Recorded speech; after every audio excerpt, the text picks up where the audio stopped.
training, money in the morning, just text the word morning to the number 87948.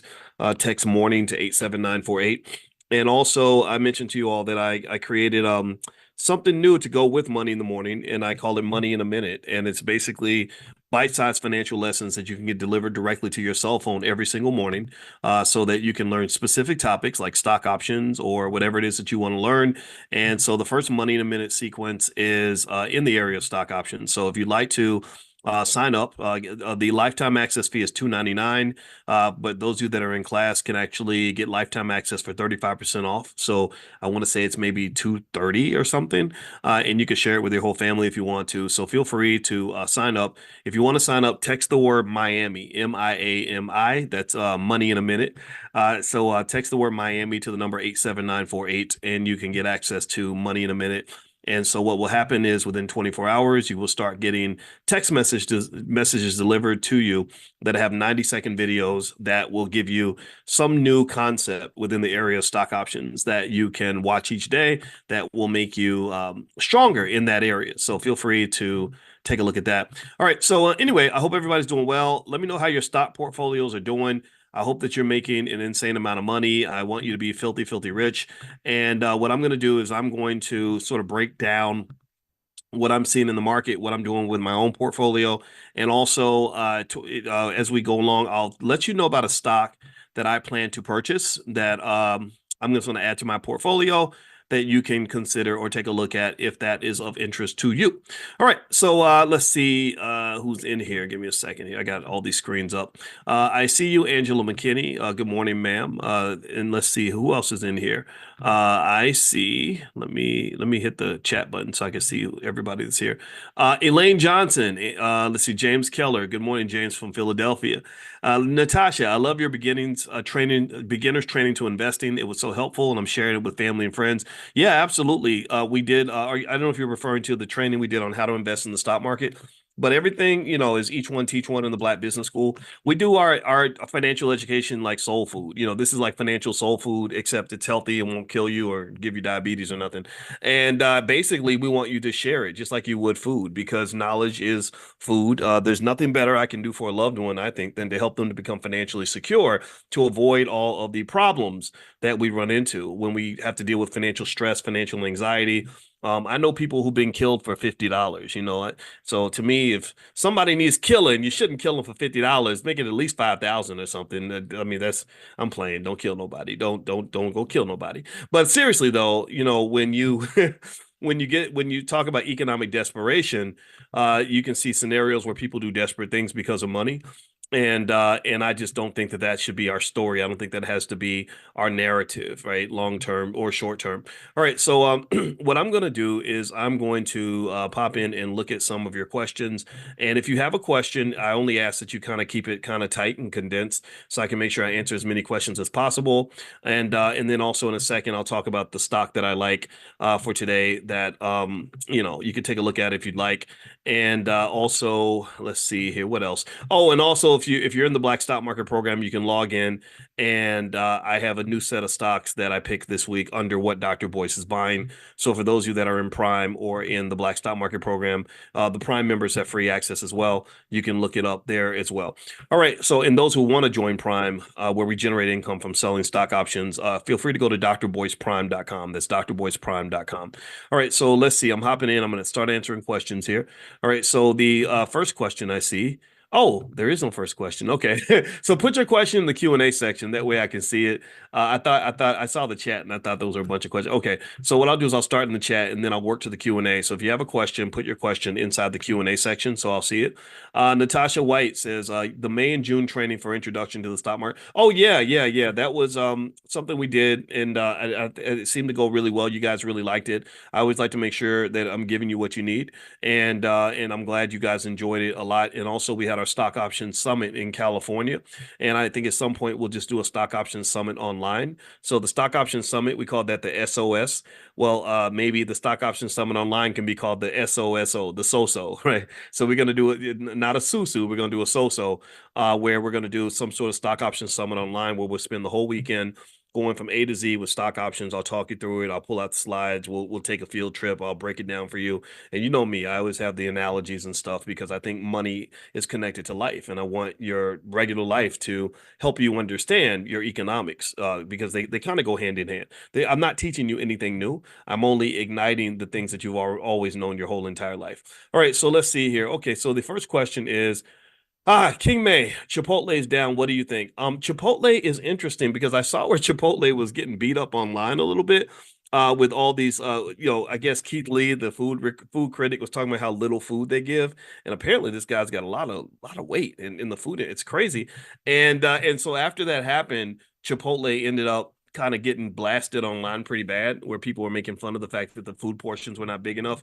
But I can tell you, I have made tens of thousands of dollars from Chipotle stock. I invested. I did a stock option strategy with Chipotle, where I don't like to take the risk of buying a lot of stock options. So what I did was I did a what it's called a stock replication strategy. So I did a long term, deep in the money call spread. That's what it's called in stock options on Chipotle, where basically it was set up where I had 2 years for Chipotle stock to recover, and it recovered in about 2 months. It didn't take 2 years, it took 2 months.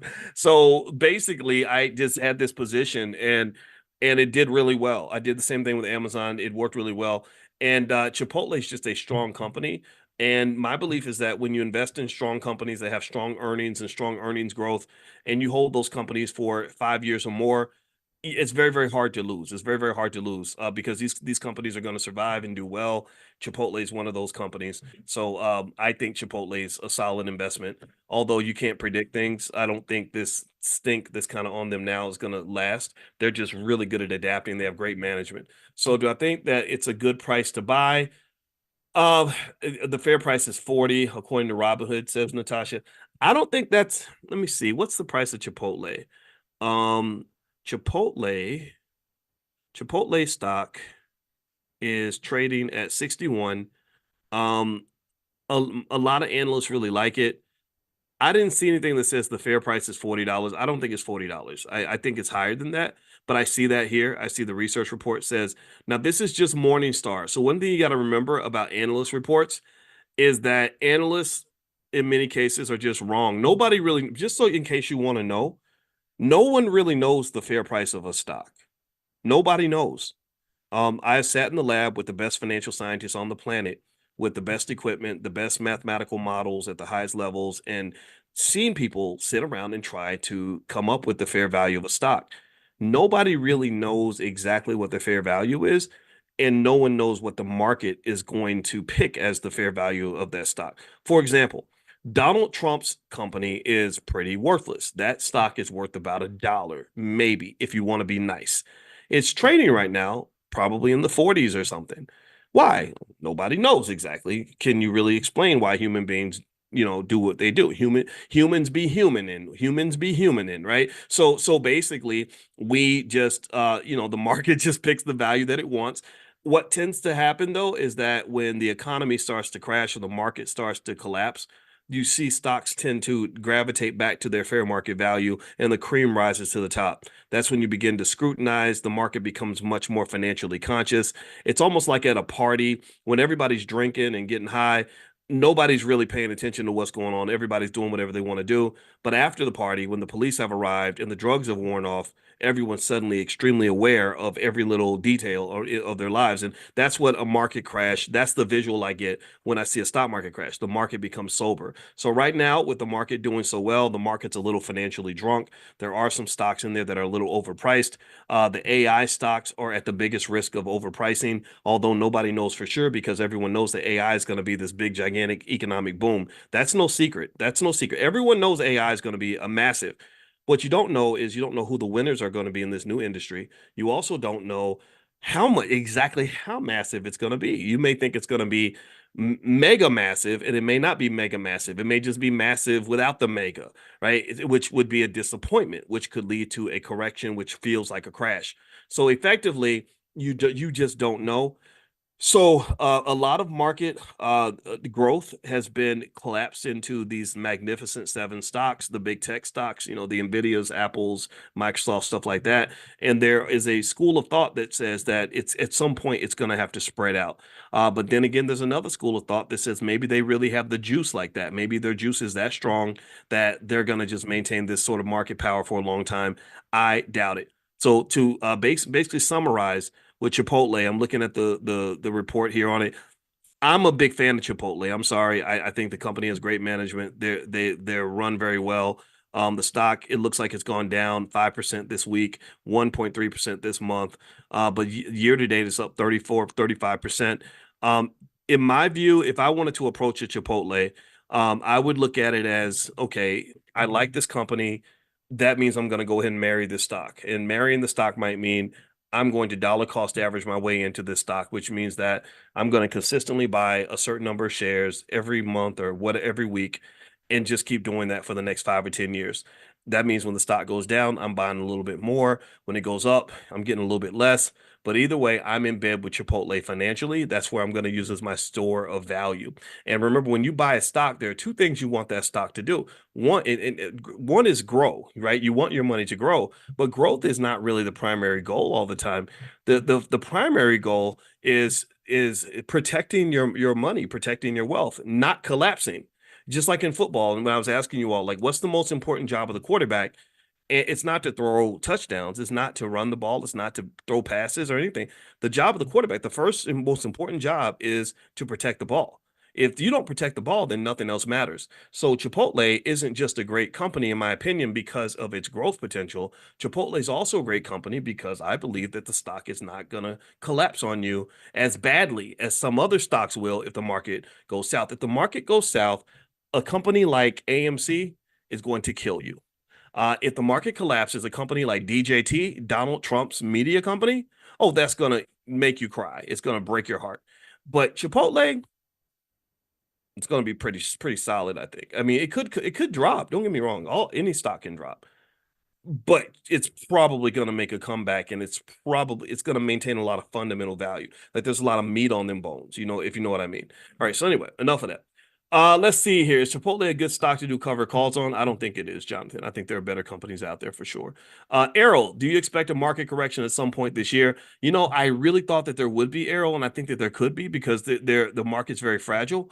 But you know what? They did a study where they basically found that whenever the market does this well the first half of the year, it almost always does well the second half of the year. So the odds are saying that the rest of this year is going to be strong too. But that doesn't mean it won't collapse in 2025 or something. But if it does collapse, here's the problem with waiting for the decline before you make a move.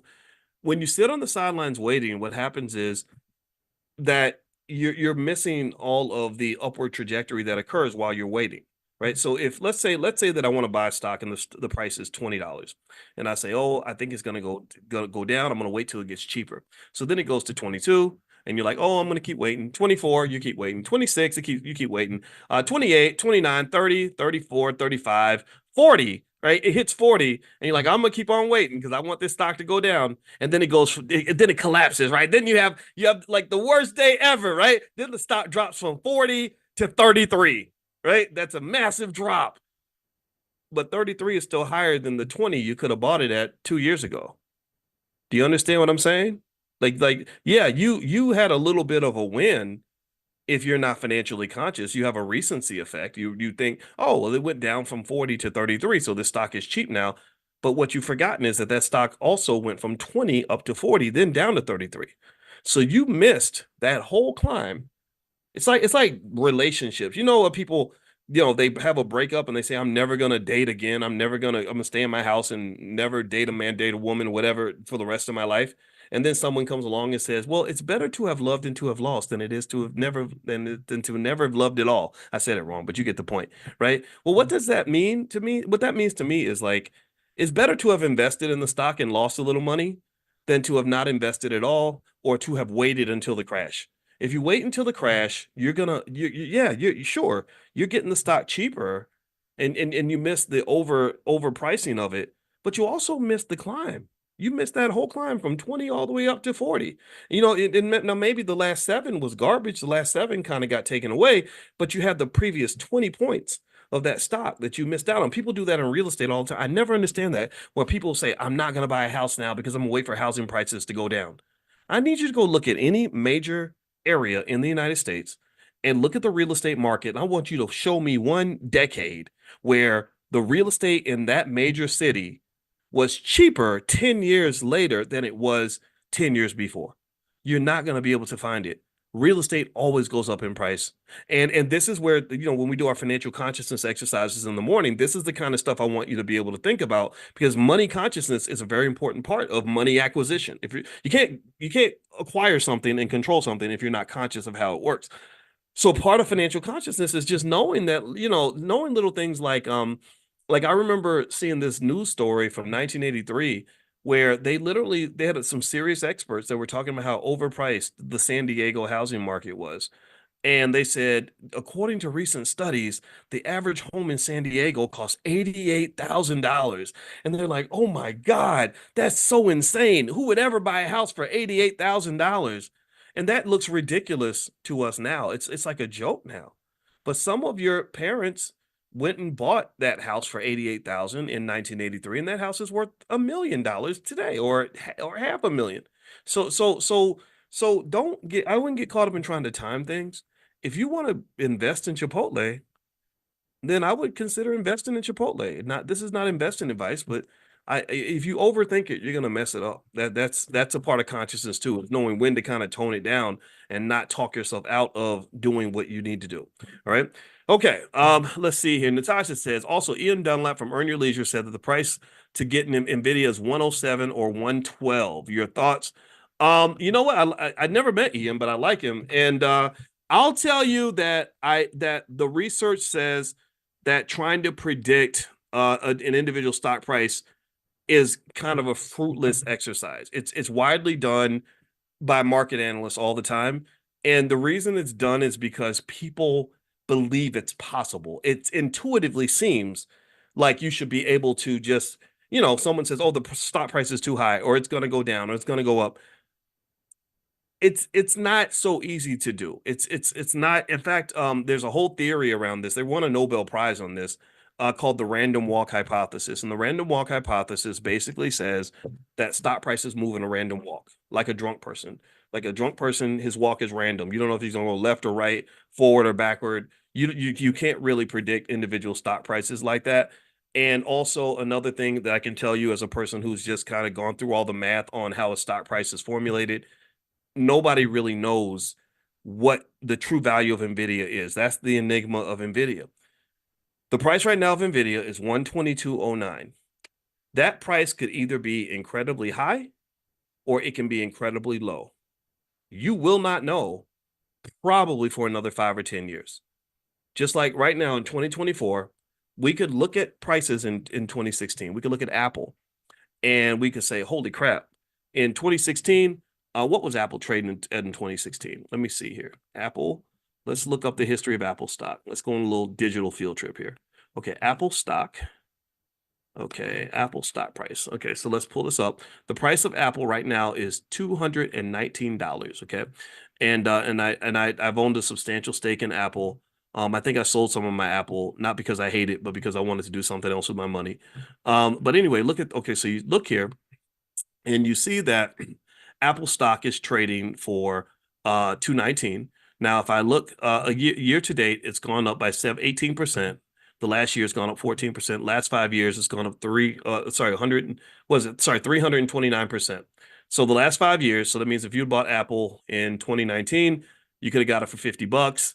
And now it's trading for $219. That would have been a beautiful investment for you. If you bought Apple in, say, 2016, you could have bought it for $29.41. Now, here's what I want you to understand from a financial consciousness standpoint. Let's move up right here. Let's look at September 21st, 2018. Apple stock was trading for $54.42. Give me a yes if you can see this chart. Let me know if you can see this on the screen. Can y'all see my screen? Give me a quick yes so I can just know that this is visible for you guys. Hold on, give me a second. I'm trying to look at the chat just a minute. Okay, all right. Thank you, Claudia and Angela. I see you in there. All right. So here, if you go right here to 2018, September 21st, that price is $54.42. Now, I want you to imagine yourself living in the year 2018. It wasn't that long ago. For a lot of you, it felt like yesterday. At this point, I guarantee you that there were analysts that were looking at the price right here because you hit what they call a local maximum. That's what they call it in mathematics. It's a local maximum that is of limited perspective. I bet you there were people who said, okay, Apple's overpriced. You need to sell Apple because Apple is too high. Now, and why would they think that? Well, I don't know. Let's see. The stock is at $55 or $55 a share. And if you went back, say 5 years, it was trading at 15. So this thinking, oh my God, this stock went from 15 to 55. Holy crap, it's overpriced. It's time to sell. So let's say, for example, that they, did sell. So here you notice that the stock goes from 54, and then in 2019 it drops down to 38. So that makes you feel redeemed. Like, haha, I'm so smart. Look at me. I sold my Apple stock before the price went down. I'm a genius. I'm a financial genius, right? This is these are the financial geniuses that you find all over the internet. There were financial geniuses all over the internet who said, "Ha ha! I told you. I told you that you should have sold your Apple. Look at it now. Look at Apple now." Well, I call some of these geniuses don't know what they're talking about, to be honest with you. Because if you have the right perspective, you understand that the first step to true knowledge, in my opinion, is to know how little you actually know. The the first step to knowing anything, in my opinion, is that you must acknowledge that there are some things that you just don't know. You don't really know shit. You think you know everything, but you don't know shit. So I'm a professor. I have more education than 99% of all people, but I never walk into a room assuming I'm the smartest guy in the room, because the first thing I'm thinking about is how little I know, not how much I know. So here's the deal. You don't know nothing because you're looking at January 11, 2019, like that's the be all end all. That's not the end of the story for Apple stock. In 2019, they might have thought it was an important part of the story, but no, it's a microcosm of a much bigger story. And the best was yet to come. If you look at Apple since January 11, 2019, look at what this stock has done. Look at this stock. This sucker's up to 219. And every time it hit a local maximum, and people thought that this was it, the stock has no more left to give, it kept going up. There are 1,000 different companies I can show you that have the same sort of history. So what I want to really encourage you to do is stop trying to know the unknowable. Stop trying to know things that you can't know. You can't know what the future holds. Let me just tell you the biggest factors that impact stock prices are things like information, time, risk, various factors like that. And in fact, information, when I say the words information, time, and risk, you don't understand that my brain goes 30 years deep in each of those areas. I don't when you say time, I literally go into a trans like meditative state because I've thought about time from so many different angles and perspectives, mathematically, theoretically, philosophically, all that, right? Same thing is true with information. Information is one of the most important variables in the financial universe. That's why information is so closely guarded in financial markets. That's why Martha Stewart is doing TV shows with Snoop Dogg, because she went to prison because she had access to information she was not supposed to have. Because information is money. Right? This is why, as I believe, as Black people, we should have as much information as possible. Same thing is true with risk. Risk is interesting because with risk is a very complex idea. You know what it means to be in a risky situation. A lot of you know that. My wife talks about in the 90s when she went to a Tupac party in Vegas and she walked in and she saw girls with mini skirts and being dragged into the VIP room and all that. And she said, I got to get out of here because I'm feeling a little risky in here. This does not feel like a safe space for me. So she wouldn't beg for her money back. It was her last $20, and the bouncer gave her $20 back, even though they have a no refund policy. So she felt the risk in the room, right? So we know what risk is. But risk is very, very deep. Risk is like the boogeyman, where you have the things that you know, the things you don't know, and then you have the things you don't know you don't know. So you have the risk that you're aware of, but then there's a universe of risks that you can't see because it has not presented itself yet. These are called black swan events. So the risk that I see in the stock market right now are the numerous infinite number of black swan events that might present themselves and suddenly become the thing to think about when it comes to stock prices. Like, for example, how many of you really thought that 2020 and 2021 would be dominated by a pandemic that would pretty much shut everything down economically? None of us thought about that in 2019, 2018. That wasn't even in our consciousness, but that was a risk factor that was always there. And just because you don't see it there doesn't mean it's not there. But also, here's the other crazy thing about risk is that just because you see it doesn't mean it's actually there. Like, we watch the local news. My mother-in-law watches the local news and she thinks that everybody's getting killed. Why? Well, because she turns on the TV and there's always somebody dying. So she thinks that she walks on the porch, something bad could happen to her. But we know that that's not the case. But here's the thing. Even risk that isn't real can have a real impact on asset prices. So even risk that is completely imaginary that affects, that's why they measure things like consumer confidence and the VIX, which is the fear index, fear gauge, stuff like that. They measure these things because they know that sometimes if you imagine something to be real, it becomes real. Right, which is crazy, right? So that spills the financial stuff into the areas of psychology and philosophy and therapy and everything else, right? So long story short, let's circle back. Let's summarize this. Stop trying to predict things you can't predict. If you like Chipotle as a company, why not add it to your portfolio? It's better than spending your money at the mall. That's how I kind of look at it. Even if the stock does not do great, you made the best decision you could based on the information you had at the time. And also, if you do things like dollar cost averaging, like if a person has simply invested, let's say $50 a week in Nike stock since 2016, you would be filthy freaking rich. That's it. Very basic. So market timing and predicting, it's more like a sport. It's not really something that has to be done for you to actually build wealth. So I hope that drawn out discussion was beneficial to you. And actually, let me give you guys the stock that I'm going to buy right now in case you're interested. It's actually a renewable energy stock called Next Era Energy, and the ticker symbol is NEE. Nancy, Erica, and it's priced at $70 per share. And Next Era Energy engages in the provision of renewable energy, operates through the following segments: FPL and NEER. The FPL segment involves the generation, transmission, distribution, and sale of electric energy in Florida. The NEER segment produces electricity from clean and renewable sources, including wind and solar. The company was founded in 1925 and headquartered in Juno Beach, Florida. And this is a stock that I'm going to purchase. So feel free to take a look at it. Again, not investment advice. The bulls are saying that this company's management, the management's long runway of capital investment opportunities support our expectation that annual earnings growth can reach the top half of management's 6 to 8% target through 2027. The company has benefited from renewable energy federal tax credits, but state renewable portfolio standards, corporate purchases, and attractive economics are also supporting renewable energy investments. So NEE is, according to bulls, they believe that this is a good investment.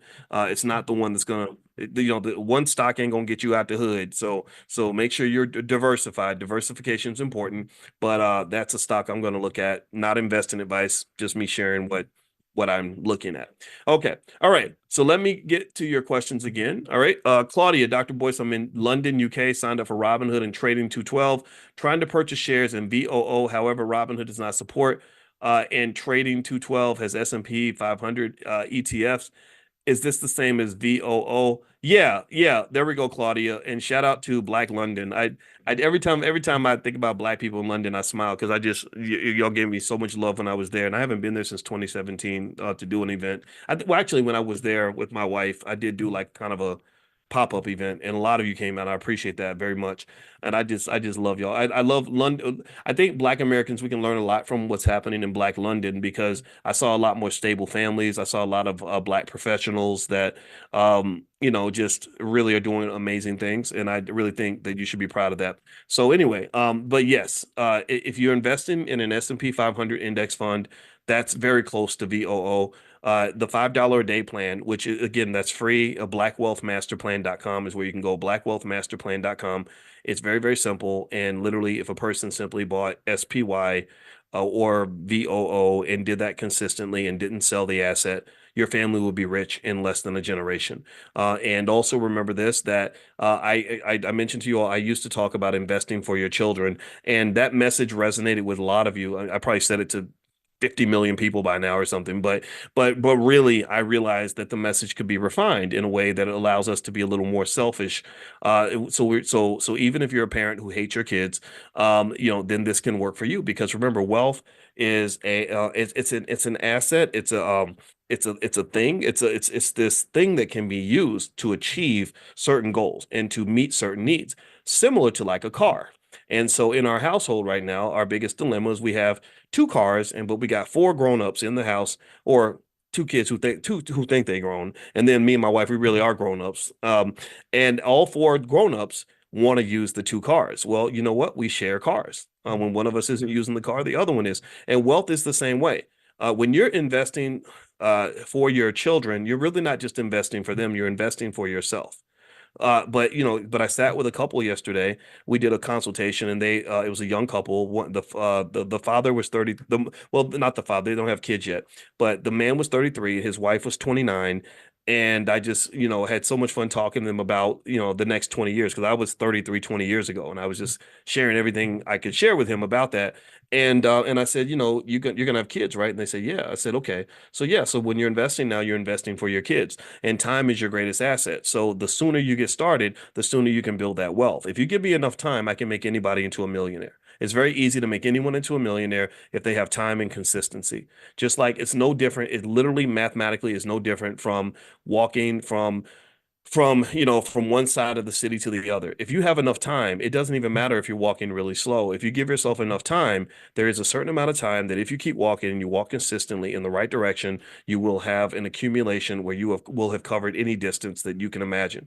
So you give me any distance, any rate of progress, and even the slowest walker on the planet, you give me enough time, I can get them to any destination. So think of wealth as a destination. If you think of wealth as, I don't know, I want to have $1 million in the bank, that's your destination. Well, if you give yourself enough time and you're very consistent in the accumulation process, then you will eventually reach that $1 million mark. So don't let anybody make you think that wealth is elusive, or that wealth only comes to the rich or whatever. They got rich because somebody made a plan and somebody executed the plan. Somebody got to the destination. And then once you accumulate that wealth, you're able to give that to the kids after you finish using it. So I told them, I said, look, this is your money. You're making the investments for you, but then your children are a part of you. So whatever benefits you is going to benefit them.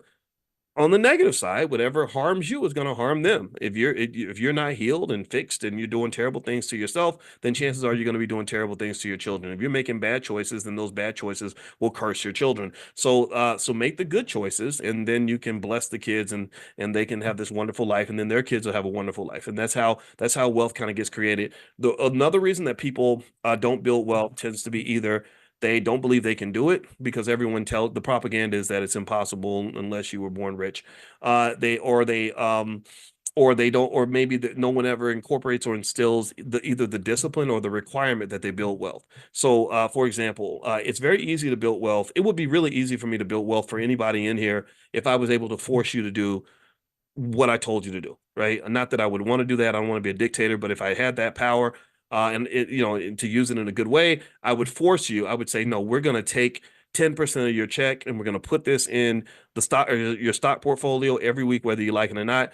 And then you're going to build wealth from that. And that's actually what's already happening to you. You already have bills you're forced to pay. If you don't pay your cell phone bill, they cut your phone off. You don't pay your car note, they come and take your car. If you don't pay your rent, then you have no place to live. So you already have forced savings in your life. The only difference, unfortunately, is that forced accumulation is going to the benefit of other people. It's not going to your benefit. But because when it comes to your benefit and your wealth, it's like optional. It's like, yeah, save if you want to, do what you want to do. And that's, I think, very harmful, because then what happens is that there's a lot of financial security and financial anxiety and economic stress that emerges, because sometimes it's hard to do stuff if nobody makes us do it. It was really hard for me to lose weight before my wife was really kind of nudging me every day and saying, "Hey, boys, let's get up and go run. Come on, boys, let's go run."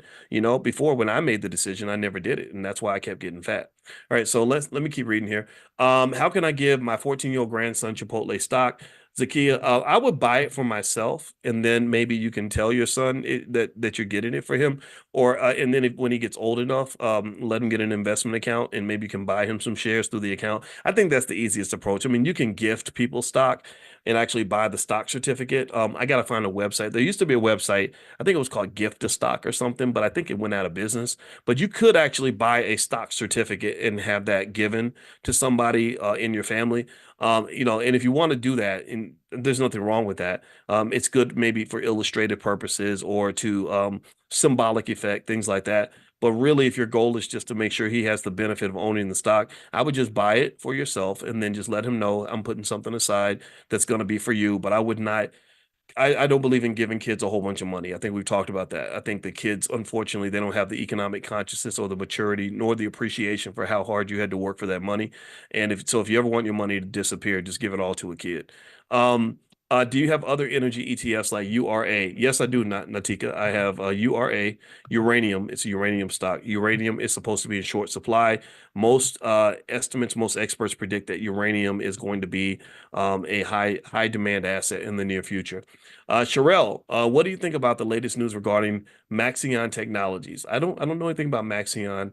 Um, Maxion, Maxeon. I don't know the company. I haven't followed um the news, but let me see.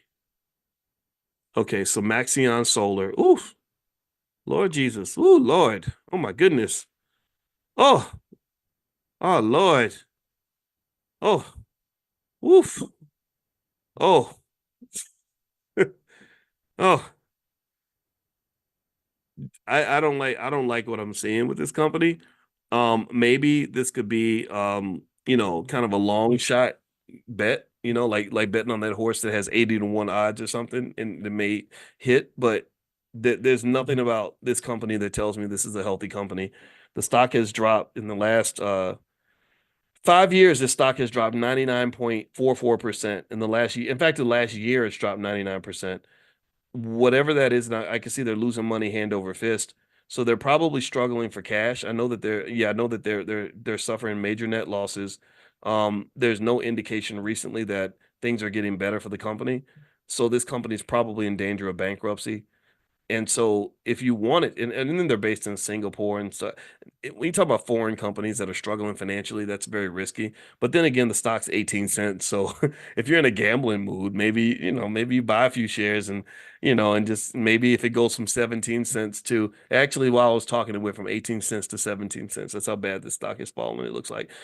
So maybe it goes up to $1 or something and you make a bunch of money, but I wouldn't bet my retirement on that. I wouldn't put a substantial part of my portfolio in it. I would do something stupid like for fun, like maybe buy like 100 shares, which would cost like $17 or $18. I mean, it's better than going to Applebee's or something, right? Because you never know. Maybe the stock will go up. So let's see. Let's do it together. I'm gonna buy 200 shares of Maxion Technologies. It's gonna cost me $35.88. So let's see how the investment goes. So if you guys want to ask me in class one day, how did your Maxion investment go? I can tell you. Now I am a shareholder. I now officially own a percentage of Maxion Technologies, but I did not buy that stock because I think it's a great company. I just bought it just for fun because sometimes even bad companies have stock price increases, or maybe they get a buyer, or maybe somebody comes along and gives them the funding they need to survive. That can move the stock price up. But this one's on life support for sure. All right, so let's see here. Sean, can you take a look at Gush for me? I've had three and a half years. It's made me a lot of money. Would you cover call this stock? The premium looks good. Also feels one to be married to even if I'm not making contracts. Okay, Gush. Let's look at Gush here. Okay. That's the Direxion Daily S&P Oil and Gas. Okay, so it looks like it's okay, it provides 2x daily exposure to an equal weighted index of the largest oil and gas exploration and production companies. Okay, so maybe who knows? Maybe a stock like this is good to own if you think that there's going to be tension in the Middle East or something. It looks like it's done well in the last year. It's gone about 18%. Not much. I don't think. I think it's. I don't know if it's kept up with the market though. I don't know what the market's done exactly this year, or maybe it's right at the market. When I look at the options on the stock, yeah, I mean it's not terrible for selling options. I mean, I don't hate you for it. I mean, it just means that your preference with this asset is you like a little leverage, a little extra risk. Some people like that. Some people have a high risk tolerance or risk appetite. It's like spicy food. This is a spicy stock. So, yeah, I mean, why not? It looks like it's fun to kind of mess around with. It could be considered possibly a good long-term investment, but you got to be careful. Actually, scratch that. This stock has actually gone, it says it's gone down 95% in the last 5 years, which is kind of alarming. I don't know what the story is behind all that, but I wouldn't fault you if you enjoyed owning the asset. Remember that when they have a company like this, if I say to you, like, I think that this is a bad stock, that does not mean it's a bad investment for everybody.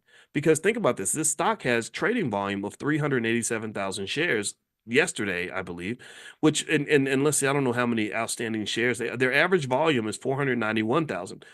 So that means that there are hundreds of thousands of people who think this is a perfectly fine investment. So don't think that because I personally say, oh no, I wouldn't mess with that, that means that it's a stock no one would mess with. It's like dating. When somebody says, I don't like that guy or I don't like that girl, it doesn't mean nobody wants them. It just means that person, it doesn't see that person as a good fit. So that's the same way with stock. So if you like it, then yeah, I think there's a lot of fun you can have with that stock. 100%. Okay, so let's keep going. Next question. Let's see. Marianne says first grandbaby is the 529 the best option. I think 529 plans are great for children, grandchildren, all that stuff. A lot of y'all are grandparents. I'm a grandparent. I can't believe it's kind of weird, right? But I take pride in it, and it's exciting to know that you have the ability to shape their lives into whatever you want it to be.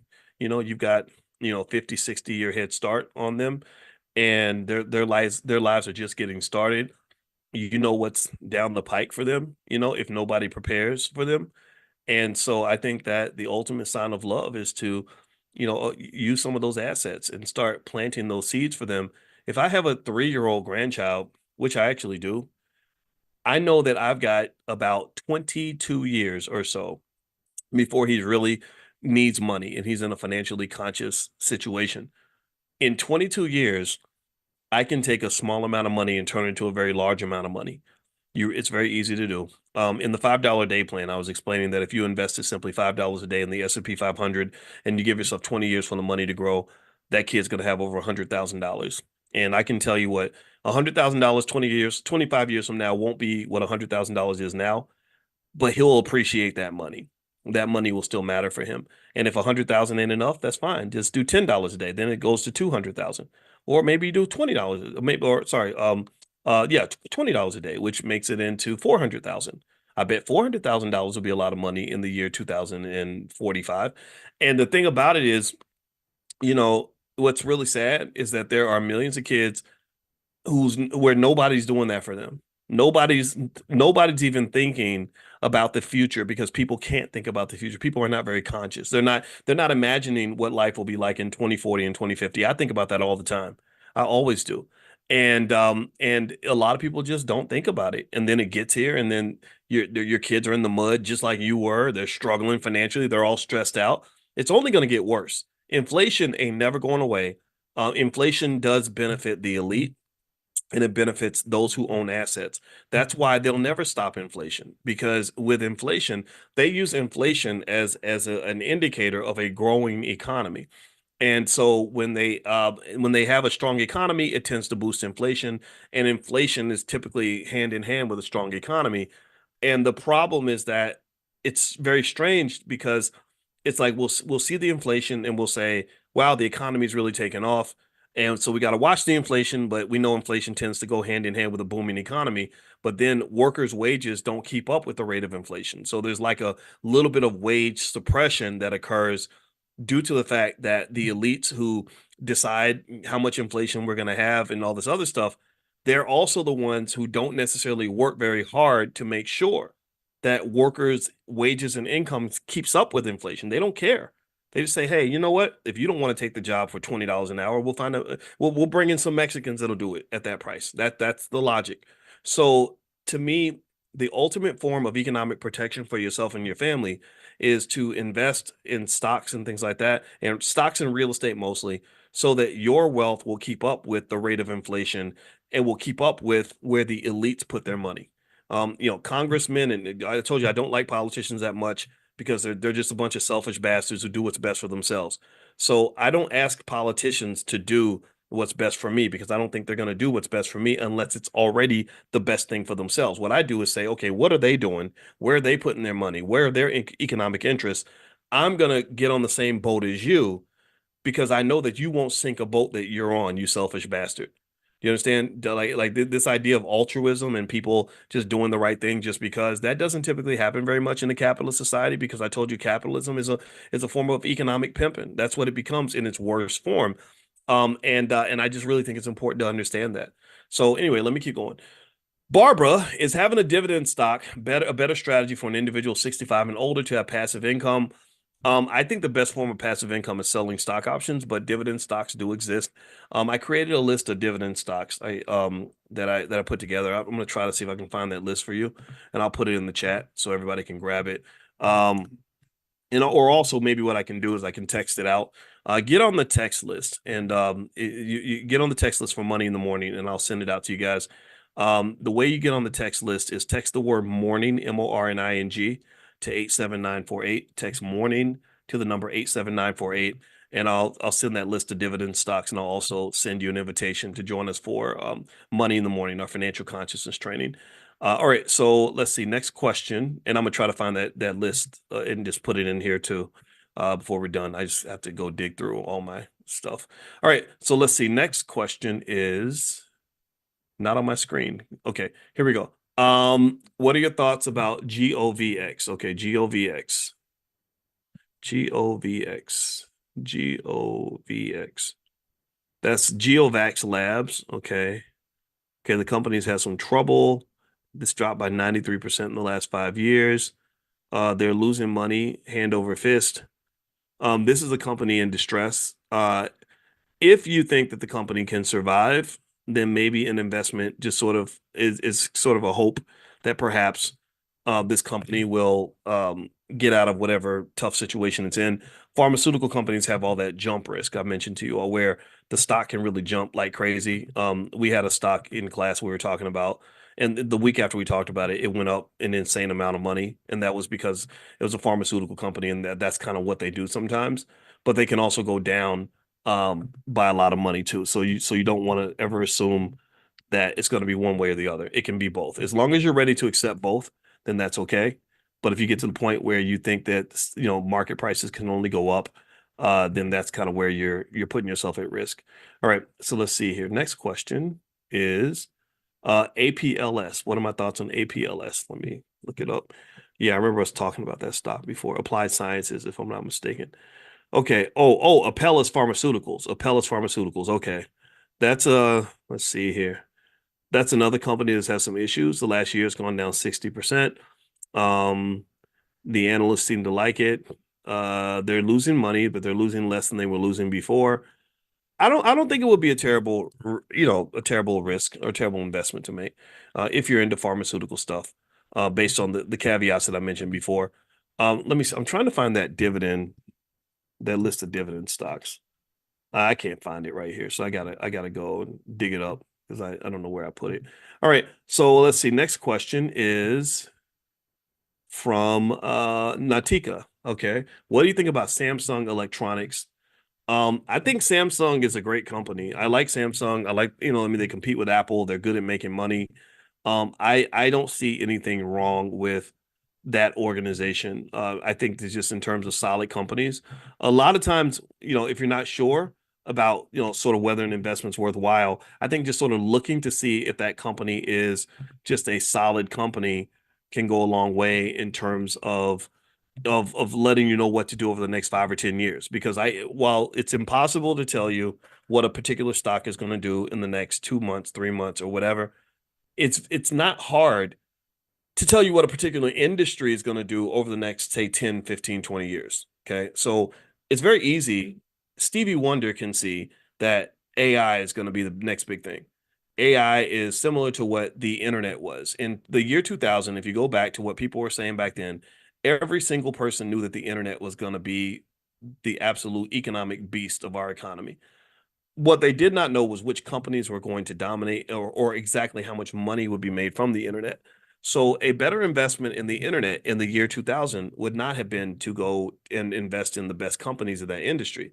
The best investment would have been some sort of fund that will allow you to be exposed to all the different companies that are the dot coms and the internet companies and things like that. And then maybe adjusting through time. So as Facebook comes along and some of these other, and Google starts to grow, maybe dollar cost averaging is having creating a diversified portfolio of stocks that are all connected to the internet. Do you see? Like, so you spread your money out. That way you're able to still take advantage of the industry, adjust to the changes that are occurring, and be a part of it without betting all of your money on one horse. I don't think that's a good move. Now, I did find that list of dividend stocks. So what I'm gonna do is I'm gonna put it here in the chat.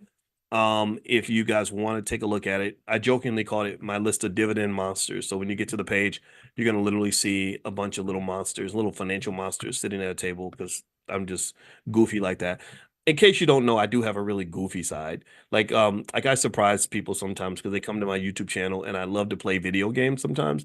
But because I'm old and it takes a long time to learn one game, I just decided to really practice Call of Duty. So I get on there with a few of my friends who are all my age. These are my boys, and we get on online. We play Call of Duty. We talk crap to each other. And if you have questions about stocks and stuff, you can come in and ask me questions. And in between me getting shot in the face on the game, I will answer questions and talk to you. So feel free to take a look at that. Marianne says that the link won't open. Can anybody click on that link and let me know if it opens? Give me a yes if the link works. I just put that link in the chat, and I can also text it out a little bit later if you have trouble getting to here. Give me a yes if you're able to see the link. Okay, Josephine says yes. Okay. Josephine, you always come through. All right, who else? Ryan. Okay, Ryan says yes. Okay, so Marianne, you may want to try a different browser. That may be the issue there. All right. Let's see here. Okay, so how do you know when to sell off a stock? I think you mentioned you sold off some of your Apple stock. Okay, so here are some of the reasons that you might sell a stock. One reason that isn't always the best reason, in my opinion, is that you know that it's going to go down because nobody knows it's going to go down. Remember, when Apple was trading at $38 a share, a lot of people sold because they thought it had hit its peak. Or actually, it was 54, and then it went down to 38. So then all those people who sold at 54 were like, "Yeah, I'm glad I sold. I made the right decision. I'm so smart." Right? No, you're not. You just think you're smart. You were smart in 2019, but you look real stupid in 2024. You're feeling stupid in 2024 because the people in 2024 are looking back at you with the benefit of time and saying, "Why would you sell Apple stock at $54 a share? Apple's now trading at 2019." So nobody can predict. I'm just telling you. I've seen all the thousands of research papers and all that. It's not. It's just not. It doesn't work. Here are the reasons why, according to financial theory, that people might sell a stock. Number one, for what they call liquidity reasons. You just need the cash. You got something. You got to pay a bill. You have to make a margin call. You have to pay taxes or something. That's when you might sell. Another reason is because you see another investment that you'd like to make. You just, for whatever reason, believe that moving your money into this other space is going to give you a better ROI. They call that the efficient use of capital. One rule of finance is that capital must be put to its best available use. It must be efficiently used. So that's another reason. You just say, hey, you know what? I have this money in Apple stock. I want to sell my Apple stock because I want to start a business with my wife, and I believe that this business is going to make me more money than my Apple stock. A third reason that you might sell stock is because you want to diversify. You just don't want all your eggs in one basket. A lot of times when you hear about athletes or people entertainers going broke, it's because they put all their money in one investment. And they made the horrible mistake of believing that because that investment did so well in the past, it's going to keep on going up. And anybody who believes that kind of thing, I just tell them, go read the story about all the hundreds of thousands of people who lost their whole retirement because they put all their money in Enron stock. When you look at the history of Enron stock price, I'm gonna see if I can find it because I think it's a great illustration in terms of not falling for that trap when it comes to the stock market. Um, Let me see if I can find a graph that shows me Enron stock price. Okay, is there anything out here? Let's see here. Come on, show me, give me something. All right. So anyway, so with Enron stock price, it was it was one of those things where this company seemed like they couldn't lose. Like they just really came off like this company that was destined to win. And I'm looking at the chart. The chart I have in front of me is not good enough that I'm going to put up here. I really want to see the bigger picture because I want you to really kind of understand why people thought that Enron stock was going to be, this amazing investment for the rest of their lives. So basically, people had their money in Enron stock and they would sort of just keep reinvesting all the dividends and they would put any extra money they had into the stock. And if you ask them, like, well, why do you keep doing that? They would say, well, because it's a good stock. This company's made me so much money. I'm going to keep investing in the company that's made me money. And what they did not know, they hadn't read the thousands of research papers that say that past performance is not an indicator of future performance. In fact, if you listen to most investment advisor commercials, they will tell you that at the end of the commercial. If you listen to, when they're talking real fast, terms and conditions apply, and past performance is not an indicator of future performance. Blah blah blah. Blah. Stock market investing involves risk. Blah blah. Blah. Right? They do all that because they're legally required to do this. And one of the things they're legally required to let you know is that past performance does not indicate future performance. Why? Well, because everybody thinks that it does. So so sometimes you sell because you just want to spread your money out. You had a good run. You bought Nvidia when it was cheap. Congratulations. But that is not a reason to double down and triple down because you're feeling this what they call the momentum effect. It does exist sometimes. I'm not saying it can't happen. I'm just saying that it's not as real as you think. And for as many people that there are who will brag, and get on Twitter and say, "I look at how much money I made," there are just as many people who got economically devastated and they're not telling anybody. You don't announce to the world when you got fried financially because you made a bad move. So diversification reasons might be what every mutual fund manager does is when they have a stock that takes off and just goes to the moon, they immediately start going into protective mode. They immediately start thinking, how do I make sure that this run does not beat me up? So I'm going to take some chips off the table. I'm going to sell some shares so that this stock does not become more than, say, 5 or 6% of my total portfolio. They have rules where they have to keep less than 5% of their assets in any one investment. They can't put all their eggs in one basket. Okay. And then also just spreading out across asset classes is important. So one example was in 2021 when the market was doing really well and I was making all this money and it was great. I immediately got worried and I said, okay, let me take some money out. I took a big chunk of my portfolio out and I went and bought a house. And that's the house in Atlanta I've told you guys about. And I did that because I know real estate is a sturdier, or it's a not sturdier, but it's a solid investment because real estate is very real. It's tangible. It tends to maintain its value a little bit better. And also, I didn't know what was going to happen with the stock market, and it just turned out that the market pretty much did. It collapsed the next year. 2022, it wasn't a good year, and I was glad I made that move. But did I know exactly what was going to happen? Not really. But it's like sort of when you had a good run you immediately want to think like a quarterback. Okay, I broke away. You ever see a football game where the guy breaks away and he starts running down the field but he's holding the ball out, and so the defensive back chases him down and knocks the ball. And first thing they do when they tackle you in football is they do this. They practice like swipe, knocking the ball out of your hand, and that's because you had a good run, but you didn't think about protecting the ball. So when you start winning when it comes to investing, you have to make sure you protect the ball. And so, for example, I did the Stormproof investing training to show you 7 different ways to protect your portfolio. Anybody who wants to take a look at that, feel free to go to stormproofinvesting.com. That's stormproofinvesting.com if you'd like to take a look at that. And it's yours for life. All right, so let's see. Hillcrest Energy. What do I think about Hillcrest Energy? I think energy generally, I think I'm a believer in energy because all the indicators tell me that energy is going to become more scarce. There's going to be more competition for energy acquisition. And now Hillcrest, I don't know much about Hillcrest as a company in particular, but I can tell you what I think.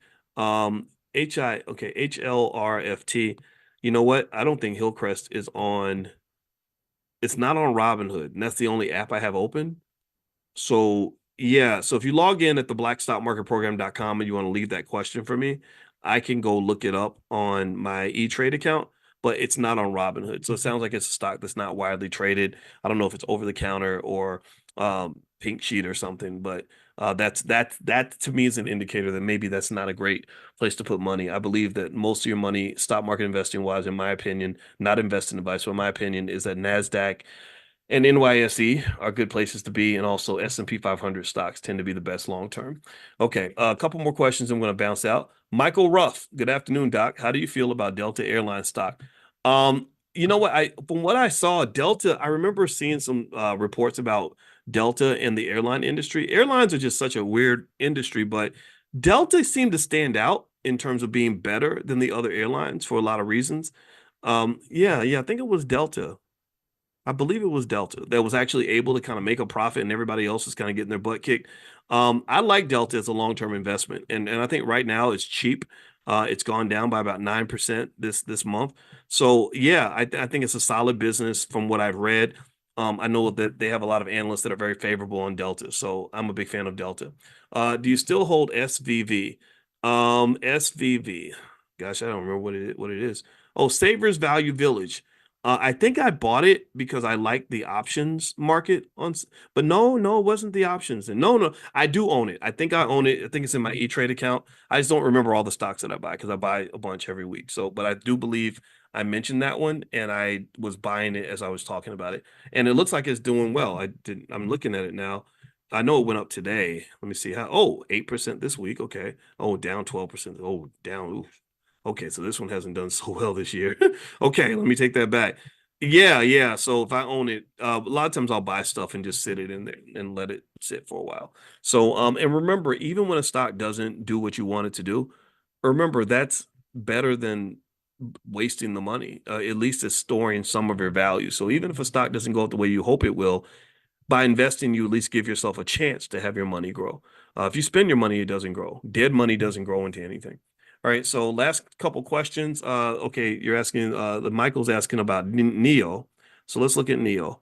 Um, I like Neo as a company. I think that it seems like they're struggling as a stock. I think Neo's very risky. That's one thing I can say about Neo. It looks like, yeah, and the whole EV market in the US is really having some trouble.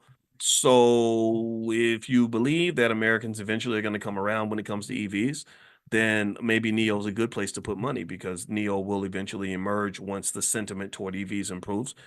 But it's very risky because the EV market is changing. China's kind of exuding their dominance over it. And a lot of Americans don't want electric vehicles, they want hybrid vehicles. But at the same time, I saw a story about robo taxis. I actually covered it on my Spotify podcast. It's called Dr. Boyce Daily Stock Market. So feel free to look that up. And I actually did a short little segment on it. Oh, everything's like 60 seconds. And basically, the robo taxis are in San Francisco and they're being used like regularly. Like you can go to San Francisco and get a robo taxi. I think that's going to be nationwide. I think eventually, nationwide, you're going to have driverless cars everywhere. The trucking industry will benefit tremendously once we get over our fear of driverless vehicles. Because even though driverless cars can have accidents, they have far fewer accidents than human drivers. Human drivers are the ones you should be scared of because they're the ones who are texting on their phones and going to sleep and, what are not paying attention.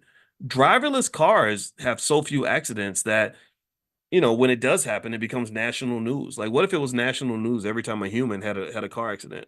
You wouldn't have enough hours in the day to cover all the stories. So, I think that that's the wave of the future. So if you feel that way, then I think companies like Neo could be beneficial. Maybe some sort of portfolio though, with a lot of companies in that industry might be good. So, for example, on Stash, they have different areas where you can form portfolios by just buying like a few shares of some asset that they kind of pull together for you. And I think investing in the industry might be better than investing in just individual stocks. But yeah, I think EVs are going to come back. Also, just AI and all that stuff. I mean, it's all connected, right? EVs and AI. Um, you're not going. You can't put that back in the Pandora's box. It's only a matter of time. Amazon has bought what 750,000 robots, and they've replaced 100,000 jobs already. And that's going to become 200,000, 300, 400, 500,000. They're not stopping. Jeff Bezos is a technologist. Elon Musk is a technologist. Mark Zuckerberg is a technologist.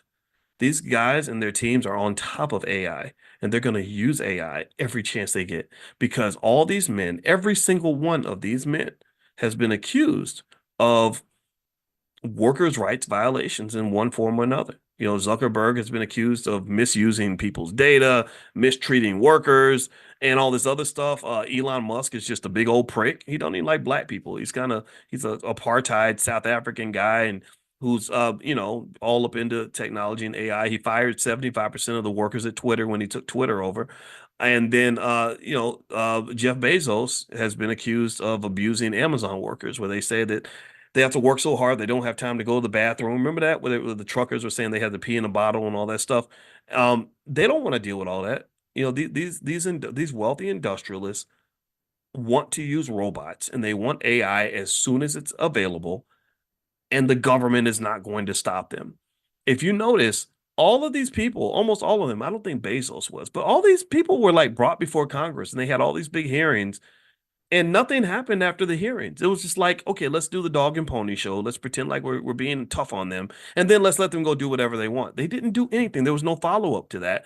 And then also what's interesting from a political standpoint is that what one political dynamic, just as a side note, that's actually happening that was really surprising to me is that Silicon Valley is actually embracing Donald Trump now, which is very surprising because before Silicon Valley was known to be very liberal and they've actually leaned right. And the reason they're leaning right is because Trump has pretty much said, I'm not really going to regulate you. I'm not going to push antitrust violations on you or anything like that. So they're going to go gangbusters. They're not going to be stopped. So the AI thing is here. I encourage you to learn it, invest in it, all this stuff, connect to it because that's not going to back up. It's only going to get stronger every year or every month, literally. And in fact, actually, I put together a list of AI stocks if you want to take a look.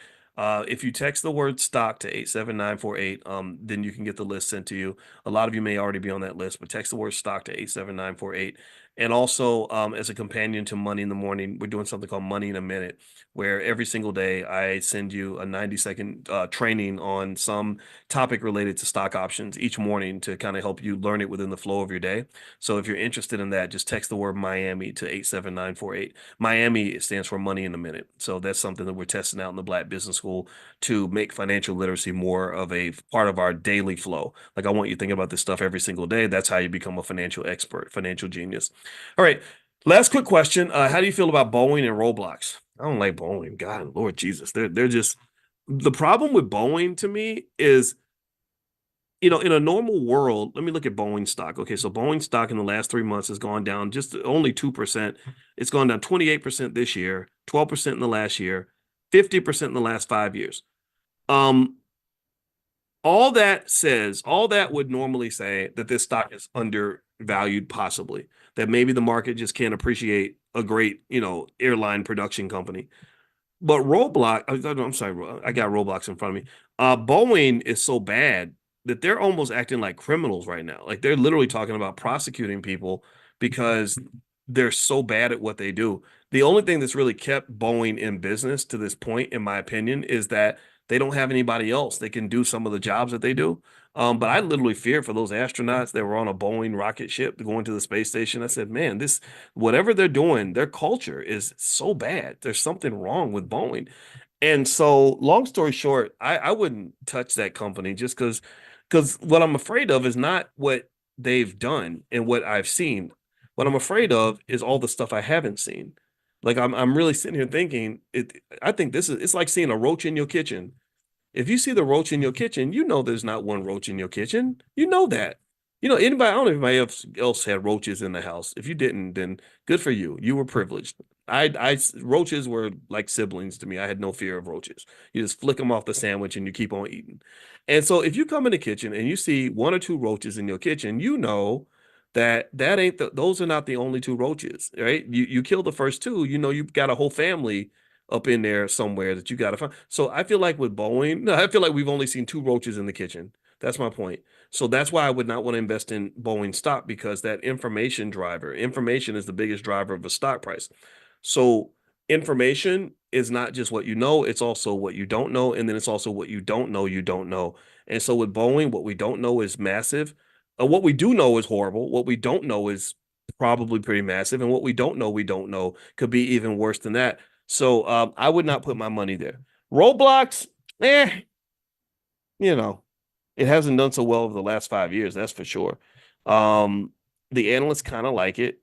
I know that kids love it. Let me see. I know kids love Roblox in general, so it's kind of like this thing that looks like it's the wave of the future. It looks to me when I'm looking at the story here, that well, there's not much of a story here, so they're not telling me much. Um,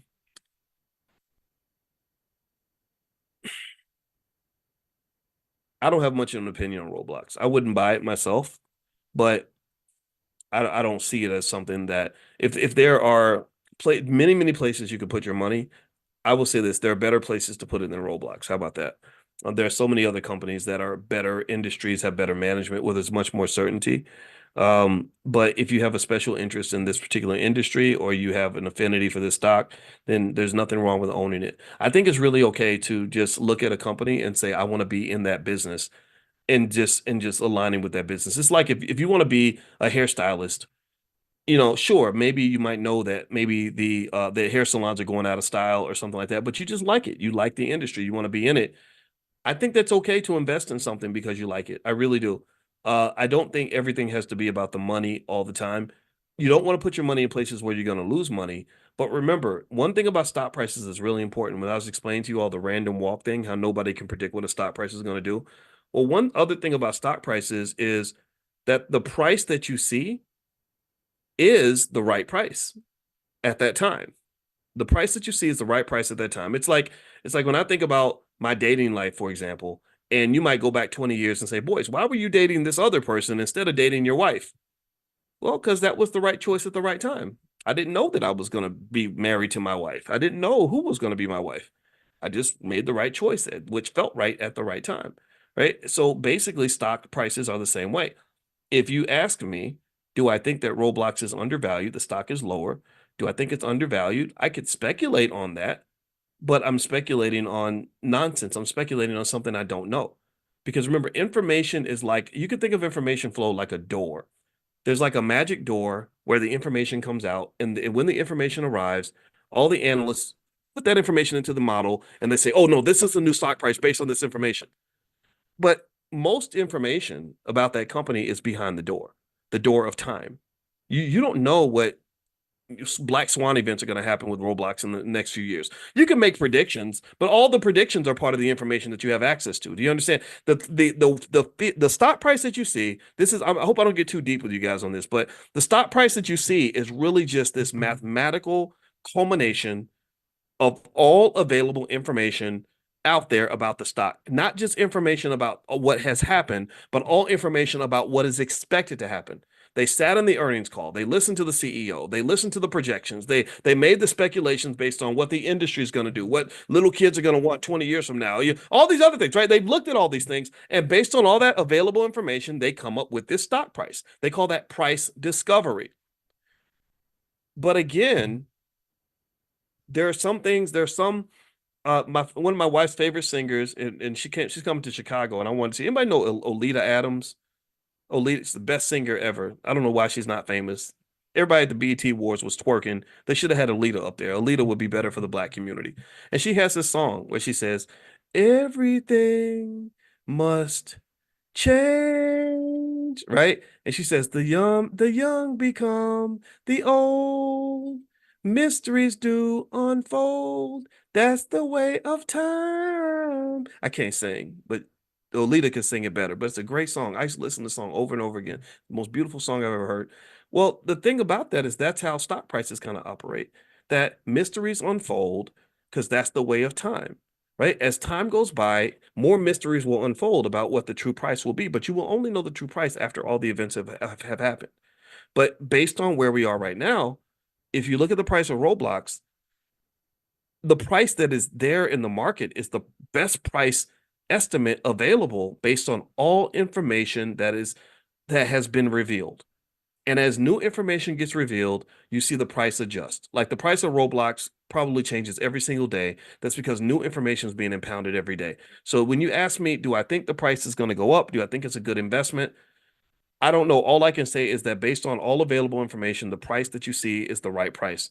If I tell you what I think, that is merely an opinion of my assessment of where I think things are going to go from here. That's me saying, this is what I think will probably be behind the door, but nobody will really know until somebody actually knows.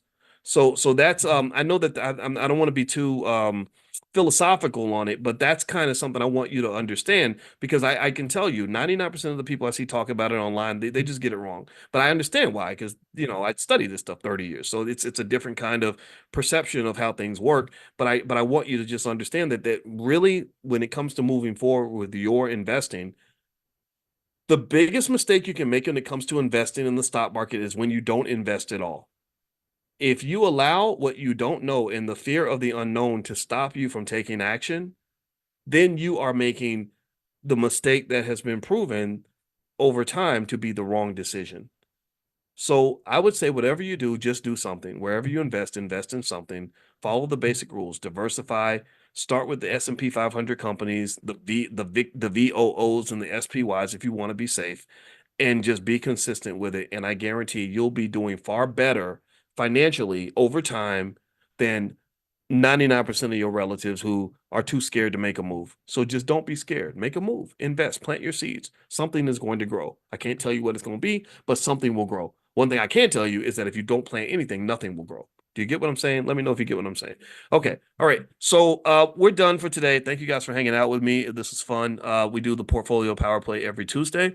And also, if you want to sign up for Money in a Minute, that's the first Money in a Minute sequence we put together with stock options. So feel free to text the word Miami. That stands for Money in a Minute. Text Miami to 87948. You can text Miami to 87948. The new podcast I mentioned on Spotify is Dr. Boyce Daily Stock Market. And also, last but not least, I want to make sure I mention to you guys, don't forget the All Black National Convention is happening October 25th through the 27th in Chicago, which is actually Lombard, Illinois, right outside Chicago. It's a really nice West End, and it's a very nice area. There's a movie theater across the street. There is a Target in the parking lot, actually, and it's just a really super cool, super nice neighborhood, and it's not far from the O'Hare Airport and the West End. We got the rooms down to $131, so the rooms are running out, so you may want to go ahead and book a room under our room rate, and it's going to be amazing. It's the largest gathering on the planet of intelligent Black people who want to specifically solve problems for the Black community in a way that breeds healthy love, healthy relationships, and healthy finances across the board for us and our children. That's what we want. That's the vision. It's very, very simple. So if that's who you are, if that's what you believe, then I encourage you to come to the convention because the convention is just the place to be. And I'm really proud of the convention also because we've had some people that have been there that are really doing some amazing things. D1 is transforming all of hip hop. He's been doing a great job. He's been at the convention 4 or 5 times as a performer. Killer Mike just won 2 or 3 Grammys or something, or 3 Grammys at the Grammy Awards. He was on the BET Awards last night. I don't like the BET Awards, but I like Killer Mike. Who else? Infinity Song, who actually was at the BET Awards last night. They performed 2 or 3 times, and so it's kind of become this awesome launching pad of really successful people. And also, in addition, but it's not just the performers we have during the ball, the B1 ball, where we all get dressed up and fancy. We also have tons of learning and connecting. So it's not just a big party at all, but it feels good. It feels more like a family reunion. So we do have fun at the ball, but there's also a ton of experts in every area from crypto to real estate, to therapy to science to attorneys, just whatever, right? So if that's who you are, then join us at the convention. I know you're going to love it. So anyway, if you want to learn more about the convention, you can go to allblacknationalconvention.com. That's allblacknationalconvention.com. So have a good night, everybody. Good day. And I hope you guys have a great day. I'm going to go hang out with my wife and eat some lunch. Talk to you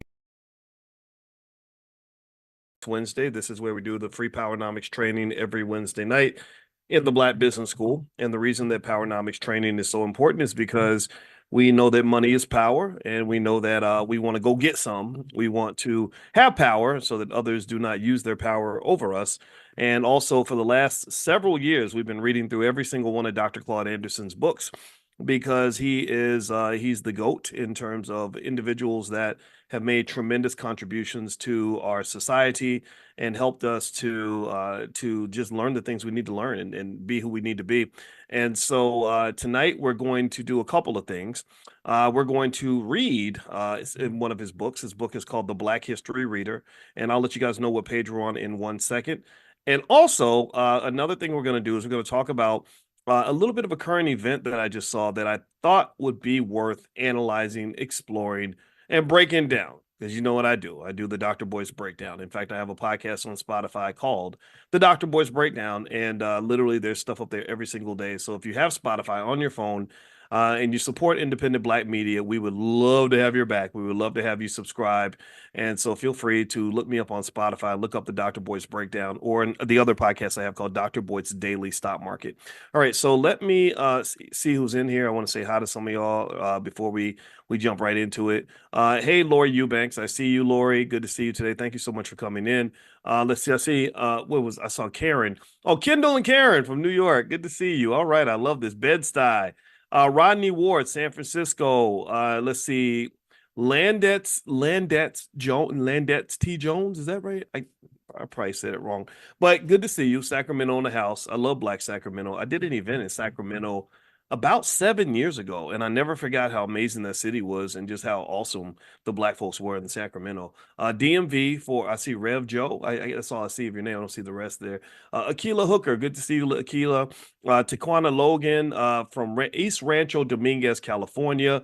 Did I see East Atlanta for Kwame? Okay, good to see everybody in here. And I saw Black London in the house. Good to see everybody. Okay, so yeah, so here is the first thing that I wanted to kind of discuss and sort of address.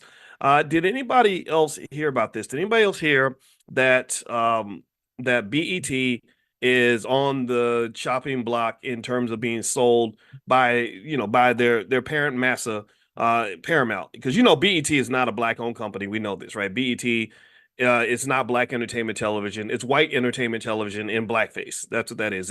It's not a Black company. It's a white company that has Black people in it, that uses Black culture and sells Black culture to you pretty much, and gets corporate sponsors to give them money because they go to the corporations. They say, we have, like Trump said, we have all the Black people. We have all the Black people. And we will gather all the Black people to come and watch Sexy Red twerking on the stage, get it sexy, get it sexy. And when we get all the Black people, they love to buy things. They buy everything. So you advertise to us, you pay us money, pay us billions of dollars, and we will go gather the Black people, and then we're all gonna get rich together. And that's kind of what BET is. And BET, in case you don't know, is owned by a company called Paramount Global.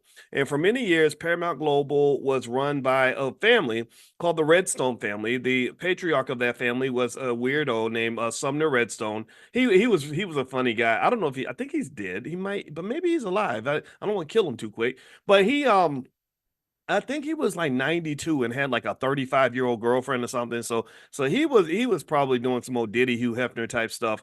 And anyway, so the Redstone family, apparently they have run Paramount into the ground. BET, if you work for BET, you better be worried because your economic daddy is having some problems. If you study Paramount Global, you'll see that Paramount Global has a big problem, and their problems can be summarized very quickly in terms of too much debt. They got about $15 billion in debt that they can't really service. They overpay for their content. They put out way too much money for content. Now they don't overpay for BET content. That they overpay for other content. Not but the BET content they get the discount. And I don't. Yeah, they're not going. Sexy Red probably costs you like $8 in a bag of Cheetos to get her to twerk on stage while she's pregnant or something. So that's cheap. That's there. So BET is, as Black people always have been, BET is the golden asset of Paramount. It is really a nice little business where they're like, hey, we can go buy these Negros for $1.99 and we can then sell them to advertisers and make our money just like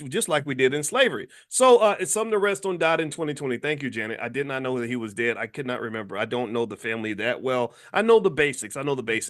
So let me kind of read to you about the sale of BET and what I've sort of seen, and then kind of give you a Dr. Boyce perspective on this. And just so you know, I'm coming. You know what I am. I'm probably gonna sound like a hater. Because I am.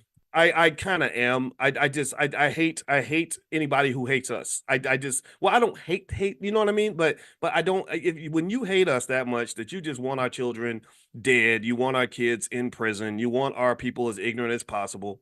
You want more broken families. You want to celebrate all the things that harm us. You want to celebrate Black people dying young from diabetes and fried chicken.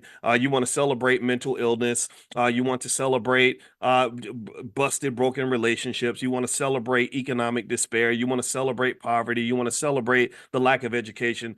That's gonna make me a hater. I'm gonna sound like a hater, so I have to be honest with you. I'm really not particularly interested in having a lot of patience with anybody who's probably doing more damage to the Black community than the KKK ever could. There is no Klansman. There is no Trump supporter. There's no Democrat or Republican that could ever do as much damage to the Black community as BET is probably doing when they celebrate some of the stuff that they celebrate. In fact, if you recall, BET was the network that that really elevated R. Kelly right after he got caught on video with that little girl. If you go back and you look back maybe about 2003, 2002, 2004, something like that, this was way before I was doing any of this. This is way before any of you knew who I was because I was just on the faculty at Syracuse University. No one knew who I was. Nobody cared. I remember I called my wife, Alicia, who's now my wife. She was my friend back then, and I remember calling her and I said, "How in the hell are they putting this Negro on TV?" And making him the keynote performer. They didn't just it was right after. If you recall, go look at the history. It was right after this man, was on this tape with this little girl. I don't know if that was the time he peed on the girl or not. I get them mixed up. There's so many pee stories about R. Kelly. And if you remember, the only network that really stood by him was BET. BET brought him on for an interview after the incident, and that was where he was given an opportunity to do some damage control. And he kept saying, "Just focus on my music, just focus on my music," because that's the goal, right? If we get you to focus on how good my music is, then you're going to forget about all these other things that are going on. And then for the BET Awards, I will never forget. I said, I wonder if they're going to have him perform on the BET Awards because a lot of radio stations had banned his music at the time. Not only did they have him perform on the BET Awards, they gave him the longest set. They like everybody else's performance might have been 3 or 4 minutes. His had to be like 12 or 13 minutes, maybe 15. It was really long and it was a full-fledged music video, all that stuff. Maybe it was 03, 04-ish around that time. And I just remember thinking, Lord Jesus, is that all? So y'all really that's all y'all really care about is the money, huh? And so this is the history. And I'm sorry, I don't think you can be nice about it. What BET kind of does is I understand what they're seeking to do. They try to balance the crazy and the negative with a little bit of positive to try to say, well, no, we got this and we got that, and I love that. They have Infinity Song who performed at the All Black National Convention several times. They were at the BET Awards this year. I think D1's been invited, stuff like that. So I think that their goal is to say, look, we got a range. But I think I was talking to my wife about it the other day, and I said, okay, so if I gave you 30 gallons of Kool-Aid and it was like the best Kool-Aid you've ever had, but I tell you, oh, by the way, there's about 2 ounces of piss in the Kool-Aid. Like I just put a little drop of urine in the Kool, just a little pee, just a little. It's not a lot. You won't taste it. You won't taste the pee in the Kool-Aid, but because there's 30 gallons of Kool-Aid and just one drop of pee. Is that okay? Like, would y'all drink the Kool-Aid? How many of y'all, yes or no? Would you want to drink the Kool-Aid if it had even just one little drop of pee in it? But it was like the best Kool-Aid you ever had, but it's just one drop, just a little drop of pee in there. What do you think? I don't know. What do y'all think? And I think that's kind of what the point, the argument would be is that, if you think about it, if someone was to make the argument and say, well, no, look at all the good things BET does, that outweighs the bad things. I think that's an interesting conversation because then you can make that same argument about R. Kelly or Bill Cosby or really anybody, any person or entity that's done terrible things. You could say, well, even if you dislike Donald Trump, for example, or if you look at Joe Biden and know that he incarcerated more Black men than any president in American history, or you look at Donald Trump and what he wanted to do to the Central Park Five, You can make the exact same argument. You could say, no, no, no, no. But look at all the good things. Look at all the good stuff he did. It's okay. It's all that's forgiven because he did this good stuff. And I think that's not an argument. That's not a debate for me to have for you. That's a debate I want you to have for yourself. And I think all of us have to kind of balance that out and figure that out. Like, what does this look like? So BET is very dangerous, to be honest with you. And I know I upset people over there, and I'd hate to be the guy who's saying these things. But I think that they know these things. They know these things, and the reason I know is because I had a conversation with a guy named TJ Holmes, and back when he worked with BET, and I remember he called me. Somehow Don Lemon gave him my number, and he called me on my phone, and we talked. And I think he was surprised that I understood their business model so well. He said I was in a meeting, and he said I could have. It was almost like you wrote that article as if you were in the meeting with us. I couldn't believe that you wrote, and I said, yeah, well, because I understand how racism works. I understand how powerful media is. I understand what capitalism does. I understand when you mix money and media, that can be a formula for oppression. When you mix money and media, so y'all got to understand this. This is an economic lesson. I'm about to dive into this article in a minute. But um, when you have the money, which white people have much more than you. So if you measure your success based on how much money you have, then you're automatically going to be a white supremacist. And the reason is because white people have most of the money. That's like a fish measuring it's the quality of the fish by how fast it runs the 100-meter dash. A fish will always be inferior to a panther because panthers run fast and fish do not. Fish, they swim. So what the fish would have to do in order to create a level playing field is stop trying to be a track star. Stop trying to be something that you're not. Stop trying to give your opponent the advantage by competing with their rules and their standards. Do you understand? So stop measuring success, your success, my success, black success by how much money you have or how famous you are, how much you're on TV. Because that's something, if you want to talk about this whole oppression, white supremacy thing, well, they own the TV networks. They own the radio stations. They have the capital bases. They own the banks that fund these institutions. So how the hell are you going to compete with that? How are you can't do that. The only way you can really win is you have to change the rules. You have to throw out the whole competition altogether and create something that gives you an advantage. So ultimately, when you mix money and we love money, it's really fascinating to me. My in case you're new, my background is I'm a finance guy. I've been teaching finance for a long time. When you really consider how much we love money and how much we worship people just because they made money or just because they're on TV, um, it's really fascinating to me because we don't have that much money to begin with. So you can't measure black success based on who has the most money or who's the most famous. Give me a guess if you understand that. We have to pick other criteria. What are those criteria? I'm going to allow you to decide what that's going to be, but it has to be something other than that. So with BET, it's the perfect formula for oppression. And I'm going to read this article to you and tell you what's going on with BET. Another real surprise with this pending purchase of BET is that they cut the price in half. And the price, when Byron Allen made a bid for BET, he bid $3.5 billion. Now they're in talks to sell it for 1.7 billion, according to Variety. Now here's what Variety's saying. Now that was a real shocker to me. I'm like, why? So maybe BET's struggling. I don't know. I mean, this is very surprising when the price gets cut that much. So they said here in this article in Variety, it says BET or Paramount is reportedly in talks to sell BET for 1.6 billion in a buyout led by CEO Scott Mills. I don't know Scott Mills. I guess he's the CEO of BET. He seems like a nice guy. I don't know. He's a bald. He's got a bald head like me, but he's got kind of a little George Jefferson thing going on. But he seems like a nice dude. I don't know this man. It says Paramount Global's trio of co-CEOs have publicly said they've hired bankers to evaluate the sale of certain assets. Industry speculation has swirled around BET, which has been the target of acquisition offers in the past.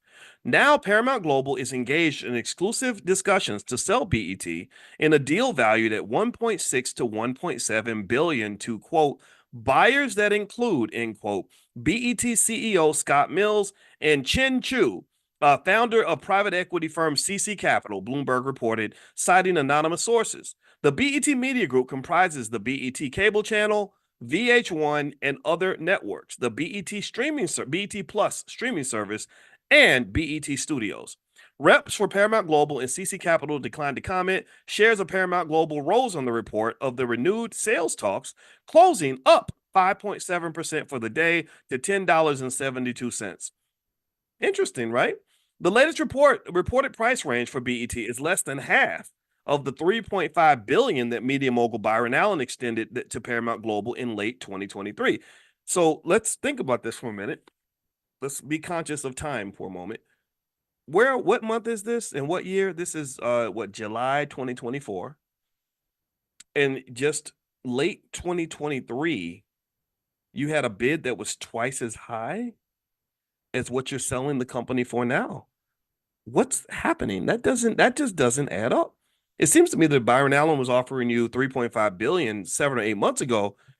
You would have taken the bid. Now, the only possibility I'm thinking about is perhaps they didn't believe that it was credible. Remember, anybody can bid anything for anything. Anybody can pop up and say, "Oh, I'll give you $10 billion for your house or something," but they have to be able to raise the money. And so I think that with Byron, I think the question might have been, can he really go get the money? Or is he just making big bids, hoping he can go raise the money? Is he just doing it for attention? Nobody knows. And I know that with Byron Allen, it seemed to me that the Griot was having some trouble. I know he bought the Griot. I think that they were overspending on their content. I got that sense because I know he had to let a lot of people go. He had to fire a lot of people.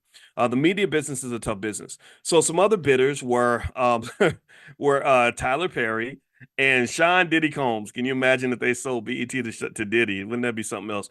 In August 2023, Paramount called off the bidding process for BET because, quote, a sale wouldn't result in any meaningful deleveraging of its balance sheet. I'm confused. It's just 8 months later. So now it wouldn't. So 3.5 billion wouldn't result in you paying off enough debt, but 1.7 billion will. So I think that what's happened is that Paramount's in even deeper, much deeper trouble than it was at the end of 2023. But I can tell you, as a person who's been following Paramount stock for a long time, that company's been in trouble for a while. So I'm very surprised that they're even talking about this. Let's see here. The three executives running Paramount Global have outlined a three-pronged strategy of job cuts, asset sales, and streaming partnerships to right the ship.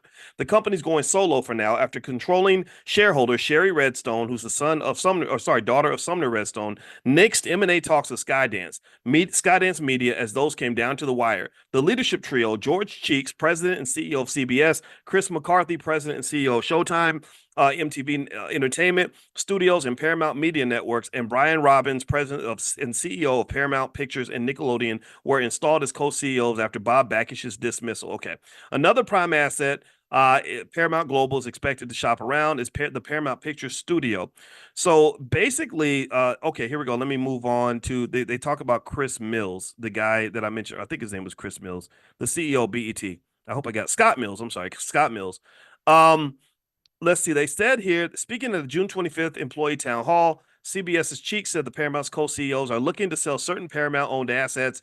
In fact, we've already hired bankers to assist us in this process, blah, blah, blah. Scott Mills has led BET since January 2018, adding CEO to his title in 2021. He first joined BET in 1997 as a senior VP of business development and rose through the ranks over the years to various senior roles. As COO of BET, he led the launch of his Centric channel, and as president of digital media, launched BET Mobile and BET's digital video distribution operations. Okay. So there's more. You can go look up more if you want to. But basically, BET is owned and run by Paramount, as we mentioned earlier, and basically Paramount has too much debt. The traditional media that they built their business on, Sumner Redstone is really good with traditional media and traditional cable. All that stuff's kind of dying, it's kind of going away, and so they're losing money in a pretty horrible way, and they're just overspending on their content. They had this show that I liked called Yellowstone, and they had this writer named Taylor Sheridan who wrote the show, and I guess because his shows were so good, they gave him like the ability, kind of a blank check to just create a bunch of other shows that are on the network. I forgot the name of it. I think one of them stars Sylvester Stallone's like Tulsa King or something, and a couple more. But anyway, the funny thing was that they were, and this is something for you to remember when you go build your own business, is that if you recall, remember the other day, how many of you were in financial consciousness training in the last couple of days where I talked about the free cash flow problem? Does anybody remember when we talked about the free cash flow problem and what happens when companies or even individuals just have too much access to cash?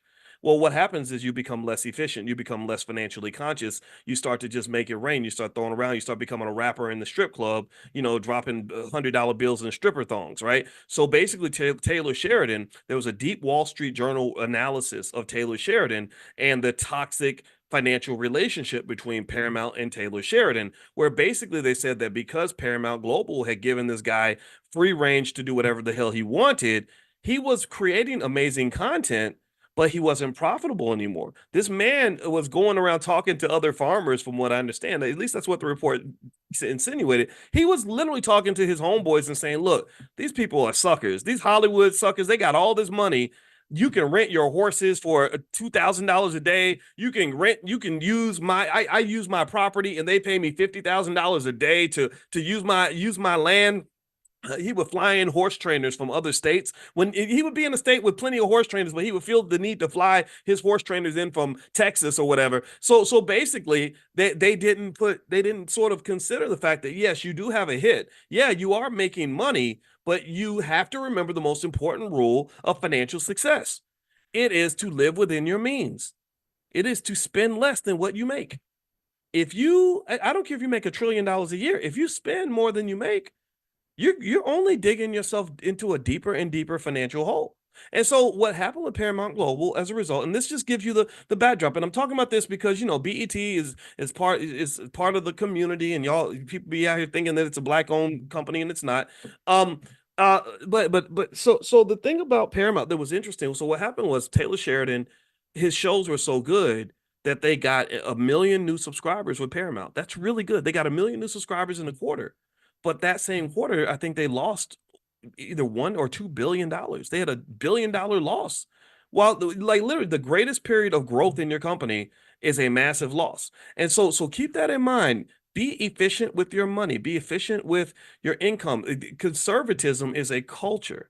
And I can tell you that if you don't embrace that, then you could have some financial challenges. And this goes for an individual, this goes for a company, or and everything in between. Okay, so just keep that in mind. I think that's a lesson to learn. I'll keep you posted on what happens with BET and who their new massa is, and maybe maybe Scott Mills will buy it, and then I guess it'll kind of be a black owned company. But the other things I'd always be interested in who's really funding this, right? Because I'm a believer that it's not the manager who makes the difference, because he's been managing BET for a long time. He's been the economic babysitter of this entity for a very long time.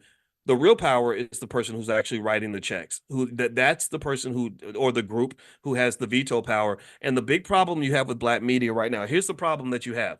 And this is something I want to talk about before we dig into the book. Unhealthy black people are very profitable.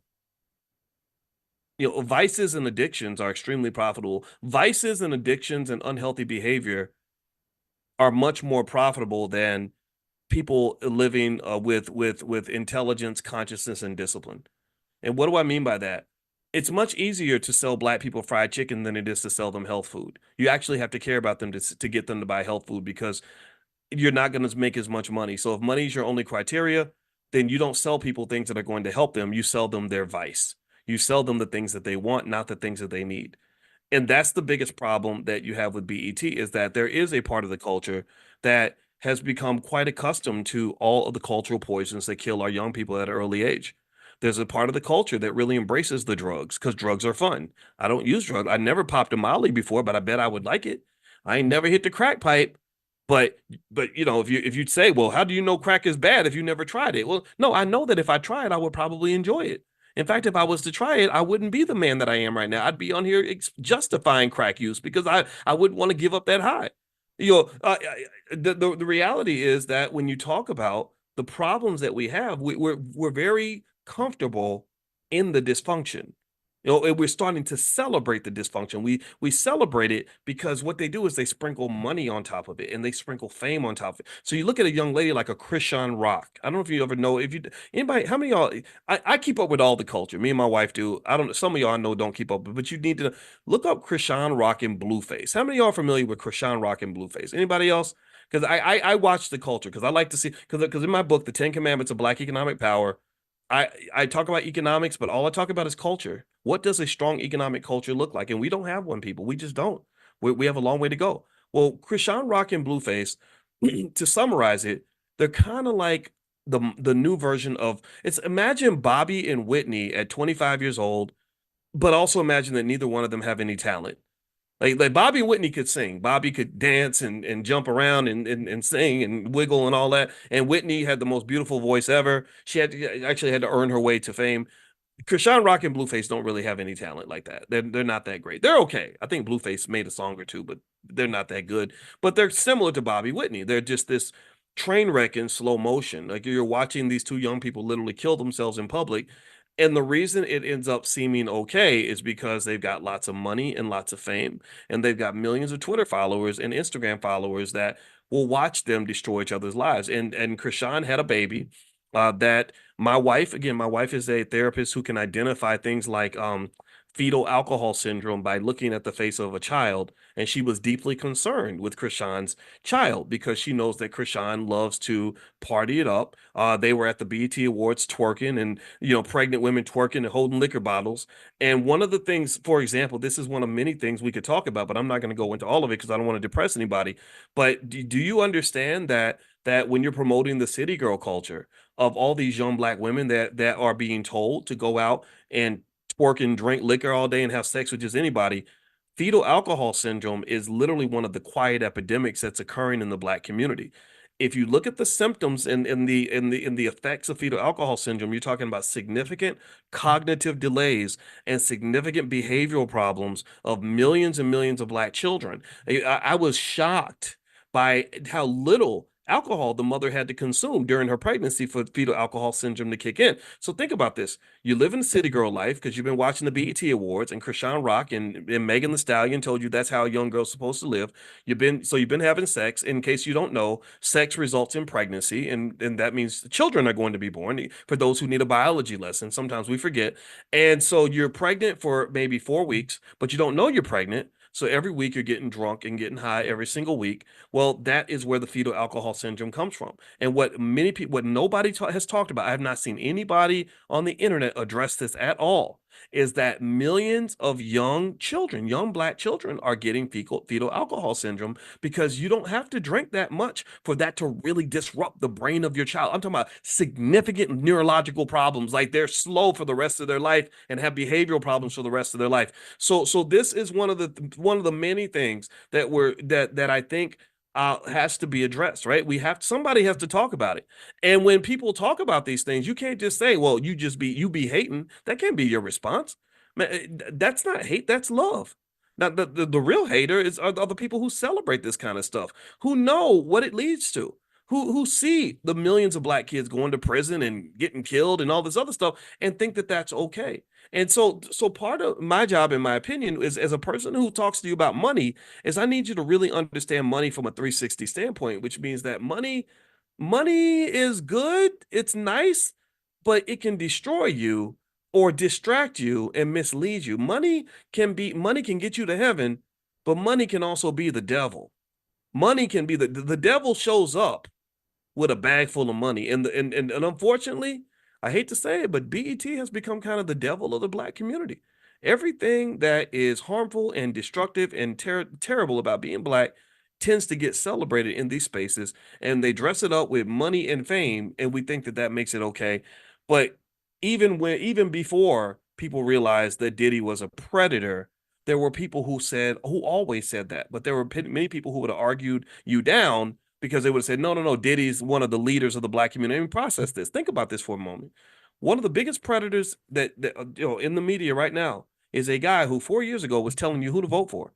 Anybody remember Vote or Die? He was telling you you got to vote or you're going to be dead or something stupid like that, right? And people were doing this. Millions of people were following the lead of a person who has a complete track record of 30 years of doing horrible, harmful things to people, possibly including starting with killing Tupac, right? So I think generally, and this is where we're going to dig into. We're going to read tonight about black leadership and the history of black leadership, so you can understand that sometimes you're following the wrong leaders. That's my point.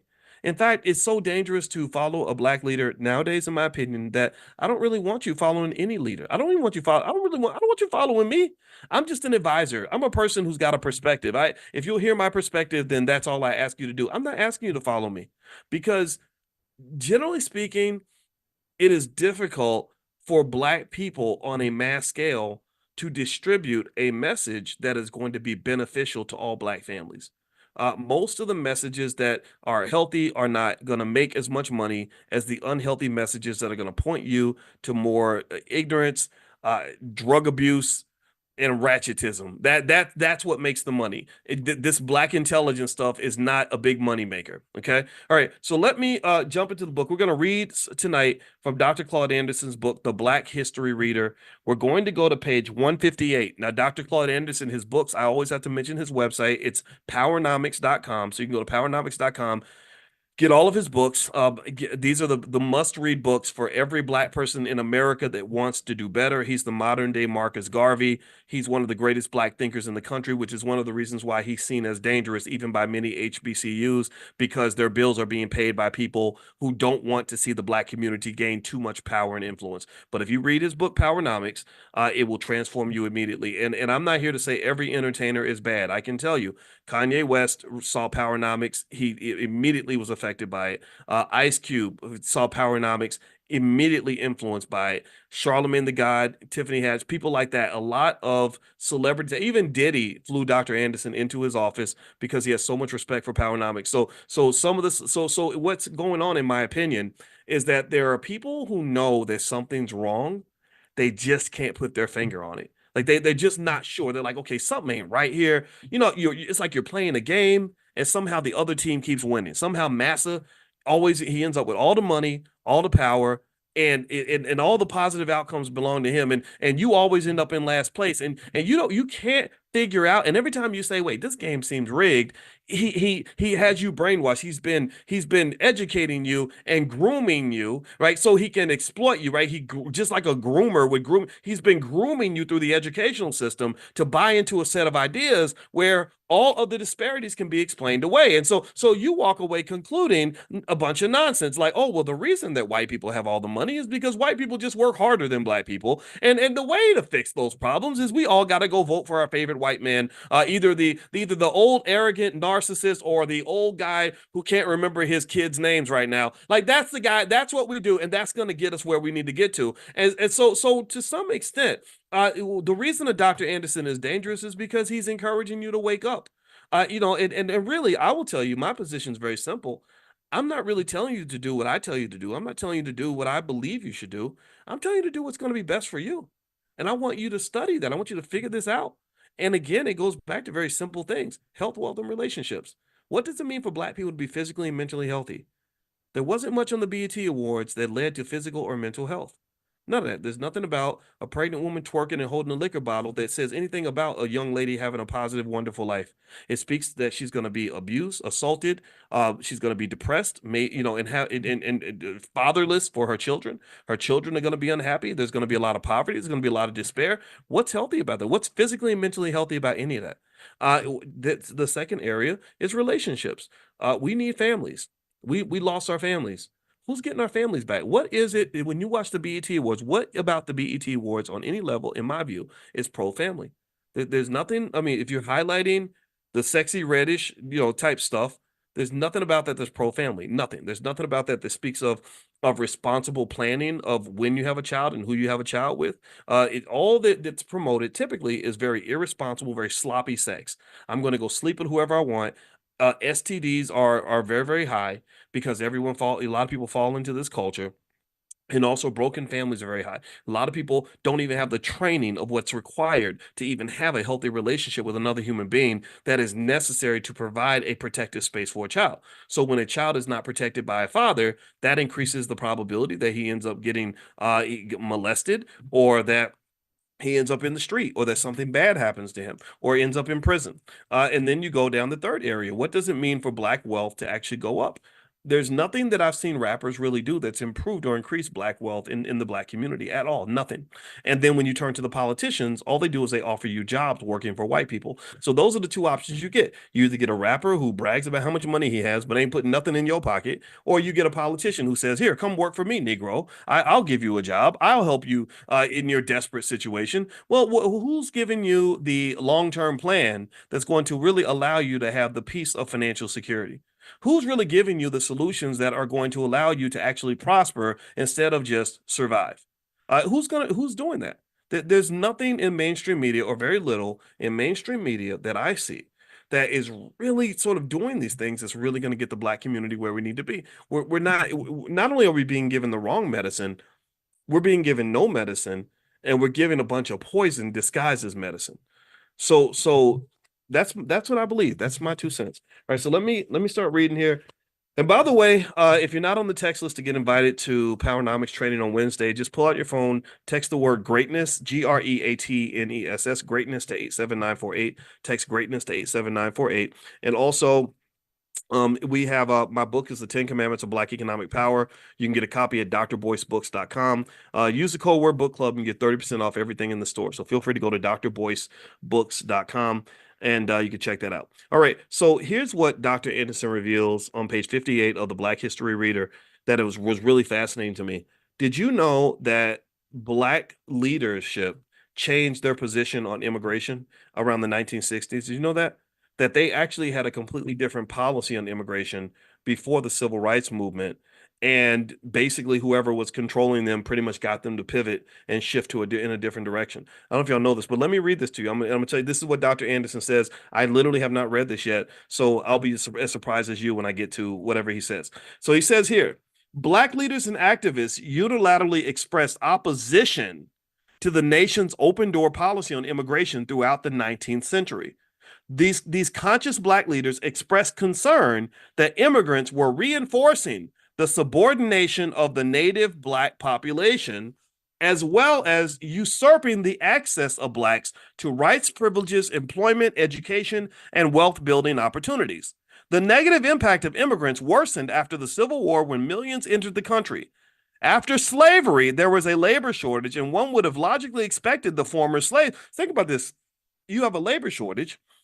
You got all these former slaves. You got all these Black people, hardworking people that they've been working for free. So you know they're going to make good employees.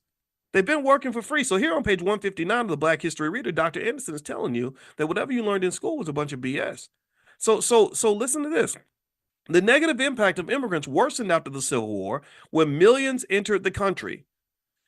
After slavery, there was a labor shortage, and one would have logically expected the former slaves who had been skilled tradesmen, carpenters, blacksmiths, cooks, artisans, and farmers to fill those jobs.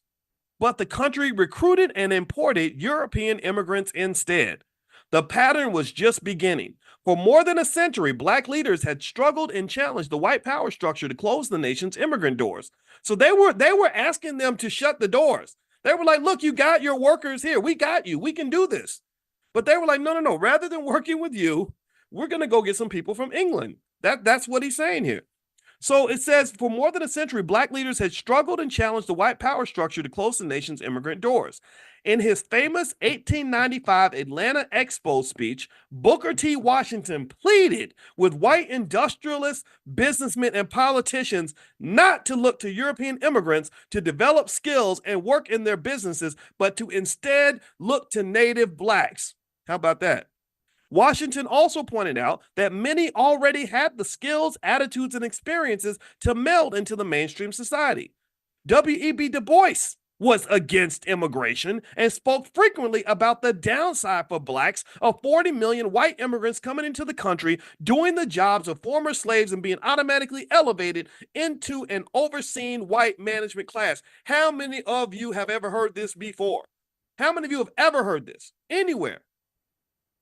So maybe their concept in their head was, if you do have Black jobs, every job should be a Black job. Any job we can do is a Black job.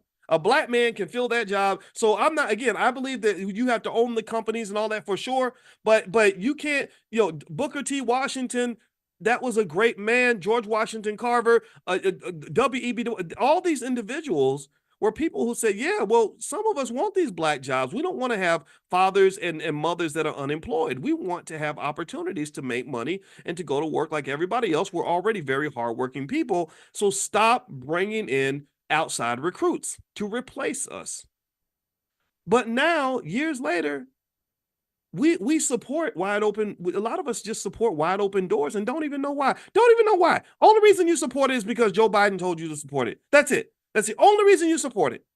You forgot about the mass incarceration and the crime bill and all. You don't even think about it. That's why Shaquana ain't got no daddy. You're not even connecting the dots on that. You're just so quick to just do whatever they tell you to do that you don't even think about it. I'm not mad at you for voting for Democrats and Republicans. I get that. I know lesser of two evils. Okay, I get it. But still, what I have a problem with is that some of us don't even think about it.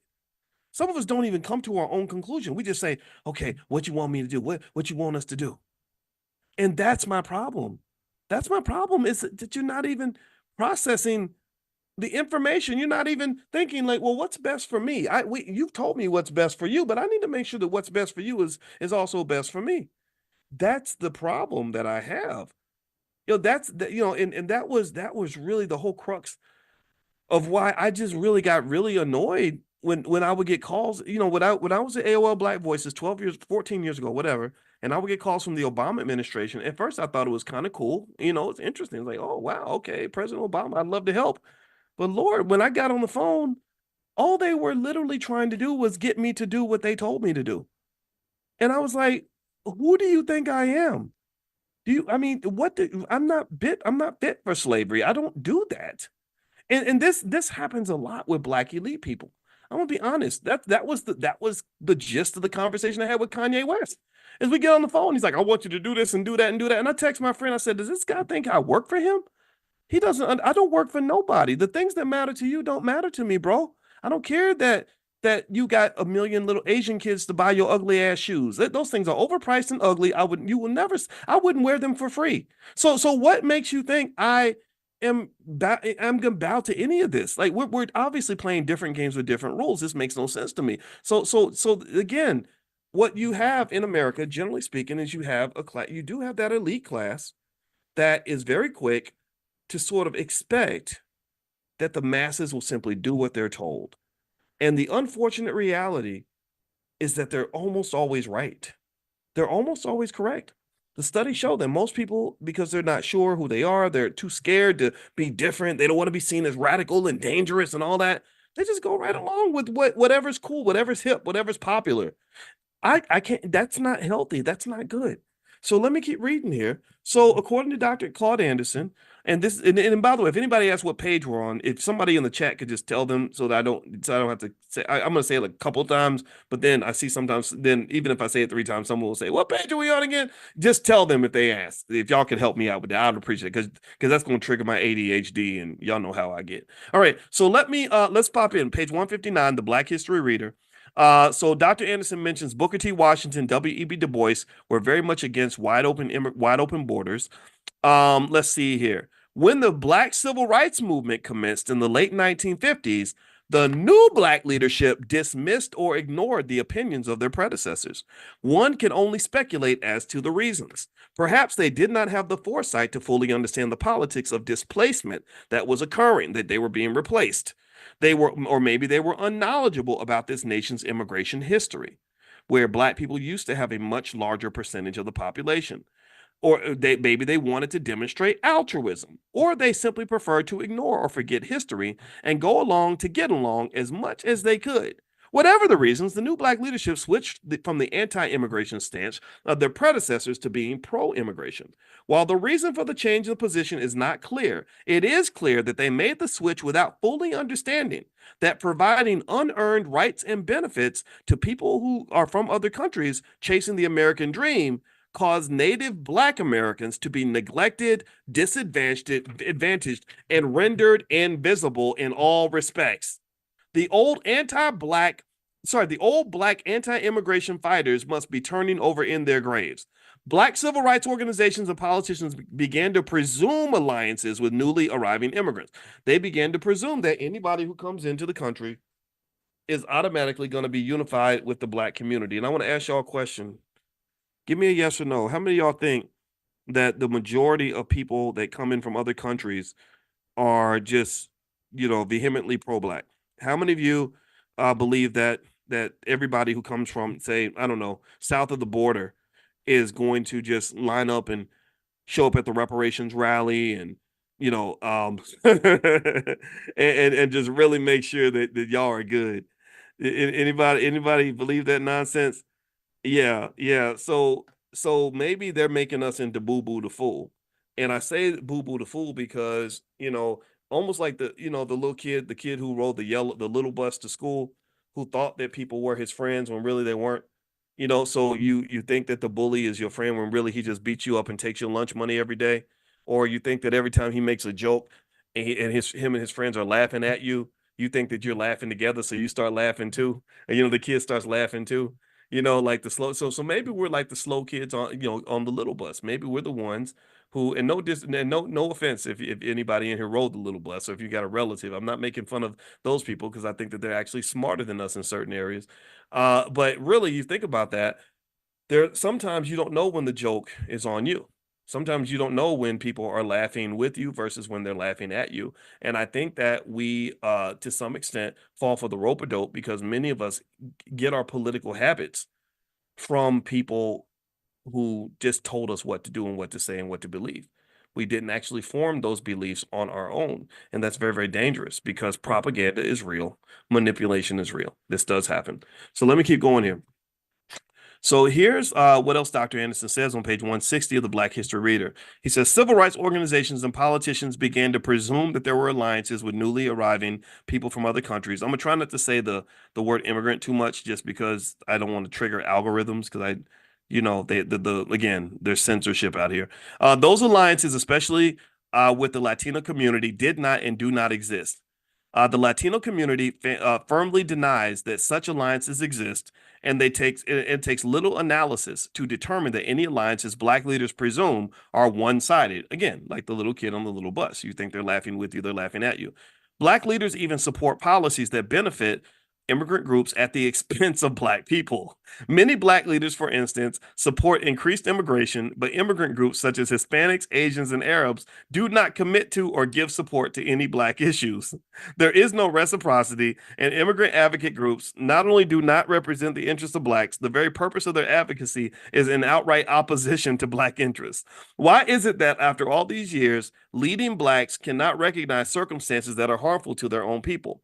Why is it that the people permit those whom they have accepted as leaders to continue doing them harm? So he says here, so the next question is question 53. How do immigration policies specifically injure Native Black Americans? So this is a good conversation to have in terms of if someone asks you, like, well, why do you have this issue with wide open borders or whatever? Well, let's see what Dr. Anderson has to say. He says, throughout the history of North America, waves of I'm going to say people from other countries have entered the country to take advantage of the considerable economic opportunities extended to them and to enjoy the elevated status, respect, and privileges they automatically receive over Blacks in the labor force. Since the Black descendants of slaves are not immigrants, they are excluded from the privileged status, benefits, and rights extended to people from other countries and must compete with every person from another country for basic rights and life resources. Immigrants and Blacks compete for space, rights, economics, and privileges. Reaching America has been a dream come true for people from other countries, but it has been a nightmare for many Native Blacks and their forefathers. Space. Although a growing number of legal and illegal immigrants are located in the suburbs, most immigrants find residential and commercial space in urban areas. Once they establish a toehold in the urban centers, they then mark and close the space using their language, culture, or religion as barriers to encroachment. Within the confines of their closed communities, they concentrate their resources and build socioeconomic enclaves or niches. Immigrant niches can be found in most urban areas like Detroit, Miami, LA, Philadelphia, New York, DC, San Francisco, and Chicago. After closing their territories, they mark them for their own cultural image, such as Koreatown, Chinatown, Frenchtown, Japantown, Little Cuba, Greektown, and Mexicantown. As their numbers grow, they spread out and gentrify the Black areas, such as Harlem in New York City, Overtown, Liberty City, and Coconut Grove in Miami, Inglewood, Compton, and Watts in the LA area, and Sweet Auburn in Atlanta. Has anybody seen any of this? Let me know if you've noticed any of this in your communities. Anybody seen any of that? All these formerly Black dominated cities are now occupied predominantly by Hispanic immigrants. Interesting. Numerical displacement means diminished economic and political influence by Blacks in mainstream society. Since 1900, this is interesting. Pay attention now. Listen up. Since 1900, the Hispanic population increased from 100,000 to 55 million in 2016. They have surpassed and made Black Americans a minority. Hispanics boast that they are now the nation's new majority minority and will gentrify urban residential areas along with whites and Asians, displacing blacks. And that's what a lot of people in Chicago are protesting right now. They're very, very upset about this. The economic impact. Okay, so the economic impact of immigrants on Native Black Americans is quantifiable. For every 10%, now listen to this now. For every 10% increase in the number of immigrants, Native Black income is reduced by 0.3%. Blacks had an earnings ratio of 56 cents to every dollar earned by whites in the 1950s. Because of the Black Civil Rights Movement in the 1970s, Blacks' earnings ratio rose to 66% of every dollar earned by whites. So we went from 56 to 66.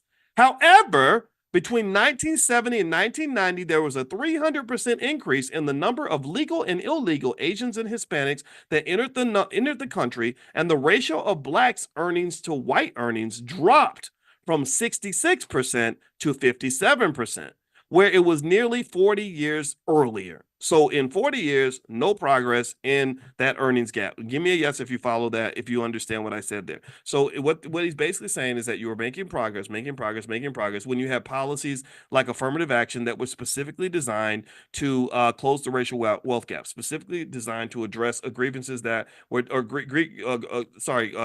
that were done to you, right? But then when everything started to dilute, when other people started to jump in and grab your benefits, your income ratio went down again.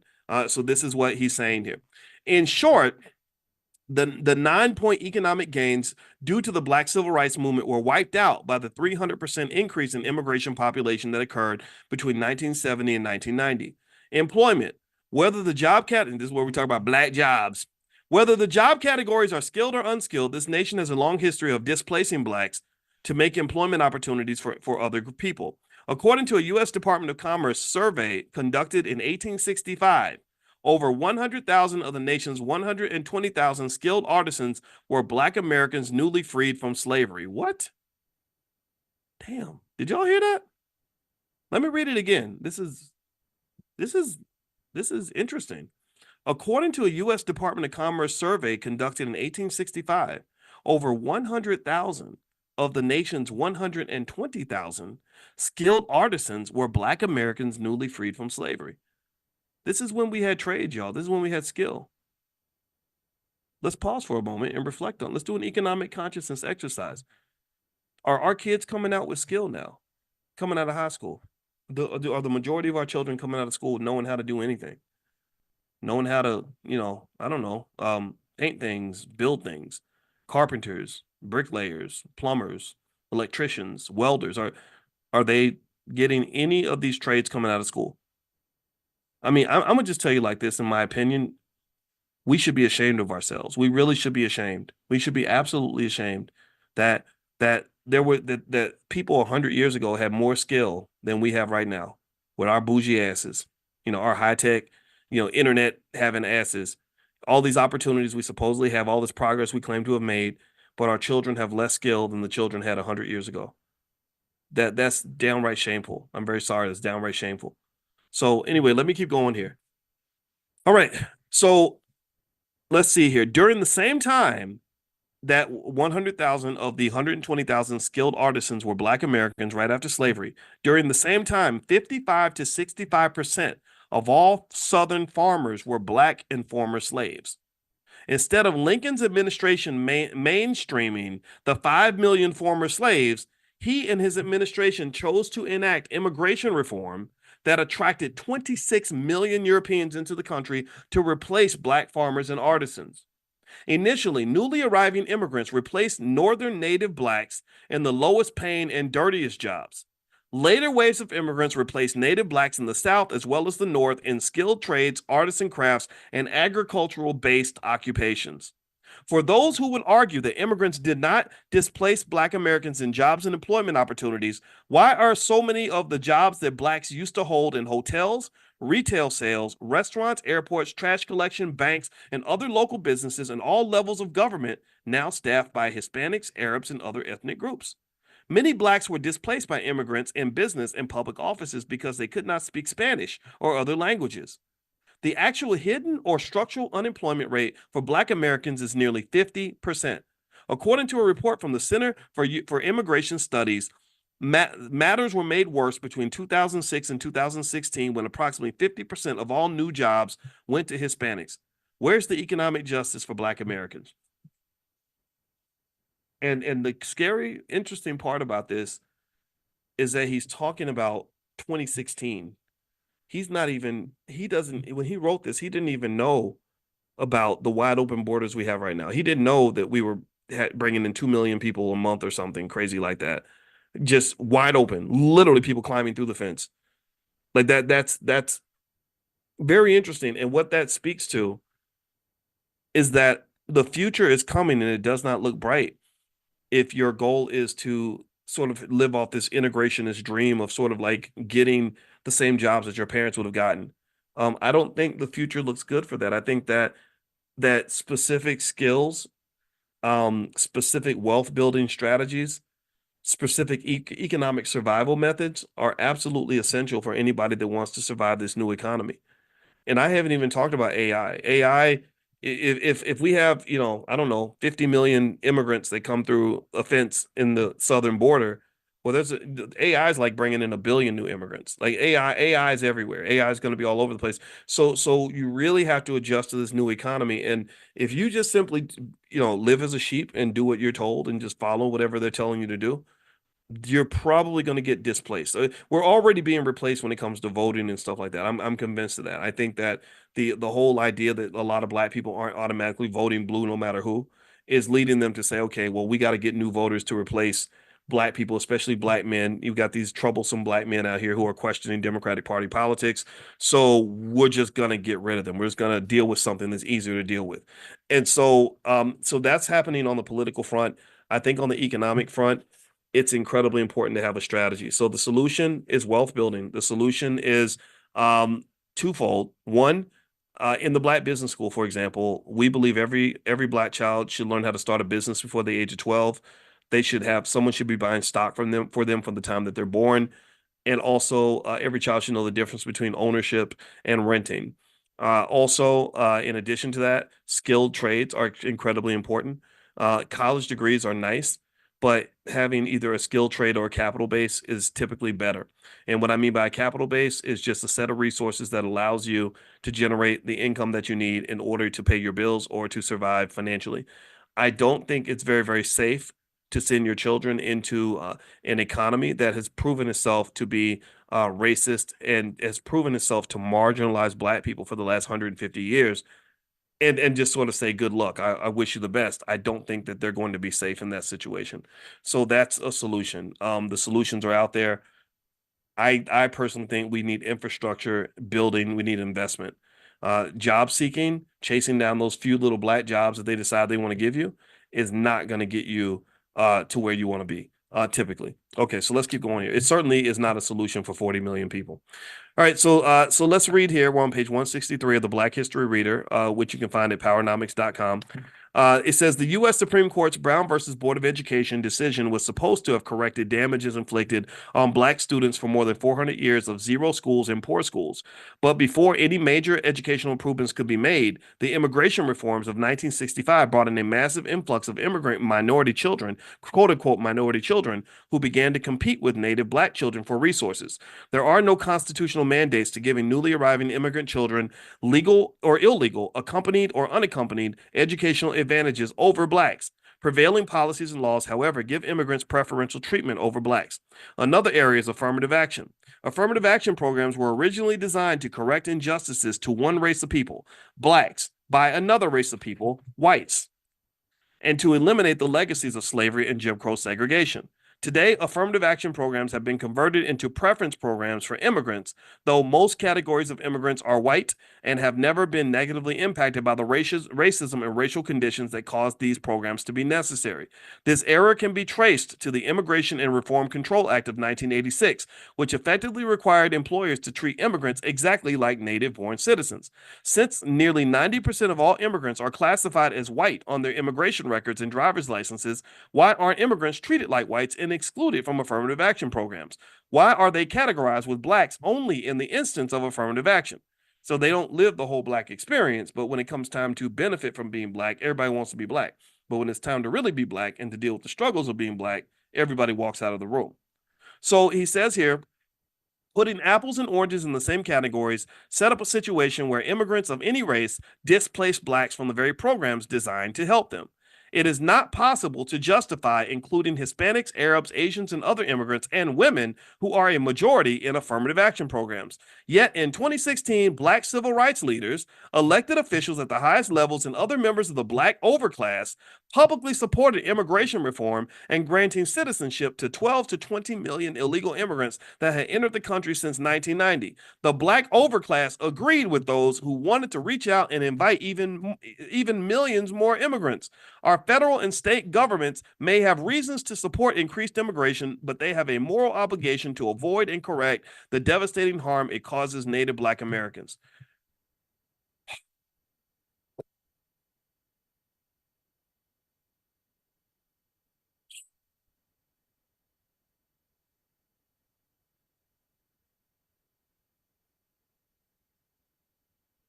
I'm done. There's nothing else to talk about. Um, I'm irritated. I'm very irritated because you're really in a fight. Basically, you're really in this fight that you're losing. Collectively, you're losing. But there are solutions, and I think the solutions. I don't see the solutions ever being implemented on a national level. And part of it is because if you go back to the beginning of our conversation where we talked about the BETs of the world, BET, this big white owned company that pretends to be black, that uses black people and sells them and makes billions of dollars doing that. These platforms are not positioned. This overclass is not positioned to do the things that are absolutely essential to really create the sort of um, economic or cultural or educational foundation required for you to truly succeed in this competitive economy. In this society, the more mainstream you are, the more mainstream your ideas are, the more you're relegated to the underclass. Because in the mainstream, there is a presumption that blackness means you're at the bottom. They will always have more sympathy for, I don't know, say a George Floyd situation where a guy gets killed by a cop and everyone feels sorry for a black man. They'll highlight that, but they won't talk about all of the other black men that are just trying to survive economically with their families, or the abuse that happens when men get incarcerated, or what's happening, how our families get broken when you have things like the Biden crime bill where so many men are in prison right now, and all these other variables that are affecting families. I get it. The police shootings are something worth addressing 100%, but that's not really something that is absolutely foundational to the existence and survival of the average black family in America. If you want to look at solutions, here's the deal. I think you have to get rid of the old school black leadership model where you have these civil rights superstars who are, going to be at the Grammys and the Oscars and taking pictures next to the presidential candidates claiming to represent the black community. In almost every single case, none of that ever really works. None of it. I still remember even when President Obama got elected and everybody was so excited about who he was supposed to become for the black community. I was speaking at a church in New York, and on the day he got inaugurated, they changed the words of the song "We Shall Overcome," and they started singing "We Have Overcome." That's what they started singing. And I remember sitting there, I couldn't even sing it. I just kind of moved my lips because I said, I cannot believe we're singing "We Have Overcome." What have you really overcome?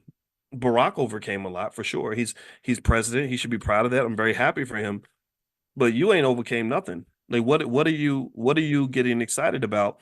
And then the same day, I remember a lady came out and she had this real nice picture of Barack Obama. It was like a painting. And I said, "That's a nice painting." And she said, "Absolutely. I just bought it." And she was real excited. She said, "I'm gonna put it up in my living room next to my pictures of Martin Luther King and Jesus." That's what she literally said. She was going to put it up next to Martin Luther King and Jesus, and that was like her inspiration for the day. And I get that. I'm not anti Barack on any level, but I think that you have to kind of know the difference between substance and symbolism. Also, I think you have to know the difference between um, a pseudo solution and an actual solution. I don't think the solutions for the black community typically are going to be mainstream led by mainstream leaders on national media outlets, because there's too much money being made from your oppression. There are too many people that benefit from controlling you. If you have a pimp and he's making money from his pack of hoes, because that's what we become. We become everybody's hoe except for, we don't benefit ourselves. We become a pack of hoes. That pimp has no incentive to liberate any of the women or any of the hoes, because he maybe got some male hoes too. He has no incentive to do what's best for those individuals, none. So to some extent, Black people, we've always been this commodity for other people. We are the perfect consumer because we will buy anything. We are wonderful for the educational system because they make money when your kids are going to these schools and not being properly educated. There are, we also give away so many things for free. We have the best athletes in the world, the best performers, the most interesting culture. People can package it up like BET and they can sell it and make money from that. And so there are so many people that are positioned properly to extract things from you. So when you're looking, when the pimp, when the prostitute is looking to the pimp to say, how do I become a better person? How do I do more for me? How do I make my life better? All he's going to do is tell her a bunch of lies. So you have this overclass, these pimps that pretty much are, if you let them lie to you, they're going to keep lying to you. If you let them keep telling you like, oh yeah, the best way for Black people to move forward is to everybody make sure you vote for the Democrats, and make sure you come to work every day. Make sure you go to school every day. Make sure you go to college and go $200,000 in debt to get a college degree, and that's how you become successful. They're walking you right down the rabbit trap. What they're literally saying is we're okay. See, the thing is, people think that there are others who just flat out hate Black people. First of all, I don't care if other people like me or not. I assume that they don't care that much about me. If I have a neighbor across the street who has a big Trump flag in his front yard, and I don't hate the guy. I don't like him or dislike him. I don't know if he likes me or not. He has a big pickup truck. He's like a former cop. He could be a black people hating redneck or something. But I don't care. Um, he doesn't care about me. I don't care about him. I don't need him. I don't need him to like me. I just need him to like not bother me, right?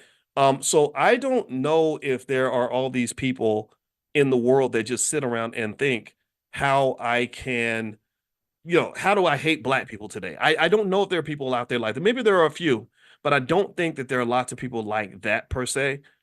But I do know that if you're talking about people that are going to love you, that has to start with you. And if you talk about people that are going to represent your interests, you have to start with you.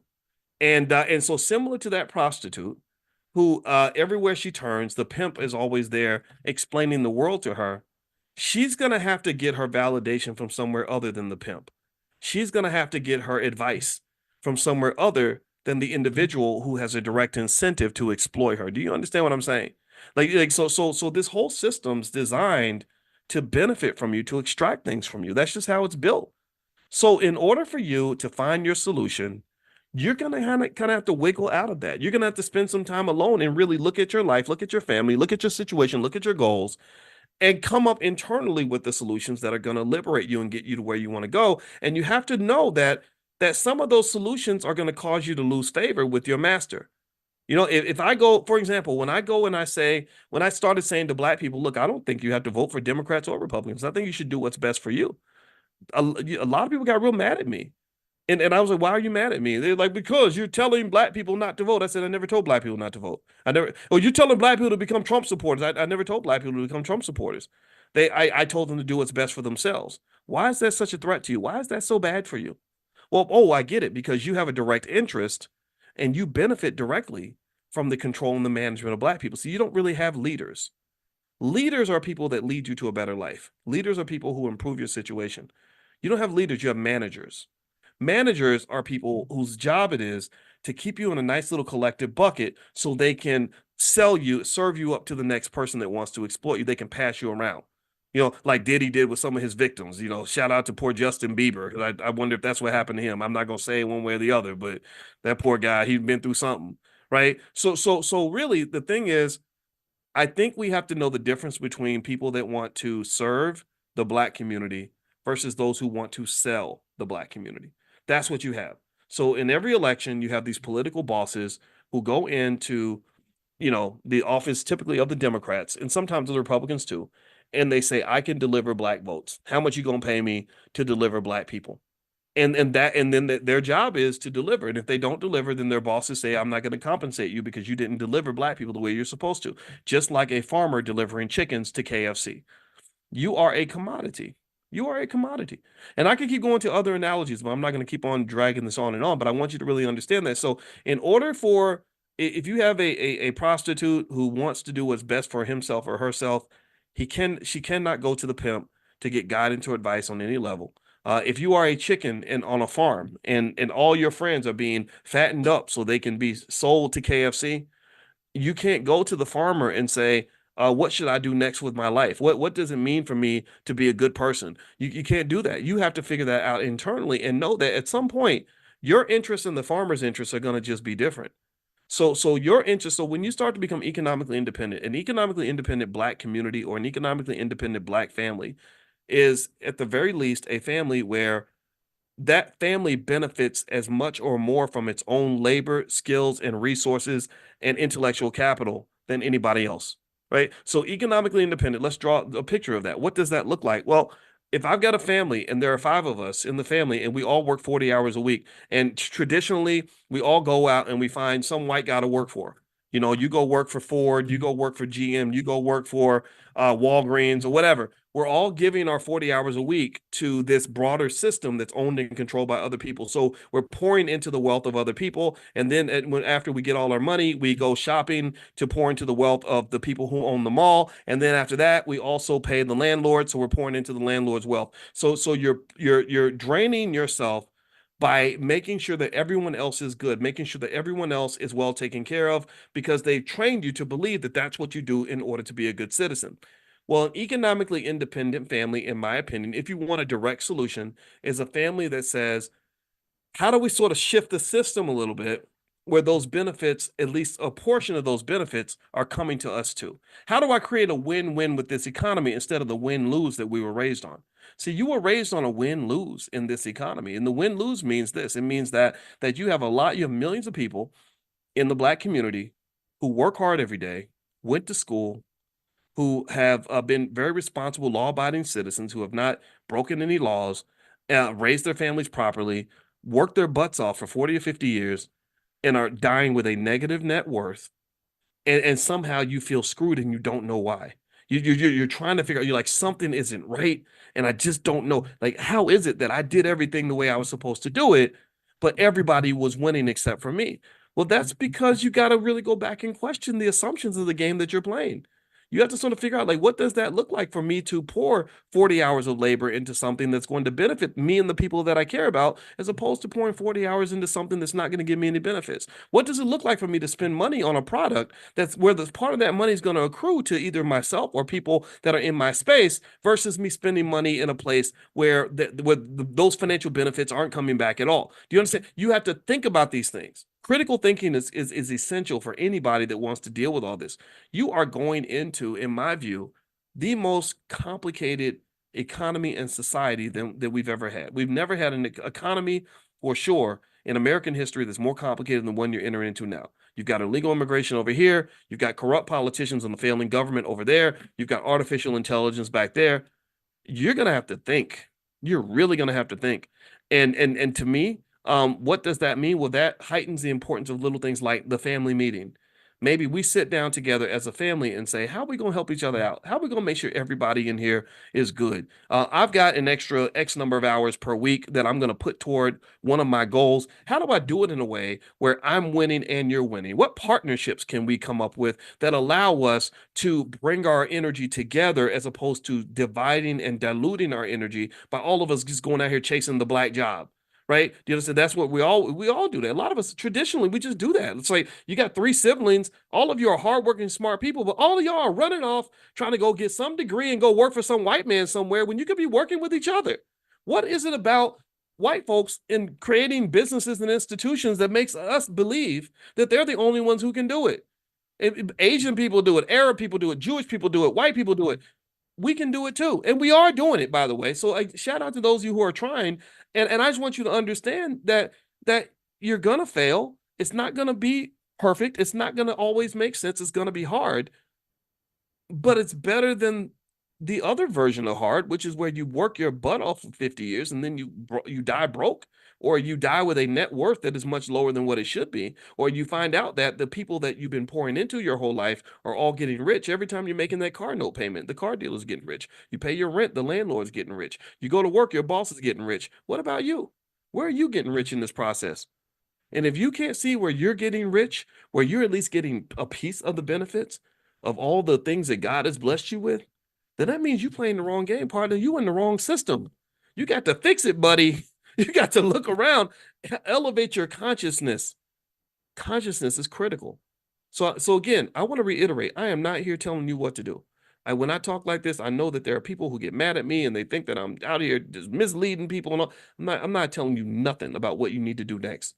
What I want to be able to help you do is I want to help heighten your consciousness to the point where when you decide what you're going to do next, it's the right move for you and those kids that you got.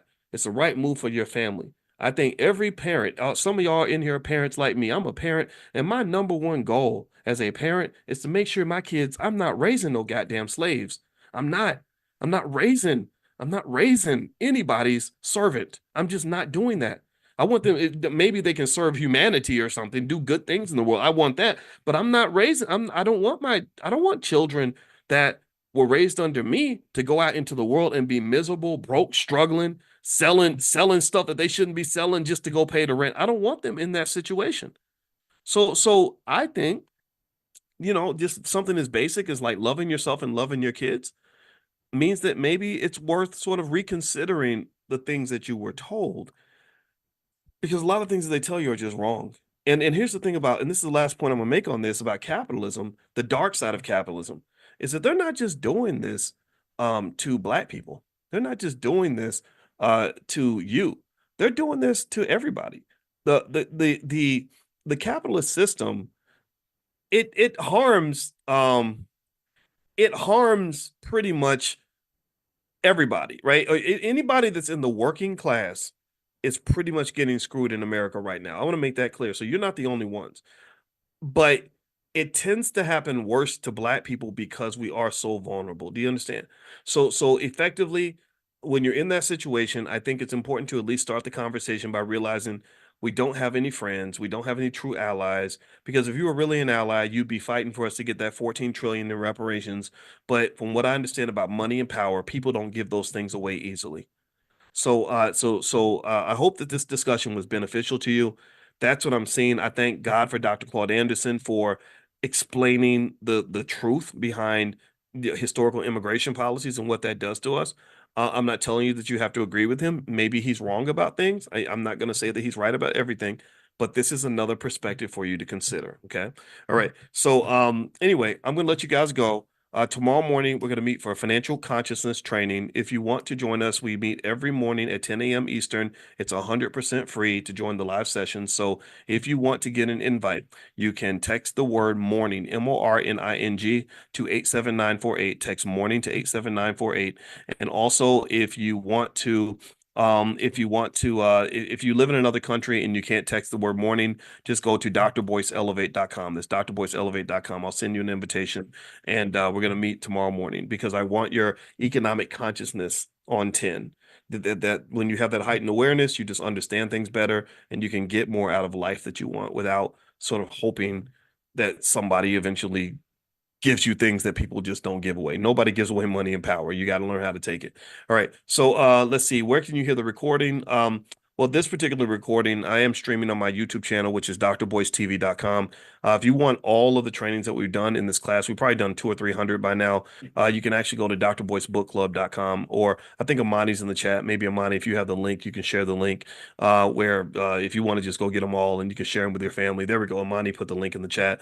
So feel free to take a look at that, and all of that's in there. And in addition to that, if you want to get a copy of my book, The 10 Commandments of Black Economic Power, you can go to drboycebooks.com. That's drboycebooks.com, and use the code word book club, all one word. You get 30% off. All right, guys. Well, have a good night. God bless you. It was great to see you, and hopefully I'll see you guys in the morning for consciousness training. And I wish you the best. So let's educate ourselves. Let's be great. Let's make black people great again. I'm kidding. We've always been great. We never stop being great. It's other people who got to be great again. I don't know about y'all, but I think most of y'all in here have been kicking ass for many many years. So everybody ain't. I'm Gen X, and then there's millennials, then there's Gen Z. So you got millennials and Gen Z. And there were studies that basically sorted out investors. That was done by Bank of America, and they sorted investors based on whether you were over or under 44 years old. And on these criteria, they were able to identify some differences in terms of how younger folks invest versus, say, people above the age of 45. And I thought that it would be an interesting analysis to kind of think about this in terms of psychology, because all this is psychological. It all comes down to mindset. And as you guys know, in Money in the Morning, we basically are digging into financial psychology and the mindset of investors and what that means. Now, first thing I'm going to say before I reveal this is that it's not as if young people are investing badly, right? They just invest a little bit differently, and I also believe that the cross transfer of information across generations can be beneficial for everybody. Like I think that younger people can teach older people a few things, and I'll mention that. And then also older people can teach young people some things. And so if you're smart, you'll listen because your grandma knows a couple things. She's seen things that you haven't seen. Your grandfather knows things that you have not experienced yet. And so I know that listening to my grandma, who is the panther that's behind me, I keep my grandma with me everywhere I go. She's right here. Her name is Felicia, and she's also behind my head. My grandmother, protected me from myself on more than one occasion because when I was young, I was smart, but sometimes we think we're smarter than we actually are. So I had a little bit of knucklehead in me. I still remember my grandmother when she had bought me some savings bonds, and that was how she knew to invest. She didn't really know anything about the stuff that we talk about. Like we're far more advanced than previous generations in terms of our economic knowledge, all of us, everyone in here. And she had bought me these savings bonds when I was little, and they all matured, and I got this lump sum of money when I went off to college. And I had this girlfriend at the time, and her car broke down. And I remember I used some of that money to fix my girlfriend's car. And I never forget, my grandmother was so furious, and she wrote a long letter to me. This is back when people used to write letters. She didn't send an email or a text message. She wrote me a letter. That's how you know grandma was pissed. And she wrote me a long letter, and I don't know if she thought that I was out smoking crack or what, but she talked, she really was concerned about what I was doing with my money. And it was that experience that reminds me of why I think personally that as you're building this wealth, as you're making these smart decisions to prepare your family for their strong economic future, getting your kids ready, you're doing the $5 a day plan, or even beyond that, and really, really preparing a wealth egg or a nest egg for your kids so they can be financially safe. I don't believe in giving all that money over to them when they turn 18. I cannot reemphasize that enough. This is not their wealth. This becomes their wealth when you decide it's their wealth. And this is family wealth. You understand? We are a team. We are a collective. Just like we're gonna give we have cars right now. We have a couple cars in our garage, and it's a little bit tough because now we got four people in the house that are of driving age, and everybody's got an agenda. Both of the kids have to get to work, and me and my wife have stuff to do, so we're having a car issue, right? So we're trying to decide how to navigate that. Do we buy them a car? And I said, hell no, I don't want to just buy them a car and give them a car. I don't do that. Again, I'm not saying there's anything wrong with you if you've done that. I'm just saying that that's not where I come from. You earn what you get. That's it. I don't know if anybody else feels this way, but I just believe that you're better off if you earn what you get. That way you can get the pride of knowing that you did this. And also, I think that spoiling kids just never seemed to work out right. You know what I mean? I don't know. It just never it never seemed to really work out when a kid was spoiled, that they would be better off than they would have been if they hadn't been spoiled. I've just not seen that. So my position on it was no, no, no, no, no, we're not buying anybody a car, but we are going to buy a car. So this is, don't tell the kids. If you meet my kids at the convention or something, don't tell them that this was the master plan. Okay, we got to, like, you know how the man be making plans for black people and they don't tell you what the plans are. Well, in this house, I'm the man and she's the woman, and so we make these little secret plans. This is the conspiracy theory that we always know there's a conspiracy. Well, in our house, there are lots of conspiracy theories. This is one of them. So if you meet the kids, don't tell them this was the plan. So anyway, here's the plan. The plan was, I told my wife, I said, go out and go to the dealership, find a car that you want to get, whatever, just whatever you want to do. I support it. Um, and so we're gonna have three cars, and then we'll be able to allow the kids to share the third car, the 10-year-old car that we don't want to use as much anymore, but we're not giving that car to anybody. That's still our car. So this, again, this is a mindset. I'm not telling you what to do, but the thinking was, look, this is not your car. This is the family car. But because we bought it, then we have a little more say in what happens with this car. So you're going to get everything that you need, but you're not going to be able to say, get out of my car, or I'm taking my car. Because for you to say, to have a car that you say is your car, you're going to have to put some skin in the game. You're going to have to make some investments in this process in order for you to say that is my car. Because but again, that's a personal bias, right? Everybody has a bias. But I would say whatever your bias is, however you were raised, or whatever you think is best as the leader of the household, and a lot of you are either parents, or you're going to be parents, or maybe your grandparents or something. I encourage you to think about the accumulation of any asset, whether it's a vehicle that's declining in financial value, right? Cars are depreciating assets, but they're important assets because you need them to get around. Or you're talking about the stock portfolio. That's family wealth. When you're building this wealth for your kids, that money belongs to primarily you. If you did it, if you're the one who built all this, then that should be yours. That's your empire that you're building. And then also, when you're talking about the transfer of that wealth onto the kids, you have to have discernment in terms of how you do that. Because if you do it wrong, let me just tell you, if you do it wrong, you're gonna lose it all. If you do it wrong, if you're sloppy, if you just say, oh, well, because you're a certain age and because you're my child, I'm gonna give you everything. That don't work out too well. And people react differently when you give them stuff. Again, that goes back to what I was telling you guys in finance. There's all these research papers written on what they call the moral hazard problem. The moral hazard problem basically says that when you get one of the dimensions of the moral hazard, it's a very complex idea, but one of the dimensions of it is that when you give people stuff, they start acting stupid. When you give people stuff, their behavior changes. I remember when, that football player Antonio Brown that played for the Steelers and the Patriots and the Raiders, and I think the poor guy has CTE. That's what I think is really going on, because he's the Negro. The Negro is crazy. But anyway, Antonio Brown, he was a great wide receiver. He was very disciplined. He worked really hard. He showed up to practice on time, and so because he was so good, they were going to sign him to this massive contract. And there was somebody who said something that was true, but there's not much you could do about it. But he basically said, when you give him all this money, he's going to act a fool. You're not going to be able to control him anymore.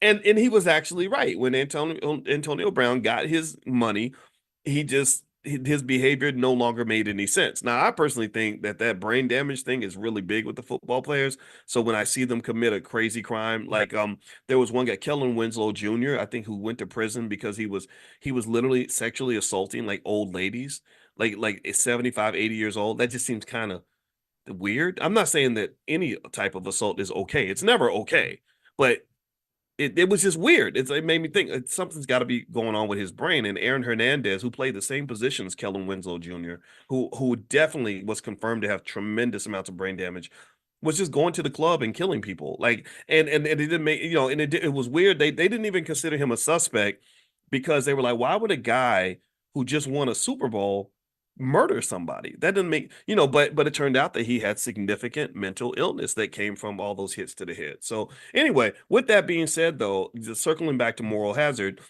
people act differently when you give them resources and you give them money.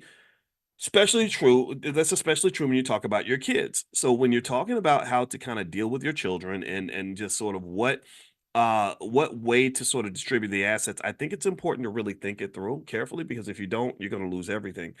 There's a show I've been watching. Anybody watch the show on Netflix called The Gentleman?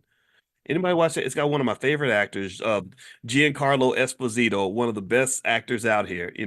He played Big Brother Almighty back in School Days. I don't know if y'all remember him. Everybody, if you haven't seen School Days, like remember when Biden said, "If you don't vote for me, you ain't black."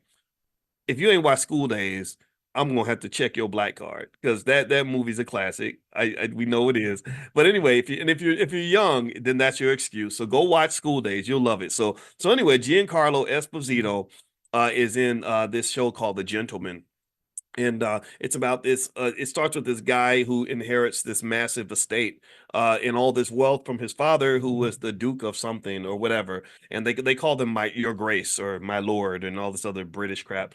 And anyway, one of the things that happened was, the way the story starts is that you had the older brother. The oldest was supposed to inherit the estate, and this had been the tradition in the family for 600 years. And so all this wealth that had been accumulated over half a millennia, of 5 to 600 years, was all going to go to the oldest son.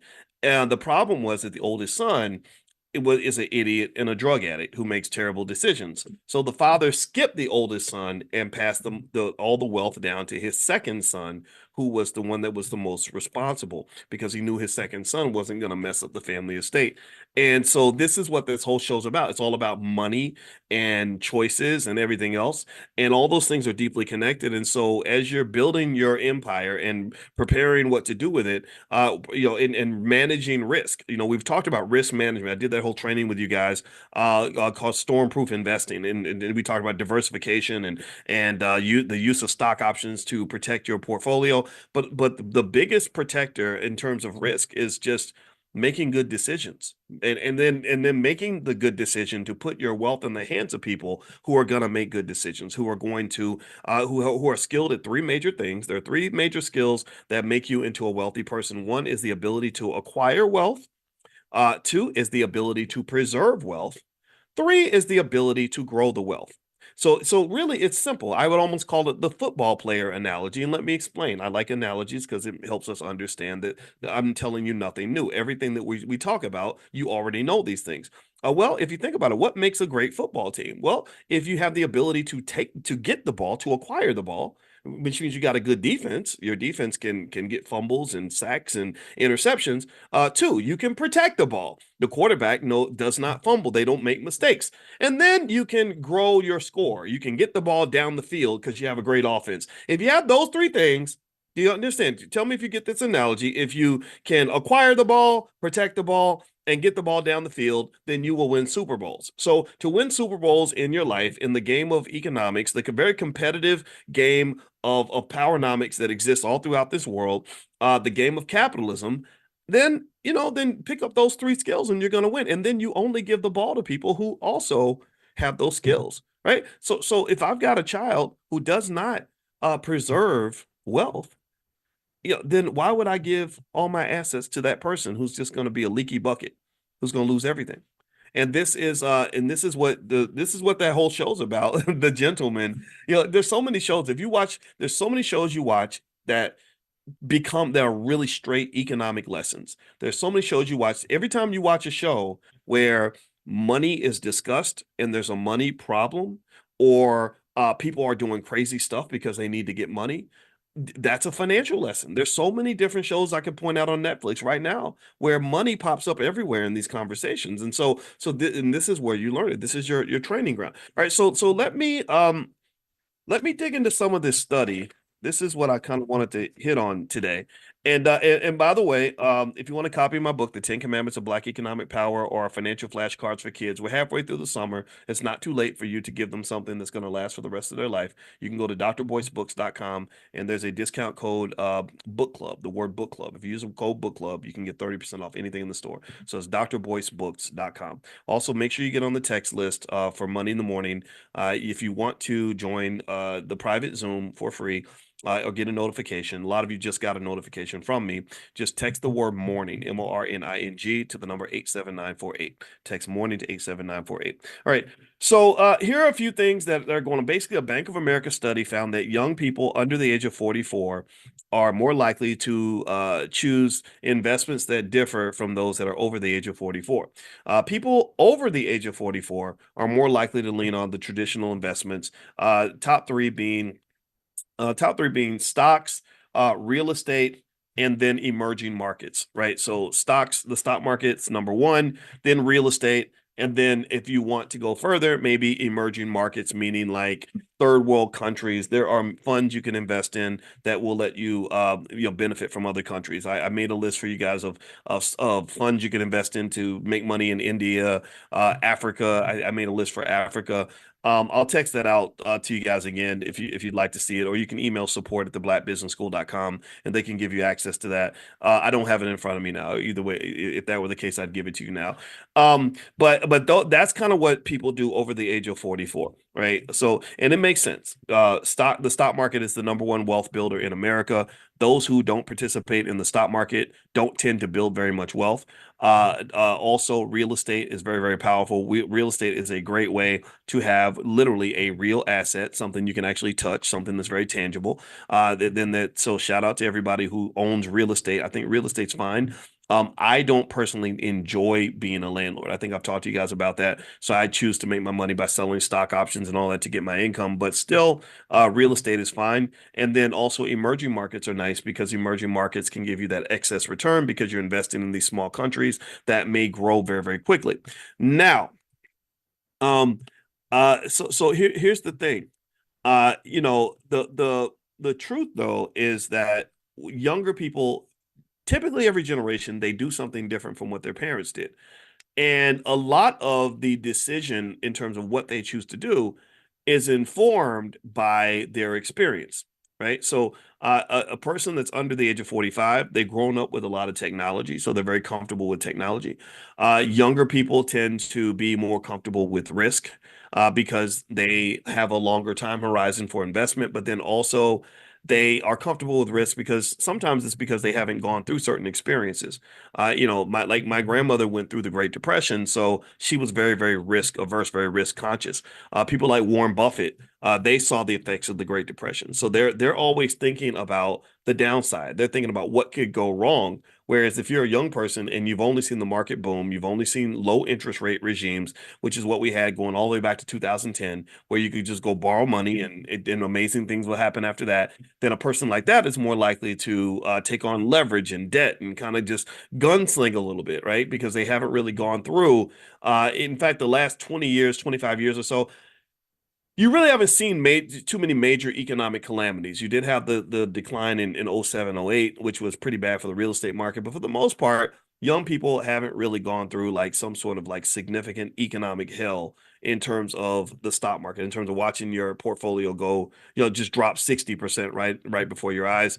They haven't really experienced a lot of that. So a lot of times that can lead to um, different investment behavior of young people, right?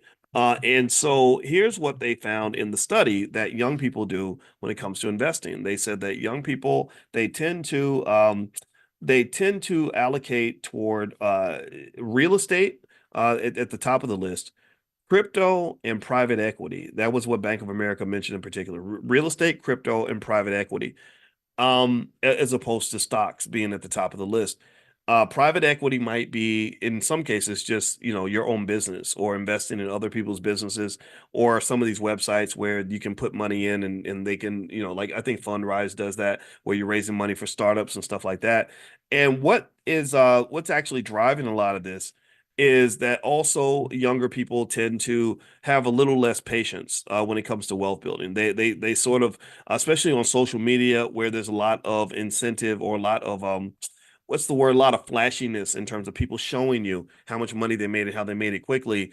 It can make someone feel stupid for doing things like getting up and going to work every day, or waiting 5 or 10 or 15 years for something great to happen. Why would you wait 15 years when you can make it happen in 15 days?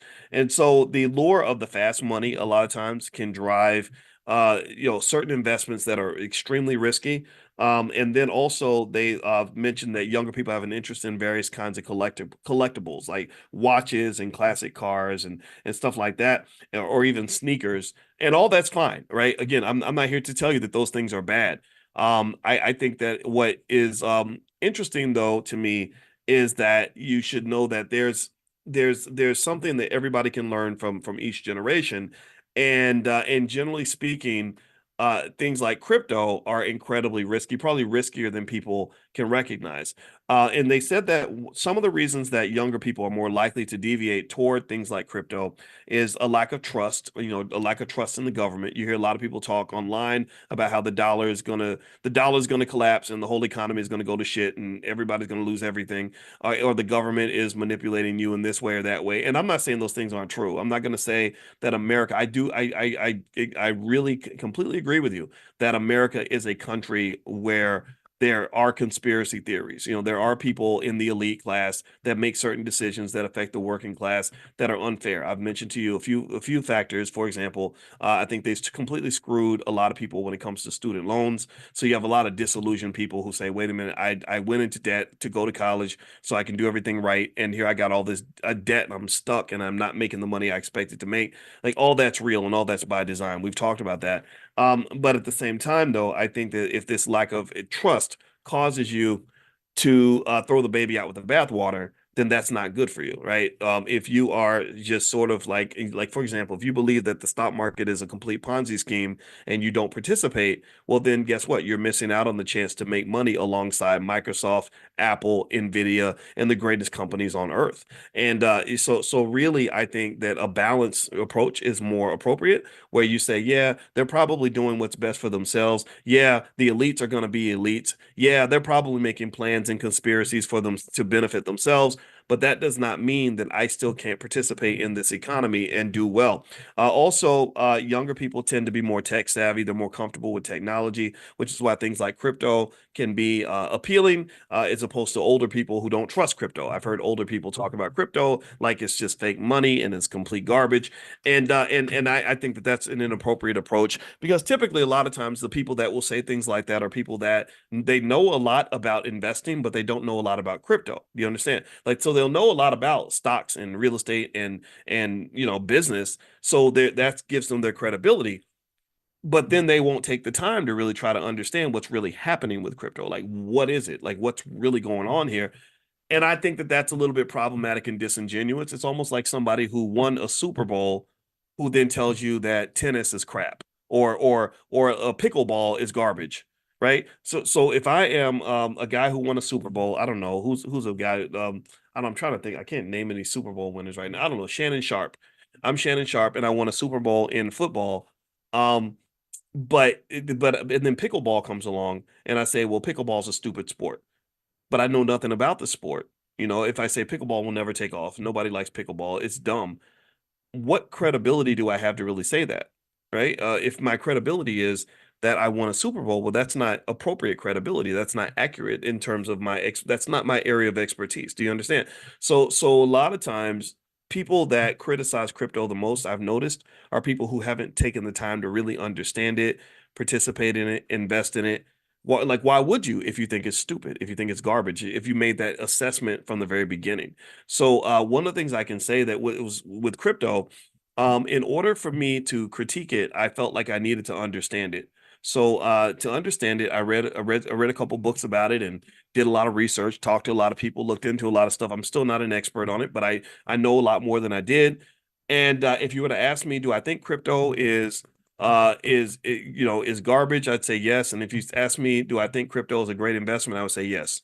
And the reason I say that is because not all crypto is created equally, and the future of crypto is very, very vague. Nobody knows what the future of crypto is going to be, because it's heavily dependent on things like regulation. It's dependent on what the economy does. If the economy were to go south, like for example, Sam Bankman-Fried. Anybody know that name? Give me a yes if you remember the name Sam Bankman-Fried and FTX. Did anybody else follow the FTX debacle? Let me know if you followed this. This is really important. Okay, so Sam Bankman-Fried became kind of the king of crypto. He was a guy that was really making what I thought were some strong, solid decisions for a while. I don't think I don't think he was just a complete loose cannon wrecking ball or a bad person the whole time. I think he did make a mistake though, and he did break the law. But but what Sam Bankman-Fried did was he came along and he kind of positioned himself in the crypto world similar to where JP Morgan was in banking years ago, where he was literally the single guy who was bailing out the entire industry. He was making these big acquisitions of these companies and doing all these things that were really garnering a lot of respect around the world and everything. And it turned out, though, that he was doing it inappropriately and illegally. He was using money that he wasn't supposed to use. He had money that he was supposed to hold, and he used that money to make investments. He borrowed out. He put his hand in the cookie jar. He borrowed money that he shouldn't have been borrowing, and that was clearly illegal and clearly wrong. Um, but let me also give you the other side of that. That's interesting. So if Bankman Fried had done the exact same thing, and it wasn't a crypto winter, he not only would he have gotten away with it, but he would still be hailed as a hero. He would be looked at as this guy who was this financial genius. Um, what a lot of people don't know is that a lot of times timing is huge in terms of when people get caught with, various Ponzi schemes. Bernie Madoff got caught because there was a recession. And when there's a recession and an economic downturn and there's fear throughout the economy, that's when the rubber meets the road. That's when people start reaching out and saying, okay, all that money you've been holding for me? I need that money by tomorrow.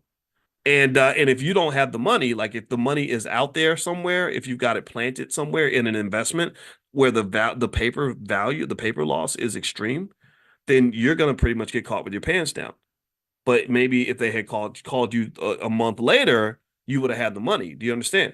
Right? So what happens with a Bankman Fried or a Bernie Madoff, and this is again not to excuse their behavior. I think that it was not just criminality, but it was also criminality that was driven by excessive risk taking. It's almost like someone who says, I'm going to take a risk by breaking the law. I'm going to take a risk by using money that I shouldn't be using or making a promise that I may not be able to keep. And I'm hoping that you don't ask me the wrong question at the wrong time. Do you understand? Or maybe somebody who I don't know if your wife has a boyfriend and she brings him by the house and she's hoping that you're not home, that you don't come home at the time her boyfriend's at the house, right? So basically, because if you come home, then you're going to break down the illusion. You're going to say, wait a minute, you were cheating on me, right? Whereas if you come home an hour later, you would say, my wife is wonderful and she's perfect and she's an amazing person, right? So the thing that's really um that I see with that is that crypto's future, similar to the future of a Sam Bankman-Fried, is highly dependent upon what happens with other factors that are unrelated to the quality of their ability as an investor. I don't believe at all that Sam Bankman-Fried is the only person in high finance who has done something that could be defined as illegal. One thing that does happen is that whenever there's a crash, what happens is people start going back and they start doing very detailed forensics and really looking at every little detail to see exactly what you did right. And I guarantee you that 90% of you, if somebody really put a microscope on your life and said, we're going to go through every tax return you've ever filed and verify every single thing you ever wrote off and every little thing you've ever done, they will probably find something. They will probably, there's a chance that they would find something and say, oh wait, look at this, wait, you filed a bank loan in you got a bank loan in 2017 and you said your income was 98,200 and we found out your income was only 91,400, so that that's illegal because you lied on your form, and so now we're going to prosecute and all these other things, right? So effectively, when I think about the future of crypto, I think about the Sam Bankman-Frieds in the sense that a lot of people don't even know, for example, that the investments that Bankman-Fried made with the money that he was not supposed to use. So again, I want to be 100% clear. He did break the law. He deserved, what he got, and I'm not here to defend any of that. But a lot of the investments he made with that fake money or the money he wasn't supposed to have, those investments did extremely well. Once the sky cleared and once the crypto winter ended, they had a dilemma. They said, okay, so we're claiming this guy stole people's money, but what do you do if the money is there? Like, what do you do if like, what do you do if you say, hey, you took $1 billion? That was the biggest critique, right? You stole billions of dollars from people, right? Which again he did, But what do you do if the thief puts the money back and puts an extra $100,000 in the bank account just for good measure, right? Again, I'm not saying that he didn't break the law. Again, I keep going back to that so we don't misinterpret the discussion here. But but that's what he did, right? So it's crazy. So I don't know what Bankman did or how much he took exactly. So let's say he took 1 billion, right? And then the market crashes because what he did with the money is he took the money, he invested it in stuff, and those investments all plummeted at the same time. Right? So that crypto that he bought for $1 went down to 10 cents. So then the crypto winter ends. So then they say, oh, so you took $1 billion from people because you took the billion, you made these crappy investments, the investments sank down to zero. You're a loser. You stole this money. You're a crook. So then so while he's on trial, the crypto winter ends. That 10 cent, asset that he bought is now $1.20, and so all the money's back and then some. And they literally got to the point where they said, to our surprise, not only are we able to give every investor all their money back, we're going to give them an 18% premium on that investment. And what I want you to kind of see with this is not just timing in finance and how important that is, but also just the value of time. If in fact, for Bankman Fried, what he probably really wanted, if he could make 3 wishes and wish for anything on earth, one of the things he would probably wish for is just more time. Like, give me another 2 years. I promise you, it's going to work out. And time is important because Jeff Bezos, if Jeff Bezos had not been given more time, if he'd run out of time, Amazon wouldn't exist because there were times where Amazon was deep in the red. There was times where Amazon looked like a terrible investment. Bezos tells a story about how he almost had to shut the doors on the company because he needed $1 million. He said, I had to take 60 meetings to raise the $1 million. I got $50,000 per person, and I had to give away 20% of Amazon to raise that $1 million. And now Amazon's worth a couple $1 trillion. So all those people made an amazing ROI on their investment. But if they said, you know what, we don't believe in you, this is where financial psychology comes into play. This is where emotion and belief and perception matters. Perception becomes reality in the world of finance because if they just said, Jeff, we were going through your history and we found that you have a marijuana conviction from 10 years ago. So you're a felon, basically, and we don't trust you. We don't believe you. So we're not going to give you any money. Then Amazon wouldn't exist because they wouldn't have enough faith in him to give him more time. And this is one of the things that makes it hard for Black people, especially Black men, to build businesses, is because your margin of error is very thin. I wrote a whole book about this when I was on the faculty of Syracuse called What If George Bush Were a Black Man? And in this book I wrote in about 2004 was basically to kind of say that we underestimate from an economic standpoint how much your prior belief or your confidence in a person or an entity affects the ability of that entity to survive and to thrive. You understand how much perception makes a big difference in terms of the realities, in terms of outcomes. There's a whole statistical theory on this, a whole statistical area called Bayesian analytics, Bayesian statistics, which basically says that if I already have a preconceived belief about you, if I've already got a head full of stereotypes, this is why stereotypes are so dangerous. This is why whenever you hear me yelling and screaming about the way some of these poor female rappers are just dismantling the image of the Black woman around the world in a horrible way, or why it's not cool that Black men are typecast as athletes, comedians, and rappers. Well, the reason that these stereotypes are important is because if people come up to you and they already see you in a certain way, that's going to impact their belief in whether or not they should invest in you. I'm not going to invest in you if I think that you're an idiot, a thug, a criminal, or a loser. I'm not. And it's my decision to invest in you, society's decision to invest in you, that directly impacts your probability of success. So when I tell you all that 80% of Black owned businesses fail, the reason 80% of Black owned businesses fail is partly driven by the fact that nobody has faith in Black people.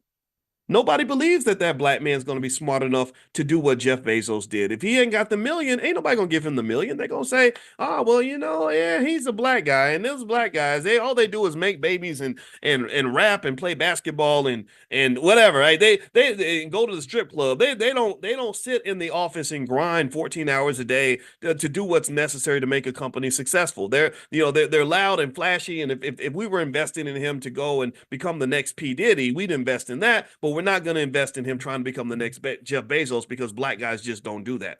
So these perceptions and these stereotypes are incredibly important. And so to circle back, when we were talking about crypto a little while ago, you'll know me, I always circle back. I know I might take you around the world, but I promise I'll bring you back. Um, the perception of crypto is incredibly important in terms of the probability of success in crypto. A lot of times when media creates fear, uncertainty, and doubt, they call that FUD. What that does is that directly reduces the value of the asset, because things exist when you want them to exist. It reminds me of how they had that Cinco de Mayo holiday, and they said that your ancestors are only alive for as long as you remember them. Or when Peter Pan was talking to Tinkerbell, and Tinkerbell, they asked Tinkerbell, "Do fairies exist?" And she said, "They exist if you believe in them." So the question is crypto going to be successful, or is crypto going to fail? Well, crypto will be successful if we believe in crypto. If we all collectively believe in it, then we'll all collectively invest in it. If we all collectively invest in it, then it's going to be successful. But the question then becomes, what's going to happen? How's the public going to feel? And how are the regulators going to react to that? If the regulators come in and create laws that undermine the growth of crypto, and then create enough fear, uncertainty, and doubt that people don't want to invest in crypto, then crypto will ultimately fail. That will be a bad investment. And so one of the beliefs that I have, if you're talking about safe investing, is I don't think you should have more than 7% of your portfolio in crypto. This is not investing advice. This is just my opinion. This is my belief. But I think that if you have more than 7%, definitely more than 10% of your portfolio in crypto, you're taking an unnecessary amount of risk. And I encourage anybody, do all the alternative stuff. I mean, all these other things are a lot of fun. The private, I think investing should be fun. I think investing in things that you love, it adds an extra layer of joy that comes with investing. It does not have to be boring like watching grass grow. It's not just about the money, it's about quality of life. But at the same time, don't walk past the stock market. Don't walk past the wisdom that your grandfather has just because you want to be new and cool. Just because something's new does not mean it's better. People talk about progressive and futuristic and moving forward as if it's always good. No, sometimes you move forward into a place that is worse than where you were before. Just look at integration. That was so advanced and so forward thinking and so futuristic for black people, and it only made our situation worse. It made us worse in terms of education. It made us worse in terms of economics. It made us worse in terms of family structure. So stop thinking that everything that's new is better. Sometimes new ain't better. And stop disrespecting the wisdom of your elders. Your elders know, they know some shit, and you need to listen. You need to listen. And then at least you can move forward without making the same mistake that somebody else made 60 years earlier, because you don't even know your history. You have to know the history. You have to know. You got to hear the stories from your grandmother and grandfather so you can make informed choices. And so to me, because I go through this sometimes where I'll have people say, Dr. Boyce, we want you to connect more with the youth, and we want you to, and I'm like, yeah, well, I do connect with the youth. I mentor a lot of people. I have young guys I meet with every single day of the week, and I work with them, and I learn from them a lot. But damn it, you're gonna learn from me too. Like I'm not going to just, like, again, it's an interesting, it's got to be an ecosystem in terms of the relationship that older people have with the youth. It has to be an ecosystem. You learn from me and I learn from you. It cannot be just you following me, because then you're not able to express your creativity and your originality. I get that. But then it can't just be me following you, where I am 53 years old doing TikTok dances because the shit's popular. I'm not doing things because they're popular. I'm not one of your little friends. I'm not trying to be that. I'm not trying to be a 53-year-old who's acting like a 25-year-old, because that's not going to work. That's me literally discounting 30 extra years of wisdom that I've accumulated and putting that all to the side because it ain't hip and it ain't cool, and the rappers don't like it. I don't give a damn about that. We got to make each other better. We have to make each other better.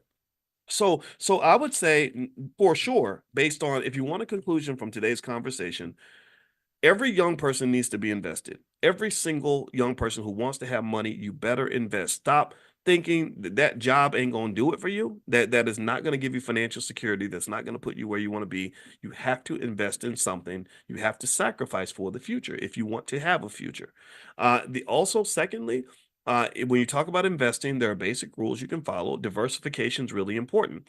Never get so enamored with one investment or one stock or one thing that you end up putting everything you have into one space. You have these stories where I saw an NFL player who said he wanted to get his whole paycheck in Bitcoin, and I said, why would you do that? That's the craziest thing in the world. I'm sure it might work out for you, but even if it works out, it's still a stupid decision because it might have not worked out, and Bitcoin could collapse, and the next thing you know, you've got this worthless amount of money that's coming into your paycheck. That's not very wise. So what you do is you say, okay, I'm going to participate, but I'm not going to dump my whole economic body into that and what gives you the wisdom to know that that's not the right move is you want to hear those stories about people who did exactly what you're doing, who lost everything.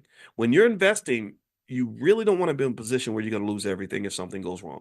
You want to be diversified. That's really important. And then also just being consistent and making investing part of your culture. That's how people win. That's how people succeed. So anyway, these are some thoughts that I had on this topic. I think also from an economic consciousness standpoint, another important thing that I know I did not understand when I was young, but I understand it better as I get older, is that this too shall pass.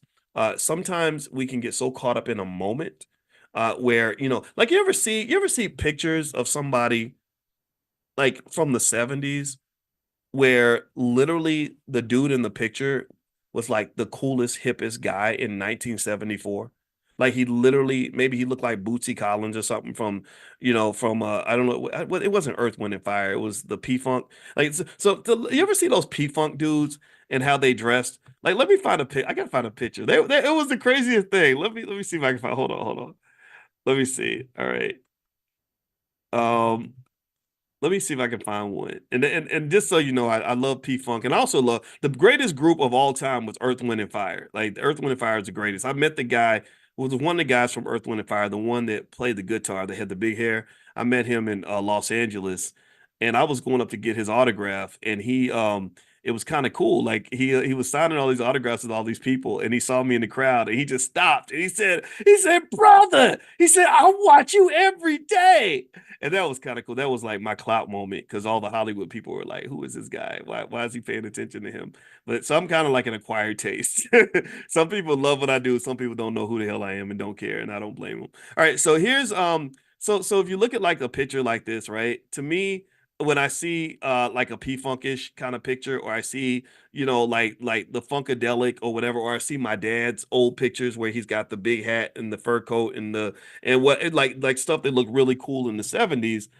I wonder if they would how they felt taking that picture, right? Like in the moment, everything that you're doing is completely lit. Everything you're doing in the moment is hip and cool, and you're the coolest guy on the block. But you look at that same picture 20 years later, it looks crazy. You look ridiculous, right? And at that point, you can only laugh at yourself. You don't take yourself nearly as seriously as you did when you took that picture.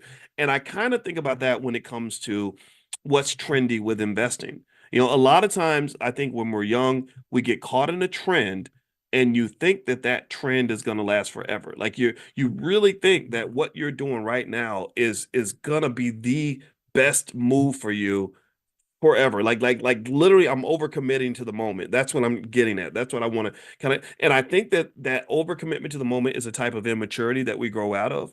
And that's it's important to do that because sometimes overcommitting to the moment, for example, can cause somebody to when someone takes their life, like a 17-year-old takes his life because his girlfriend broke up with him.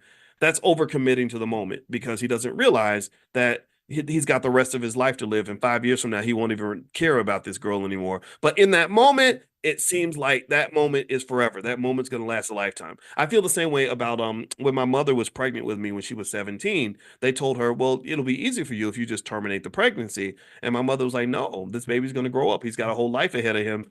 it's going to get better. And I'm glad she had that perspective because it did. It got better. The financial challenges she had lasted about 2 more years. She married my father when I was 3. Things got better. And now my mother and I have had 50 something years of a wonderful life. I paid her house off. I'm here for her. She benefits in a million ways because I'm here.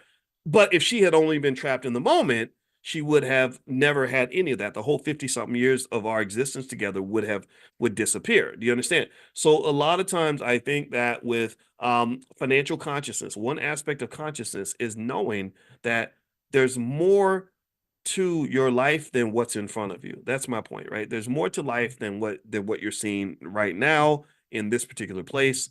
There's a big gigantic world and there's a long time series such that everything that's happening, most things that are happening are eventually going to pass and it's going to become the past. So in fact, maybe a good consciousness exercise as an investor is to try to imagine the year 2030. Like try to meditate and imagine it right now.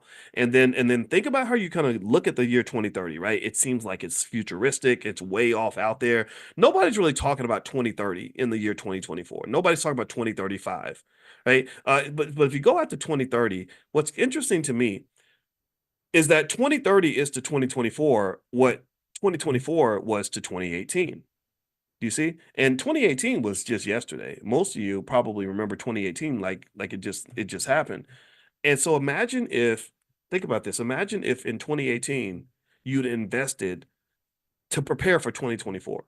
Like imagine in 2018 if you just made a series of investments in Bitcoin and different stocks, Apple, Nvidia, whatever, and you just consistently invested that money and you said I'm preparing for the year 2024. I'm struggling now, but I'm going to be in good shape by the year 2024. And let's say you committed to that and you were consistent and you did what you were supposed to do. Think about where you would be. You'd be in an amazing place. But here's the thing. Here's the problem. Here's the trick. This is the mind trick. It's crazy how this happens to all of us. In 2018, we weren't thinking about 2024 like that. 2024 was the future, right? And the future is always like this ambiguous place that we're never going to arrive to, but we always get there every time. Every time.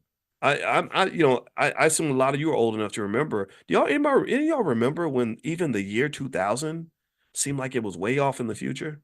Like it was never going to arrive. Like Prince was singing about how he's partying like it's 1999. And and it's crazy to me. It's like, holy shit, like 2000 is a long time ago now. Like that's ancient history. Some of you in here were born maybe after the year 2000. And so time is a sneaky little bastard. It's so sneaky. And but the thing is if you can really gain a connection to it and become very conscious of it and really feel it and flow with it and really respect it and accept it and don't waste it, that's one of your keys to wealth. I've told you all again, as a finance professor, we got to do equations and math. Everything we do is mathematical. The whole language is mathematics. When we've put together these equations that help us figure out wealth and how wealth grows, time is the number one variable in those equations. If you pour enough time into damn near anything that you're doing, you can get to whatever destination you want to get to. If I want to walk from New York to LA and I'm walking 1 inch per hour, walking incredibly slow, but I'm consistently walking from New York toward LA, if I give myself enough time, I can go from New York to LA, back to New York, back to LA, back to New York, back to LA, back to New York, back to LA. Do you understand? Time is the key. Time is the key. And where people lose wealth, in my opinion, is they waste time. You waste time. You give up on yourself. You say, "Oh, I'm broke right now. I'm gonna be broke forever." So then you start wasting time. And then next thing you know, you broke in 2015, you broke in 2016, you broke in 2017, 2018, 2019, 2020. Instead of realizing that if I harness the power of time and then just pivot a little bit and do something a little bit different, and I do that little pivot, I commit to that new set of actions and I do it across enough time, then eventually I'm going to be at whatever destination I'm trying to get to. Do you understand? So don't waste time. Like time is wealth, time is power. Time gives you the keys to the universe, in my opinion. So sit back one day and just meditate and imagine the year 2030 and just say, what am I going to do with this time? And then also time is a blessing and a gift. We're going to run out of time. We're running out of time right now. We have less time now than we had at the beginning of this conversation. What are you going to do with the rest of the time that you have? And when I say this, I really mean this. I'm serious about this to the point that it's almost like religious for me. Every year on New Year's, when I get a little bit sad about the fact that another year has gone by, it's a sadness sometimes, but a happiness too, an opportunity, but a sadness, right? You know what I do? I sit down and I budget my time for the year. I have there's 8,760 hours in a year. We're awake for about maybe 5,000 of those hours, and I will budget that time the same way you budget money. I budget time more than I budget money. My time is more valuable than my money. It's easy, and in fact, even when you get more money, it becomes more deliberate, more intentional. It becomes more apparent because there are people that I can give money to because I've got a little bit of money, but when I give you my time, oh, that means that whatever we're doing better be damn important. Do you understand? So process your time. Your time is your gift. That is your wealth. Use it appropriately and invest it properly, and that is what you will get you where you want to be. All right. So anyway, that's it. I hope it wasn't too preachy. I hope that you gained something from this conversation, and also I hope that your investing journey is going well. We're going to be back tomorrow morning, 10 a.m. Eastern, every single morning. We do this Money in the Morning economic elevation, financial consciousness training. If you want to get notified when we meet, get on the text list. Just pull out your phone, text the word morning, MORNING, to the number 87948. Text morning to 87948. Also, if you live out of the country, I know some of you are out of the country, you can't get on the text list if you're out of the country. So just go to drboyceelevate.com. That's drboyceelevate.com. All right, guys. So thank you so much for your time. It was great to see you. I hope you have a wonderful day. And let's not waste and tell you what you did because y'all stole our money. You need to cut that check expeditiously. In the words of my friend Ti, who actually bought some. I found out Ti bought some flashcards from some of our financial flashcards for his kids, which I thought was really cool of him. But anyway, yeah. So someone was asking, do we still have the business school for children? Yeah, it's called Black Millionaires of Tomorrow. It's really really good. Kids that go through our program, they know more about finances than 90% of all adults. So feel free to go take a look. It's blackmillionairesoftomorrow.com. We also have financial flashcards. If you go to drboycebooks.com, you can find the flashcards, workbooks. We got a lot of tools that you can use to educate your kids in economics. You guys know I'm a finance professor, a real PhD, not an honorary PhD, not a weekend PhD, like a real PhD. This is what we do. And so we got a ton of educational material. So feel free to take a look at that. But anyway, let's keep reading here. So in this book, which is the Black History Reader on page 150, Dr. Claude Anderson talks about something that's a really interesting, delicate, and really very powerful emotional issue in the community, which is the way policing is done toward Black people. The way cops are trained to treat us. And my father, was a police officer for many years, so I saw all sides of that. I saw the best. I saw officers at their best, and I saw officers at their worst.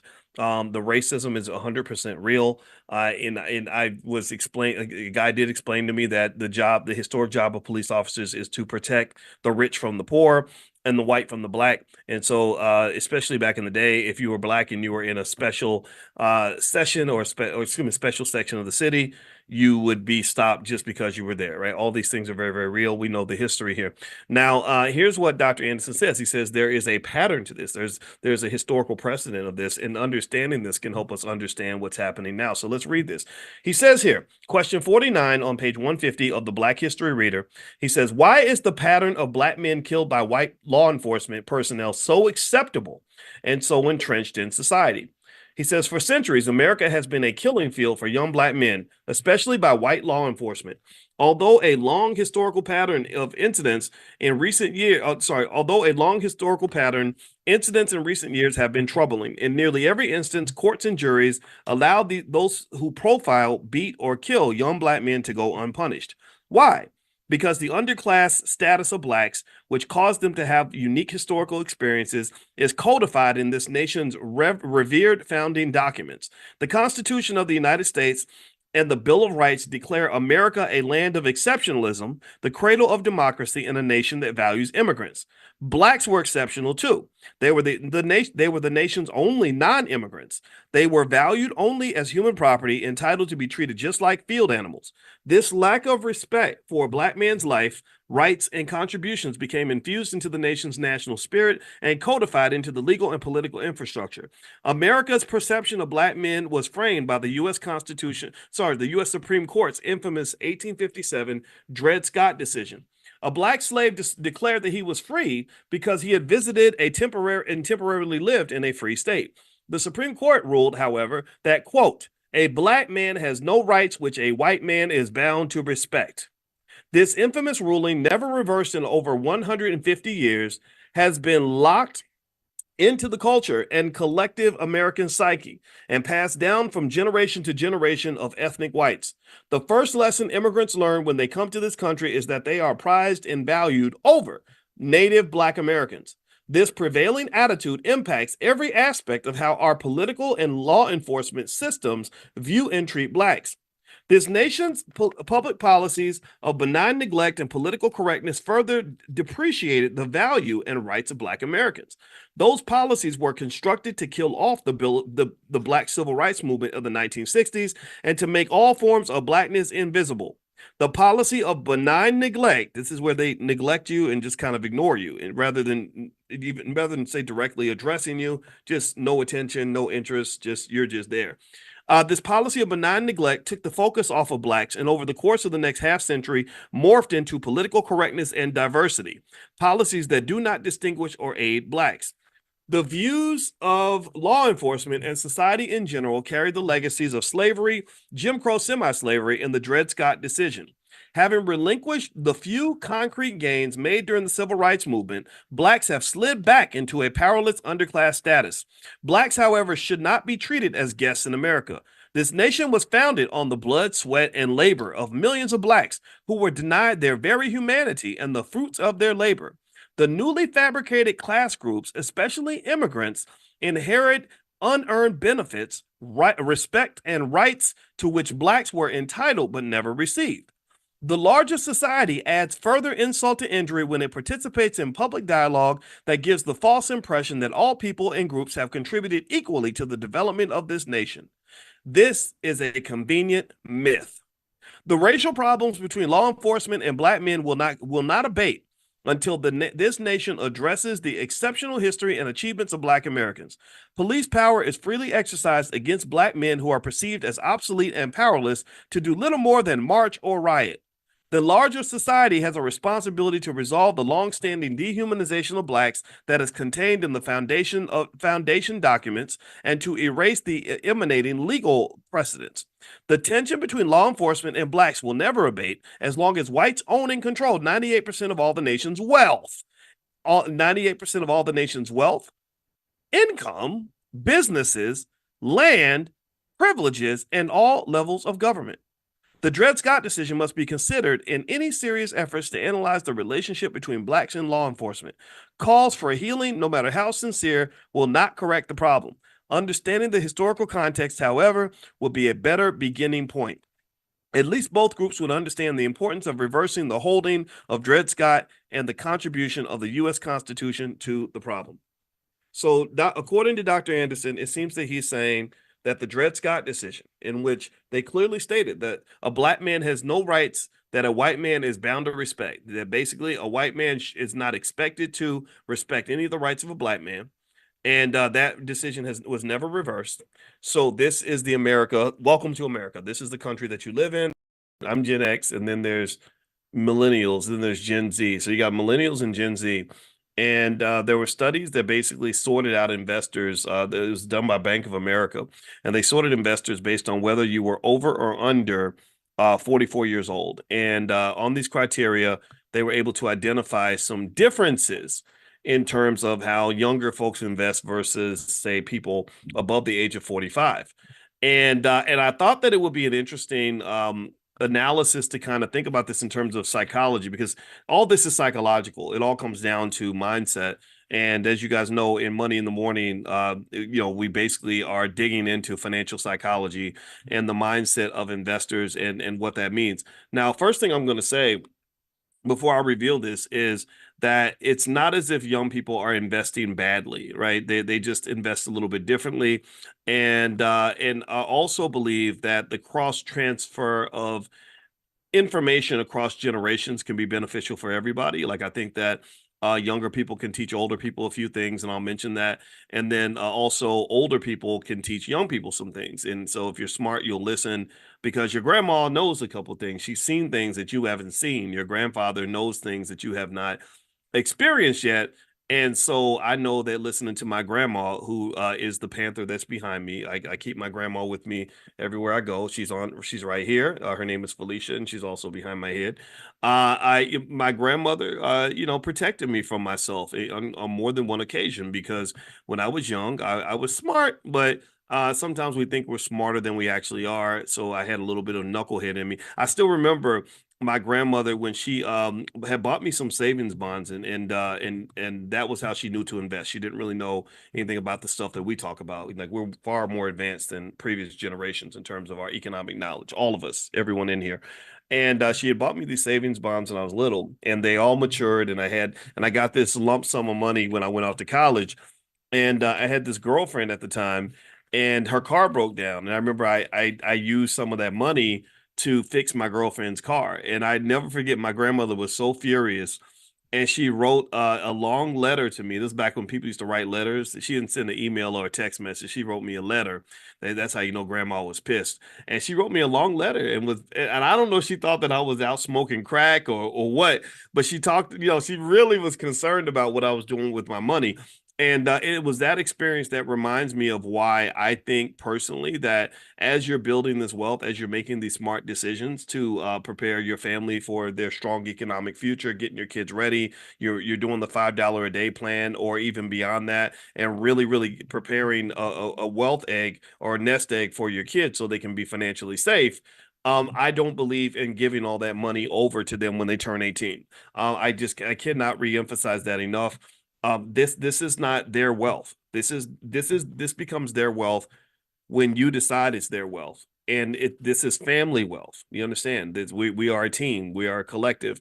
Just like we're gonna give we have cars right now. We have a couple cars in our garage, and it's a little bit tough because now we got four people in the house that are of driving age, and everybody's got an agenda. Both of the kids have to get to work, and me and my wife have stuff to do, so we're having a car issue, right? So we're trying to decide how to navigate that. Do we buy them a car? And I said, hell no, I don't want to just buy them a car and give them a car. I don't do that. Again, I'm not saying there's anything wrong with you if you've done that. I'm just saying that that's not where I come from. You earn what you get. That's it. I don't know if anybody else feels this way, but I just believe that you're better off if you earn what you get. That way you can get the pride of knowing that you did this. And also, I think that spoiling kids just never seemed to work out right.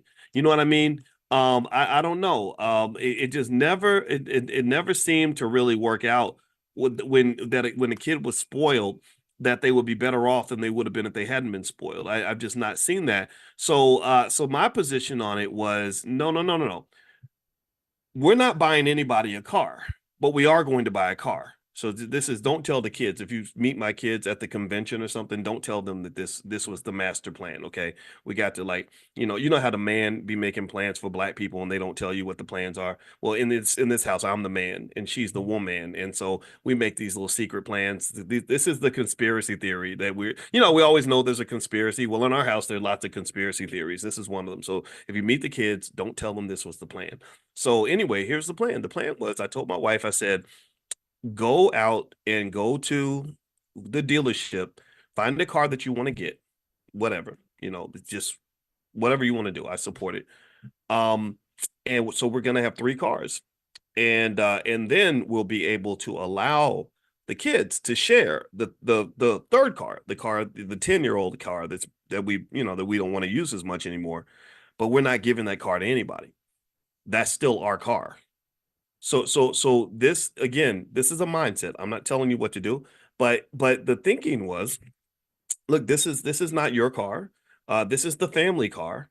But because we bought it, then we have a little more say in what happens with this car.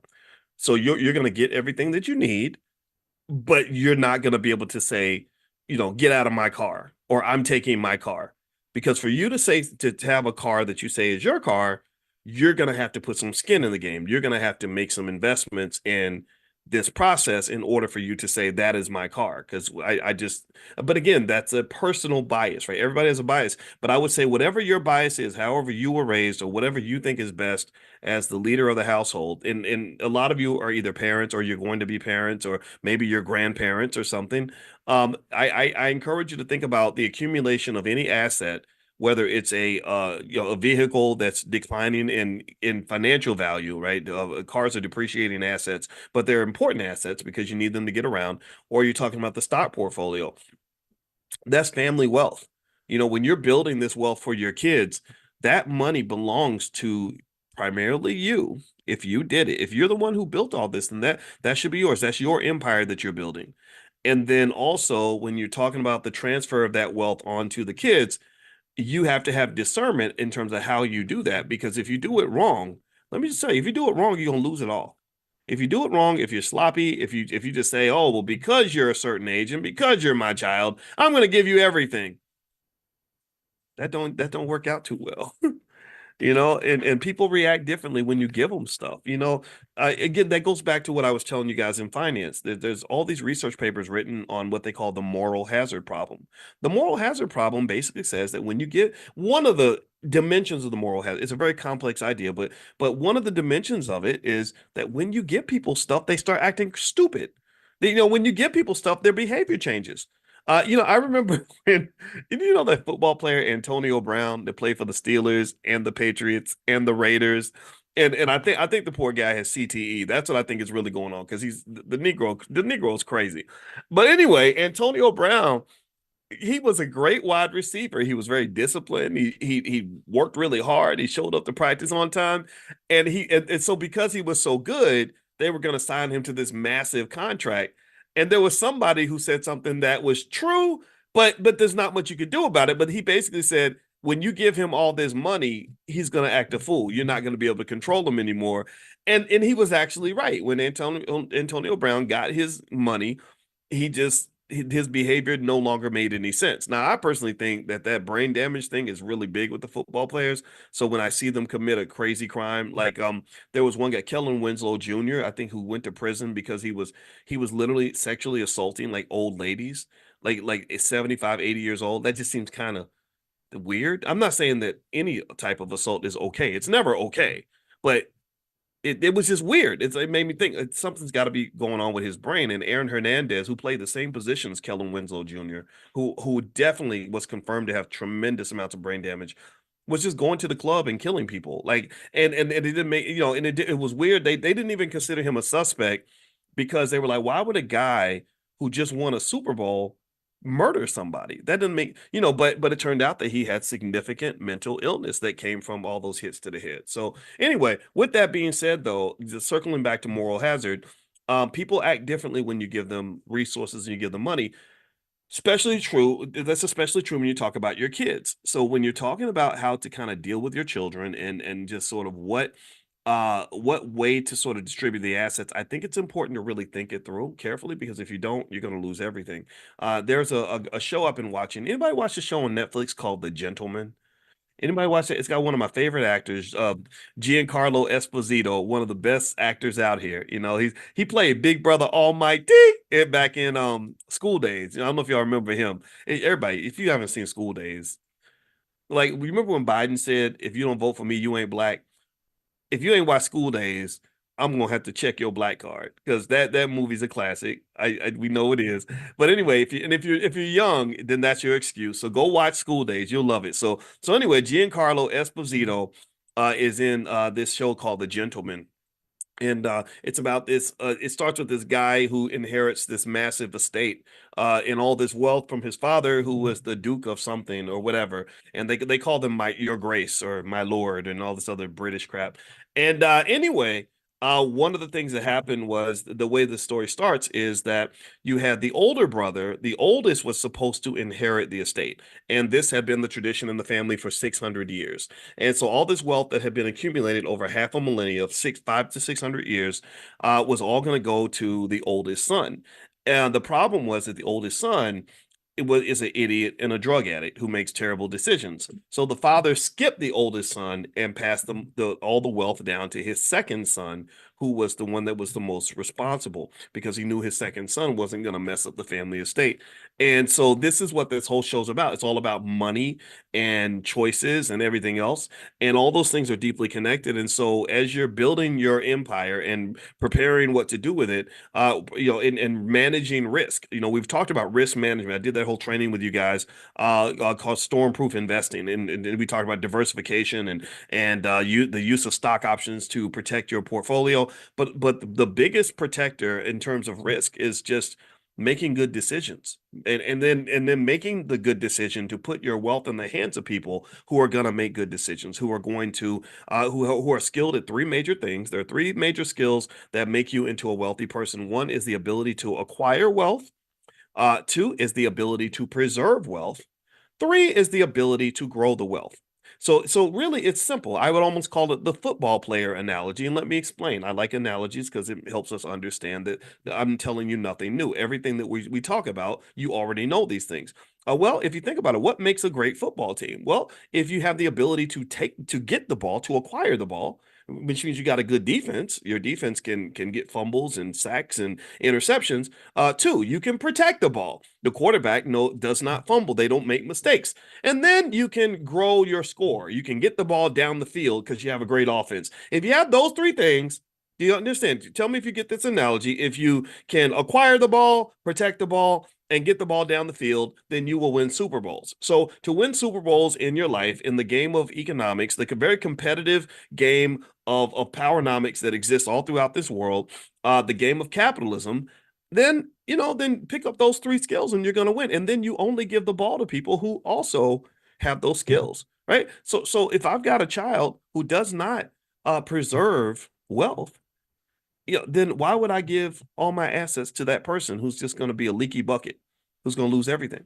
And this is what that whole show's about. The Gentleman. There's so many shows. If you watch, there's so many shows you watch that there are really straight economic lessons. There's so many shows you watch. Every time you watch a show where money is discussed and there's a money problem, or people are doing crazy stuff because they need to get money, that's a financial lesson. There's so many different shows I could point out on Netflix right now where money pops up everywhere in these conversations. And this is where you learn it. This is your training ground. All right, so let me dig into some of this study. This is what I kind of wanted to hit on today.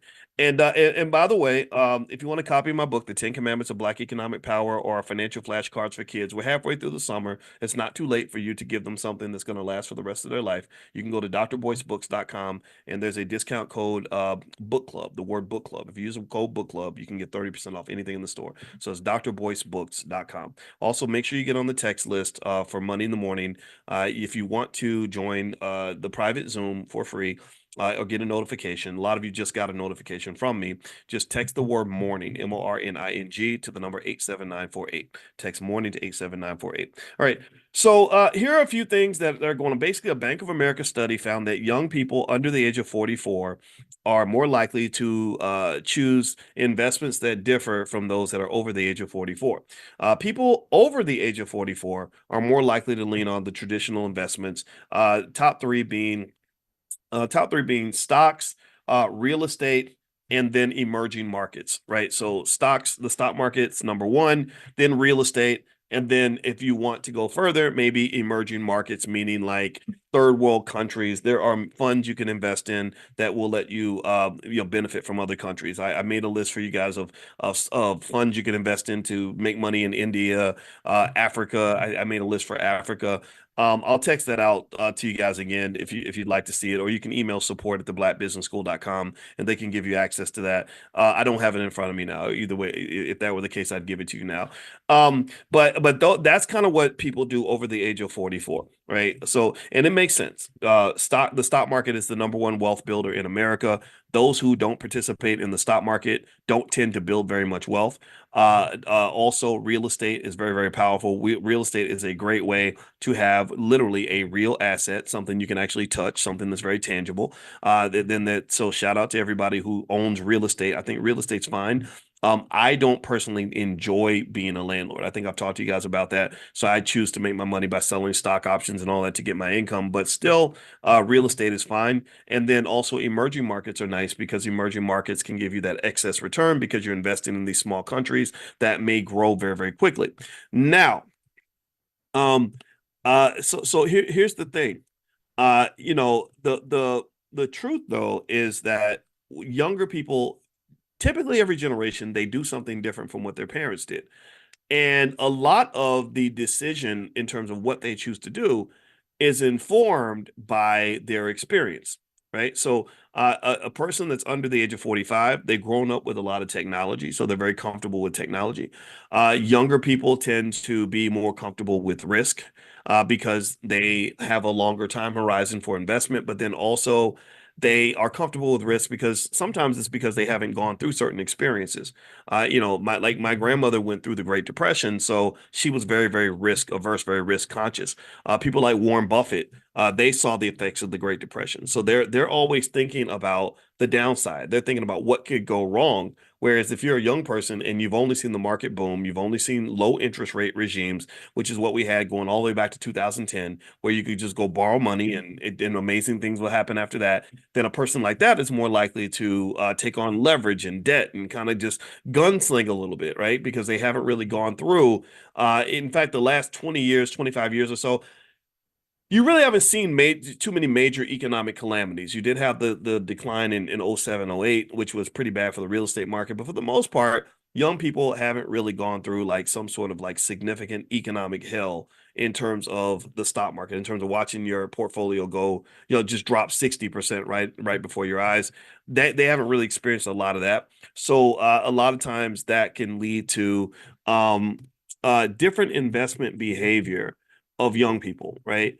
And so here's what they found in the study that young people do when it comes to investing. They said that young people they tend to allocate toward real estate at the top of the list, crypto and private equity. That was what Bank of America mentioned in particular. Real estate, crypto, and private equity, as opposed to stocks being at the top of the list.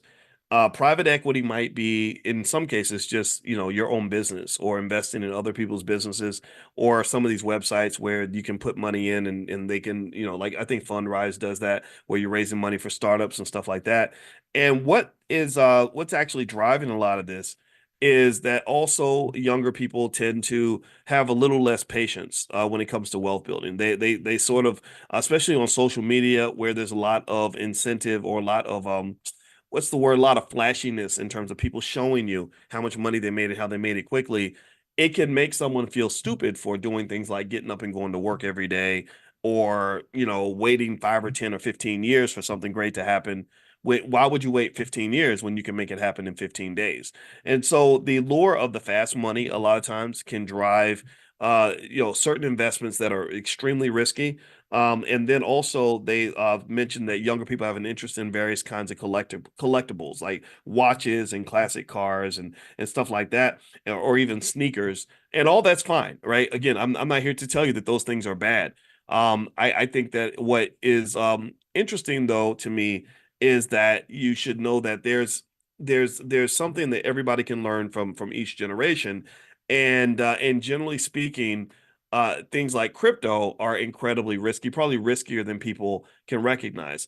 And they said that some of the reasons that younger people are more likely to deviate toward things like crypto is a lack of trust, a lack of trust in the government. You hear a lot of people talk online about how the dollar is gonna collapse and the whole economy is gonna go to shit and everybody's gonna lose everything, or the government is manipulating you in this way or that way. And I'm not saying those things aren't true. I'm not gonna say that America, I do, I really completely agree with you that America is a country where there are conspiracy theories. There are people in the elite class that make certain decisions that affect the working class that are unfair. I've mentioned to you a few factors. For example, I think they've completely screwed a lot of people when it comes to student loans. So you have a lot of disillusioned people who say, "Wait a minute, I went into debt to go to college so I can do everything right, and here I got all this debt and I'm stuck and I'm not making the money I expected to make." Like all that's real and all that's by design. We've talked about that. But at the same time, though, I think that if this lack of trust causes you to throw the baby out with the bathwater, then that's not good for you, right? If you are just sort of like for example, if you believe that the stock market is a complete Ponzi scheme and you don't participate, well, then guess what? You're missing out on the chance to make money alongside Microsoft, Apple, Nvidia, and the greatest companies on earth. And so really, I think that a balanced approach is more appropriate, where you say, yeah, they're probably doing what's best for themselves. Yeah, the elites are going to be elites. Yeah, they're probably making plans and conspiracies for them to benefit themselves. But that does not mean that I still can't participate in this economy and do well. Also, younger people tend to be more tech savvy. They're more comfortable with technology, which is why things like crypto can be appealing, as opposed to older people who don't trust crypto. I've heard older people talk about crypto like it's just fake money and it's complete garbage.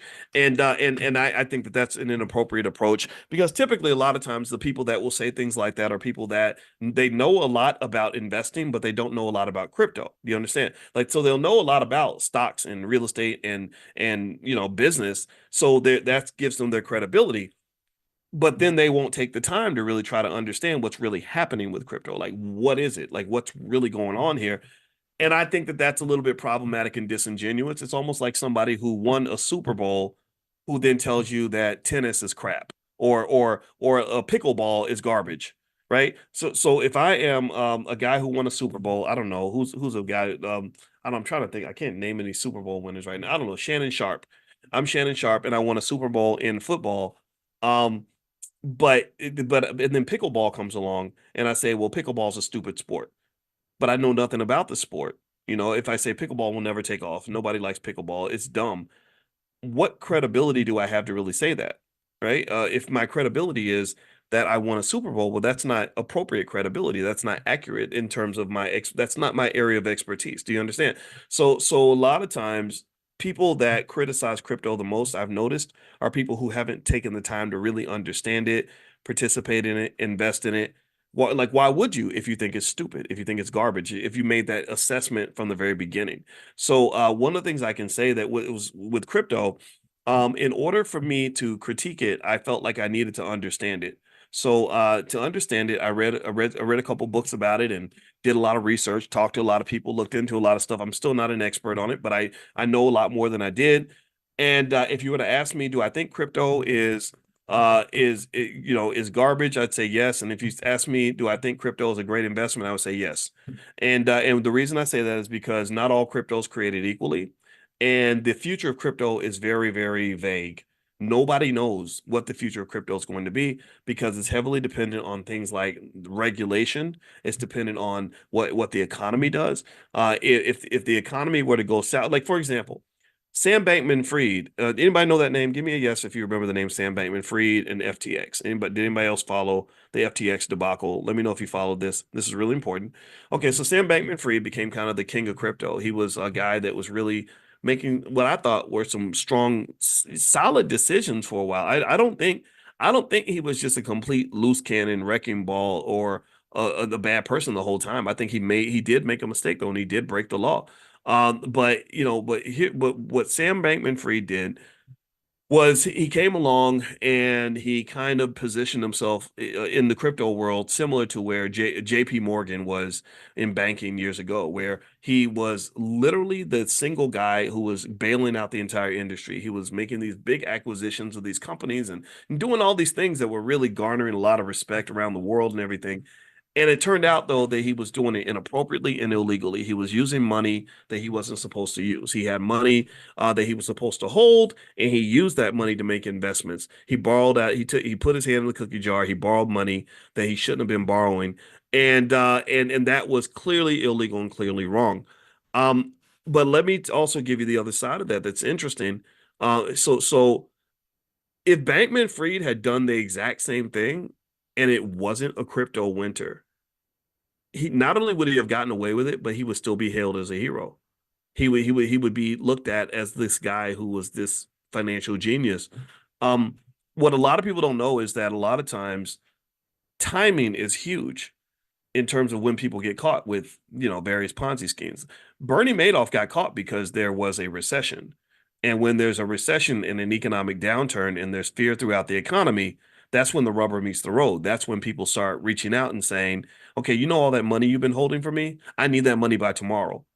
And if you don't have the money, like if the money is out there somewhere, if you've got it planted somewhere in an investment where the paper value, the paper loss is extreme, then you're going to pretty much get caught with your pants down.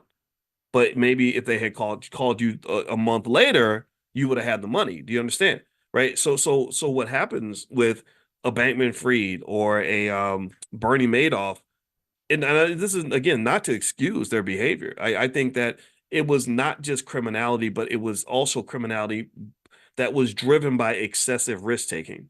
You know, it's almost like someone who says, I'm going to take a risk by breaking the law. I'm going to take a risk by using money that I shouldn't be using or making a promise that I may not be able to keep.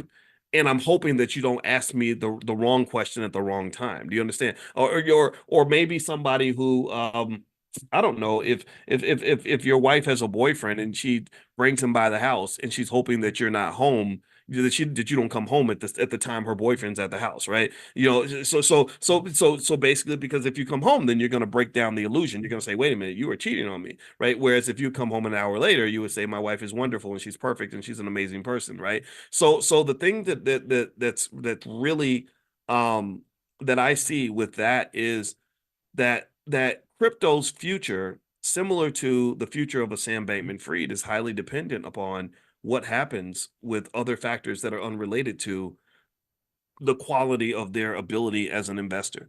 I don't believe at all that Sam Bankman-Fried is the only person in high finance who has done something that could be defined as illegal. One thing that does happen is that whenever there's a crash, what happens is people start going back and they start doing very detailed forensics and really looking at every little detail to see exactly what you did right. And I guarantee you that 90% of you, if somebody really put a microscope on your life and said, we're going to go through every tax return you've ever filed and verify every single thing you ever wrote off and every little thing you've ever done, they will probably find something. They will probably, there's a chance that they would find something and say, oh wait, look at this, wait, you filed a bank loan in you got a bank loan in 2017 and you said your income was 98,200 and we found out your income was only 91,400, so that you know that's illegal because you lied on your form, and so now we're going to prosecute and all these other things, right? So effectively, when I think about the future of crypto, I think about the Sam Bankman-Frieds in the sense that a lot of people don't even know, for example, that the investments that Bankman-Fried made with the money that he was not supposed to use. So again, I want to be 100% clear. He did break the law. He deserved, what he got, and I'm not here to defend any of that. But a lot of the investments he made with that fake money or the money he wasn't supposed to have, those investments did extremely well. They once the sky cleared and once the crypto winter ended, they had a dilemma. They said, okay, so we're claiming this guy stole people's money, but what do you do if the money is there? Like, what do you do if like, what do you do if you say, hey, you took $1 billion? That was the biggest critique, right? You stole billions of dollars from people, right? Which again, he did. But what do you do if the thief puts the money back and puts an extra $100,000 in the bank account just for good measure, right? Again, I'm not saying that he didn't break the law. Again, I keep going back to that so we don't misinterpret the discussion here. But but that's what he did, right? So it's crazy. So I don't know what Bankman did or how much he took exactly. So let's say he took 1 billion, right? And then the market crashes because what he did with the money is he took the money, he invested it in stuff. And those investments all plummeted at the same time. Right? So that crypto that he bought for $1 went down to 10 cents. So then the crypto winter ends. So then they say, oh, so you took $1 billion from people because you took the billion, you made these crappy investments, the investments sank down to zero. You're a loser. You stole this money. You're a crook. So while he's on trial, the crypto winter ends. That 10 cent, asset that he bought is now $1.20, and so all the money's back and then some. And they literally got to the point where they said, to our surprise, not only are we able to give every investor all their money back, we're going to give them an 18% premium on that investment. And what I want you to kind of see with this is not just timing in finance and how important that is, but also just the value of time. If in fact, for Bankman Fried, what he probably really wanted, if he could make three wishes and wish for anything on earth, one of the things he would probably wish for is just more time. Like, give me another 2 years. I promise you, it's going to work out. And time is important because Jeff Bezos, if Jeff Bezos had not been given more time, if he'd run out of time, Amazon wouldn't exist, because there were times where Amazon was deep in the red. There was times where Amazon looked like a terrible investment. Bezos tells a story about how he almost had to shut the doors on the company because he needed $1 million. He said, I had to take 60 meetings to raise the $1 million. I got $50,000 per person, and I had to give away 20% of Amazon to raise that $1 million. And now Amazon's worth, a couple $1 trillion. So all those people made an amazing ROI on their investment. But if they said, you know what, we don't believe in you, this is where financial psychology comes into play. This is where emotion and belief and perception matters.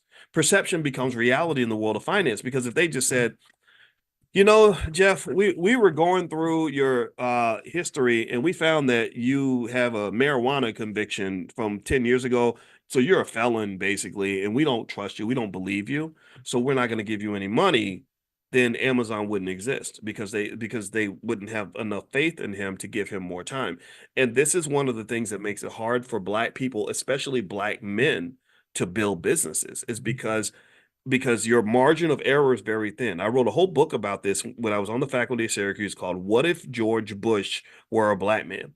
And in this book I wrote in about 2004, was basically to kind of say that we underestimate, from an economic standpoint, how much your prior belief or your confidence in a person or an entity affects the ability of that entity to survive and to thrive. Do you understand how much perception makes a big difference in terms of the realities, in terms of outcomes? There's a whole statistical theory on this, a whole statistical area called Bayesian analytics, Bayesian statistics, which basically says that if I already have a preconceived belief about you, if I've already got a head full of stereotypes, this is why stereotypes are so dangerous. This is why whenever you hear me yelling and screaming about the way some of these poor female rappers are just dismantling the image of the Black woman around the world in a horrible way, or why it's not cool that Black men are typecast as athletes, comedians, and rappers. Well, the reason that these stereotypes are important is because if people come up to you and they already see you in a certain way, that's going to impact their belief in whether or not they should invest in you.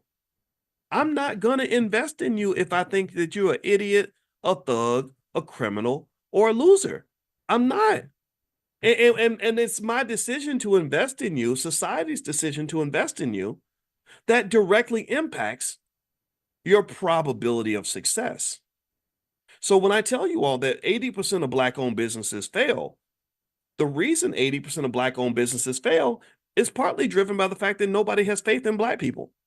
Nobody believes that Black man's going to be smart enough to do what Jeff Bezos did. If he ain't got the million, ain't nobody going to give him the million. They're going to say, oh, well, yeah, he's a Black guy. And those Black guys, all they do is make babies and rap and play basketball and whatever, right? They go to the strip club. They don't sit in the office and grind 14 hours a day to do what's necessary to make a company successful. They're loud and flashy. And if we were investing in him to go and become the next P. Diddy, we'd invest in that. But we're not going to invest in him trying to become the next Jeff Bezos, because Black guys just don't do that. So these perceptions and these stereotypes are incredibly important. And so, to circle back, when we were talking about crypto a little while ago, you'll know me, I always circle back. I know I might take you around the world, but I promise I'll bring you back.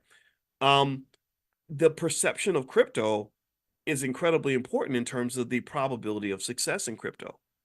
A lot of times when media creates fear, uncertainty, and doubt, they call that FUD. What that does is that directly reduces the value of the asset, because things exist when you want them to exist. It reminds me of how they had that Cinco de Mayo holiday, and they said that your ancestors are only alive for as long as you remember them. Or when Peter Pan was talking to Tinkerbell, and Tinkerbell, they asked Tinkerbell, "Do fairies exist?" And she said, "They exist if you believe in them." So the question is crypto going to be successful, or is crypto going to fail? Well, crypto will be successful if we believe in crypto. If we all collectively believe in it, then we'll all collectively invest in it. If we all collectively invest in it, then it's going to be successful. But the question then becomes, what's going to happen? How's the public going to feel? And how are the regulators going to react to that? If the regulators come in and create laws that undermine the growth of crypto and then create enough fear, uncertainty, and doubt that people don't want to invest in crypto, then crypto will ultimately fail. That will be a bad investment. And so one of the beliefs that I have, if you're talking about safe investing, is I don't think you should have more than 7% of your portfolio in crypto. This is not investing advice. This is just my opinion. This is my belief. But I think that if you have more than 7%, definitely more than 10% of your portfolio in crypto, you're taking an unnecessary amount of risk.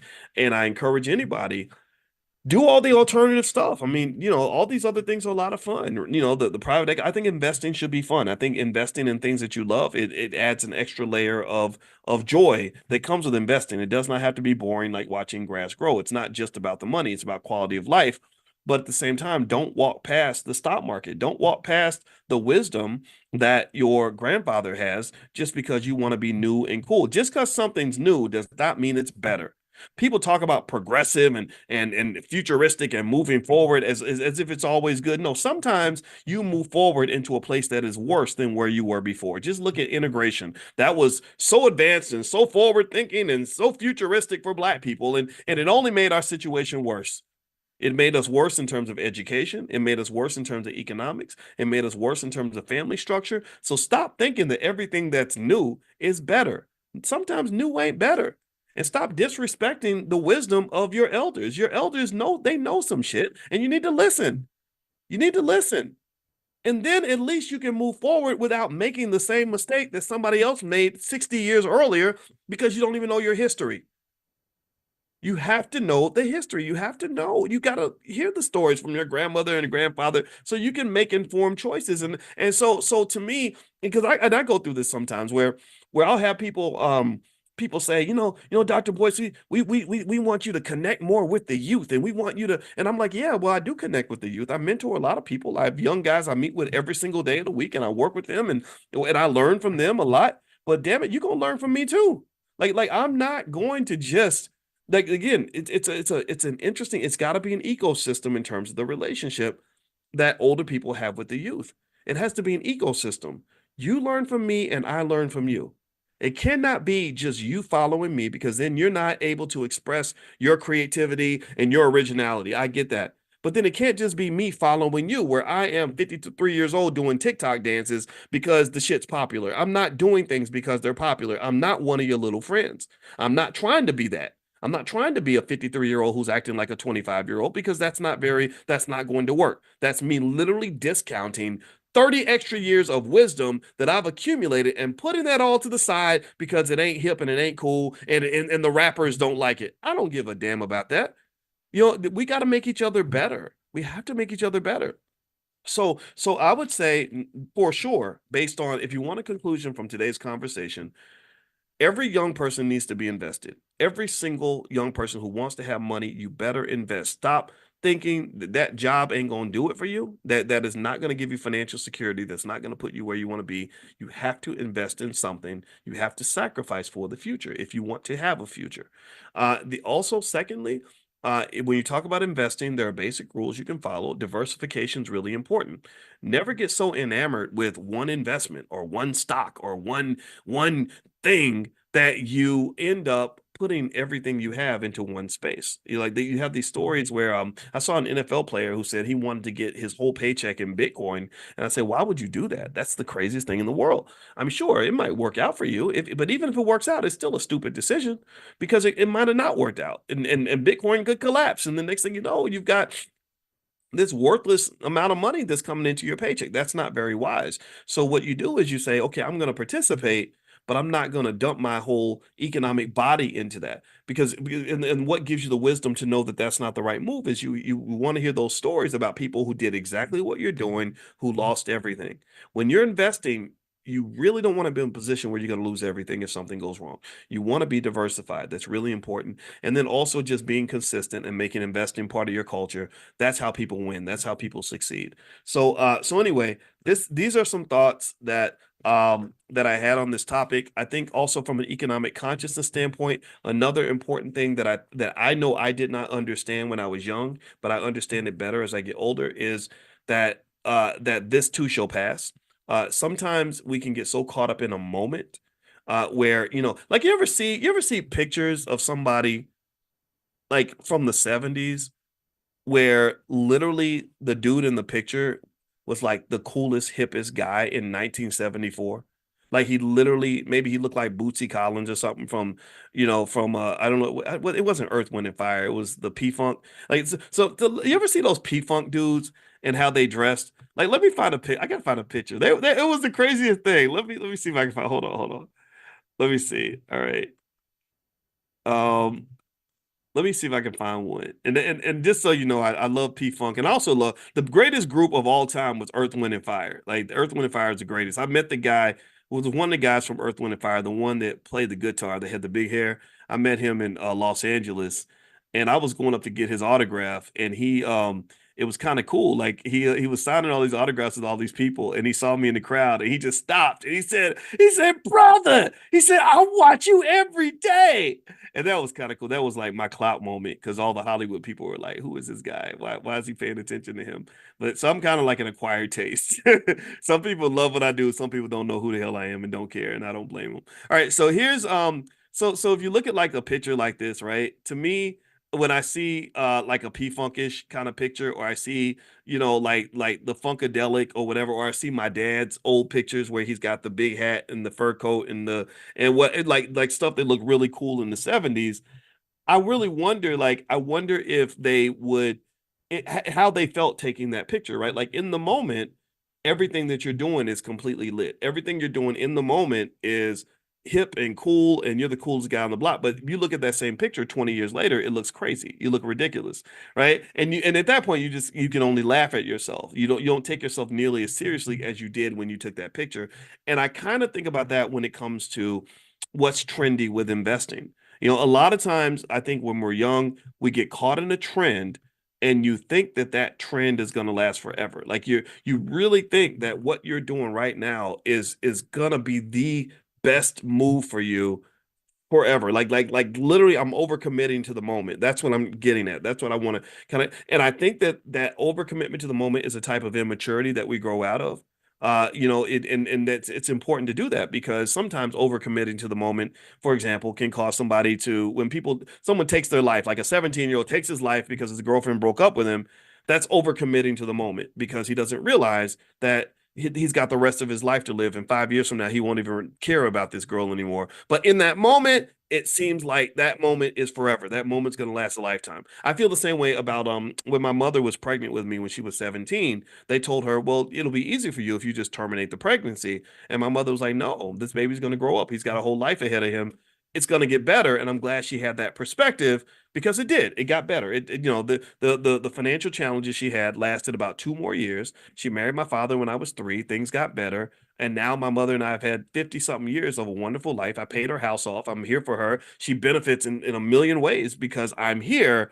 But if she had only been trapped in the moment, she would have never had any of that. The whole 50 something years of our existence together would disappear. Do you understand? So a lot of times I think that with financial consciousness, one aspect of consciousness is knowing that there's more to your life than what's in front of you. That's my point, right? There's more to life than what you're seeing right now in this particular place.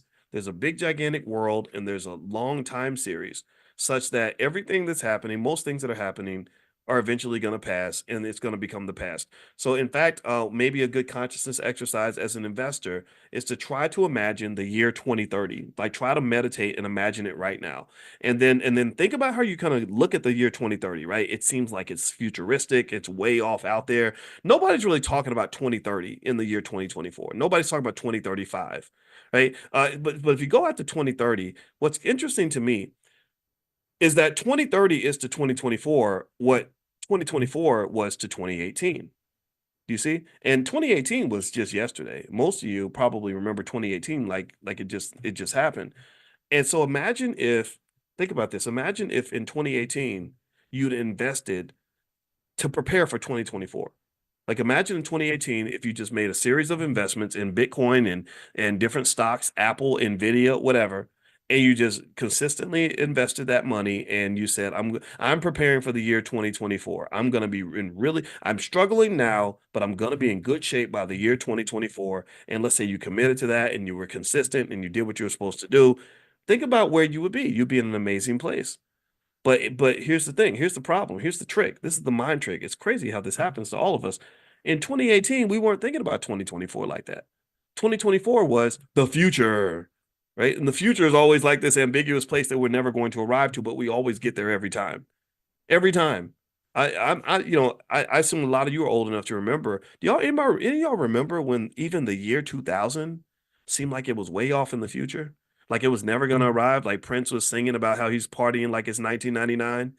And and it's crazy to me. It's like, holy shit, like 2000 is a long time ago now. Like that's ancient history. Some of you in here were born maybe after the year 2000. And so time is a sneaky little bastard. It's so sneaky. And but the thing is, if you can really gain a connection to it and become very conscious of it and really feel it and flow with it and really respect it and accept it and don't waste it, that's one of your keys to wealth. I've told you all again, as a finance professor, we got to do equations and math. Everything we do is mathematical. The whole language is mathematics. When we've put together these equations that help us figure out wealth and how wealth grows, time is the number one variable in those equations.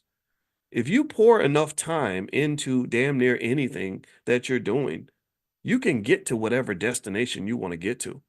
If I want to walk from New York to LA and I'm walking 1 inch per hour, walking incredibly slow, but I'm consistently walking from New York toward LA. If I give myself enough time, I can go from New York to LA, back to New York, back to LA, back to New York, back to LA, back to New York, back to LA. Do you understand? Time is the key. Time is the key. And where people lose wealth, in my opinion, is they waste time. You waste time.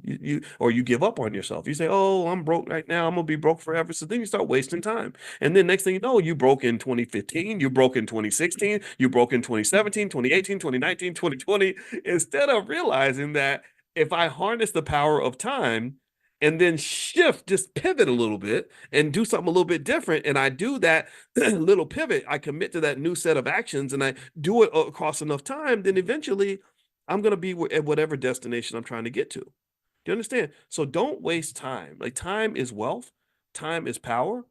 Time gives you the keys to the universe, in my opinion. So sit back one day and just meditate and imagine the year 2030 and just say, what am I going to do with this time? And then also time is a blessing and a gift. We're going to run out of time. We're running out of time right now. We have less time now than we had at the beginning of this conversation. What are you going to do with the rest of the time that you have? And when I say this, I really mean this. I'm serious about this to the point that it's almost like religious for me. Every year on New Year's, when I get a little bit sad about the fact that another year has gone by, it's a sadness sometimes, but a happiness too, an opportunity, but a sadness, right? You know what I do? I sit down and I budget my time for the year. I have there's 8,760 hours in a year. We're awake for about maybe 5,000 of those hours, and I will budget that time the same way you budget money. I budget time more than I budget money. My time is more valuable than my money. It's easy. And in fact, even when you get more money, it becomes more deliberate, more intentional. It becomes more apparent because there are people that I can give money to because I've got a little bit of money. But when I give you my time, oh, that means that whatever we're doing better be damn important. Do you understand? So process your time. Your time is that is your gift. That is your wealth. Use it appropriately and invest it properly, and that is what you will get you where you want to be. All right. So anyway, that's it. I hope it wasn't too preachy. I hope that you gained something from this conversation, and also I hope that your investing journey is going well. We're going to be back tomorrow morning, 10 a.m. Eastern, every single morning. We do this Money in the Morning economic elevation, financial consciousness training. If you want to get notified when we meet, get on the text list. Just pull out your phone, text the word morning, MORNING, to the number 87948. Text morning to 87948. Also, if you live out of the country, I know some of you are out of the country, you can't get on the text list if you're out of the country. So just go to drboyceelevate.com. That's drboyceelevate.com. All right, guys. So thank you so much for your time. It was great to see you. I hope you have a wonderful day. And let's not waste no see it. It's really, really interesting stuff. And before I begin, I want to say hello to everybody that's here. Who is in here? Who is in the building? I see Calvin McWilliams. Good to see you, Calvin. Devira, Jermaine Trusty. I see AC Salam, Adrian Hilton, Albert Robinson, Amani from our BBS team is here. Amani is a part of our customer support team. So if you have any questions about anything going on in the Black Business School, you can talk to Amani right there in the chat. And or you can actually email support theblackbusinessschool.com. We have the best support team ever. We take pride in loving the heck out of you and doing everything we can to make you happy. And so I know a lot of you were there with us when we were studying stock options this week in the Prime program. Those who are interested in generating income from stock options, feel free to go to drboyceprime.com. I know some of y'all own that stock called HUT. And HUT has been just on fire. And I know one of the students hit me up and said, he said, my stock is way past the strike price. What do I do? And so we talked about that. That was like the FOMO insurance. Remember we talked about that? And this is a good time. This is what the FOMO insurance is for, in case you were ever wondering why we put that in place. So, but the stock is doing great, and you can't complain when your stocks are going up. When you're making money, I'm really happy for you. So congratulations to everybody that's doing well this week. This is a great stock market, by the way, just as a side note. But anyway, let's dig more into some of what Dr. Anderson is talking about this week. So as you guys know, we've been going through Dr. Anderson's book. His book is called The Black History Reader. And in this book, he is telling us all about the history that we never learned in school, all the stuff that we need to know to move forward with intelligence and integrity in terms of just sort of knowing what the next steps need to be. You know, how we can really be our best selves, how we can fight the reparations battle in the right way. You need full information because I will tell you that most of the evidence says to me that we have been lied to like crazy, that the lies are very, very deep. The lies are intergenerational. The lies are based on good old-fashioned propaganda, and I think it's extremely important for us to educate our own. And that's actually going to be one of the themes and discussions we're going to have with our many, many educational experts that we're going to have at the All Black National Convention. I hope you guys will go ahead and get your tickets and your passes and get ready for the convention. If you want to know more about the convention, it's going to be in Chicago, October 25th to the 27th. And you can learn more at allblacknationalconvention.com. That's allblacknationalconvention.com. Brother Nuri Muhammad is going to be this year's keynote. That's the guy that I chose because I just think that he is amazing. And also Lamar Tyler, the Black millionaire maker, he's agreed to come out. We've got some other great people that are coming in terms of Constance Carter, real estate expert.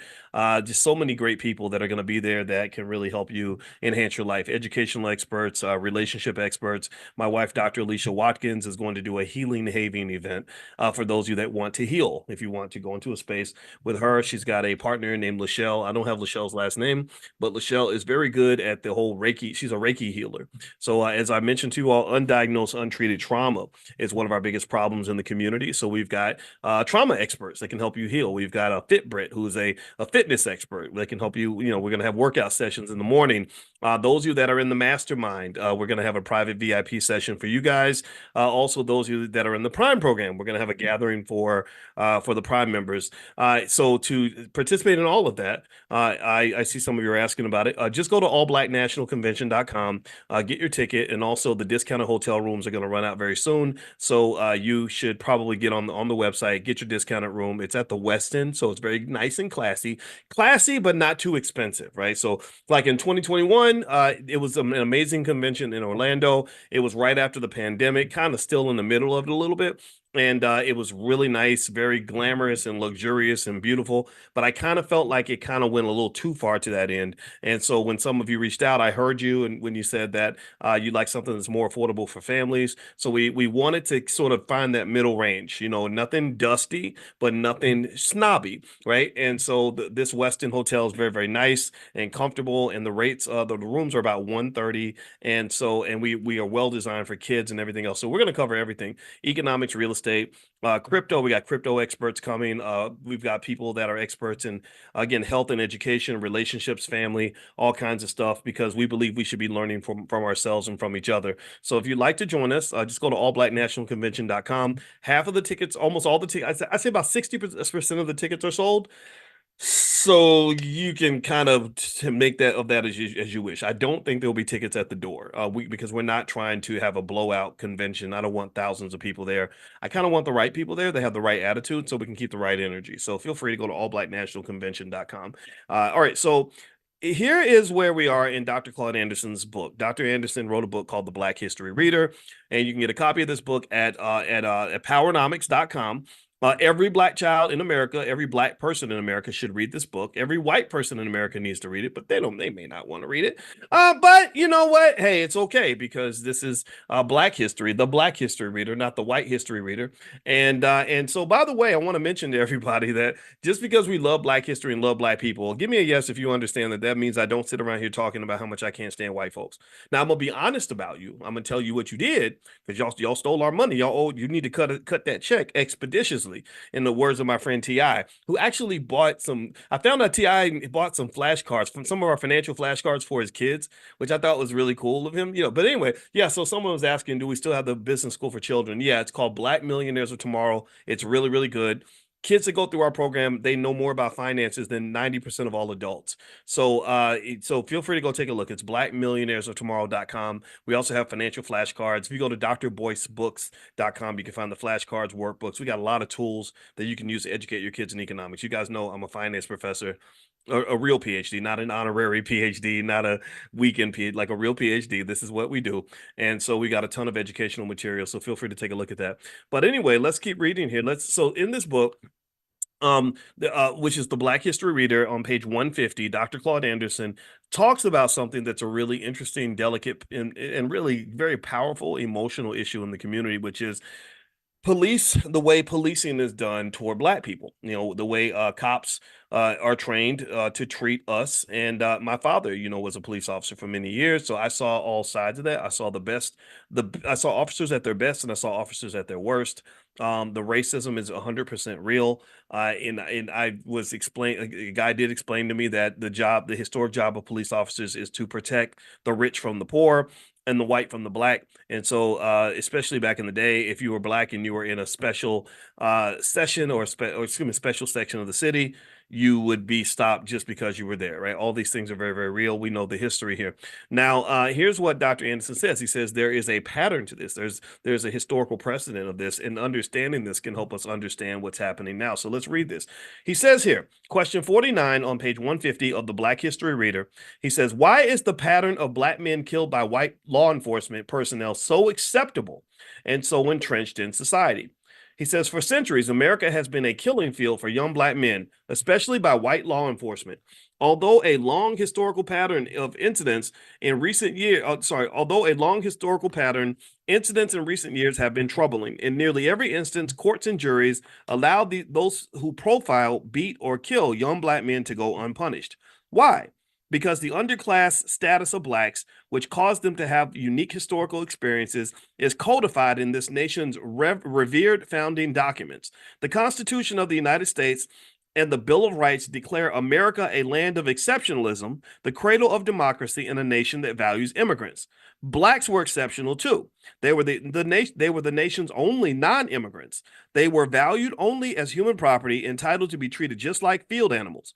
This lack of respect for a black man's life, rights, and contributions became infused into the nation's national spirit and codified into the legal and political infrastructure. America's perception of black men was framed by the U.S. Supreme Court's infamous 1857 Dred Scott decision. A black slave declared that he was free because he had visited and temporarily lived in a free state. The Supreme Court ruled, however, that, quote, a black man has no rights which a white man is bound to respect. This infamous ruling, never reversed in over 150 years, has been locked into the culture and collective American psyche and passed down from generation to generation of ethnic whites. The first lesson immigrants learn when they come to this country is that they are prized and valued over native Black Americans. This prevailing attitude impacts every aspect of how our political and law enforcement systems view and treat Blacks. This nation's public policies of benign neglect and political correctness further depreciated the value and rights of Black Americans. Those policies were constructed to kill off the Black Civil Rights Movement of the 1960s and to make all forms of Blackness invisible. The policy of benign neglect, this is where they neglect you and just kind of ignore you, and rather than say directly addressing you, just no attention, no interest, just you're just there. This policy of benign neglect took the focus off of Blacks and over the course of the next half century morphed into political correctness and diversity, policies that do not distinguish or aid Blacks. The views of law enforcement and society in general carry the legacies of slavery, Jim Crow semi-slavery, and the Dred Scott decision. Having relinquished the few concrete gains made during the civil rights movement, Blacks have slid back into a powerless underclass status. Blacks, however, should not be treated as guests in America. This nation was founded on the blood, sweat, and labor of millions of Blacks who were denied their very humanity and the fruits of their labor. The newly fabricated class groups, especially immigrants, inherit unearned benefits, respect, and rights to which Blacks were entitled but never received. The larger society adds further insult to injury when it participates in public dialogue that gives the false impression that all people and groups have contributed equally to the development of this nation. This is a convenient myth. The racial problems between law enforcement and Black men will not abate until this nation addresses the exceptional history and achievements of Black Americans. Police power is freely exercised against Black men who are perceived as obsolete and powerless to do little more than march or riot. The larger society has a responsibility to resolve the long-standing dehumanization of Blacks that is contained in the foundation documents and to erase the emanating legal precedents. The tension between law enforcement and Blacks will never abate as long as whites own and control 98% of all the nation's wealth. 98% of all the nation's wealth, income, businesses, land, privileges, and all levels of government.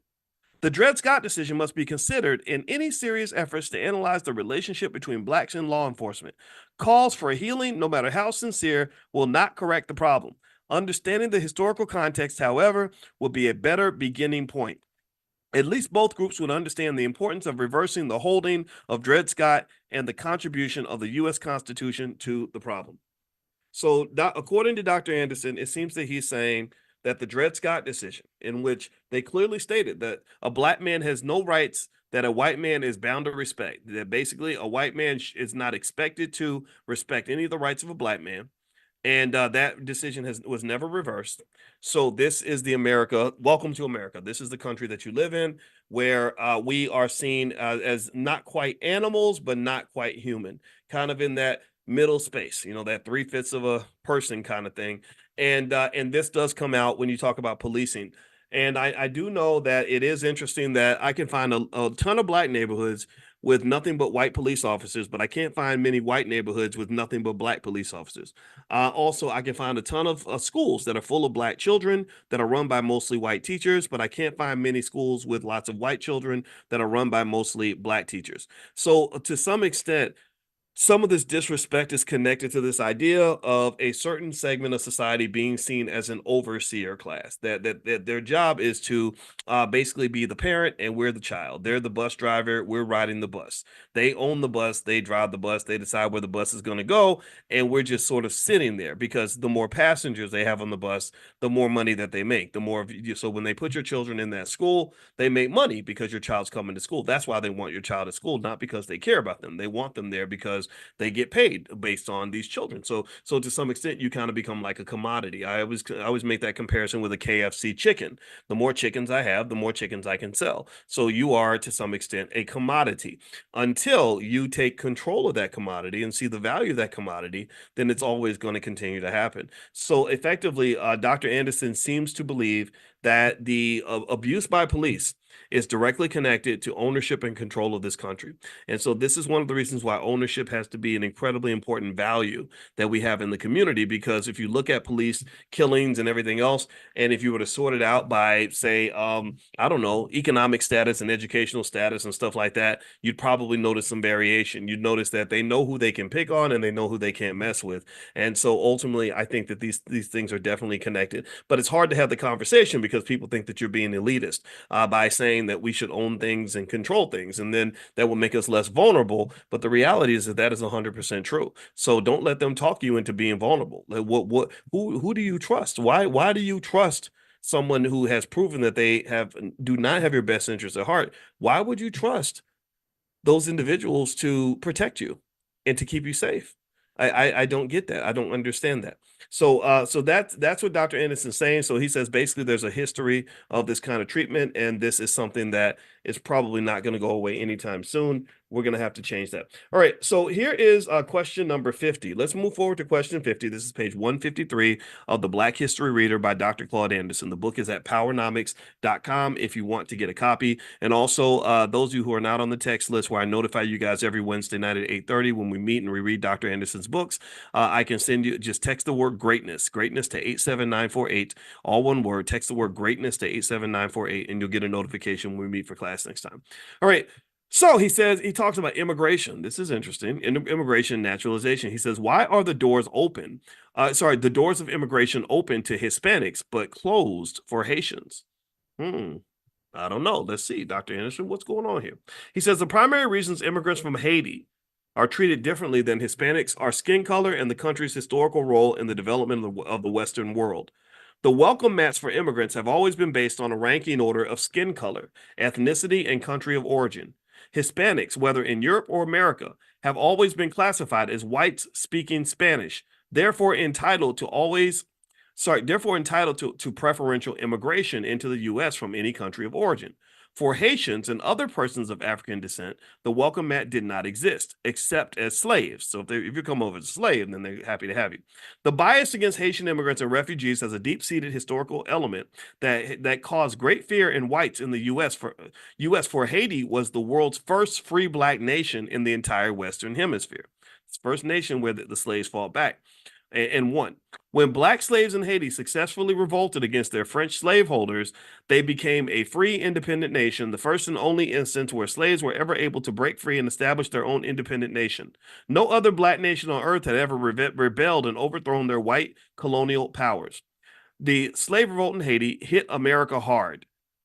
President George Washington and Secretary of State Thomas Jefferson, who were both slave owners, supported France in its efforts to suppress the Haitian slave revolt, but to no avail. So they supported the slaveholders. These are your heroes. These are the people that you're told to look up to. I don't know why you would look up to someone who enslaved your great grandparents, but that's what we're taught to do.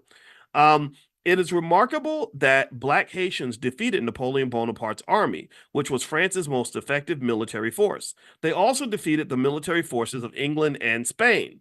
White slaveholders in the U.S. feared slave revolts would ignite physical hostilities between white society and the millions of blacks they held as slaves, so they started getting nervous. The military success of the slaves in Haiti did have a profound effect on slavery and a lasting impact on the way the United States treats Haitians today. Slavery was legalized as an official institution in 1789 with ratification of the U.S. Constitution. 2 years later, in August 1791, Haitian slaves revolted and took control of the island. 4 months later, December 8th, 1791, frightened American slave owners persuaded the U.S. Congress to enact the Second Constitutional Amendment that granted white citizens the right to have militias and required all white males between 18 and 45 to bear arms in the case of slave revolts. How many of y'all knew that? Give me a guess if you ever heard this before anywhere. Has anybody heard that before? Did you learn that? Did they teach you that in your public school?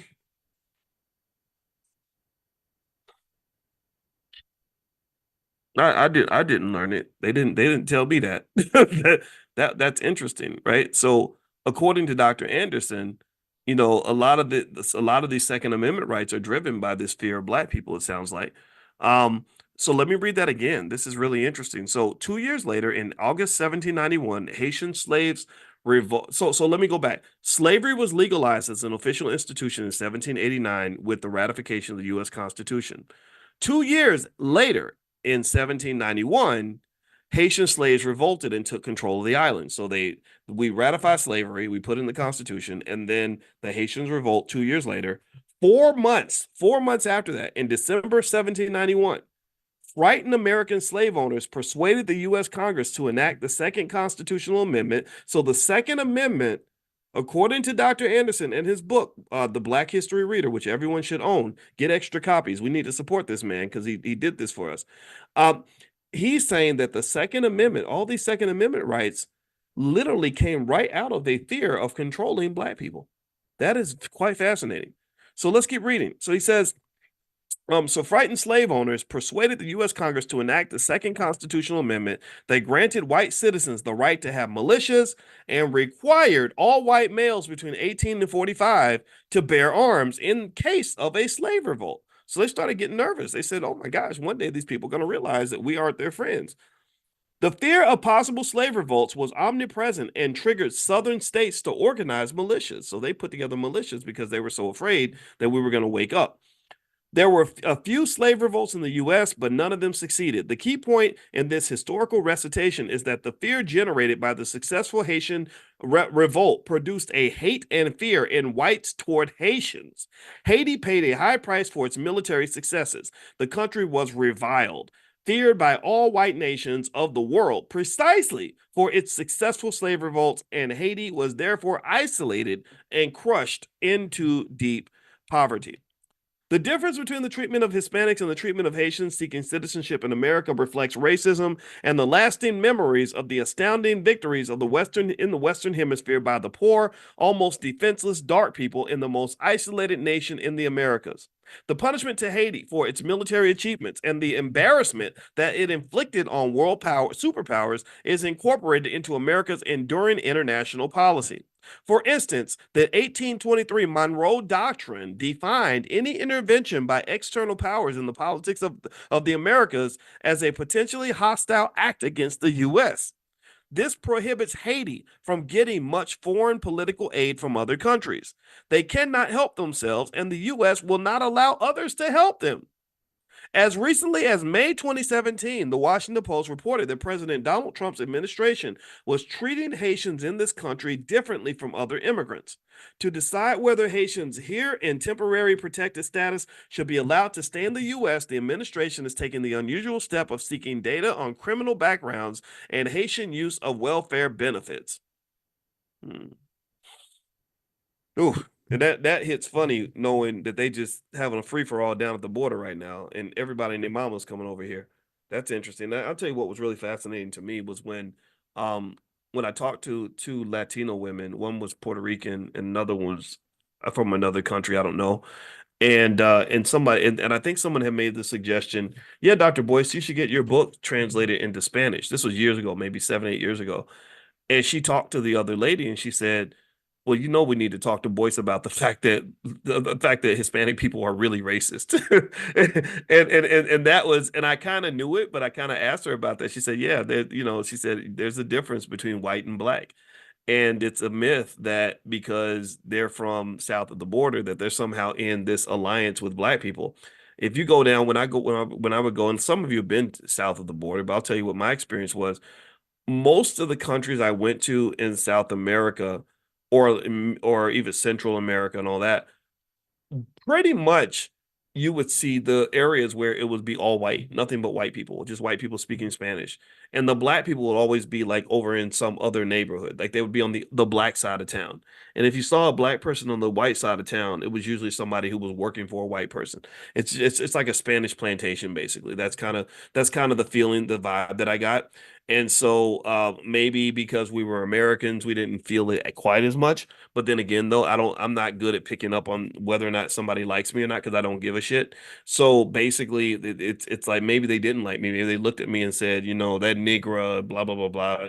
I don't care. You can think whatever you want about me. You don't like me, I don't like you either. So what? I like myself. That's enough for me.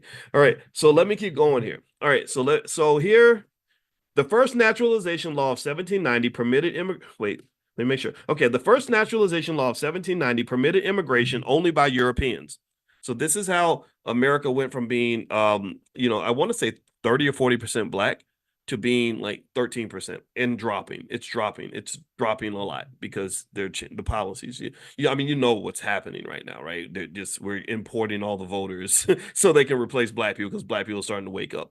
All right. So the first naturalization law of 1790 permitted immigration only by Europeans. In the 1960s, Congress modified that law in immigration policies. It replaced skin color preferences with country of origin, rank ordered based upon the historical number of immigrants who had migrated from Europe, Asia, and Middle Eastern and African countries. Since the ancestors of black slaves were never officially classified or registered as immigrants, the immigration quota for persons from black nations like Haiti was set at less than 1%. So what they said is that we're going to base the quotas on the historical record of how many people from your country have been let into the country before. Well, before that date, they didn't let black people in. So when they set the quota damn near close to zero.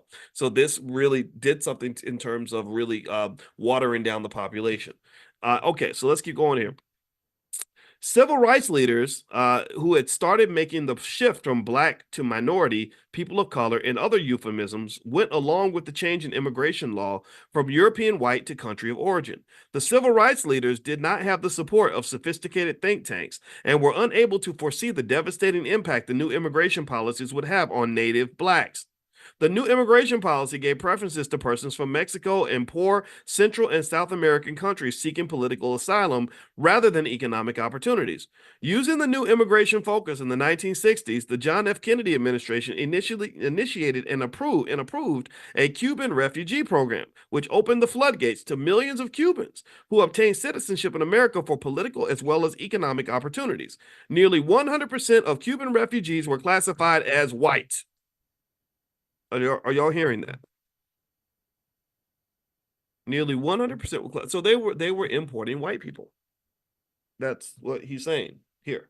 They weren't importing black people because you can get quite a few. There's quite a few in Africa, but they didn't want that. They needed to make sure you were outnumbered. So nearly 100% of Cuban refugees were classified as white.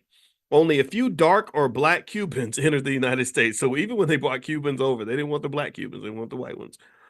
Haitian refugees have been treated with extreme prejudice. Their escape boats have been intercepted, pushed back into the water, the people left to drown. Those who made it to the U.S. have been deported, incarcerated, and rejected because of the interpretation that they seek economic opportunities rather than political asylum. Until Haitian refugees are reclassified and treated in a similar manner to Hispanics, including Cubans, an ethnic group within the category of Hispanics, Haitian refugees will continue to be treated with extreme bias. The 40 million legal and illegal Hispanic immigrants who came to this country did not come to seek asylum. They came here seeking money and a better life. The basis for rejecting Haitians is historical fear, inherent racism, Haiti's abysmal poverty, its African based culture, low education levels, and most importantly, because an increase in Haitians could increase the political and economic potential of Black Americans. The nation's doors are not now and never have been open to all who seek the American dream. So the American dream, according to Dr. Claude Anderson, it exists for people who are not black. There is no such thing as the American dream for black people, at least not one that's open. Now, what I'm going to say is I believe that there is an American dream available for us if we learn how to change our thinking. I don't have confidence that those who run this system are ever going to hand a black man or black woman a true American dream. I do not. I do not feel that way. But I do think that there is a dream available to you, but you have to understand what that dream is supposed to be. And we talk about that during our financial consciousness training that we do every single morning. You guys can come in if you haven't been. I think you're going to like it. And the goal is really to say, okay, what does it mean to be free, and how do we really get there? What does freedom look like? What does economic freedom look like? And how does that unlock all the other kinds of freedom that exist? And I argue that freedom definitely starts with your mind. And once it starts in your mind, it translates into your actions because a free mind takes action on the things that are going to create that liberation. And then the money, the economic freedom, see, the economic freedom just becomes a consequence of the fact that you freed your mind and you freed your body and your actions. So you're taking actions of a free person, which means that you're going to end up feeling freer in every single way. So freedom to me means at the very least releasing all the burdens of everything that was taught to us that isn't getting us to where we want to get to. For example, freedom when it comes to health, mental and physical health might mean really assessing and critically analyzing everything that you've taught to think about yourself, all of the trauma, undiagnosed, untreated trauma that you carry on your back that's weighing you down and keeping you from getting being your best self, ruining your relationships, etc. It might mean looking at the food that we're told to eat and the fact that they market crappy food in our neighborhoods the most because they believe that we're the least conscious about what we're eating. Because if you're in struggle mode, you don't have time to worry about if you're eating vegetables or a cheeseburger, right? And maybe freedom also looks like just consistent across the board financial literacy training for every single one of our kids. If all of our children are consistently taught economics, we can do better than everyone else. We can be better than everyone else. We can beat the hell out of everybody else.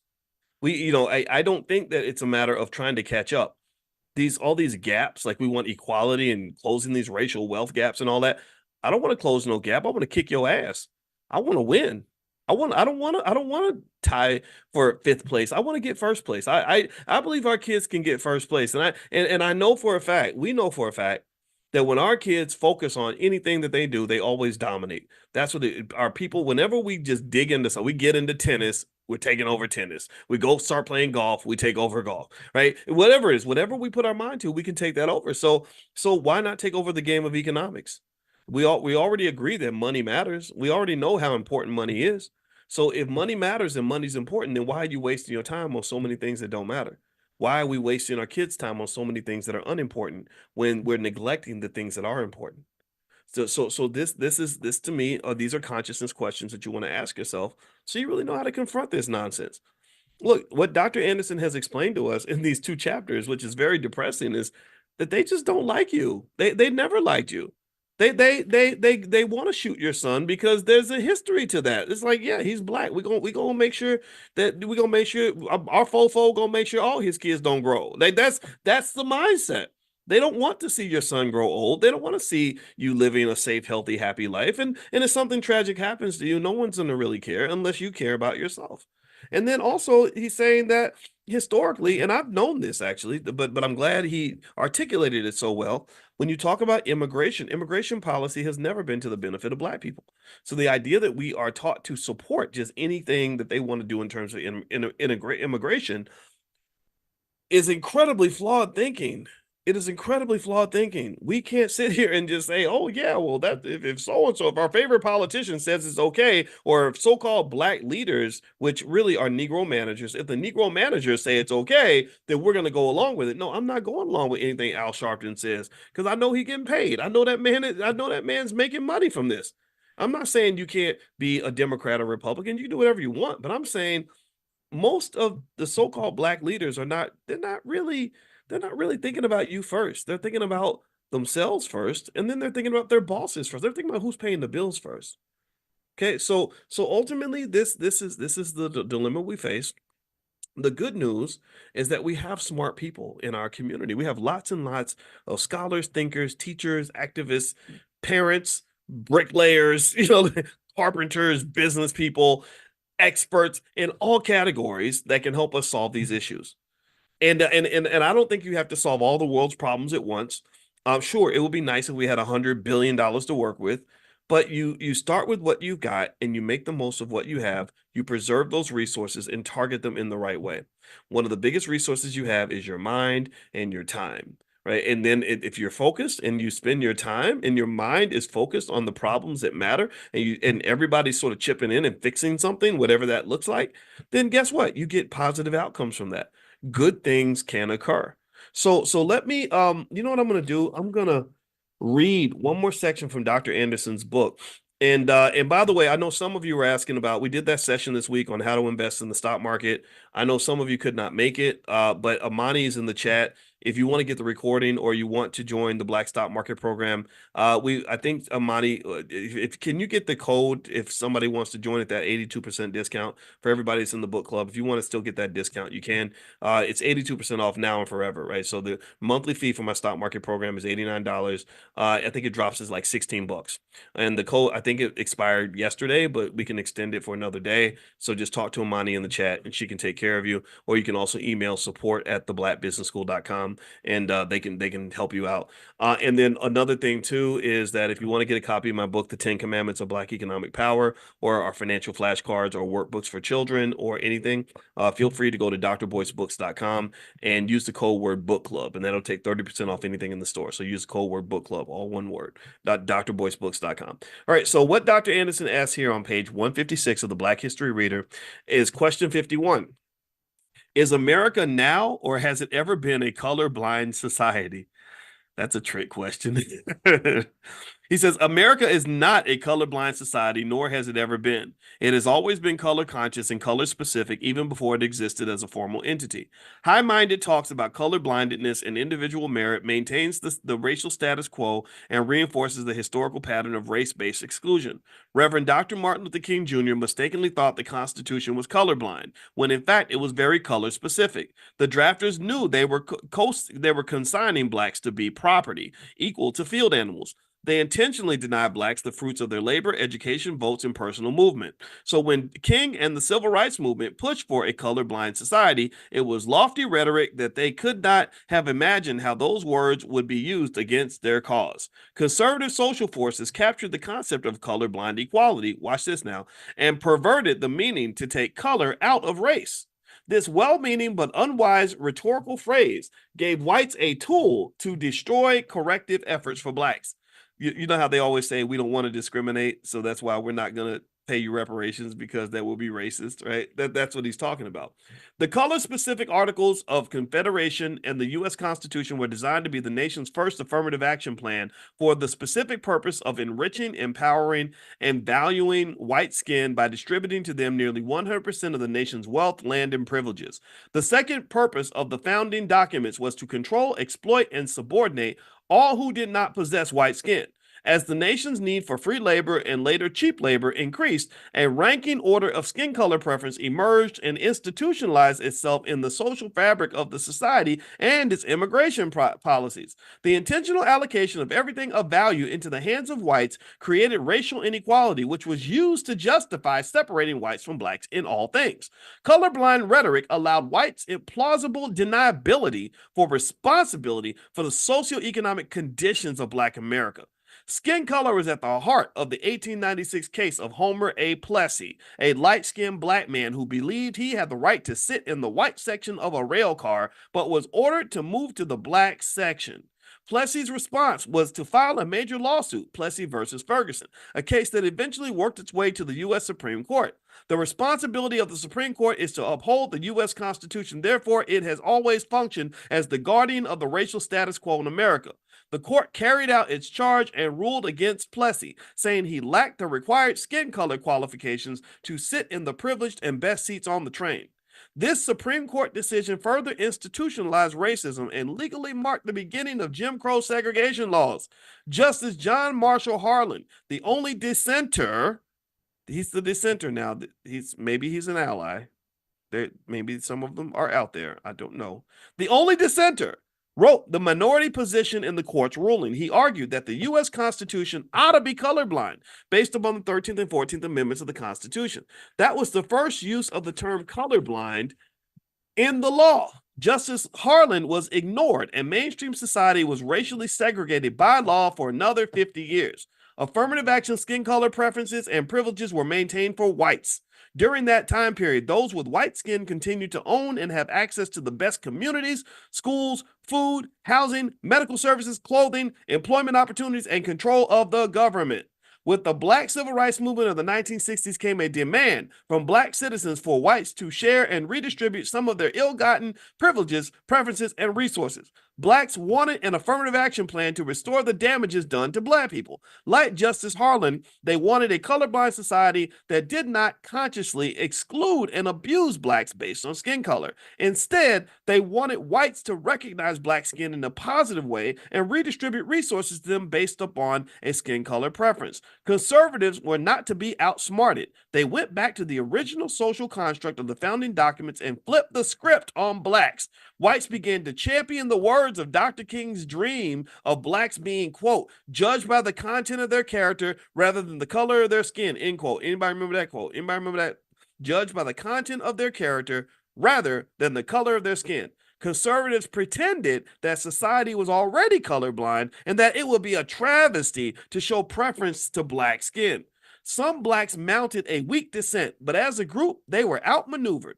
Policy and laws therefore remained very color conscious in favor of whites and color blind toward Black Americans. The concept of colorblind makes Blacks invisible and unnecessary.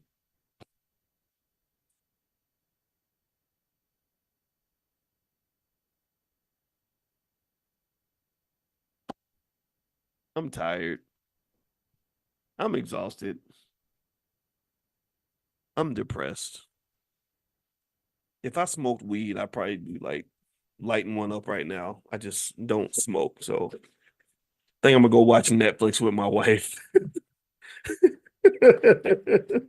It's like the more you know, the angrier you get. But thanks to Dr. Anderson. He's my hero, man, because he's the guy that has dissected all this for us. He's breaking it down. He's helping you understand where this is coming from. Okay, this makes sense now.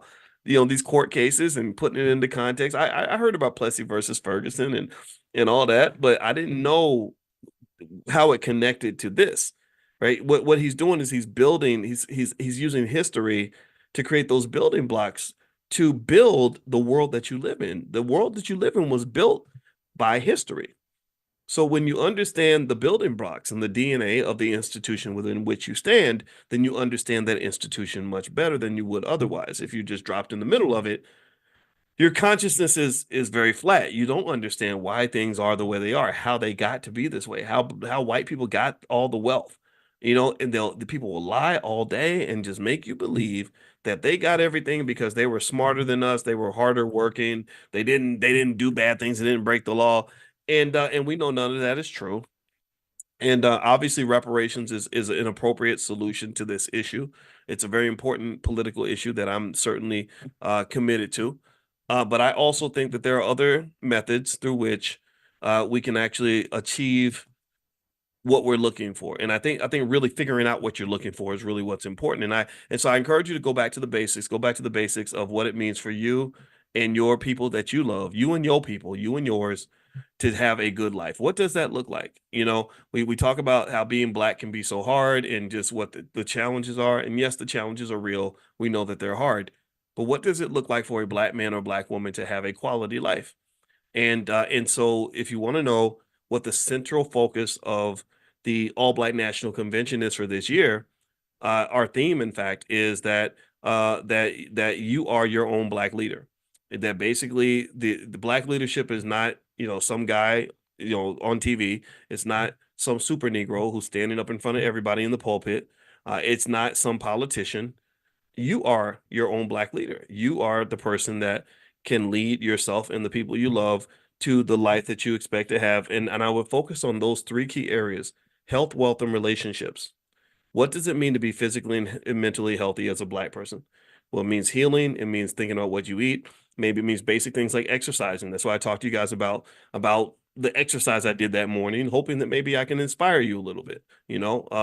And then you think about wealth. Well, what is wealth really? What is financial security really? What does that really mean? Well, at the very least, it means that money is no longer an obstacle for you to do the things you need to do to have a quality life. Like money is not going to block that from happening, right? What else does it mean? Well, it also means that a financial surprise or financial shock isn't going to throw you off because you're prepared for that. It also might mean that no one can control you. They can't invade your territory and use economic warfare to control you. The reason they wanted all of the student loan payments to start coming out again is because they said we got to force people to come to work.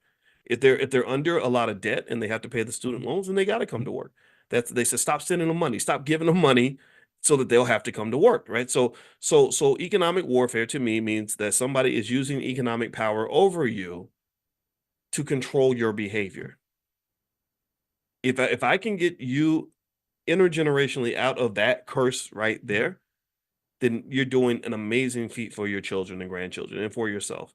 You're really opening the floodgates of possibility in your life. And then that last area, besides health and wealth, there's relationships.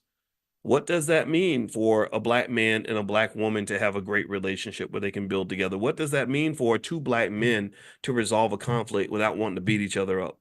What does that mean for black women to put crowns on each other's heads as opposed to trying to chop each other's heads off because they have jealousy and envy and all these other unresolved issues that might exist? What does that mean for us to work together in a business and to be able to get along well enough to accomplish something amazing?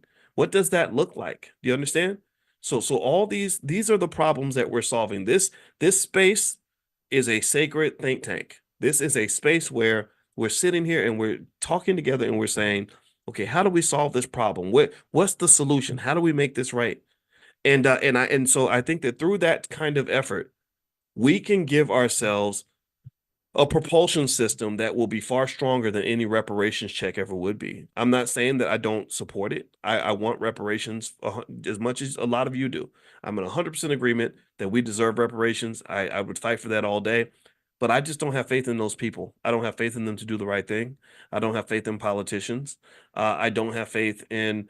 I don't have faith. I don't have faith in half of our community. So to be honest with you, I mean, I just don't. I don't. Some of the stuff that's happening is so crazy. It's ridiculous, but I do have a lot of faith in you. I do. I have a lot of faith in us. I have a lot of faith in me. I have a lot of faith in my wife. I have a lot of faith in Lavana Hawkins, right? I see you in the chat, right? I have a lot of faith in you because and I really believe that you are the superhero that you're waiting for. Like you really are. And so I encourage you, keep doing the work, keep learning, keep thinking, keep processing, keep working on the little things like what it means to be a good and productive person that gets up and does their best every day, that does a little bit better today than you did yesterday, that spreads goodness through the world, that spends their life trying to elevate the condition of those around them, being a blessing to others. I know it probably sounds corny and almost stereotypical for me to say this, or what's the word? Cliche, like to be a blessing to others. It probably sounds goofy to some people, but no, that's really true. If I go into every situation and I say, my goal is to be a blessing to the people that I care about, then that makes me a better man than I would be if I say my goal is to take something from people that I care about. Do you understand? So be a blessing to yourself, be a blessing to others. Let's keep on doing the work. And I truly believe that that is the solution. That's the blessing. That's the gift that God put on the table, and we just got to open the damn thing. So that's it, guys. I hope that this was helpful for you, this discussion. If you want to get on the text list and get notified when we meet next week for our Powernomics training, we do this every Wednesday night at 8:30.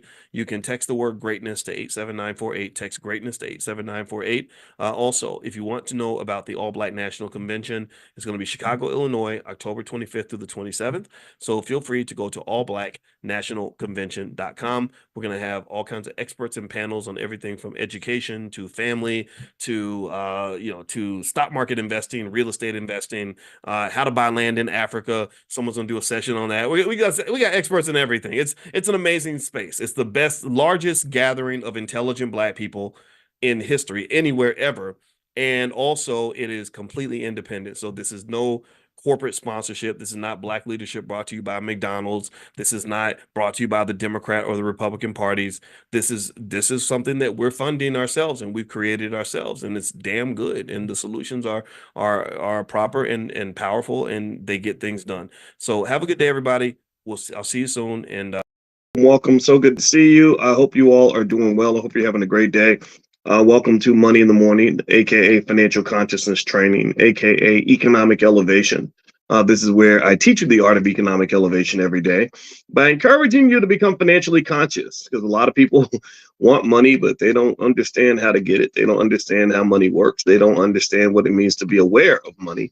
And like I always say, if you can't see the money, you'll never be the money. So I want you to have the money.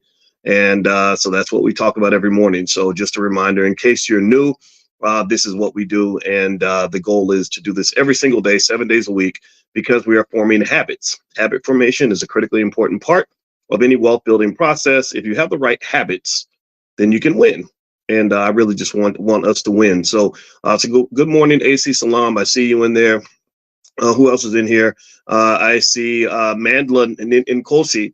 Akila, good morning. James Keller, good morning. Al Ree, April Austin, I see you. Esther Matthews, Chris, Kamisha, Alice Jackson, Jay Kelly, Jackie, Frederick, Sharonda Bay, good to see you. Larry Graham, Khaleesi, Game of Thrones. I watched House of the Dragon last night, which is a Game of Thrones show, which is really, really good.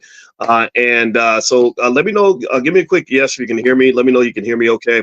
I'll make sure my audio is good. I wanted to jump us right into the conversation today because I saw, in case you guys don't know, again, some people are new. So if it seems like I'm repetitive, it's because I'm deliberately repetitive, number one, because that's how you form new habits. But then also, I can be repetitive because sometimes people come in for the first time and they haven't seen all the amazing stuff that we've all been doing together for the last 10 years. Some of y'all been hanging out with me for 15 years or so. I have to kind of re-up sometimes. So I hope that's okay. But then also what I found is that repetition is one of the keys to success. Well, repetition is kind of the way you really change culture. A lot of the things that we are trained to do, the things that we're trained to believe, whether it's about money or life or anything else, comes from just repetition. That's it. And um, and so ultimately, when you're talking about who you are and how your brain is made up, I really want you to become aware of the subconscious mind. My wife is a therapist. She's an expert on the subconscious mind. So talking to her really helped me understand that the biggest challenge that we have as Black people when it comes to wealth is related to the programming of our subconscious mind. Our mind has been programmed to see the world in a certain way and to see money in a certain way. And so you have to change the way you see money. If you don't if you don't change the way you see money, then you are going to pretty much get whatever they want you to have. You're going to get whatever the people before you had, your parents, your grandparents, stuff like that. You're going to take the generational curses and embrace them, as opposed to deciding conscious discernment of which of these generational traditions that you're going to hold on to and which ones you're just going to throw out with the garbage, because some of the stuff is garbage and I don't want you inheriting garbage, nor do I want you passing financial STDs down to your children. If you don't know what a financial STD is, it's all in my book, Financial Lovemaking, actually. If you go to drboycebooks.com, the book is there. I wrote this book when I was on the faculty of Syracuse, and I wrote Financial Lovemaking because I was really fascinated when I was on the faculty there by how many people ruin their lives when it comes to money. Just how many bad decisions are made when it comes to money, how many bad outcomes in relationships happen because of money. How many times I remember one time, I was about 31 years old, and I saw this guy he was a white dude, and he went to college with me, but I didn't know him in college. We went to the same school, we were in the same business school at the same time, but we did not know each other. And so I saw him, though. It was kind of cool. Like, you see somebody that's an alum of the same school that you went to, and you're like, hey, how you been? How's your life? How you doing? And I'll never forget. This guy was, oh gosh, I had something in my teeth. Sorry. This guy was so depressed. I never forget how sad he was. And I was sad by seeing how sad he was, and I said, so it's he said, man, things haven't gone well. And I was like, really? Okay. So what's going on? And he proceeded to tell me that he just got a divorce. And he said that, he kind of lost everything in the divorce. And he was devastated. He was depressed. Like, I really, when I think about this guy, I talked to him. It was over 20 years ago when I talked to him, but he almost sounded like suicidal. Like, he was that sad. And a lot of people don't talk about that. A lot of people don't talk about how just traumatized, people can be when, if you're married or something and your spouse decides that they want to put you out, or you can't live with your kids anymore. It kind of takes away your sense of purpose. And a lot of times when a person loses their sense of purpose or their reason for being, then part of you is just kind of dead. It's very easy to get to the point where you just say, look, I might as well just go ahead and and end it, right? And I don't want to see that happen to anybody, right? I think that that's really sad to see. And so anyway, so let me finish this discussion here on this point.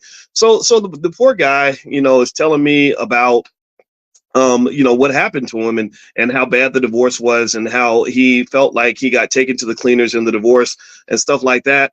And as I was listening to him, I remember kind of thinking about the fact that that he seemed to have sort of made a really interesting. I'm not going to say an error in his relationship. I'm going to say he made a common decision that a lot of people make, where they come in and they have this belief that relationships are solely based on this thing called love. Decision that all you have, that if you got love, all the love is all you need.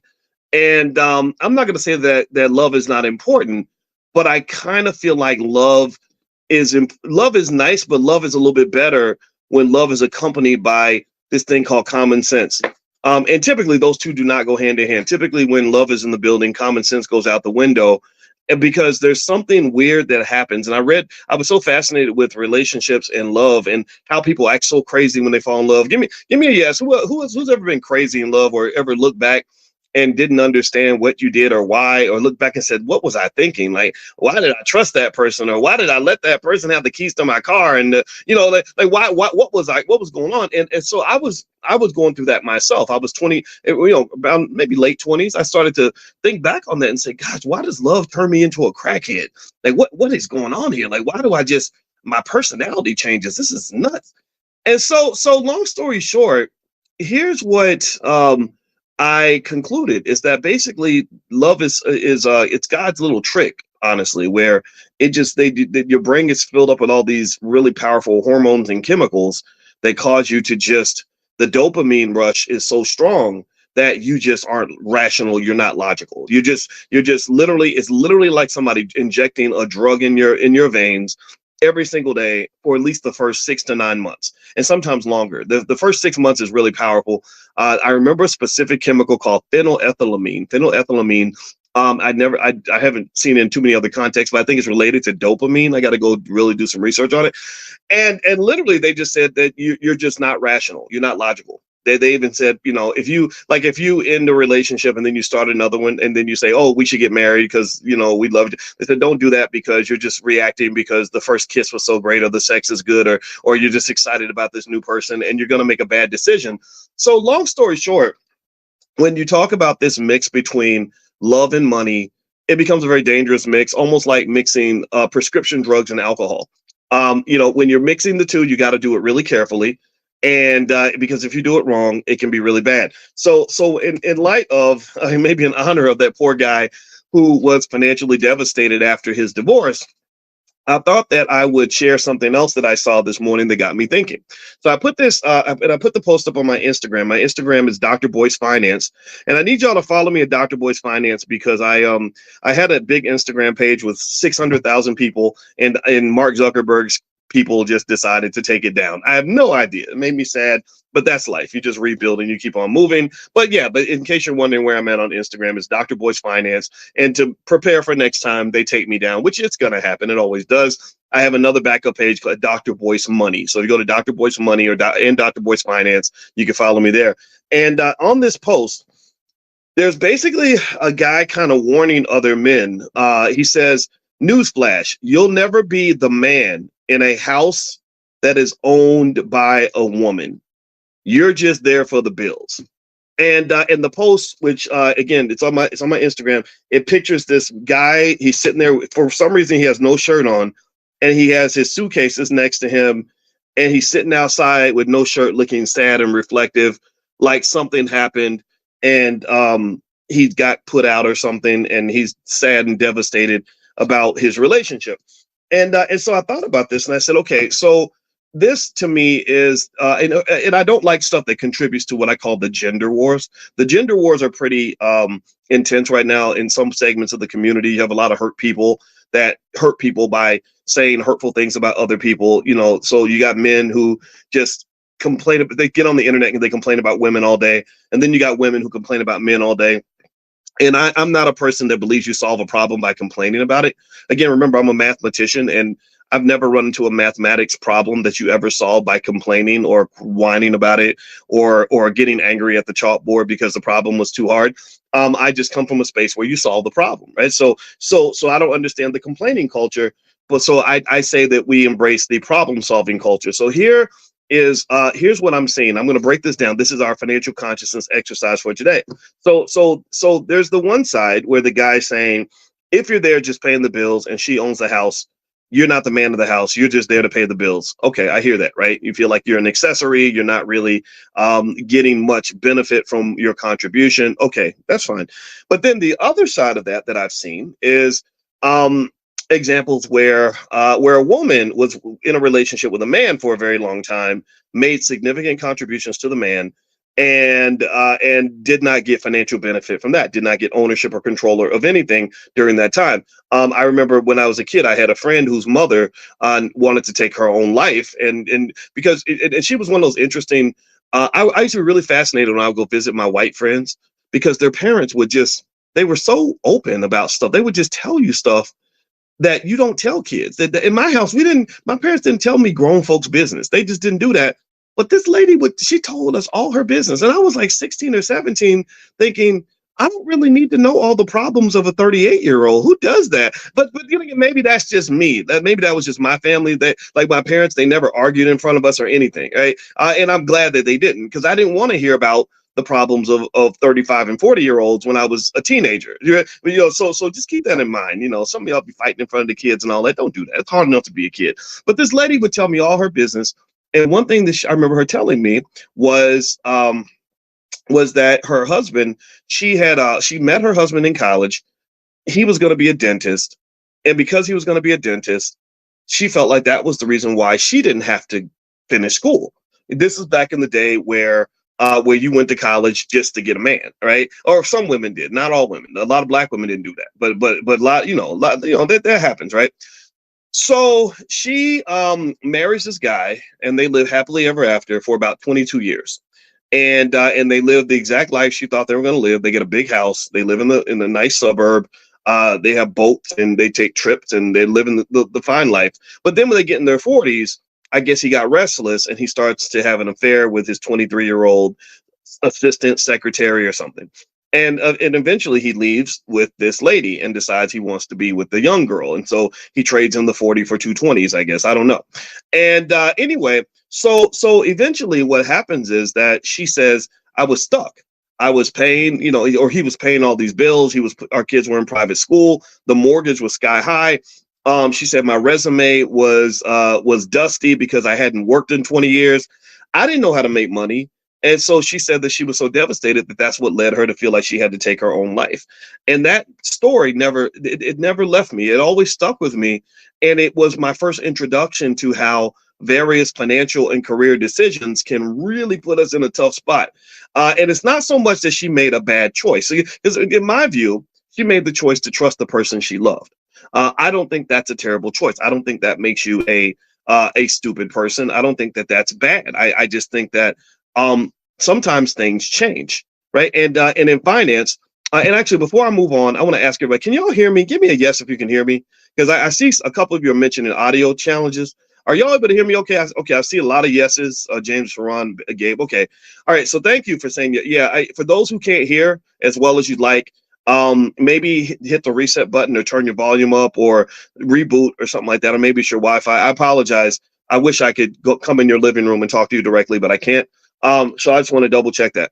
Okay, so in finance, they have this whole theory, this whole area, this whole field of research that some academics dedicate their lives to, called optimal contracting. And optimal contracting is related to another area called moral hazard. And basically what moral hazard represents, some of you heard me talk about this. If you've been hanging out with me long enough, you've heard it, but it's okay. It's okay to rehash old concepts sometimes so we can really understand them.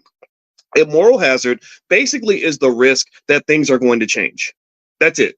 It's the risk that the shift in your power dynamic is going to occur, and that's going to change people's behavior. Like, for example, the example of the moral hazard problem that I bring up in my book, The 10 Commandments of Black Economic Power, is I talk about when you loan money to somebody. So give me a yes if you understand. I bring this example up because a lot of us have gone through this. Let me know if you've ever noticed that when somebody wants to borrow money from you, that broke ass cousin who's always got a financial problem, when they come to you and ask you for money, they're always very polite. They're always, just, contrite. They're willing to concede anything. Yeah, because, I'm just having a hard time and I could just, and I just, this happened and that happened. And I promise I'm going to get paid on Thursday. And as soon as I get paid, I'm going to find out where you at. Okay, what's your number? All right, which number you use? Okay, what time? Where you going to be at 2 o'clock? Okay, I'm going to come to your house. No, you don't have to come. No, I want to come to you. I want to give you the money personally. And also, I promise you, I'm going to pay you as soon as I get. In fact, when I get my check, I'm going to walk over to the check cashing place and I'm going to get the money and I'm going to bring it right to your house. I'm going to walk to your house. And because I know where you at, I know where I'm going to give it to you at work. I'm not going to wait till you get home. I'm going to give it to you. Like, you know what I mean? Like they're overcompensating in terms of being really, really, really, really, really helpful and kind and loving and whatever, right?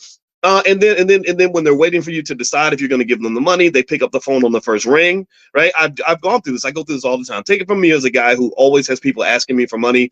I've noticed how nice people are when they want something from me. It's kind of an amazing thing. Well, then you loan them the money, and as you all know, we know that's when things start to change. That's when the cousin is not picking up the phone on the first ring anymore. They're not even answering text messages. And they might take 3 days to answer a text and then say, "Oh, I was busy."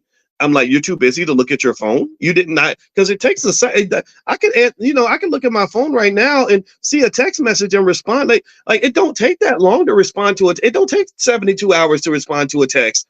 Unless you don't want to talk to the person that's texting you, right? And then or then finally you get them on the phone and then they got an attitude like, what you want? Like, why are you bothering me?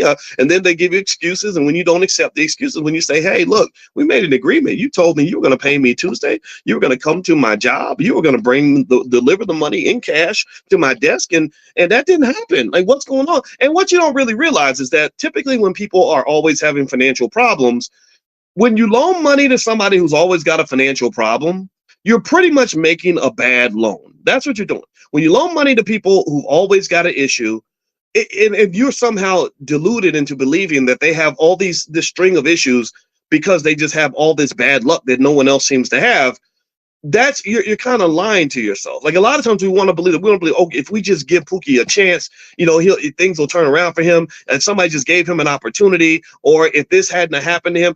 And the reality is that there's a pattern established. There's a culture around this person, like a little dark cloud they carry around them deliberately that shapes how they view the world, how they make decisions. So when you make that loan to that person who's always got those financial problems, you're making a bad loan. They have a bad credit score, so you're really making a risky investment to begin with, right? But maybe we don't know that because we want to believe in the best in people and see potential in people. So you're hoping that if you loan Pookie this $400, this will be that one little opportunity he's going to get that's going to make everything better. So anyway, but the thing I want to point out to you is with moral hazard, what they talk about is how Pookie's attitude changes once he has your money. Like his perspective, his incentives, his everything shifts once he's got the power and you don't.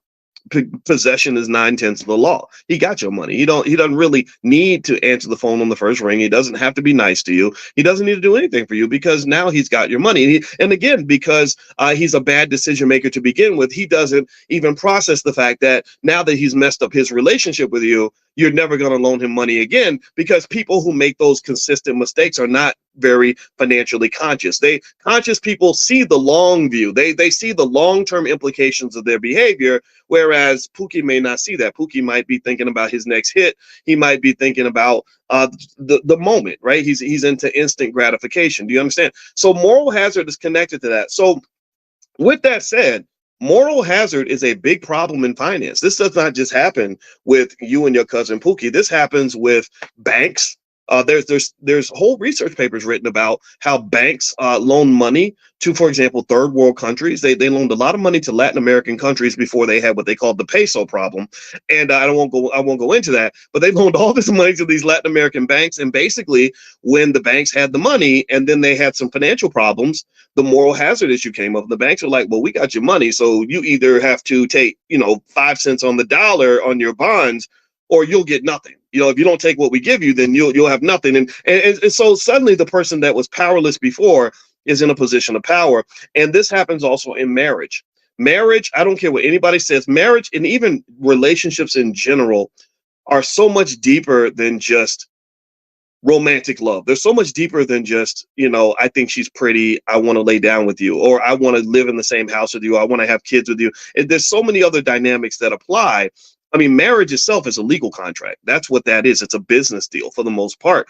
And there's rational reasons why that contract exists. That contract exists largely because of the moral hazard issue. It exists because if I'm married to you and we're tied together financially, then you have to think twice before you just pop up and walk out in the middle of a fight. Right? It's much, much harder to do. And for some people, it's a religious covenant. I believe in that, actually. I think I'm not even religious, but I personally think when two people get married and they really believe they're making a promise to God, I found that couples like that stay together longer because they're not marrying a human being. They're marrying an idea. They're marrying a commitment. They're married to a higher power, a higher ideal. And the reality is that human beings will let you down. Human beings will come up short. Human beings are going to make mistakes. So I told my wife, I said, I didn't marry you. I married the commitment to being married to you. Like, I'm married to this idea, or meaning that I made a commitment. I made a promise to something bigger than just you. So when you come up short or you get on my nerves, I'm not really looking at your behavior to determine how committed I am to the promise that I made. I'm looking at the promise I made, and whether you say it's God, the universe, or something else. I told you I don't even go to church, so don't I ain't nobody's pastor, nothing. I'm completely unqualified for that. But I do believe in commitment. Where I come from, when you make a promise, you stick with it. That's it. That's all I just told her. So there's nothing you can really do that would make me divorce you. If we ever get a divorce, it's going to have to be your choice. It's not going to be mine, because I don't come from that space. I come from a daddy who's been married to my mama for 50 years. And that meant that he had to really endure ups and downs with a very flawed person. And she had to endure ups and downs with a very flawed person, because they were just married to a philosophy, a principle. It was a principle-based marriage. Do you understand? That does not exist very often. A lot of people stay married as long as the person doesn't upset them, disappoint them, let them down, or whatever. I'm not making fun of people that are divorced. So a lot of you are divorced. I know, I'm not. I promise you, I'm not making fun of that at all, or criticizing. I'm just saying that that's just it's a mindset, right? So anyway, so studies tend to show that people that are more married to some sort of bigger idea, an idea that's bigger than a person, that's not contingent on another person's behavior, those marriages tend to last longer, because then when the person messes up or they come up short, they say, well, you know what? I'm married to I made a commitment to God. I'm married to the church and to God. I'm not really married to you, right? So anyway, that's just a little thing I've observed. Again, take it with a grain of salt. If it sounds like BS, then throw it out, please. All right. So here's the other thing too. The other thing about marriage is that it is a legal contract, and it does provide various financial incentives, carrots and sticks, to basically make it much harder for you to just walk out the door and dump each other. It's similar to the relationship between the United States and China. I would argue that the reason that the United States and China have not decided to just go to war with each other and start launching missiles at each other is because they are so deeply connected financially. They are financially married. We are so locked in together economically that a war between China and the United States would devastate both economies.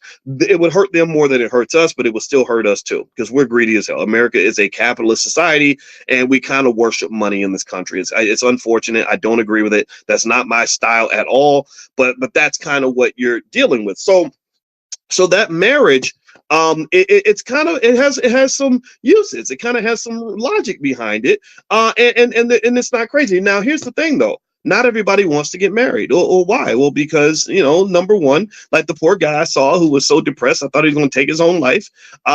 Maybe the other person doesn't do what they're supposed to do, and there's lots of pain that comes with people disappointing you in a relationship. Maybe it's because you just don't, the whole commitment thing isn't your thing. Maybe you just feel like, look, hey, I can be committed to you, but that doesn't mean that we have to be committed in every single way, right? For whatever reason, there are people who just decide not to get married. And I think that's a perfectly logical decision. I'm not here to judge that or evaluate that. I'm not a Bible thumper or a person that's going to tell everybody what to do. But one thing I will say is that if you go into a situation where you have a long-term relationship and you don't secure your financial and legal rights, you are in an incredibly vulnerable situation. You're vulnerable. I've told you all that story about the guy who was in his 50s. He was an old player. I'm in my 50s. So I guess I'd be an old player if I was out there playing. I ain't playing. I got my wife. But he was an old player. He had a young girlfriend, about 32 years old, and he forgot that he wasn't 32. Also, he thought that he believed this lie that people keep telling, that age ain't nothing but a number.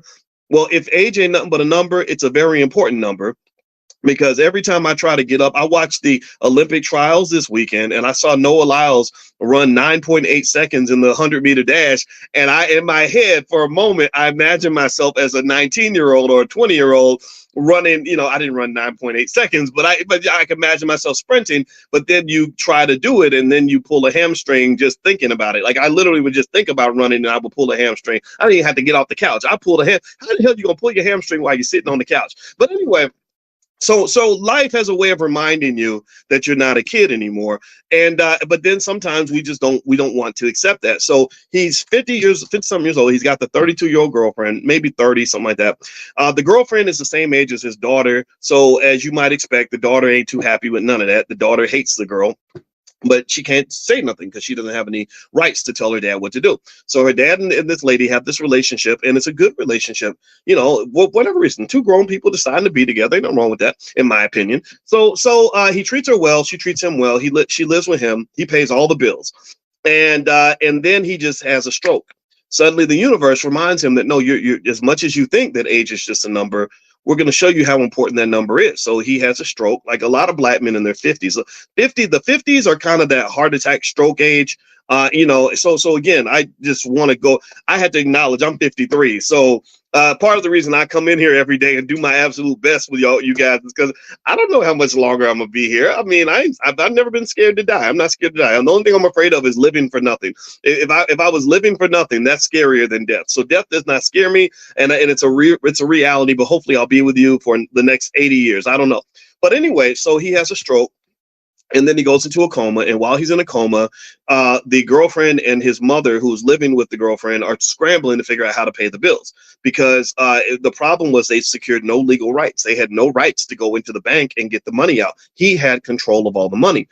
So they take the phone, they put the phone up to his face, they scan into the phone, and they're able to get into his bank account, and they pull the money out, and just money to pay the bills. They weren't trying to rob him or do anything devious. They just did pretty much what they knew he would be doing if he were alive. Well, obviously that's illegal. And so, but nobody notices because he's in this coma. Well, then when he dies, though, that's when the state steps in. And when the state steps in, the state does not care what handshake agreements you made with other people while you were alive. They don't care how close your friendship was. They don't care how committed you were in your relationship. They're looking for paperwork. They're like, okay, but you're not married. Like, what legal rights do you have? She had no legal rights, none whatsoever, because everything was based on this false idea that all you need is love.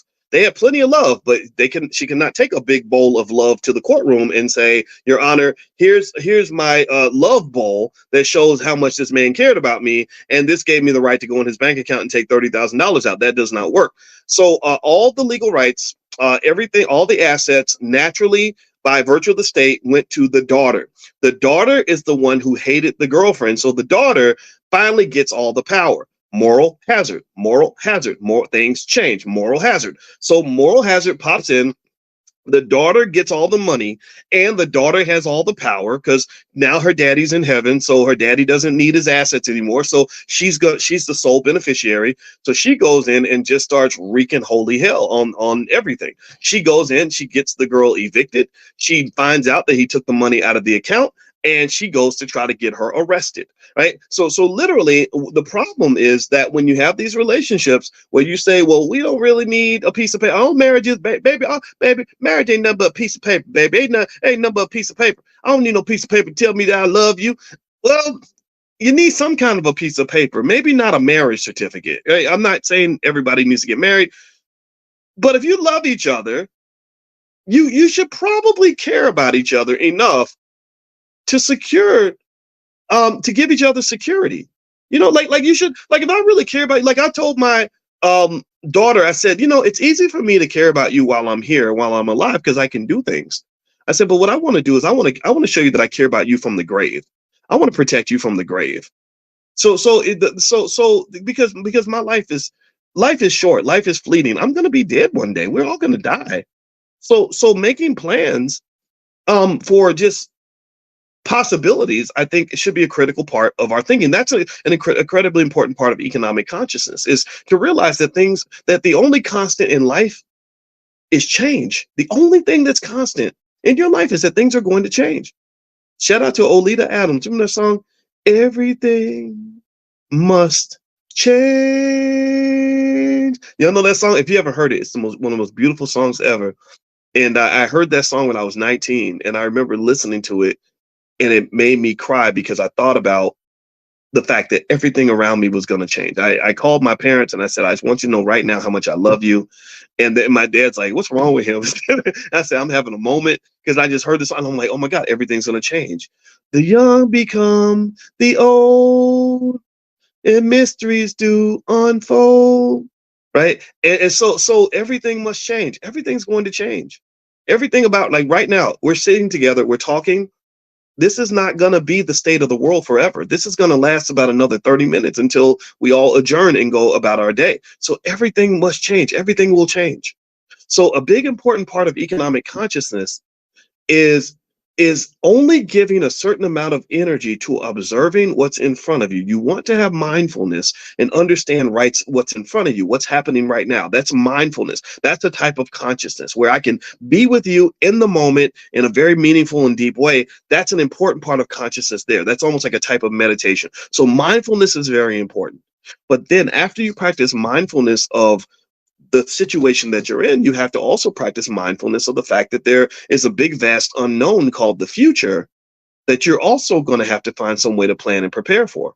So let me give you, in terms of practical, actionable information, let me give you some things you can do that will secure and protect your rights in the event that things change, which they will. And this goes beyond just being married. And again, it goes back to that post. That post triggered me. The thing that triggered these thoughts was that post, and I put it on my Instagram, which is Dr. Boyce Finance, of the guy who says, if you're just there paying the bills and she owns the house, you're not the man of the house. I hear that. So let me kind of give you some remedies for that, so you can kind of understand ways to protect yourself if you're in a relationship. And if you love someone, then you will consider these things. And if they love you, they'll consider these things. If they won't consider doing these things, then I think that it's okay to question the love. Like, how much do you really love me if you don't have a plan for me?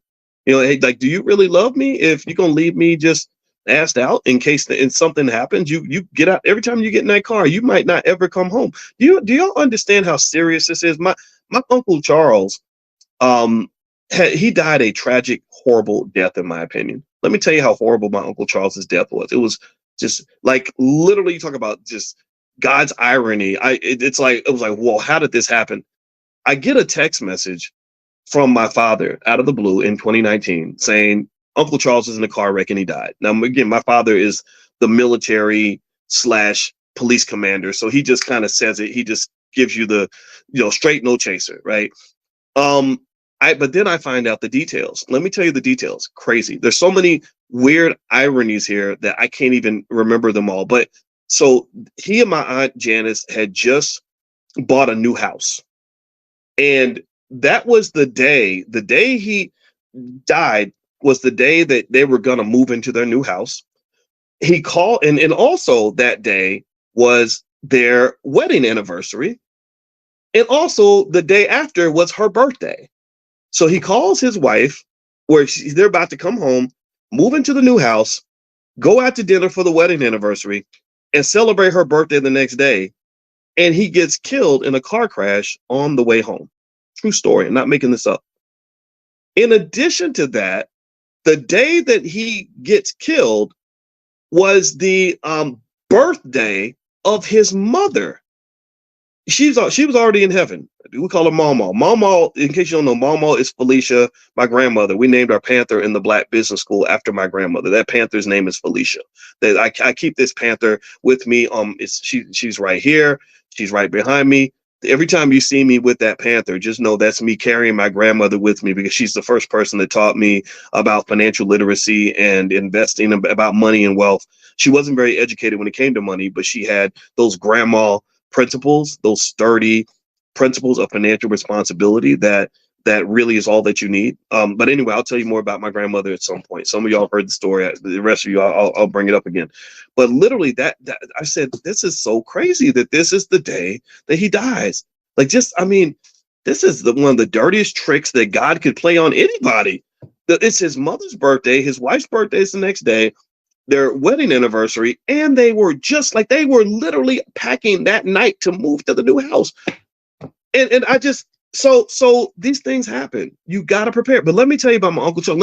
I don't want to depress anybody, so let me tell you the good side of the story. Let me tell you this.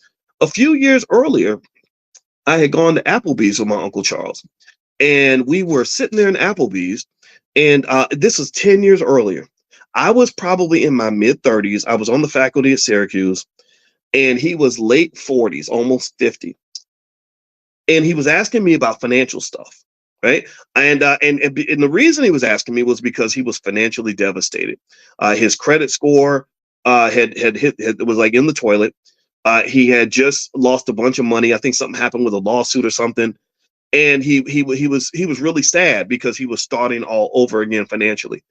And I remember sitting in Applebee's, and it was maybe about 2006. And I was kind of trying to cheer him up. I was like, you can do this. You can come back. It's okay. You just keep trying. Blah, blah, blah. And I remember him saying, he said, yeah, but it's kind of hard to start over when you're almost 50 years old. And I just remember just kind of encouraging him and trying to, support him. So check this out. This is the part that made me so proud of him. So you fast forward, and neither one of us at that time knew that in 2019, 13 years later, that I was going to get a text message saying that he was dead. So, so this is what replayed in my head. So years later, my aunt tells me that my Uncle Charles, not only did he fix his world up financially, got the credit score up, they just bought their dream house, had plenty of money saved. He had, I think, 2 or 3 massive insurance policies. Like literally, like he got his own life insurance. He had insurance from his job, and when he was killed in the car wreck, he was, again, given that death is horribly unfortunate, but some deaths are worse than others. The one good side of it was that the truck that hit him was being driven by a guy who was working for another company that also had to write a big old check. Again, nobody's happy when someone dies, but hey, if I just happen to die in that situation, I want to get killed by a rich person or a rich company. And so lo and behold, he was able to leave a beautiful and really extraordinary economic legacy with his family because he was a Black man who did not give up. He was a Black man that loved his family enough to make a plan for them. He prepared. He thought about these things. And I said, I am so proud. When I went to his funeral and I spoke at the funeral, I was so proud of him. And it just, so to me, it's like, look, here's the thing about death. And I hope I don't sound weird talking about it in this way, but death is coming for everybody. We're all in this thing together. We're all floating on this big ship called Earth, that's hurtling us through space at 100,000 miles an hour, and where we happen to have bumped into each other in this place and time. But we know what's going to happen. We know how this story ends. That none of us is going to get out of this alive. None of it. This movie will not end with any of us surviving the film. So to me, given that we know that death is going to occur, why don't we make a plan for that? Why don't we make a pact of immortality? That's what I would call it an immortality pact. Except I'm not going to be like Jim Jones and tell everybody to go drink some poison Kool-Aid. That's not what I'm saying. I think that the immortality pact should be that we are all committed to make sure that we engage in optimal contracting. There's that term again I used earlier. Optimal contracting to ensure that we've got something in place to make sure that if something happens to us, when the Grim Reaper shows up at our doorstep, that the people that we love are going to be taken care of, that they're going to be in the same position that my Uncle Charles's family was in. So in the middle of all the sadness and devastation that they felt to lose him, I mean, it was a terrible way to die. They were at least able to know that they were financially secure and that the bills were paid for the next 2 or 3 generations. That's pretty cool. That's pretty cool. I was very proud of him for that. So anyway, with that said, let's go back to the stuff about it's so funny. I didn't even plan to really bring up my Uncle Charles. It just kind of, again, this, y'all know how I do this, stream of consciousness. So actually, let's circle back. But so let's hit the reset button real quick. I want to remind y'all of a couple of things. Number one, a lot of you were asking about how to invest in the stock market. And I told you guys, I think everyone should invest in the stock market. If you want to join us tomorrow, I'm going to do a training on called how to invest in the stock market. I'm literally going to take you into E-Trade and Robinhood and show you exactly step by step how to buy shares of stock and talk you through, answer questions, all that stuff. And the materials are yours for life. If you want to get an invitation to that session, just make sure you're on the text list. If you're not on the text list, pull out your phone, text the word morning, MORNING, to 87948. Text morning to 87948. Not only will you get an invitation to this free training, we do this every single day, 7 days a week, 10 a.m. Eastern. It's called Financial Consciousness / Economic Elevation. So you'll get an invitation here, but also I'll invite you to tomorrow's session. Is going to be tomorrow at noon. If you can't make it Tuesday at noon, that's okay, because the recording will be available for you afterward. Also, just another thing I want to mention too. We really support the voices of Black women. I don't know how people feel about that one way or the other, but I don't care. And so with the Black Business School, we have a platform called Fly Nubian Money, where every single day at 1 p.m. Eastern, we have a group of sisters that get together, smart Black women that talk about really important issues. And I think everyone should be listening to Black women. A lot of us were raised and loved by a Black woman, taught by a Black woman. So to me, I think this is very natural. This is very important. So if you're interested in participating, I hope you'll come in and support the ladies, right? Because the internet can be kind of a mean place. The internet's full of crazy people, terrible people who just are mean and disruptive. So I want to fight that energy with more energy. All right. So that would mean that if you follow and come into the session and just make some positive comments, engage in the conversation, encourage the ladies, that will be really cool. My wife goes in there, Dr. Alicia Watkins. She provides her therapeutic background. Dr. Lene Javette comes in. She's a business specialist. There's lots of Aisha Verzi, who I think is in this class right now. She has a background that is also not just strong in terms of finances, but she's also got an international perspective, which can really help us understand various ways to kind of look at family values. Like I think Aisha's from Nigeria, her family is, and they have. I really admire the way the Nigerian people look at education and family, and I think as Black people in America, we can learn from that. I think we got to go to our roots. I don't believe in going to these systems and all these these other things that are out here. I don't think that's the solution. I think the solution is for us to go back to the basics. So anyway, if you want to follow the ladies and be notified when they do their show every single day at 1 p.m. Eastern, just text the word Queens to 87948. So pull out your phone, text Queens to 87948, and your support would just mean everything. And if you could actually consciously come in and make a comment and just join the discussion, like that really, really helps. And I want to encourage them, because I personally think that we should listen to smart Black women, because Lord knows there's a lot of weirdos online, and I want to hear from the smart people. Even if you're a weirdo too, just be a smart weirdo. Be a weirdo with some solutions, please. All right. So let me give you 5 things a person can do to protect their rights, even if you're not married. So if you are in a relationship and you're living with somebody and you want to make sure that you're good and they're good, here are a few things you can do without having to get married that will secure your rights and make sure that if somebody gets sick or somebody dies, or also if you're helping to pay the bills, that you're going to get credit for that, right? Like I think that solution to that post I put on my Instagram, which is Dr. Boyce Money, where the guy was complaining that, look, if you're there to pay the bills and the woman owns the house and you're not the man of the house, well, part of that solution is pretty easy. To me, if you are paying the bills and paying a big chunk of the mortgage, then I think you have a right to ask to be put on the deed. Like you can just go somewhere and sign a document, and your name would be on the deed. You would have some property rights, and that only makes sense. Right? That to me is a simple solution, as opposed to the other solution that some people follow, which is just, I'm going to run to the internet and cry about it. Come on, man. You don't have to cry about it. Just fix it. That's what men do. That's what strong, smart Black people do. And by the way, it's not text Queen to 87948. It's Queens with an S. Text Queens with an S to 87948. And also flynubianmoney.com. That's the URL for everything too. All right. So a few things you can do is, number one, there are things called cohabitation agreements. And that's basically an agreement that you can get with an attorney. You can go on Rocket Lawyer or something like that to set it up, where it pretty much defines your financial responsibilities and property rights. That can be important when you're living with somebody. I don't know if anybody else has ever done. How many of you have ever had a situation where you had a roommate that didn't pay their share of the rent and everything was in your name, and then they moved out? And maybe I'm telling on myself, maybe I'm telling my story, but I've seen, how many of you have ever seen somebody go through this where you have everything in your name, you have a roommate, your roommate's supposed to take care of half the rent, they don't, then it messes up your credit because the landlord's looking for you, they're not looking for them. Well, sometimes it's especially when you talk about the world of grown-ups where people live together, whatever, and cohabitate and do whatever they're going to do.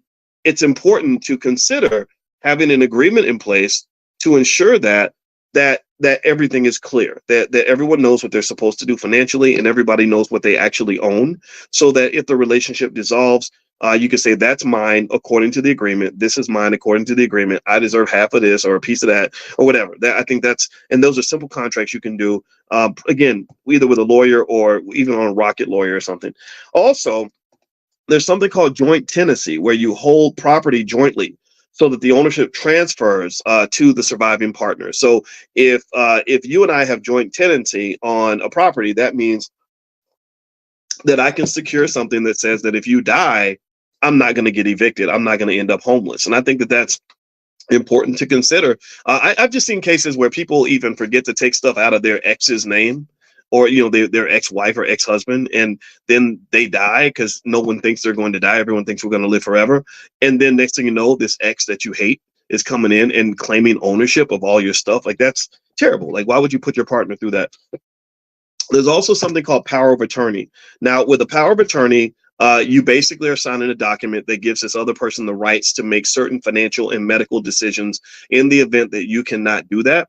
I think that if you love each other, a good way to test the love is to say, look, hey, do you trust me enough to have power of attorney in the event that something happens to you or something goes wrong?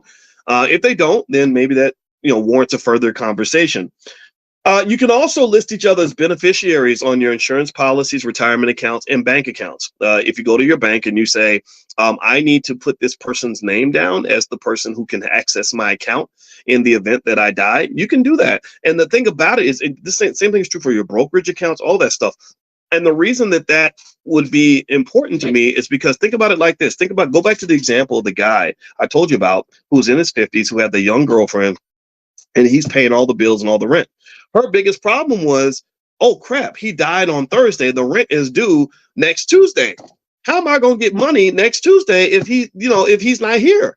Or he went into the coma. I'm sure when the coma happened, that was probably when they first panicked. So in my view, I would argue that if you put someone down if they've got power of attorney and they're a beneficiary on your bank account and on your investment account, they can hop in and make adjustments in the event that something goes wrong, because things go wrong. That's life.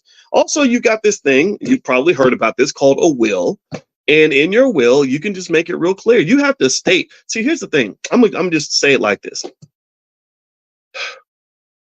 How can I say this in a way that isn't me telling on myself or revealing too much or whatever? Because I am talking publicly, and I would never want something to be misconstrued. But there's a way that I show and I think a lot of people do this, especially men, but I think women too. One way that I've shown love, like real heavy love for a woman, I've only really been like heavy in love a couple times. Is I publicly declare that person in that relationship. Like I'll give you an example. Most of you, how many of you know about my wife? Give me a yes if you've heard me talk about my wife. How many of you have heard me talk about Dr. Alicia on numerous occasions? Anybody? Okay. One thing that you probably haven't heard is me talk about the person that I dated before my wife. Very nice lady, very nice lady. I don't even want to talk about her, but that was not. She was not Alicia. She was not going to be my wife. She's a nice lady though. But just because somebody's nice don't mean you have to marry them. You can only marry one. And that's intentional, right? To me, my way of showing that love is like, hey, I go out to the world and I announce to the whole world, I'm taken. So that means don't be sliding in my DMs. Don't be trying to get me up and caught up in nothing. I got a wife, and that protects me as a man. Right? And me announcing that I have a wife is something that draws a boundary, and women respect that. First thing they'll do is that if I meet again, because I see y'all. Sometimes you see me, and sometimes people think you're kind of cute. You got money. Money makes you cuter, and I can see it. And then the woman will say, "Oh, how's Dr. Alicia doing?" And that to me is just kind of like acknowledging, like, look, I heard you. I know you all about your wife, so I'm not here to. But and I appreciate that, and that really makes things easy, right? So, and here's the thing. A lot of you don't. The only people who know this are people who've been following me for like more than a decade.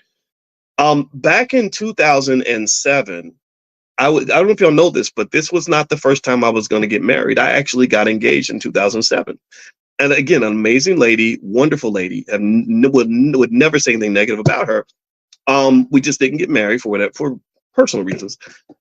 And when I was going to marry her, I deliberately proposed to her on the Wendy Williams show. Did y'all know that? It was back when Wendy did the show in New York, and it was the biggest show in New York City.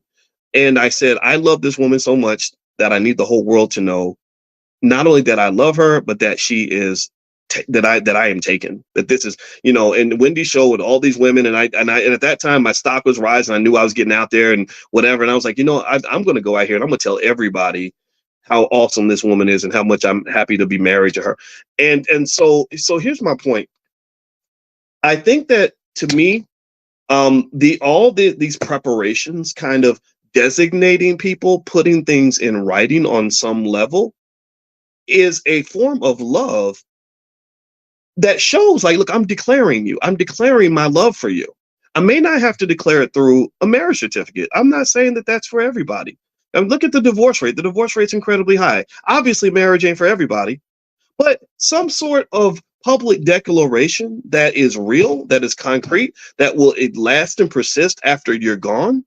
To me, that's really a great sign of love. And if I'm not ready to declare anything, that's very, very risky. And I think that should be consciously considered when evaluating, like, okay, how much are you really in this with me? So that, a cohabitation agreement, a joint tenancy agreement, power of attorney, beneficiary designations, putting somebody in your will, to me, is a way to celebrate the love that doesn't require you to necessarily have to go and do something that, like marriage, that you may not want to do. So I would just say to you, consider this, because I think that sometimes I've just seen so many tragedies where someone gets financially screwed because there were no preparations that were made in the relationship. And I just really think that love is not just a word. Love is not just a feeling. Love is a verb. Love is an action. It's a series of actions. If I love you, I'm going to love you. I want to love my wife every day by taking out the garbage and being there for her and the kids and doing what I'm supposed to do as a husband. It's not just me sitting back and doing nothing and saying, baby, I love you, right? I love you. Love is not a feeling. When you get in a serious relationship, love is an action. So maybe an action would be to put something in writing. So maybe instead of putting a ring on it, maybe you put a piece of paper on it or something. But you got to do something, because if you don't, then ultimately you're very, very vulnerable and you end up like that poor guy who feels used because he paid all these bills and he doesn't own any piece of the house that he was paying bills into for the last 5 or 6 years. So it's not just for the women, it's also for men as well. So either you're going to have a grown-up relationship or you're not. And that, to me, that's an aspect of another concept I talk about in my book, The 10 Commandments of Black Economic Power, called economic maturity. Economic maturity is connected, in my view, to emotional maturity, relationship maturity. An immature relationship is like the 6th grade. We girlfriend and boyfriend. They send you a little note. Will you be my girlfriend? Check yes or check no. Like, that's an immature relationship. Or that's my girlfriend. You got 50-something-year-old people talking about that's my girlfriend, that's my boyfriend. Why are you 55 years old? Why are you dating a boy? Seriously, are you 47? Why are you dating a girl? Like, you're supposed to be dating a girl. You ain't R. Kelly, man.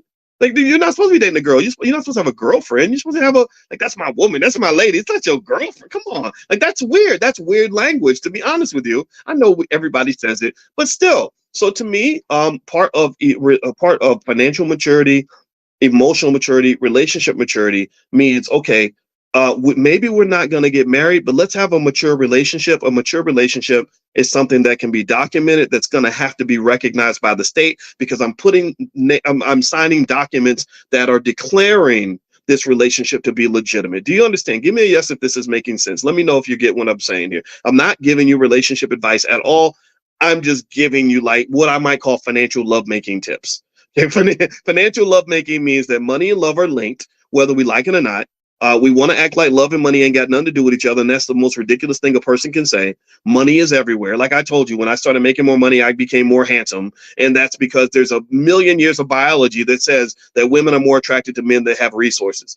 So ultimately, when you're talking about relationship situations, not just business relationships, it's also not just romantic relationships. This does translate to business relationships and any other relationship. Money is an important part of it. Money is so ubiquitous in our society that it literally is like the blood that flows through the veins of almost every human interaction that there is. You can't have society without money. So if you think that you can go through life and make all these critical decisions about choices and relationships and health and everything else and not factor money into the equation, that is about as financially unconscious as you can be, and you're setting yourself up for devastation. So don't do that. Just make a plan, nice and easy. Let me go through it again one more time before we get done. Cohabitation agreement to outline financial responsibilities and property rights. Joint tenancy, which basically says that property can be bought jointly. It doesn't have to just be one person or the others. Power of attorney. That means that if we have to make critical medical or financial decisions and you can't make them yourself, then I'm going to be able to make them for you. Beneficiary designations. That means that on your accounts, just put me down as a beneficiary so I can get into the account and get the rent money or the mortgage money or the bill money in case something happens to you, in case it happens tomorrow. And then the will. Hey, if I love you, I can put you in my will. That doesn't mean I exclude everyone else. Just means, I'm going to have something for you.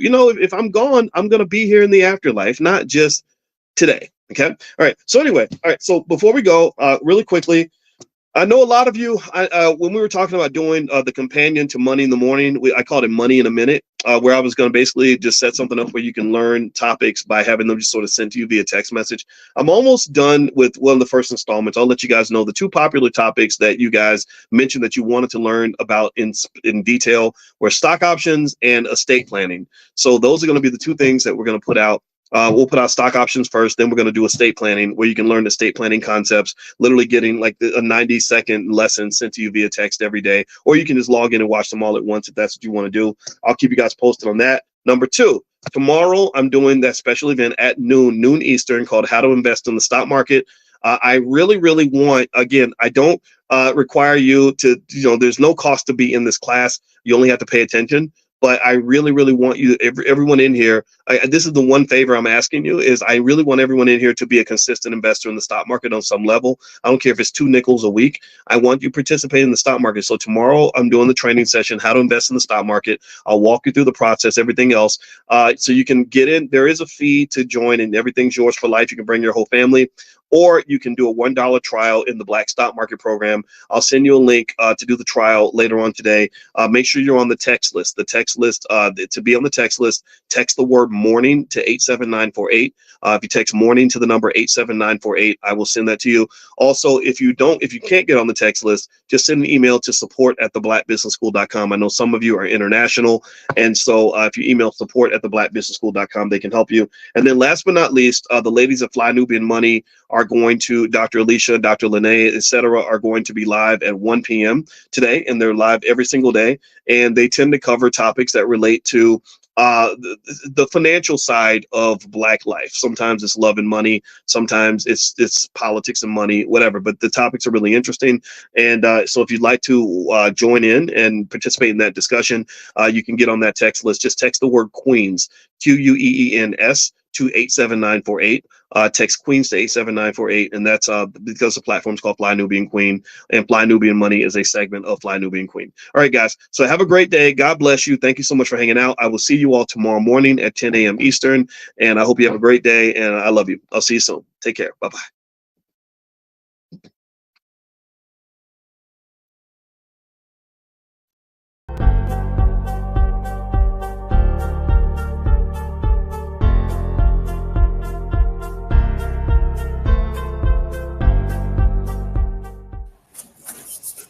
Welcome to Fly Nubian Money. I am Laura Lala Key, your host for today. And today we're tackling a very significant and controversial topic in our communities. And I am joined by some awesome co-queens.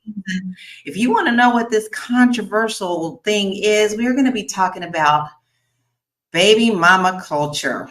And this seems to be something that is becoming the norm. And I want to talk about, we definitely want to talk about, is this harming our communities? And we want to talk about how the role of the Black family is so important. Today, I am joined by Linda Husser. She is the bodacious lifestyle coach for Black women over 50. And Tiara Williams, our actress, producer, and owner of Real Virtual. Welcome, ladies. I'm so glad to have you today. Thank you. All right. It's going to be kind of crazy for this. Are y'all ready for this? So we have some great footage that I think that we should start off with. So to get this conversation going, let's dive into this short clip video from the 80s or early 90s that is featuring some young Black women who are expressing their views on fatherhood and the necessity of men in their household. And they all are single mothers. This is my era. This is when I was growing up. So I have a lot of friends as well as myself who was a 16-year-old mother. And I kind of feel a little bit differently than the young ladies, but I feel like at this time is when people started saying that, you know, it just wasn't important to have the father in our household. So this footage was very gut-wrenching for me, and I really had a hard time watching it, and I think you'll see why once we pull that up. But right now, I want to know, have either of you had experience with single motherhood yourself or within your family? Tiara. Let me unmute. Oh, I am unmuted. Okay, great. Yes, you know, I actually grew up without both of my parents. So I was a foster kid raised as raised by the community of my family. My mother was unfortunately, and my father were caught up in the crack epidemic because that was what the 80s were. It was the start of all of that. And not in turn, I'm not a single mother.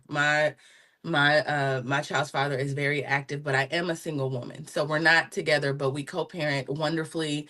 Thank God that he is there and he is hands-on and active. He does not miss a beat. So I'm grateful that we have a father in the house. That's a blessing, and it's also in the slim side of what we experience in our community. So that is a huge blessing. How about you, Linda? What is your experience with, you know, single familyhood, and have you experienced this in your household or your community? You know, I did not experience it in my household. It was I did grow up with my mother and my father. However, now that I think about it, all of my first cousins, nobody's father was in the home. And I mean, nobody's father was in the home.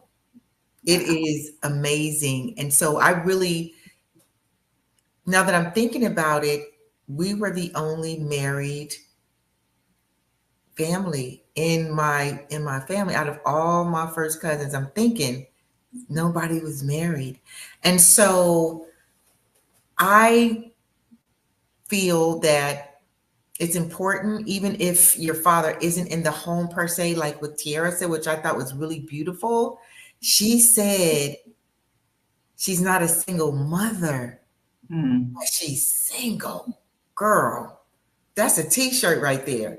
Because basically what you're saying, Queen, and thank you for clarifying that. What you're saying is there's single mothers, there's single women, and there is a huge difference. So I would really like to explore that a little bit more. But of course, we're going to go into the topic, but that's very important and a very clarifying way to put that. And thank you so much for making that clarifying difference. Agree. And before we roll the footage, I'll put in my experience with it so that you have context of all the queens who are on here and our experience of this in the background of our lives. I was raised by my aunt. My birth mother gave me to my aunt because she had gotten into a lot of trouble. And so my aunt was the one who raised me. But when I say mama, I mean my aunt. Now, I lived in a community, I call it my village, where all of my aunties and my uncles lived in the same neighborhood, and my dad still lived in the neighborhood too. So even though my parents weren't married, I had a weird village, but still a blessed village. Most of my aunties and uncles were all married, and all of them were. So they were an example for me. So let's sit back and watch this video because I have a lot of things that we can really dig into with this. All right, hold on. Married. None of you are married. Raise your hand if you would like to be married to your baby's father. One. The rest of you who don't plan to get married, why don't you plan to get married? I'd like to know that. You already have your child to think about, and then a whole family to care for. You know, it's a lot of responsibility, and then you don't want the commitments. I wouldn't want no man holding me down because I think I can make it as a single parent. But don't you think you might need help in raising that baby from a man? Not really. I didn't have a father. My father wasn't in the home, so you know it really male figures are not substantially important in the family. Raise your hand if you're married. None of you are married. Ouch. If you're just now joining us, you're watching Fly Nubian Money, and we are here Monday through Friday at 1 p.m. every day, Monday through Friday. And if you don't want to miss us, you can get a notification by texting Queens, Queens, to 87948, and you will get a notification. And sometimes we have some freebies for you there as well. You also want to make sure that you join us on Spotify. All you have to do is go on over there and type in Fly Nubian Money, and you can take us on the road with you and listen to us at your convenience. And then also, we help you get your financial house in order. And so if you don't know where to start with that, you can visit our website at flynubianmoney.com, where we have a lot of resources for you there to get you started on your financial road. And today I am joined by my co-queens, and we are talking about why baby mama culture is beneath Black women. I wanted to cry with that video. So I'm going to start off with you, Tiara. What are your thoughts and your perspectives shared in that video? You know, I think when I look at that, all I see is conditioning, right? It reminds me, I mean, I hate to get all historical, but since Black people have been brought to this country, it has been an agenda to divide and conquer. It has been, our ancestors being separated. Some of them sent to to Alabama, while the rest of the family is sent to Mississippi. It's just part of the agenda. So since the beginning, we have been separated. But I would say, like, somewhere in the 80s or 90s, like, that whole era was really a time when there was an agenda, I think, to program us in a way. So it just sounds like programming to me. It's almost like today when I look at female rappers 20 years ago, 30 years ago now, you would cringe to be like, who you calling a bitch? But now the girls be like, I'm a bitch, I'm a hoe. Like, they've taken on that armor. So it's kind of the same to me. It's the same agenda of, like, over time conditioning. For just being conditioned to just be like, you know what? We should normalize this. And so that's what I see. It saddens me, but I feel like it goes along with Black community, like how, like I said, we've been conditioned. I have to agree on that. And it seems like our audience who's here with us right now are pretty much kind of feeling how we're feeling. Shalonda said that male figure is most definitely important in the family dynamic. And we heard that young lady say that she didn't feel like that the male persona is a big difference at all to her. And one of them said that she didn't want the drama. She didn't feel like she wanted that, which just makes me cringe as well. And we have someone else that they're all too young and they just don't understand. And we would love to know where they are today, which actually I would love to know that too. Linda, what are your thoughts and perspectives on this video? My thoughts and perspective on that video is I want to just piggyback off of Queen Tiara and just say that a lot of that is conditioning, programming, because those women, young ladies, grew up in homes where mama didn't have anybody. And instead of mother saying, hey, this is not where you want to be, I would have wished that there was a father figure in the house. She has to save face. So then she's got to make it seem like this is okay, right? And so then we just perpetuate that. And we've got generations of children having children, having children. And they're all saying that it's okay. We don't need a man. But the one girl who was talking, who said that it wasn't absolutely necessary, I sensed the defensiveness in her tone, and it's a sense of sadness there as well. So my whole thing is we've got to do better as a community, even those of us who had our children young or did not have a man in the home. We've got to stand up, own our stuff, and just say, hey, if I had it to do all over again, I would have preferred that your father be in the house, instead of making excuses and making it seem as if it's okay and we got this. I agree with that, which brings me to the next question. It seems like Dr. Vibe, Tiara, he agrees with you. He said that's a very strong take. We have been and continue to be conditioned. And I have to give Dr. Vibe a little shout out because he is a very well-known podcaster who is also he really pushes fatherhood. He really works hard for our communities. And so he has kind of a different take. So I'm loving that he's here today. Shalat is saying, my parents are still married strongly, but I don't necessarily promote marriage at all. And that's going to be another great topic that we can talk about today. But Tiara, I love your take on how, and Linda touched on it too, that you are single, but you're not a single mother. And so I would like you to elaborate on that just a little bit more. Give us a little more context of what that means in your life to your child. Yeah, before we even talk about that though, I just want to back up a little bit.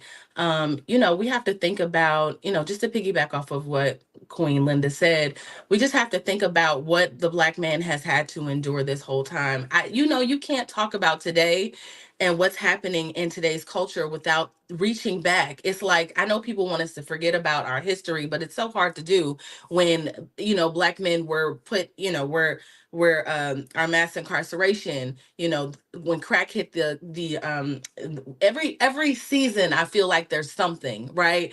Like I said, mass incarceration. We're looking at the crack epidemic, which took a lot of Black men out of our communities. And just like when I think about assistance in the government, I think they reward women for not having men in the homes. I think, I don't know, I never got Section 8. I wish I could have. But even when you get Section 8 and government funded programs, the criteria literally is the man can't be there. Like, he can't be there in order to receive it, so benefits. So I think for women, started to see like, well, I could do better without you, when I think that was all intentional. But to answer your question about my daughter's father, it's still, co-parenting is not easy.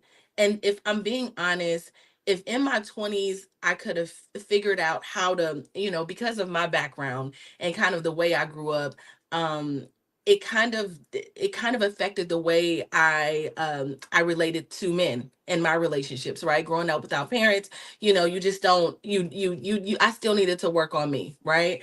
And then he had his own personality, right? So there's us in our 20s trying to figure it out. I got pregnant when I was almost 30, so I wasn't that young, but still, it was still me working through some things about me. And when I realized it, I was like, you know what? I don't think this is for me. This relationship is not for me. But he was very intentional. Even when I got pregnant, he was like, I want my daughter. I'm going to take care of her. I'm going to be there. And he has not missed a beat on that front ever. If anything, it'd be sometimes he'd be like, I got her. I'm picking her up. Did you get this for her? Did you do this? I'd be like, well, Jesus. Like, I almost feel like the roles are reversed, which is amazing to me, because it's allowed me to still pursue my career here in Hollywood. It's allowed me to still do all the things that I wanted to do while we co-raised this baby. And she's not a baby anymore. She's 13. But it's hard to do it separately. Would I prefer to be together? Yes, but that doesn't always happen that way. So, but when it doesn't happen, you figure out how to co-parent. You figure out how to make it work for the baby. Now we don't miss the opening of an envelope for Lauren ever. The both of us together, we show up as a united front, but it took lots of communication, a lot of like compromise, the same elements of like marriage, I would assume, because I can't get rid of this person. They are in my life forever and ever. And we have this child, but I'm also single. So, but I'm also single. So there's that. I have to go to Linda because Linda's like bubbling. She has things to say. So I want to hear your comments and what you're feeling, because I could tell right now you're just like, you're loving everything that Queen Tiara is saying. So I would love to hear what your thoughts are on that relationship and how you see that as a great dynamic. I would love, Queen Tiara, for you. I just see a whole new income stream popping up. Teaching, listen, because I'm a coach, so I always see different things. I would love for you to really think about having a platform so that we could reclaim this whole single mother situation and actually teach our queens the importance of a father being in the home. How do you navigate that? How do you negotiate that? And how important that is. Because like you said, there's some sacrifices, there's some different things that have to happen. But for the sake of the child, it's mandatory and necessary. And we've got to stop tolerating the intolerable and accepting the unacceptable. So I would love for you to really, really think about that, because when you said that, I'm a single woman, but I'm not a baby mama. That is, you are on to something. So that's what I feel about that. That's why I was smiling, because I know it's difficult, but we supposed to be able to do difficult things. Like, Why is it that we can say we're strong Black woman in this sense, but when it comes to doing the best for your child, you weak and you just fall all apart and I don't need him? It's not about that, because at one point you did need him to the point where you had relations and now you got a baby. So let's not put our head too high. Let's make this work for the child's sake. Totally agree. Tiara, you have so much support in the comments, and people are loving that because you're actually showing that it can be done. All right. And there is a distinction between what you're doing and what we're talking about here today. And it is what? Mindset. And I think that we have to go back to the historical aspects of this. Now, for those of you who are just joining us, we are going to replay that video in a few minutes so that you can listen to it again after we've talked about it a little bit, and you can get a little more context of what's going on. But if you're just joining us, you are watching Fly Nubian Money. We are here Monday through Friday at 1 p.m. Eastern Standard Time. We tackle some tough things that are going on that you may be experiencing or someone else that you know is experiencing. And if you don't want to miss an episode, all you have to do is simple. Just pick up your little personal assistant right here and type the word Queens, Queens, to 87948. Then if you want to, I might miss it today. Well, go on to Spotify and type in Fly Nubian Money there, and you can take us on the road, listen to us before bed, have us with your coffee in the morning. We would love to hear your comments. We'd love to talk back to you. This isn't just us talking at you. This is talking with you. And we would love for you to continue to put your comments in, and we'll address those as well. And if you're kind of struggling a little bit with your finances, we can help you there as well. Please make sure that you go to flynubianmoney.com. We have some great resources and courses for you there to help you kind of get your money in order, because you never know when your nest egg is going to be tapped into. And if you don't have one, this is where you can find to get started on having one. Today, I'm actually joined by Linda and Tiara, and we are talking about here's why Black mama culture is beneath Black women. Now, I'm going to tell y'all something this weekend. Let's look at some stats. This is perfect timing. Let's talk about single parent households. Black single mothers as of 2020 are about 64% of Black children were living in single parent households, predominantly led by single mothers.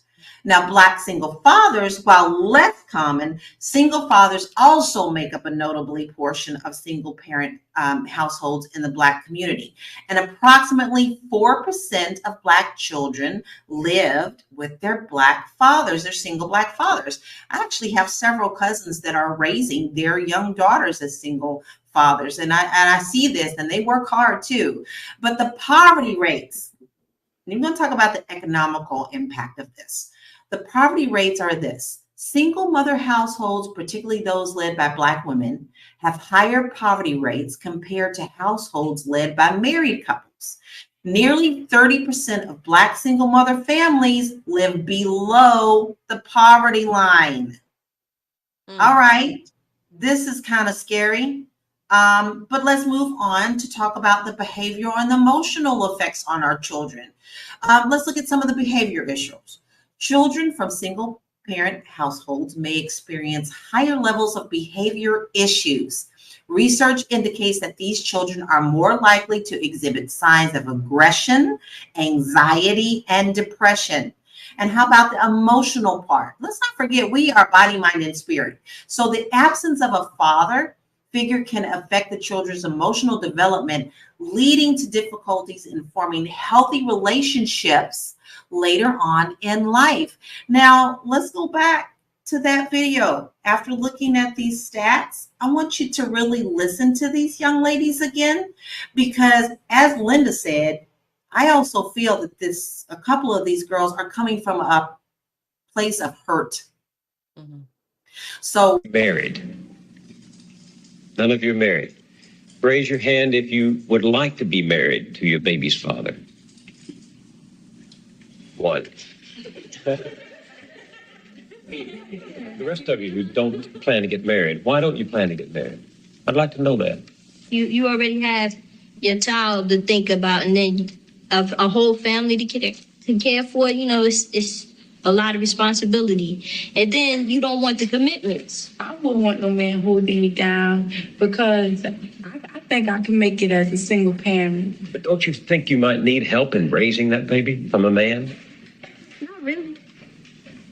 I didn't have a father. My father wasn't in the home, so you know it really male figures are not substantially important in the family. Raise your hand if you're married. None of you are married. I'm going to cry every time I see that. I have this gut-wrenching thing. And Tiara, you touched on some of the historical aspects of this, but I think we even need to take it back a little further than what we discussed on that. Let's take it all the way back to slavery, where our men were considered bucks. There is a story in my family that my great-great-grandfather was a buck. And so many of his children were spread across many plantations. Tiara, do you feel that this has a significant impact for our generational damage that continues to go? How do we break this cycle? Yeah, I think that as a community, Black people are so traumatized just in general. I mean, I hear a lot of people complaining about us very often, like, why can't Black people get it together? And I get really sensitive about that. Or why do our Black men play into this and this? It's hard, it's hard to really not be messed up, because I feel like as a community we haven't had a chance to heal. We just start talking about therapy, and what one thing that we definitely took from our other generations outside of strength, like we got strength from our ancestors, we got all of those things from our ancestors, but we also picked up the trauma. And then also we're in an environment that still to this day is is discriminatory. We have to deal with things. Our life is always just a little bit harder for us, for different reasons. Economically we struggle, but I think the really interesting thing, now that I'm seeing all of these memes that were up, it's like going back to that conditioning. We embrace it now. Like, people are proud to be baby mothers. The first thing I said was, if I could have had it any other way, I would be married to my daughter's father. But it just didn't work out. I realized that our personalities were not aligned for forever. And so I didn't want to be in a situation forever with someone that I really didn't want to be with. But I wouldn't intentionally, because now that I know what raising a child looks like, I would never get into a situation just for fun, because somebody is rich or famous, or because he fine or whatever, like, oh, I want to have his baby, he don't got to give me nothing else. And that's what we're doing. So I couldn't see myself doing it, but I see that women are embracing it more and more, and being okay with just whatever men are willing to give. It's like almost like there's no standards, there's no shame, nobody. It's just like, that's what we want to do, be baby mamas. I love Kim's comment. We must teach our ladies how to date and vet men. That is a part of it, but I also feel that we have to do a better job about giving our young ladies a feeling of worth, and also kind of teaching them that it is sometimes the nature of men to want to get the cookie, okay? And you have to distinguish your self-worth accordingly, because sometimes they're going to tell you everything. My father even taught me this. My father was like, baby girl, I know men, so they're going to tell you everything that they can to get in your pants. So I need you to remember that these things, when they're whispering these things in your ears. Linda, you're a coach. So, and I know that you coach, ladies over 50, but your coaching is something that goes across the board. So if you had something to say to these young ladies that were in this video, I would actually love to hear what your thoughts and what you would say to them. because now you're on the other side. So what would your older self tell these younger ladies is a reflection of what you were at that age too? Yes. So if I were to go back to, you know, teenage years, they're tough. They're really hard. In one sense, you want to march to your own drumbeat and blaze your own trail. You think you're grown. But on the other hand, we are very much socialized beings because we were put here for one another.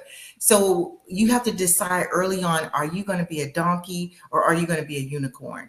You really have to make that decision early on. There is a difference. While they're both in the horse family, there is a huge difference between donkeys and unicorns. And you have to be willing to be different.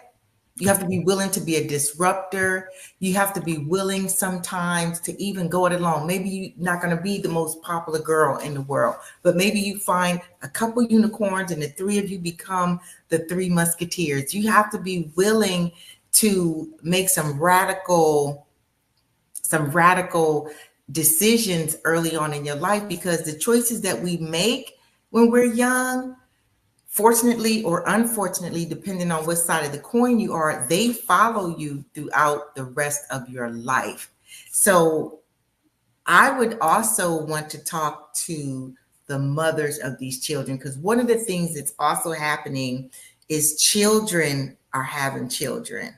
So a 14 or 15-year-old is her mom had her at 15 or 16. So we've got grandmothers out here who are 30 years old, 31, 32, great grandmoms who are 45. Just so we got to go back a couple of generations and just really rethink and shift the paradigm. The paradigm cannot be proven how strong you are by how many kids, by how many baby daddies you can have, and if you can do it alone or not. That is not where we're going, but I see that's where we're going, but that's not where we need to go. We can be stronger in so many more areas, like not giving the cookies up to everybody and not wanting to be part of there's people who are married to a guy who's got 2 or 3 wives that's online and they're all cool with it. Not here to judge or anything, but that to me is absolutely outrageous in America. But here we are. Yeah. I love what Penny said. She said at a certain age, some girls are not even thinking that deeply into their future. Our community must do better with teaching the children proper social interaction and the effects far into the future. I think that is the truth, because as we're sitting here as ladies who I feel like we clearly got it. We understand. We understand. But who's not understanding is these young ladies that we are seeing on our graphics and in the videos and today's culture. And we're not just talking, and now it's now even cooler that the ultra elite, such as the Kardashians, are doing the same thing. Now, here is something that is really interesting. We have a graphic up right now, and this woman shows how her absent dad didn't even notice her and asked her if she was single. Look at her comment with him. You bad. Are you single? And she says, I'm Talisha, your daughter, right? This is some scary stuff. So you can't tell me that not having your father in your home is not important. They even got to know who you are. Even if they know your name, somebody needs to know that's somebody's daughter. That to me is atrocious. It makes me sick to my stomach. And I just think that we have to change what people are thinking now. But how do we combat? How do we combat this okayness where it's okay for these ladies to say that they want to get the bag? Yeah. Where is their self-worth in this? Tiara, you got something to say on that, don't you? Yeah, I just in general, right? You were talking about, I often have conversations with my 13-year-old daughter. And so I'm itching because she's just like, well, I want to have kids. I said, yeah, when you're like 30. Like, wait till your mom had you late. Like, go and experience life, go to school, go abroad, go see what's out in the world. Don't get caught up with what the internet tells you is the right thing to do, because the internet at this point is such a bad influence on our girls. We have these rappers who are hypersexual. We have they're being preached sex at every turn. Be a baddie, get lashes and a lace front, and I mean that's the starter kit for being a baby mama. At this point, you get to target a rich man or target someone who makes over $100,000 and have a baby by him. It's not about like getting new skills and and growing as a person, self-development, all of those things. We're not teaching our girls that. It's just about like, it's really just about this really fake culture that I'm seeing. And so even when I get so annoyed when I see women just chasing, and I live in Hollywood and I work in Hollywood. It's like you come here and you're chasing celebrity men, hoping to secure some type of bag, or you're looking for clout to get next to someone who is famous. It's just a really weird thing when really you can secure your own bag. I think Linda said this: secure your own bag. Create, I mean, really like work on yourself. That's what I tell my daughter that all the time. I said, you just want to take the time and get to know you. You want to experience life beyond the hood that you grew up in. There's so many resources. There's so many things that with the right mindset, because mindset is everything, that you can do. And you can, once you know that you have freedom in the mind to go and do it. Nobody ever told me to come to Hollywood. There's the statistics said that I should have been with 10 children because I didn't have a mom or a dad, right? The statistics say that I should have ended up on drugs. I should have ended up wherever. And people would have been like, yeah, I get it. Because Tierra grew up that way. I mean, can't be mad. She tried. But instead, I went on to have this other life with just a little bit of discipline. And I was just curious about everything. I was like, can I be a model? Can I be an actress? Can I be a producer? Can I write songs? I can sing songs. I just wanted to know more than I had seen. And so thanks for listening to my tangent because I can go. But I'm gonna be quiet. But I guess It's the not a point is, tangent. People need to but hear the this point is we have mindset. to, it's all about what's here and what you want for yourself. I see a lot of girls not wanting much for themselves or not believing that they can have more because they look around and everybody's like, you just go get a job and you just buy a lace front and some lashes and that's your life. That's what the kids are doing right now. And get on the internet and make it look like whatever it is. Give the illusion that you're winning, but you're losing. I love James had a really good comment. When I was teaching seventh and eighth graders, the girls lacked self-worth and they were proud that they were able to have kids and for someone to see them. Do you see this circle that's happening? If the father is not in the house, some us young ladies sometimes are looking for that father, are looking Yeah. to establish something. There's something missing in our lives. So they think that's going to solve that. Linda, what's your thoughts on that? You know what? It's still going, it is going full circle, but it's really, we're talking about the children, but we got to start talking about the mamas, the mothers of these children is where I'm really seeing this really starting, this really developing. And someone had commented about it starts with the mentors and having positive role models. Absolutely, because even with you, Tiara, you were in the foster system, but clearly there was someone or someone's plural, because I don't know, the ins and outs of your situation, who had a positive impact on you. And it goes far because, like you said, you should have been a statistic, but you weren't.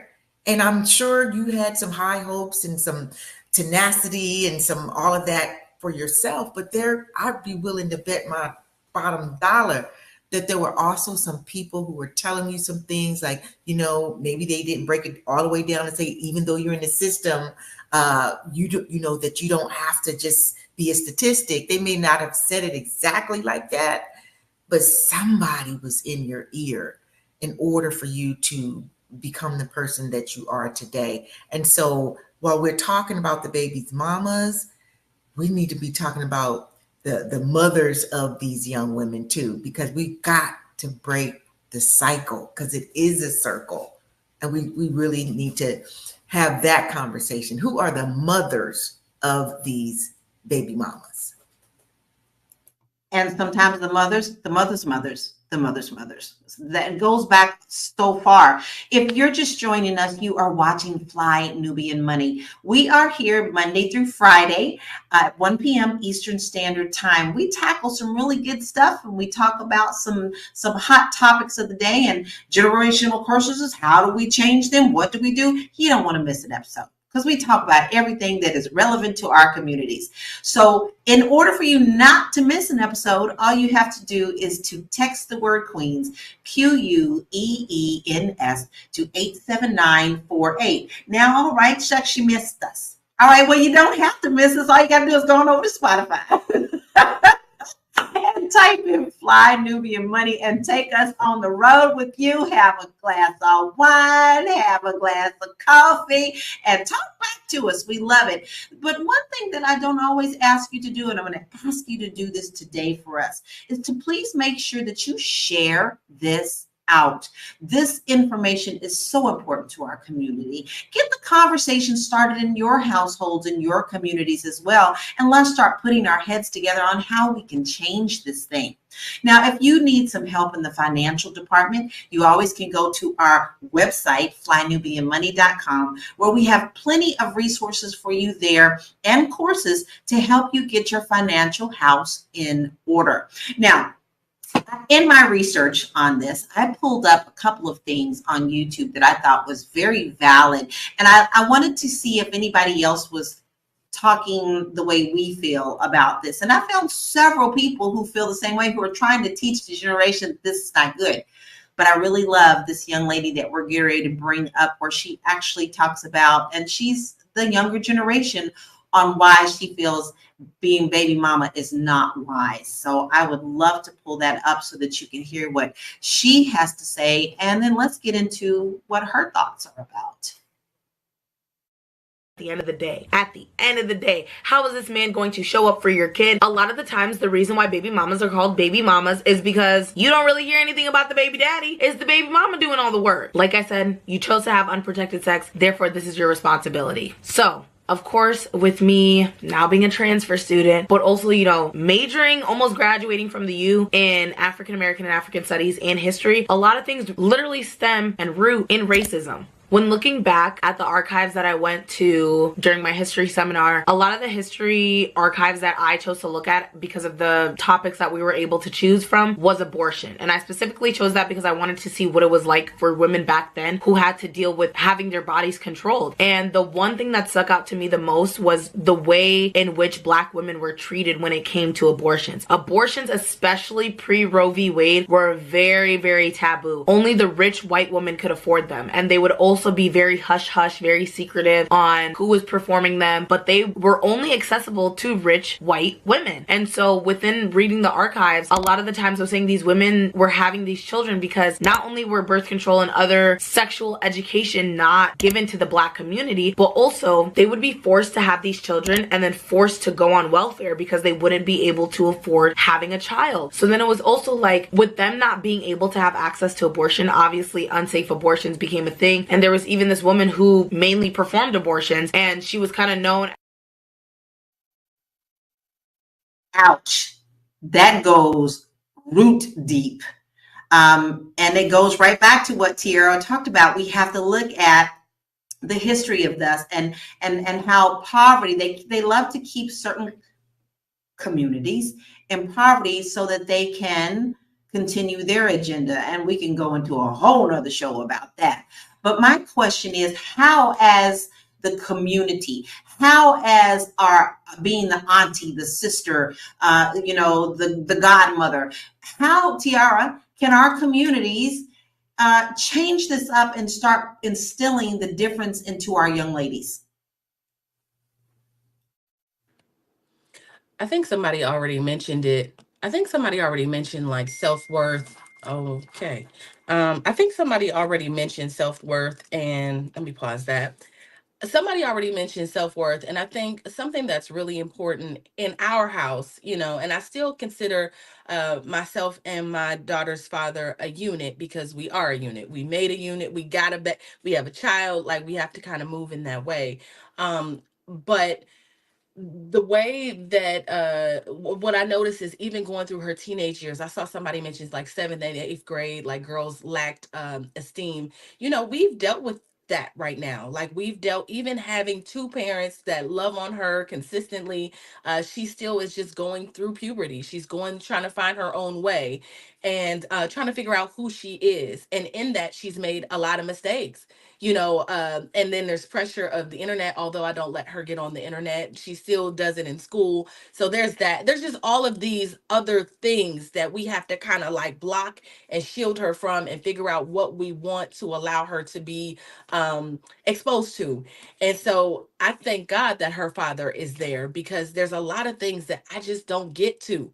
There's something that she needs to hear from a man. So even though I say, like, I'm a single woman, not a single mother, I'm still very dependent on that dynamic. Like, I'd be like, well, let her daddy do it. Like, I thank God I can say that and just be like, are you gonna, because today she did this, and he's like, man, how we gonna deal? It's still a very like unified approach to the way we deal with her. But you ask me, I guess that's what I would recommend for mothers. If you don't have a father figure, or the child doesn't have father figures, one of the things that I had that you mentioned, Lala, was cousins. I had cousins, I had aunts, I had uncles, my grandmother had 12 children.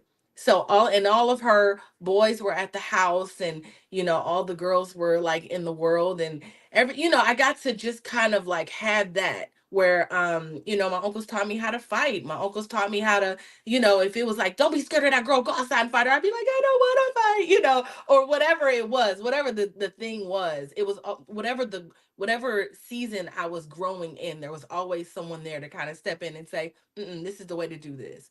This is the way. So I think that people should lean. If you don't have a male figure, you got an uncle, you got a daddy, you gotta, and I don't want to put it in, I wouldn't say his name, but I have a really good friend who he is like like, he just loves children. And so he'll just be like, I'm gonna mentor this baby.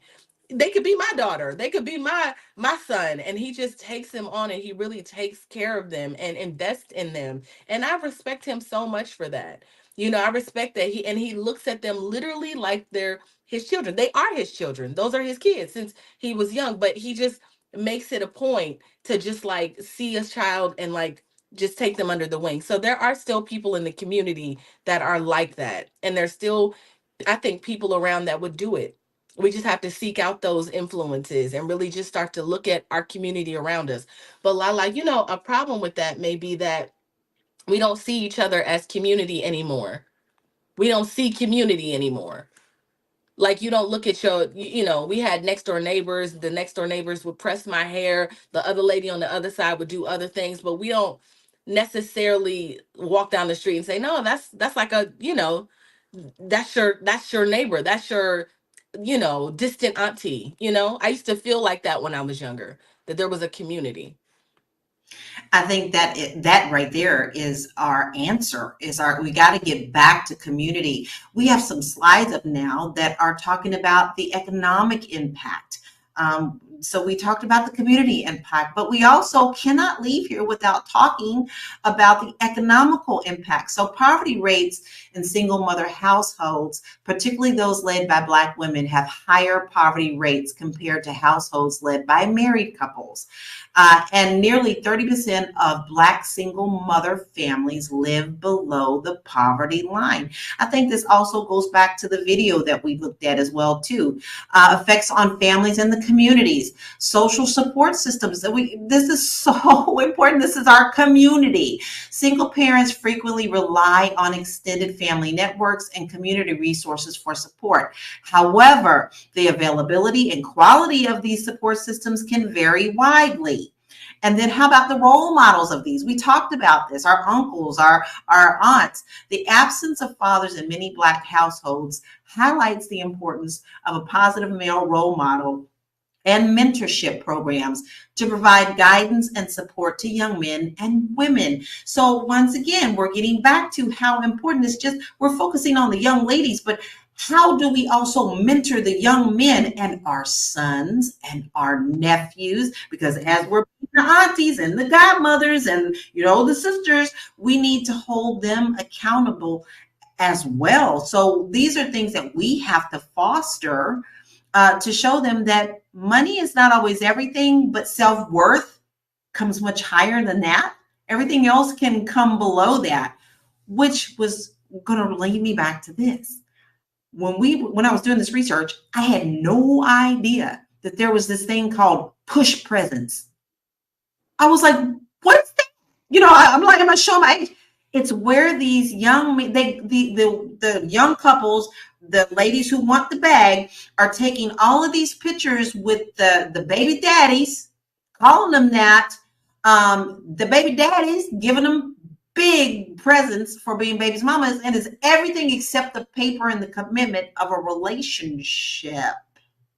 So how? Now let's talk about the male side. The male is giving them to him like, oh, we're just going to go ahead and give this too. How do we instill this into our young men? Look at this. This man has 4 women pregnant at the same time, and they all are okay with it. Let's look at Nick Cannon, who has 50,000 children and plans on having more kids. You see these things in the social media. You see these with the big celebrities, and it's okay with them. So how do we teach the young men? Let's switch to the young men, that this is not okay. You can't take care of children this way. You can't just seed and flee. Linda, I'd love to hear your thoughts on that. Well, my love, one thing we can do is put it out there. We can definitely put it out there. We can attempt to have a paradigm shift as well. But I also feel that there are some people, for whatever reason, feel that having as many children as they can is part of being fruitful and multiply.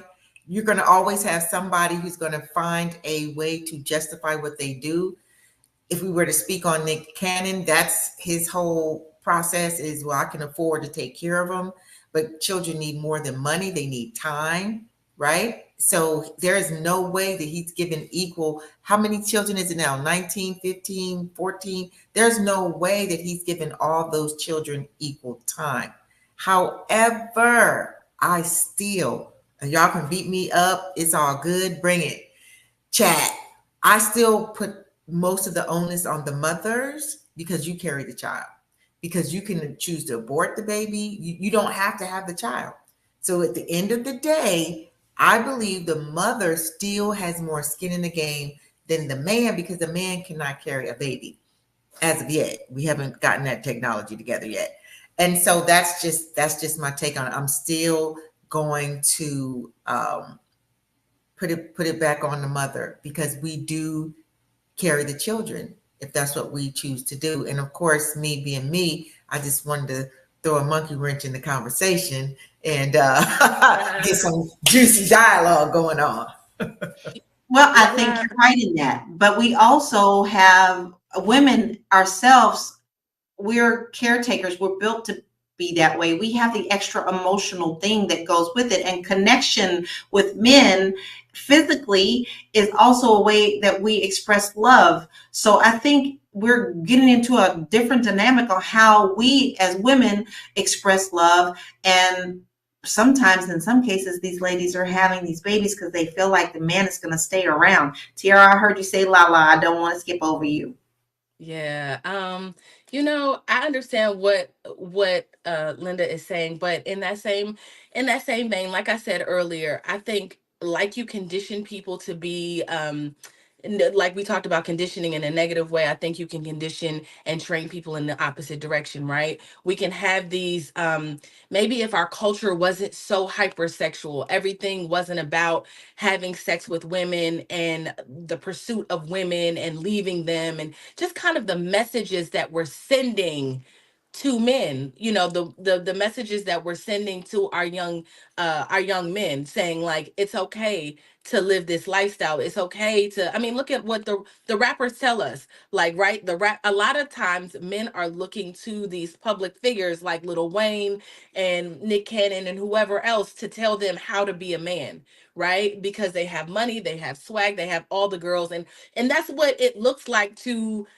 be successful in their eyes. They don't know, they're kids, right? And so and so you go out and you're like, I'm gonna get 50 baby mamas, and then the difference is that little boy don't have wait until all those mamas need something for the kids. Wait until this baby is sick and that baby is sick, and you going back and forth. If he really puts the time in, it's like that's gonna drive him crazy, having all of those different households.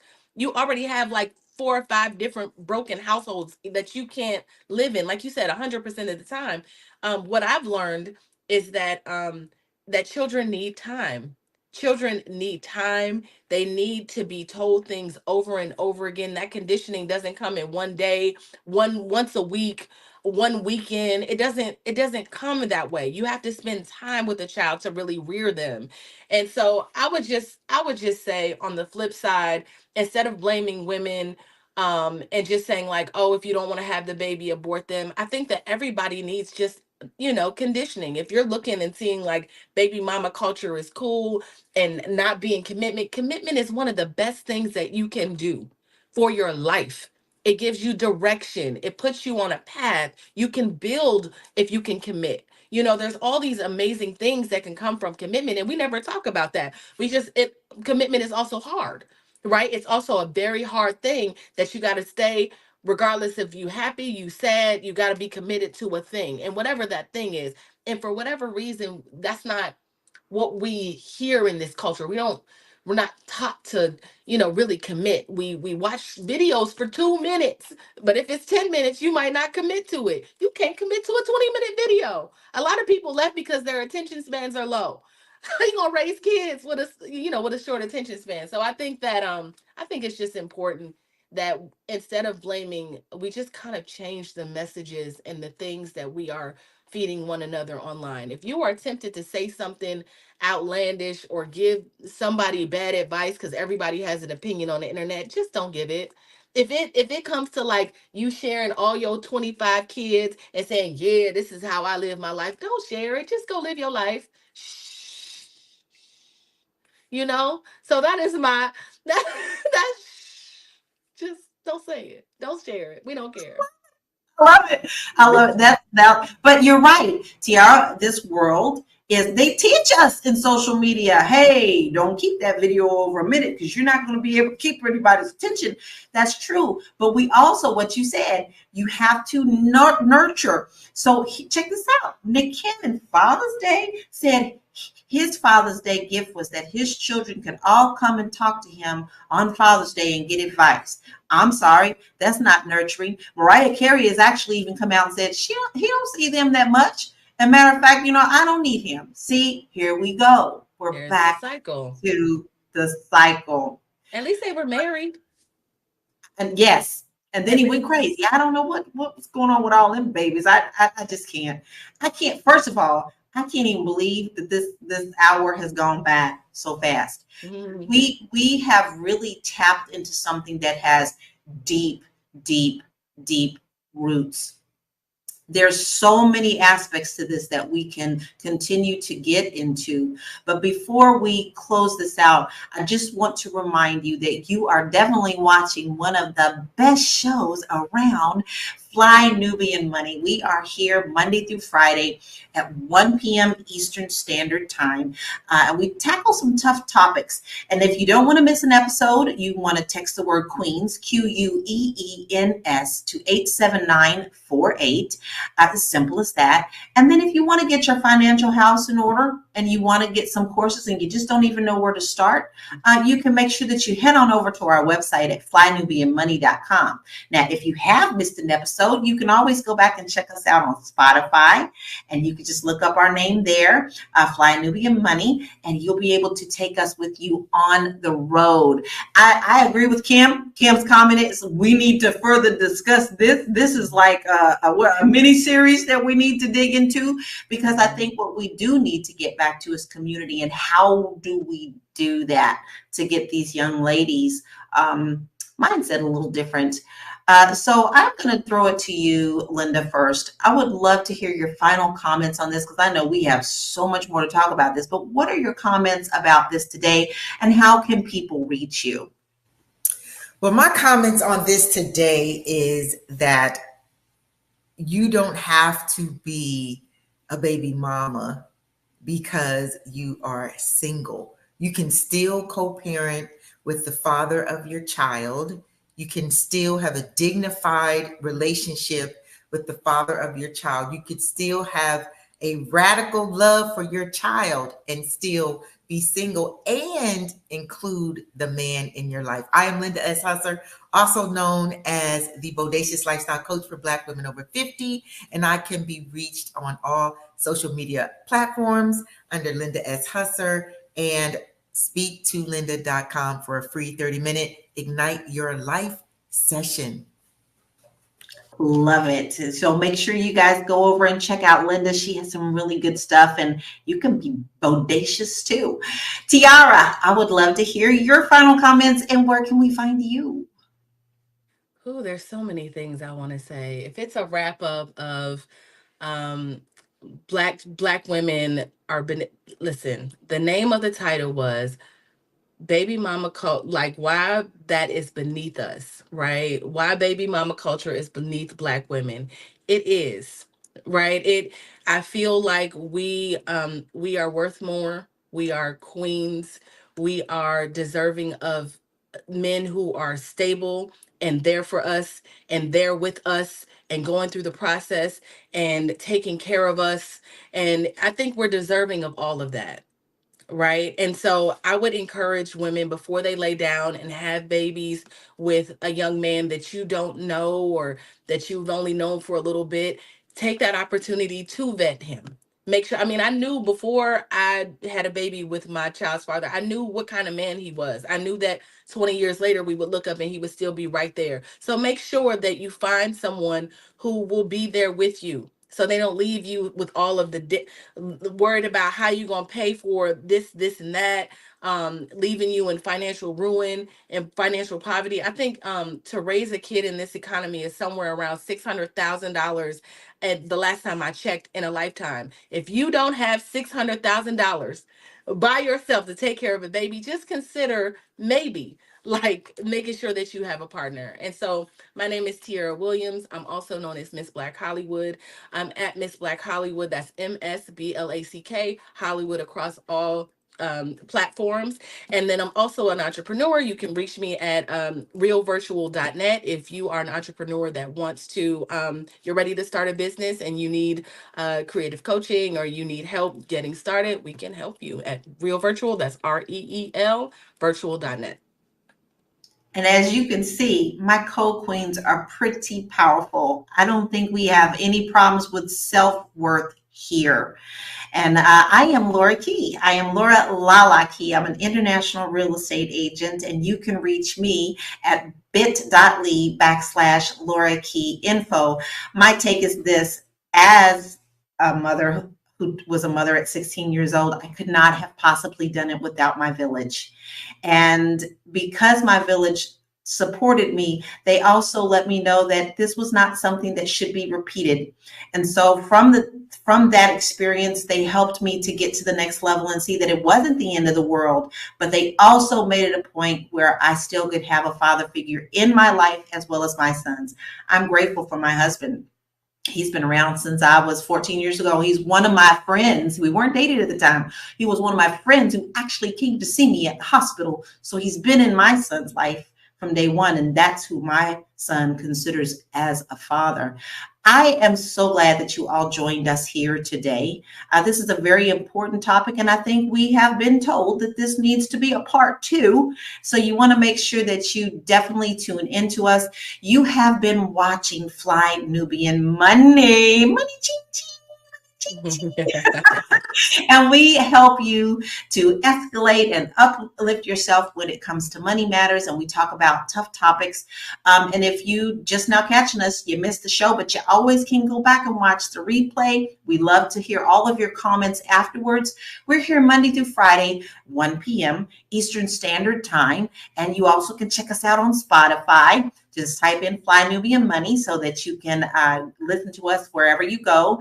And then if you don't want to miss any episodes, you can text the word Queens, QUEENS, to 87948. And then go on over to the website and get your free resources and courses on getting your money in order. We thank you so much for being here today, and we know we're going to see you tomorrow. Keep the conversation rolling, and we will check you out. Have a blessed day. Thanks, Queens. Bye. You see my child in the back of here? Like, okay, hello everybody. My name is Dr. Alicia, and I'm going to get right into it. Today we are picking up where we left off. This is my book club, and we meet pretty often. Actually, I would like to meet every Sunday and discuss this book, How to Be an Adult in Relationships, 5 Keys to Mindful Loving by David Richo. And I've been working with people who enrolled in the Healing Haven program. I've had 2 cycles. In August, I'll be starting cycle 3 of Healing Haven, and it's so much fun. We just finished cycle 2 earlier today, and we talked about how to have a positive mindset. I really do think that this book really helps, I think, to explain all the things that happen to us. And so today, I'm going to be reading from this book, but I'll be coming on here. I'm available next Sunday, so I'll come on here next Sunday to talk about how to be an adult in relationships. I love this book. It really talks about how we need to treat other people like humans. I feel like so much of what I see and observe, just politically, how people treat each other in this world, and even the way people treat each other in our homes, you know, I think there's so much effort to dehumanize other people. And I know that hurt people tend to hurt people, you know, but I would love to find some sort of foundation and basis on just basic human dignities being restored. And a wonderful framework with another therapist who clearly agrees with me on how to live in a way that's very peaceful. And I think that being an adult in relationships is something that our world needs to embrace. There's a lot of adult children walking around this world harming other people. So I would love to have this to be a foundation on how we need to see our pain, see each other, and how we need to treat each other with some dignity and basic human rights. I mean, this is where this is coming from, just basic human rights.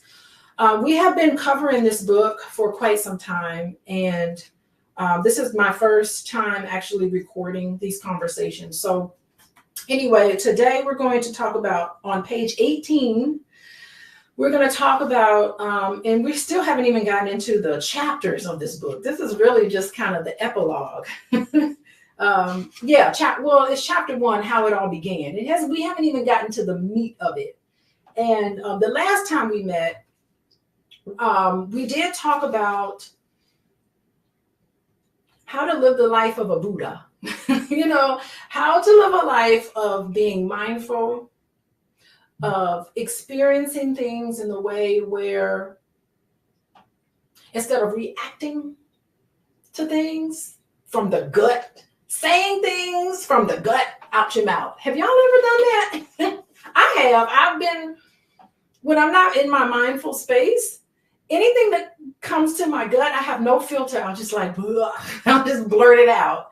And when things like that happen, you regret because you haven't been mindful with how you're talking to somebody and presenting yourself to people. And we all are victim to this sometimes. So, I think that this book, and the last time we met, was a wonderful way to start to become mindful in how we speak to people, how we interact with people, all of that. So I just want to welcome everybody. I see JG in the chat. Welcome, welcome, welcome.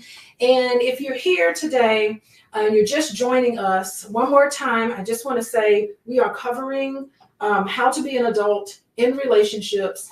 It is a book by David Richo. He's a wonderful therapist. I love therapists because licensed therapists, y'all don't know the training that we go through. It's not like I'm speaking from the gut, right? We go through an extensive application process just to enter a school that's going to train you on how to help others. And then you have lots of courses you go through. And then even when you graduate, after taking a whole curriculum of courses, you still have, that's where the practice really starts, right? And so years and years of study and practice, so I sort of understand and I love drawing upon what other therapists have figured out. So anyway, he does a wonderful job. I love the title of this book. I think we're going to get right into it. I'm on page 18, and it talks about a positive spin on how it was and is. So the very first thing he mentions is that it may seem like a sign of weakness to have needs. Actually, needs direct us to grow in ways we were meant to. Childhood yearnings for attention, acceptance, appreciation, affection, and the experience of being allowed to be ourselves are not pathological, but developmental. And I would say this does not only mean these are experiences you've had as a child. I think as adults, we still have these needs as adults. But a lot of what we have and a lot of the things that we see in media is that having needs and needing something and not having it, for a lot of us, we feel ashamed by it.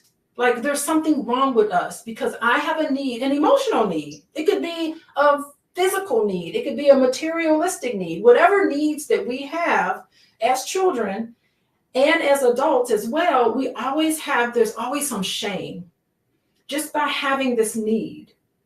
It's like, what's wrong with me that I really do need a hug from my mom today? Or I really would love for my partner. I really need my partner to come and compliment me, or I really need for somebody to call me. I would really love to have somebody in my life that I can share my life with. Sometimes we look at that as a weakness. And I think that we need to start looking at all of our needs as is not a sign of weakness to have these needs, right? So it says, in trying to get a parent to pay attention to us. So all of us have these needs, but when we're growing up, to try to get a parent to pay attention to us, we were seeking what we needed for our healthy evolution. We were not being selfish. We were not, but self-nurturing. There is no need to feel ashamed about it now. And I think that as children, when we grow up and we have some of the fundamental needs that were never met, a lot of times we get the message that needing love and attention and acceptance for yourself, needing to have our parents pay attention to us, sometimes we feel like we get the message from our parents that having these needs means that you're selfish. Well, I can't do that for you now. I'm tired. Well, I can't do that for you now. I've had a long day of work and I'm too tired to give my children what they need, or I can't give that to you right now. And I think it's legitimate because so many of us are working every day, long hours, and we come home and we got more things to do. We have to be able to give to our children. But it's very difficult to do that when you're tired and exhausted. But the thing is, the dynamic of that's the reality. But the dynamic of that is often being told, can you please pay attention to me? We get the message that means we're selfish. And that's not the case, because when you feel like you're selfish because you have some need that you would really like to get met, you start to feel ashamed by that. You guys in the book club, does that resonate with you at all? Feeling like selfish because you want someone to pay attention to you. You want someone to stop what they're doing and to pay attention to you. Have you ever felt shame? How about you all in the chat? Have you ever felt ashamed because when you were growing up, because you want your parent, your mom or your dad, or to someone to see how good of a grade you got in school, or come home and wanted someone to just listen to your day? You know, you struggled. Maybe you got into a fight on the playground and you really needed somebody to sit and pay attention to how your day went. And a lot of us would have loved for that to have happened, but sometimes we can see that our parents are busy and they're not able to give us that, or you feel kind of ashamed for having this need to want somebody to pay attention to you. So a lot of times we are given messages that wanting individual attention from a parent or from a spouse or from a friend, that somehow you are being selfish for wanting that. So that's what he's talking about. You know, these are, it's seen as a sign of weakness and selfishness that we even need somebody to pay attention to us. Yeah, so JG is saying, I never want to feel like I'm using them or being a pest. Yeah, and particularly women, we're always given that we need to self-sacrifice, you know, that we need to sacrifice ourselves, that we need to like forfeit a nap or sleep just so that we can just give to other people. And we also have to be in a position where we can receive. Okay, so he goes on to say, childhood forces influence present choices. For the past is on a continuum with the present. Early business that is still unfinished does not have to be a sign of immaturity. So it's okay for all of us to have baggage from our childhood. All of us do. Every single one of us, myself included. We all have baggage. And it's not a sign of maturity when your baggage comes up, right? Rather, it's a signal. It can signal continuity. Recurrence of childhood themes in adult relationships gives our life depth, in the sense that they are not superficially passing over life's events, but inhabiting them fully as they evolved. Our past becomes a problem only when it leads to a compulsion to repeat our losses, or it smuggles unconscious determinants in our decision. Our work then is not to abolish our connection with the past, but to take it into account without being at its mercy. The question is how much the past interferes with our chances of healthy relating and living in accord with our deepest needs, values, and wishes. What he's saying is that you have to spend some time making the connection between what's happened in your past and how you function today. And that no matter what has happened in your past, not to be ashamed of it, not to be ashamed of some needs and wants that wasn't met, but to be consciously aware of the fact that you had these needs, they weren't being met, and thinking about how they show up in your life currently. And this happens for all of us. So the question is, how much the past interferes with our chances of healthy relating, living in accord with our deepest needs, values, and wishes. Okay, so he goes on to say, for better or for worse, our psychic development is the result of a lifelong continuum of relationships. The adult goal is to work through each of them. So I think for so many of us, we bury them. We say, yeah, this happened to me in my past, but you know what? That was just in the past. I don't want to think about it. I just want to continue on with my life, and I just want to disassociate myself and disconnect myself with pain that's happened. I'm going to go through in my life, and that's where you don't know it's going to come up for you. So the best way to deal with the pain of your childhood sometimes is to go through them. That doesn't mean to live in the past. That means recognize how the past is affecting you now and to deal with some of that and to process it. I was talking earlier today with another group that I was meeting with, and we were talking about reflective learning, being able to be reflective of your past. And they were saying in the study how well you're able to think about your childhood and reflect on your childhood is deeply correlated with your level of functioning as an adult. So what they were saying was that there's a scale or an assessment. You can scale of reflective thinking. So the assessment is from a -1 to a 9. And they said the general population of people, general population of people are able to reflect at about a 6 level of reflection. But they also gave this scale to people who were in prison. And people who were in prison, their reflective ability was maybe at about 2. So it was 3 points lower than just the general population. And so they were talking about what happens when we're not able to process all of the things that's happened to us in our past, that we're low level of being able to reflect and to be able to think has an impact on our ability to be empathetic to others.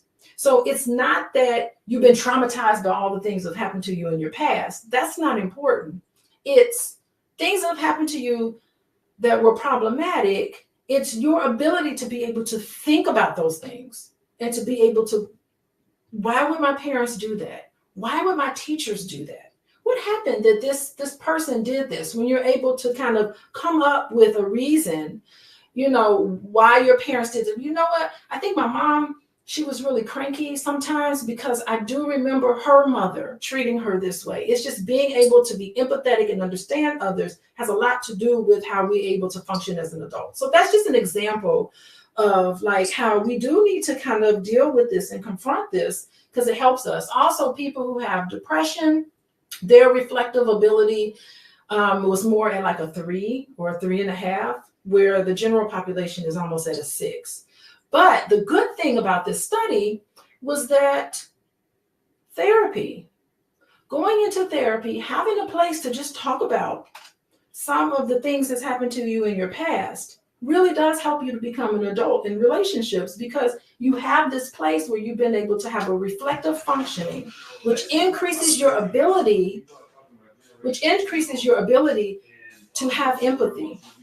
And having empathy helps you with adult relationships currently. So the empathy is what's developed when you're able to reflect upon what's happening with you. So it was really nice for me to know that, because as a therapist, I want to know, gosh, am I really making a difference? Well, yeah, probably more so in ways that I don't know, like just having a place where someone can just sit and talk about the things that come up for them really is having an effect, or having a positive effect on just their ability to empathize with anybody in general. And I think it's great where I can be in a position where I can give someone a corrective experience so that they can get through a lot of the issues that are happening with them I know he's being loud. It's very noisy in here. Yeah, voice is right. He'll walk around and just talk like that. Thank you, Khalid. He just walks around. I was trying to hint to him that he was being talking a mile a minute. But anyway, so that's important. I lost my train of thought. Oh yeah, so that's important. Like, and studies have shown that just being in therapy, even 10 to 15 sessions in therapy, increases your reflective functioning, which decreases anxiety and depression and the ability to be empathetic. And I'm thinking that me or therapists being empathetic to other people kind of helps create this sort of empathetic environment that's a corrective experience. Okay, so let's go on. It says, for better or worse, oh, I think I read that already. Where did I leave off?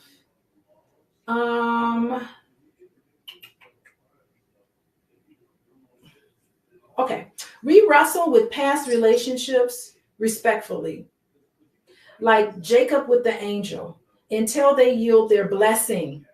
The blessing is the revelation of what we missed or lost. So the blessing is just in the realization of, wow, I needed this when I was growing up and I never got it. That's the blessing, that revelation. Can you believe that? This man is actually talking about the pain that you experienced when you were growing up is actually a blessing.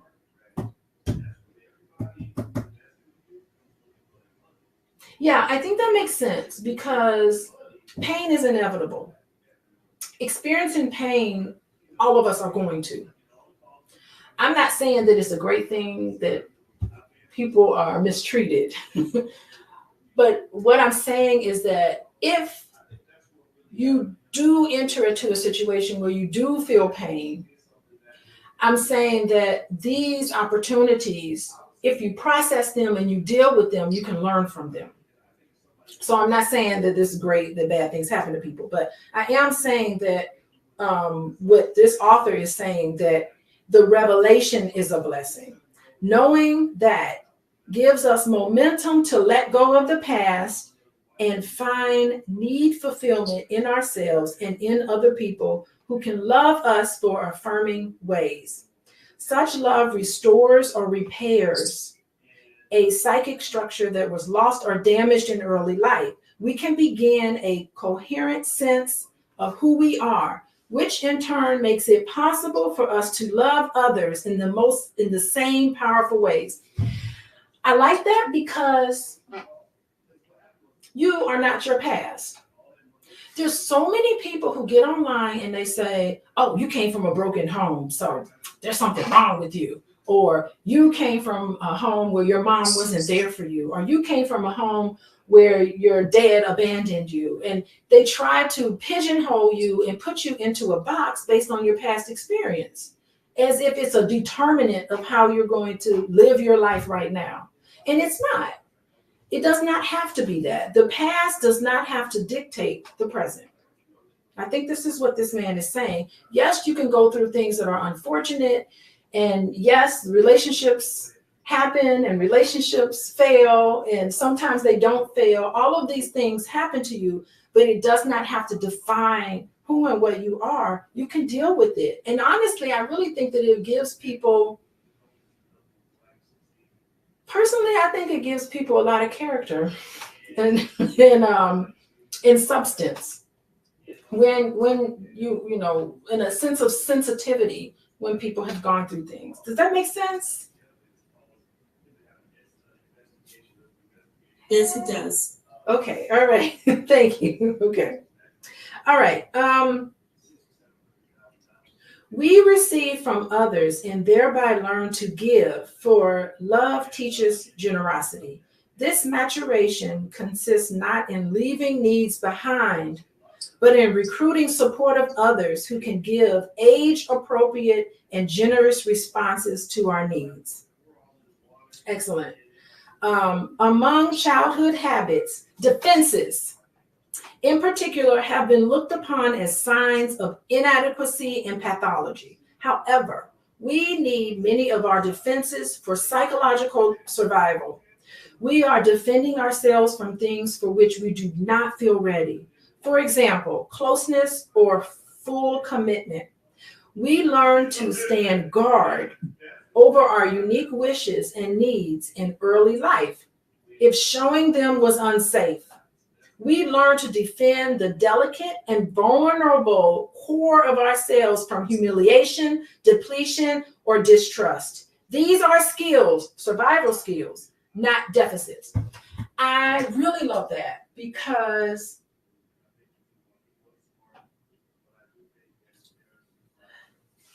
it's the best thing that Freud ever did in his career is talk about our defenses. I think that when we were growing up, sometimes it's so painful to deal with disappointment, with anger towards somebody doing something that they shouldn't have done, or they didn't do something that they needed to have done. All of the disappointments that all of us have had growing up. I remember being 5 years old, waiting for somebody to pick me up somewhere, and my mom being late, and I'd be like, "Why were you late picking me up?" And she was like, "I was on the phone and lost track of time." And I remember thinking, "Dang, this lady can't get it together." Like all of these things that happen where you have disappointment. So that's just an example of a disappointment. And the defenses are some of the things that we have to tell ourselves so that we can deal with the pain of, is my mom picking me up, or is my mom going to be there for me when I need it? And for the people who in Healing Haven, I think I did a whole thing on this. Let me see if I can find it in our book. 50 defense mechanisms. Yeah, so our defense mechanisms, instead of looking at them as pathological, our defense mechanisms really keep us, it really keeps us grounded. You know, it really should be a place where we're able to look at it and be able to say, you know what, I needed to rationalize. On page 48 of our book, the Healing Haven book, I don't know if y'all have it in front of you, but they talk about defense mechanisms, or I wrote about defense mechanisms. All of the feelings that we have, anger, fear, disgust, sadness, surprise, and happiness. Those are basic feelings all of us have, but anger and sadness are the two things that for a lot of us is uncomfortable to feel. And sometimes it doesn't make sense to feel anger toward my mom, for not picking me up like she was supposed to be, because when I came home to her, she had dinner cooked. You know, she had, there's so many other wonderful things that she's done. So in my childhood mind that thinks black and white, sometimes it's really difficult for me to kind of think about that. So I can rationalize it. I can say, well, it wasn't really that big of a deal. I wasn't really that sad that she didn't pick me up like she said she was going to do. It's really not that big of a deal. That's a great way to kind of like minimize. Because if I had to deal with, this is just an example, if you deal with the pain of being abandoned, which is very painful for some of us, sometimes we'll just deny it, or we'll minimize it, or we'll just say, I've had some experiences where I'd be like, I forgot about that whole thing. That was really terrible. Well, I just kind of suppressed it, right? We suppress some of the things. And some of that is the defenses that we have to do to kind of like deal with things that are painful. In that moment, it was appropriate to do. Now, I think the issue, and I'm wondering if he's going to get to this, and I think he will. These were survival skills, not deficits in the moment, in your past that you needed to do. Now, I think where it can become problematic is if you continue to adhere to these defenses when you're an adult and you're reacting to somebody as if they were your parent, but they're not. You're holding on to these defenses, right? Okay, so let's read on. I think we're going to get to that. If we feel unsafe as children, we may still feel that way and still be using our old defenses. Yeah, so he does get to it. We may run from or defend ourselves against intimacy now for fear of a replay of childhood betrayals that left us crouching behind the wall of fear, which is defenses, right? On this wall are graffiti that besiege our self-esteem. And part of that graffiti is don't let anyone get too close. Don't commit all the way. No relationship will ever work. No one can love you as you truly need to be loved. Men and women can't be trusted. Our work as adults is to replace these governing principles of behavior with healthy and more optimistic ones. Governing principles that limit our full potential for lively energy, the manifestation of our own unique life force, are like the governor on a truck accelerator that prevents the truck from ever getting up to full speed. That fear, the abandonment issues. Thank you, Khalid. People in the chat are writing things. Thank you. That fear is what stops us from really having intimacy later in our life. And for many of us, I mean, I think it's appropriate to be cautious when you're dating or when you're loving someone. It is appropriate to be cautious, right? You don't want to just put all your love and energy into somebody right off the bat and you haven't really worked on things. I mean, it takes time to build up trust. But for some people, they just never quite feel like they can trust, you know, because of this abandonment issue. Or they instantly come in and they want to be instant friends or instantly start dating or cling to somebody because they're afraid that that person will abandon them. So it still comes up in your life. Any comment on that, you guys? I see you all in here. You're shy to talk. People in the chat are talking. How about you all in the chat? Khalid talked about abandonment issues. Yeah, abandonment issues are tough. You know, are you going to be there for me? There's a lady, oh my God, may she rest in peace, Sue Johnson. She's a fantastic lady. I've taken a lot of her trainings. Sue Johnson, you're nodding, right? Sue Johnson recently died. She passed away, and that lady was phenomenal. What a great teacher. And she talked about couples therapy. She said every single argument between a man and a woman or a man and a man, every single argument between any couple is boiled down to one question. Are you going to be there for me when I need you? And it's funny because when you first hear it, you're like, nah, it ain't about that. It's not about that. But she goes through in her training and she videotapes herself meeting with couples. And I've seen all of her videos and she'll boil it down. She'll have a grown man in there in tears talking about, yes, I really deep down feel like I don't want my wife to leave me. Or I don't want this. Like she has really been able to use attachment theory the way this gentleman does, David Richo, How to Be Adult in Relationships. She's able to use it in married couples or dating couples, and she's been able to pinpoint exactly what it is, how to be an adult in relationships. And that she boiled it down to that simple question that comes up for people, attachment. Are you going to be there when I need you? If I am sitting at the dinner table at your parents' house and your mom says something to me that is insulting, are you going to stick up for me?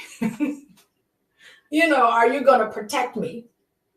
If I call you and I'm sad about something and I need to talk to somebody about it, are you going to stop everything and address my needs and help me with this, or are you not?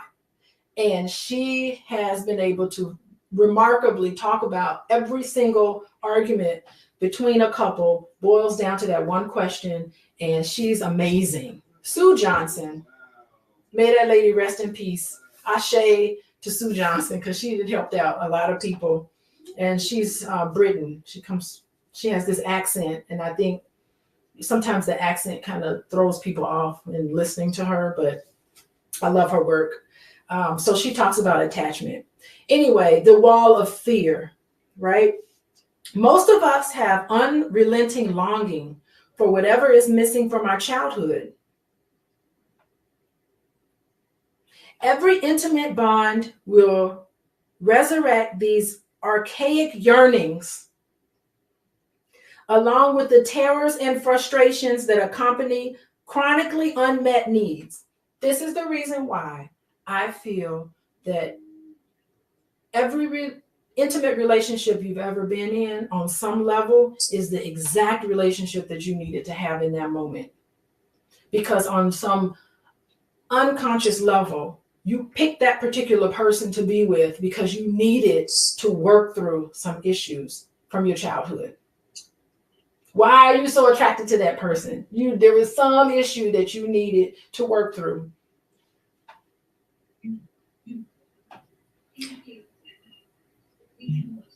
I don't know, maybe on some level, you know, maybe I married Boyce because he's a college professor and my dad was a college professor. And we started dating when my father passed away.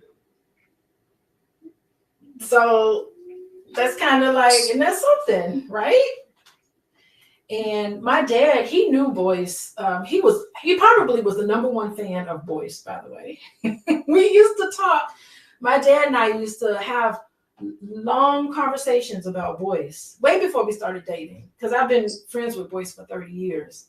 But he would call me, he'd be like, what's going on with Boyce this time? I'm like, well, he was on CNN. This is back in the CNN day. Boy, he got shut down on CNN. They really handed it to him. He's like, man, he needs to do, and I would relay messages between them in our conversations or whatever. So I don't know. I'm sure Freud would have a fun time with that analogy. But anyway, okay.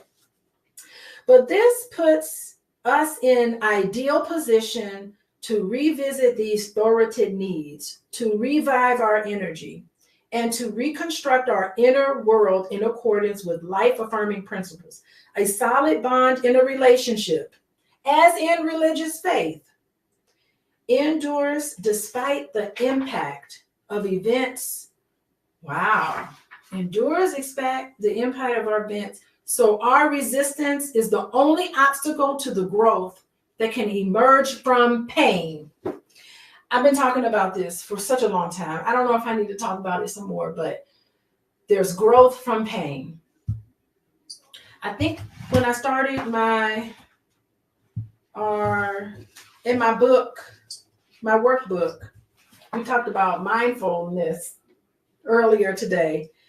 And my quote was that I came up with, you may be forced to feel pain, but you are never forced to suffer from it. So it isn't an inevitable thing. So the issue with pain is a place of growth. Or it could be suffering. It's up to you to decide. But the pain that you experience in your life, a lot of times you can't decide that. But what you can decide is whether you're going to take that pain and grow from it, or if you're going to take that pain and suffer from it.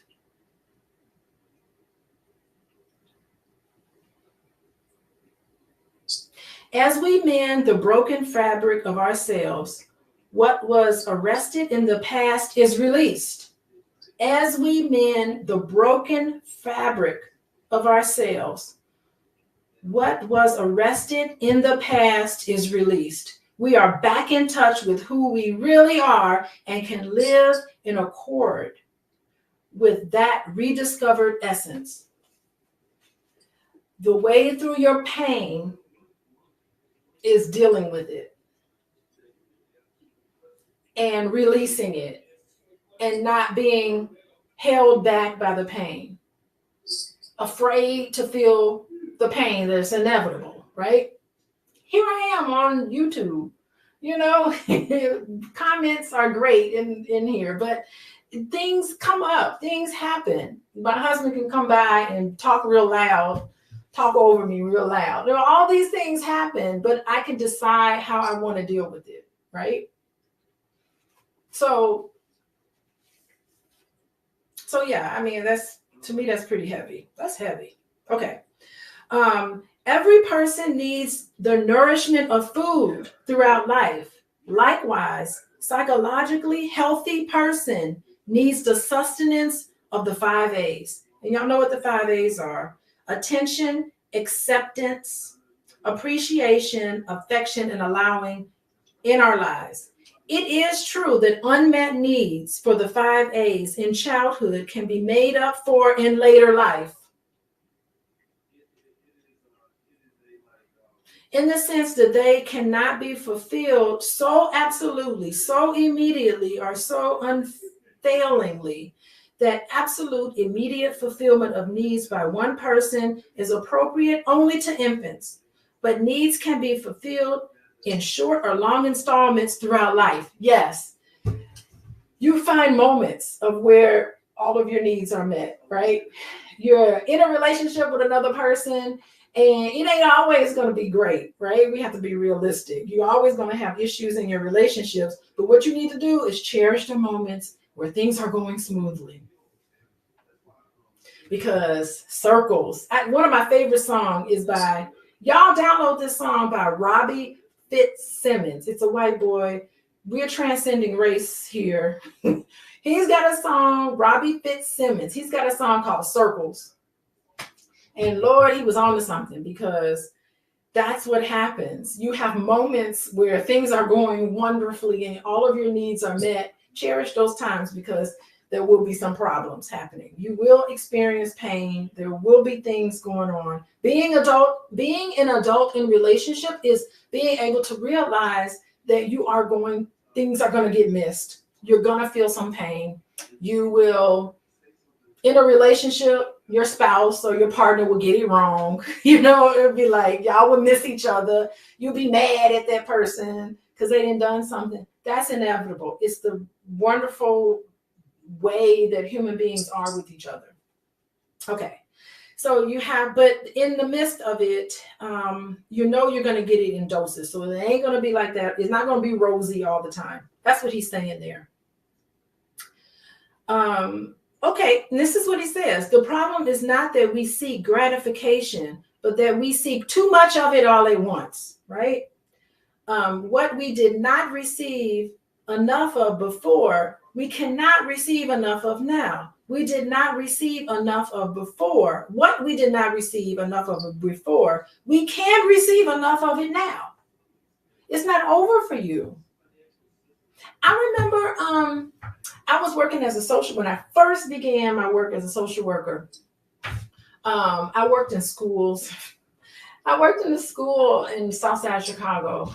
And I remember talking to the kids about college or whatever. And we were having this conversation. And one girl was just like, we can't do none of that stuff. We live in the projects. Just because we live in the projects, I mean, we can't do none of that stuff. We ain't going to be able to go to college and do all that stuff because we live in the projects. And I'm like, listen, just because you live in the projects, I mean, you're never going to become anything. Like, she really believed that. She used to tell me that. We live in the project. And I would be like, nobody knows you live in the project. If you went to college, filled out this college application, because I was helping some students process their application. And so if you fill out this college application and get into college and do okay on your ACT scores, you can go to college. No one knows you're from the projects unless you say you're from the projects. Like, you are not defined by some project girl, but she had embraced and just thought that projects was her life. And that's what she was going to be. That's where she was always going to be. Interestingly enough, those housing projects are gone, so God knows where she is now. But they knocked them all down and built really nice house. I wouldn't even recognize that part when I go there nowadays. It's really kind of sad because there were some beautiful people there who lived in the projects, but I don't know where they are. But she really thought that being a project girl was who and what she was, and she was defined by that. But and I would be like, come on, you don't have to be defined by. You can pick and choose what you want to be. Your past does not have to define you. There's no shame. You shouldn't have shame dealing with that. Not to be proud of the fact that you're from the projects, but it's just saying that, okay, that was my past. That was who and what I am, but it doesn't have to dictate my future, right? So no matter what you experienced, it doesn't have to have a hold on you.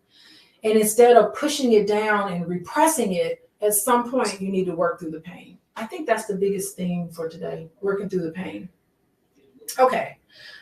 We do not outgrow our early needs, whether they become less overwhelming and we find less primitive ways to fulfill them. For example, an infant may need to be cradled and carried, while an adult may be satisfied with a supportive remark or a kindly glance. Sometimes a lifelong need can be fulfilled by such little moments of mindful love. However, we still need to be cradled at some time.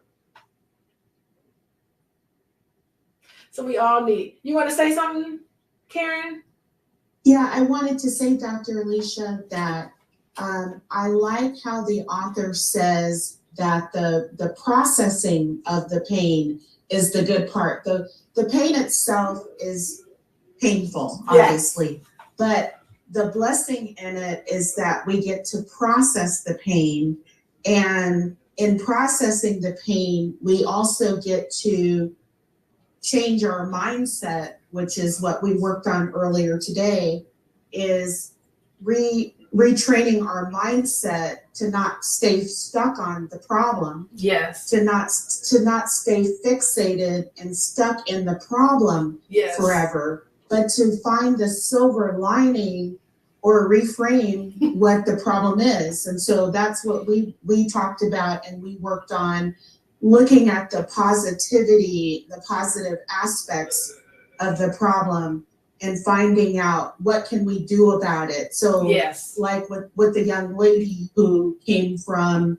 a bad neighborhood or whatever, the silver lining may be that if she gets accepted into college, if she was able to apply to a college, a university, and get the acceptance into the college, the silver lining or the reframing is that she has been accepted into college, that she can have a brighter future, yes, that she can develop a better life for herself. So, you know, again, it's what my takeaway is to not stay in the problem, mm-hmm, to refocus our attention to the solution, the silver lining, and reframing it so that we can, again, that ties into our gratitude, our mindset, what are we grateful for, how can we find, you know, the solution to the problem. Yeah, I mean that's it. And again, that's a beautiful way of saying what I've been talking about, suffering from our pain versus growing, you know, like that is beautiful. Yeah. Thank you, Karen, for sharing. Welcome. If our emotional needs were fulfilled, he goes on to say, even if our emotional needs were fulfilled by our parents and caregivers, we emerge from childhood with trust that others can give us what we need. So if we have these emotional needs that were met, we emerge from childhood thinking that, you know, others can give us what we need. So you could be, sometimes people can be too trusting, right? We can then receive love from others without distress or compulsion. Our needs are moderate. We can trust someone to help fulfill our needs while we help fulfill theirs. This provides a foundation for a lifetime of intimacy and equanimity. Yes, it does, you know. So just knowing that people who feel fulfilled growing up, you see the world as trusting. People who have not gotten their needs met growing up, you see the world as suspicious. You ever met people where they say, I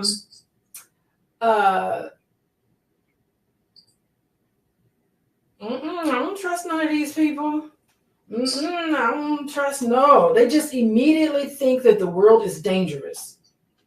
And you start to wonder, why do they think everything is dangerous? Well, this is why. They think the world is dangerous because they've been taught that the world is scary, because in their homes, they experience a scary world. So therefore, the world in and of itself is somewhere where no one can be trusted. You don't even trust yourself to make good judgments. So that's what's required. Okay.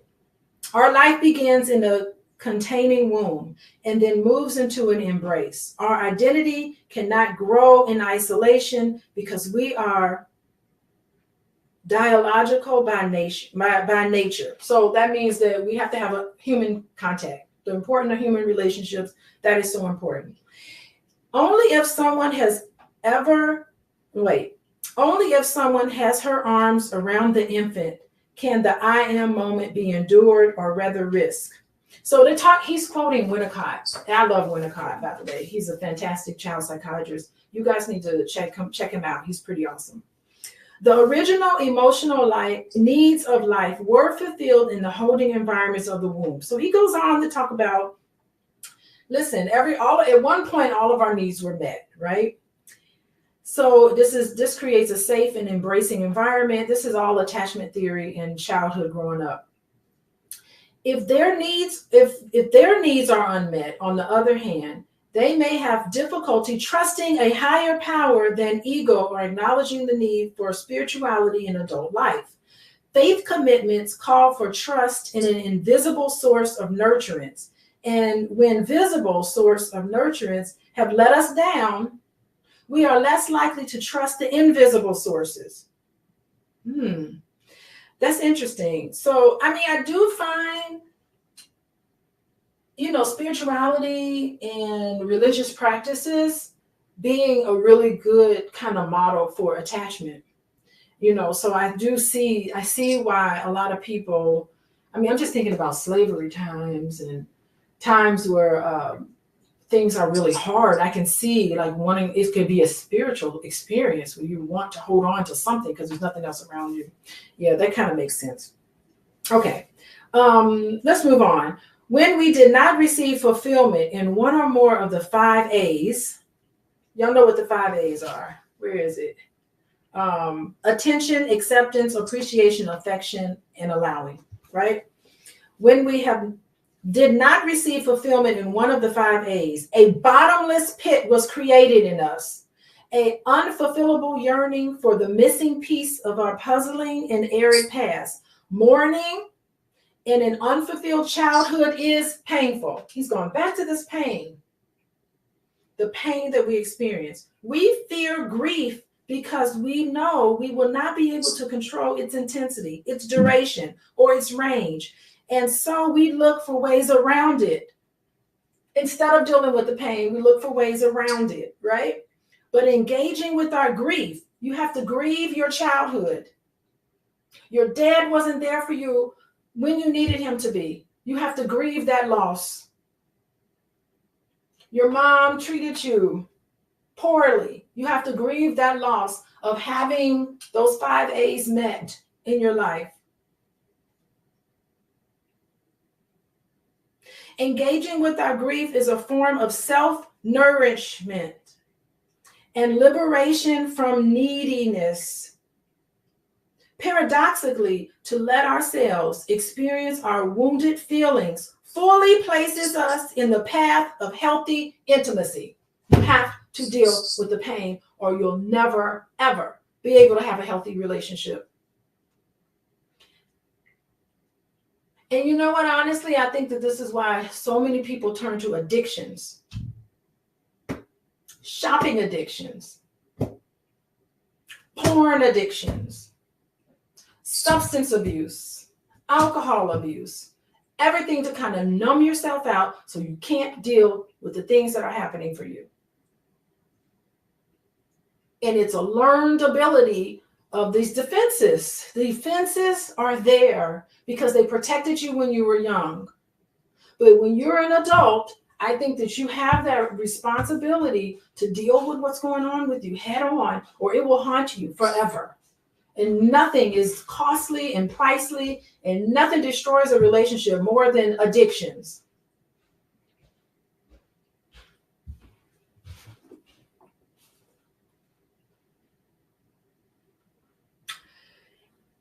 Is this my problem? Have I been afraid to grieve what I did not get from mom and dad, and so have demanded it from partners, strangers, and innocent bystanders? I am unable to find it in myself because I have been investing all of my energy in looking for it in some place else. You're not going to get it in a Gucci belt. You're not going to get it from driving a fancy car and from all of the external things that you think can make you worthy. You're definitely not going to get it from how much money is in your bank.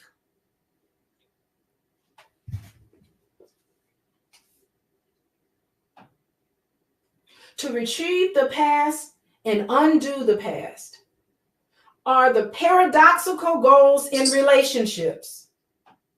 No wonder our relationships are so complex. But their complexity is not about the transactions between two adults, but the fact that such transactions ever begin. Instead, two children are tugging at each other's sleeves, shouting in unison. This is what two married couples look like to me. Two children trying to get each other's love and attention.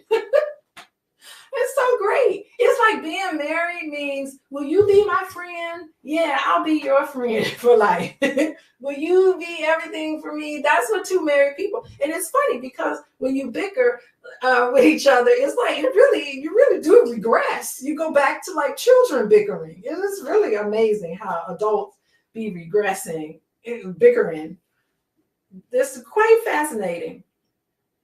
Look what happened to me when I was a kid. Make it stop.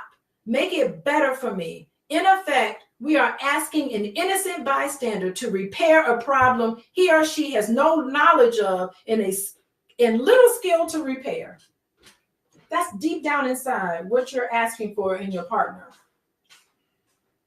And all the time and energy that goes into that transaction distracts us from the first part of our work, repairing our own lives, which may require some work in therapy. He's telling you right now in this book that sometimes you have blind spots. And a really keen therapist will be able to look at you and will be able to connect the dots. Give you that reflective functioning. You want your reflective functioning score to be up.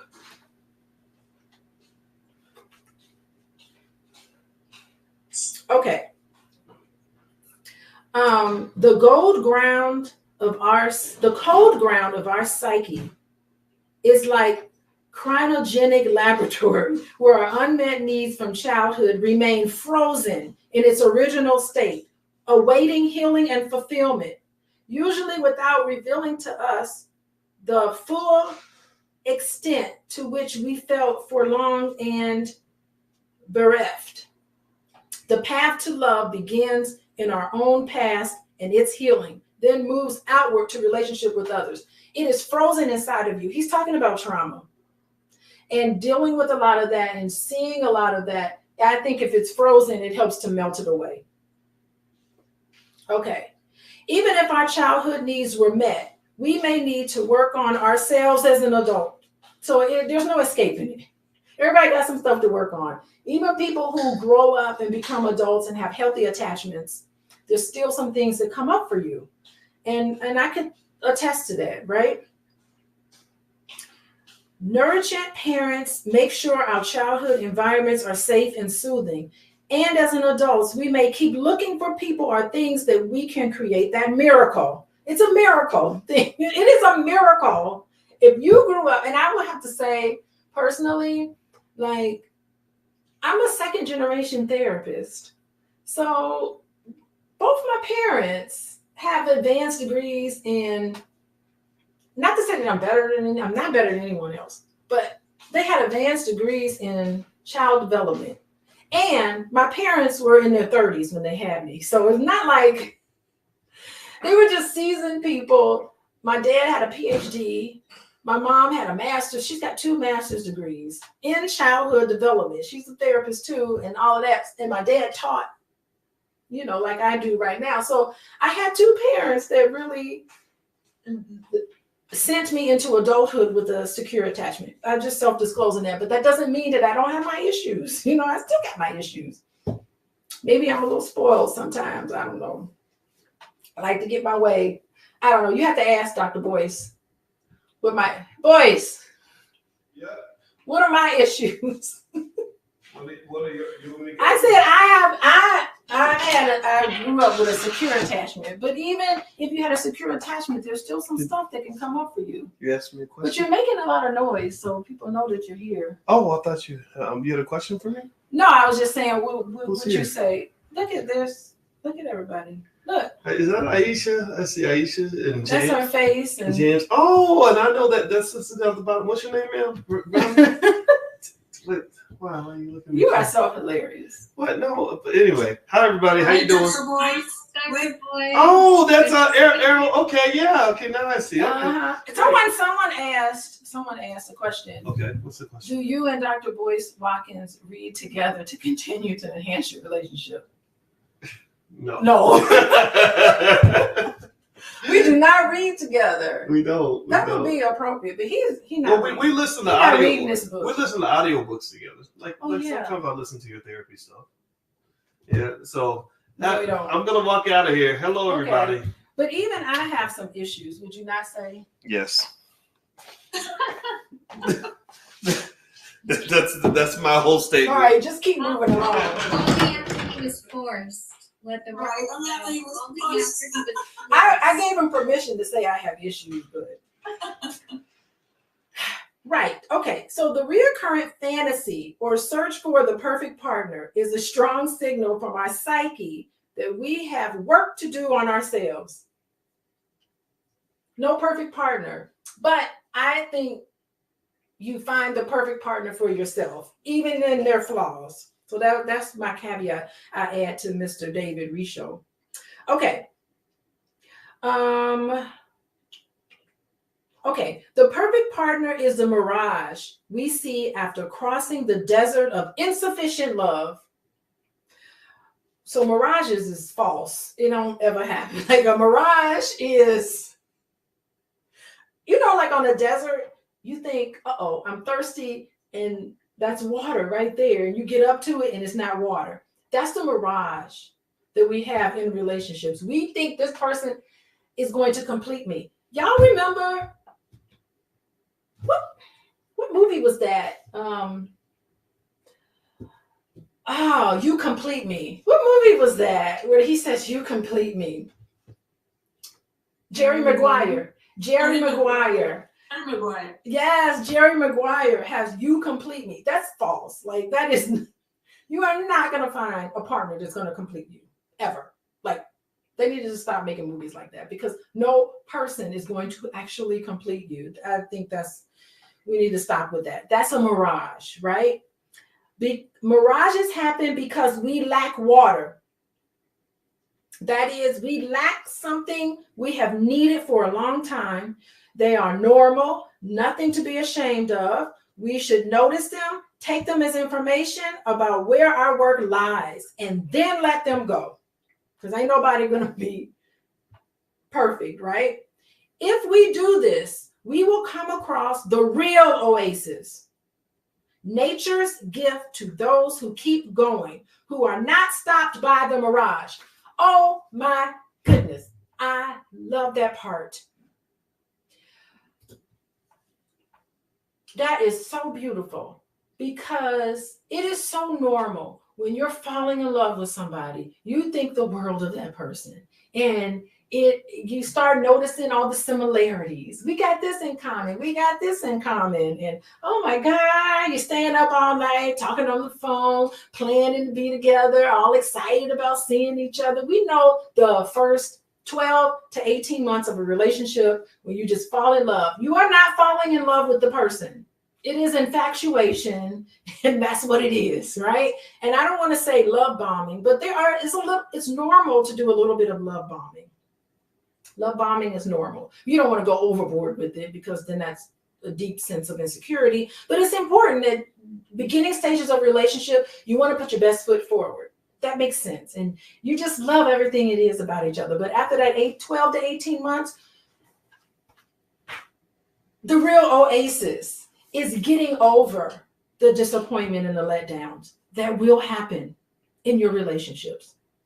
It is normal. And so many people break up with someone. There's a lot of people I work with in my client and my caseload where they're just unrealistic about relationships. Like it is normal. We should expect to just fall in love and think the world of this person. And it's also normal to get past the differences, because eventually you're going to start noticing the differences. God, I never noticed that he scrapes his teeth when he eats. Good grief, I never really noticed he snores so loud. But golly, does he have to be talking so loud? You start noticing things, and it's just normal. It's just normal, right?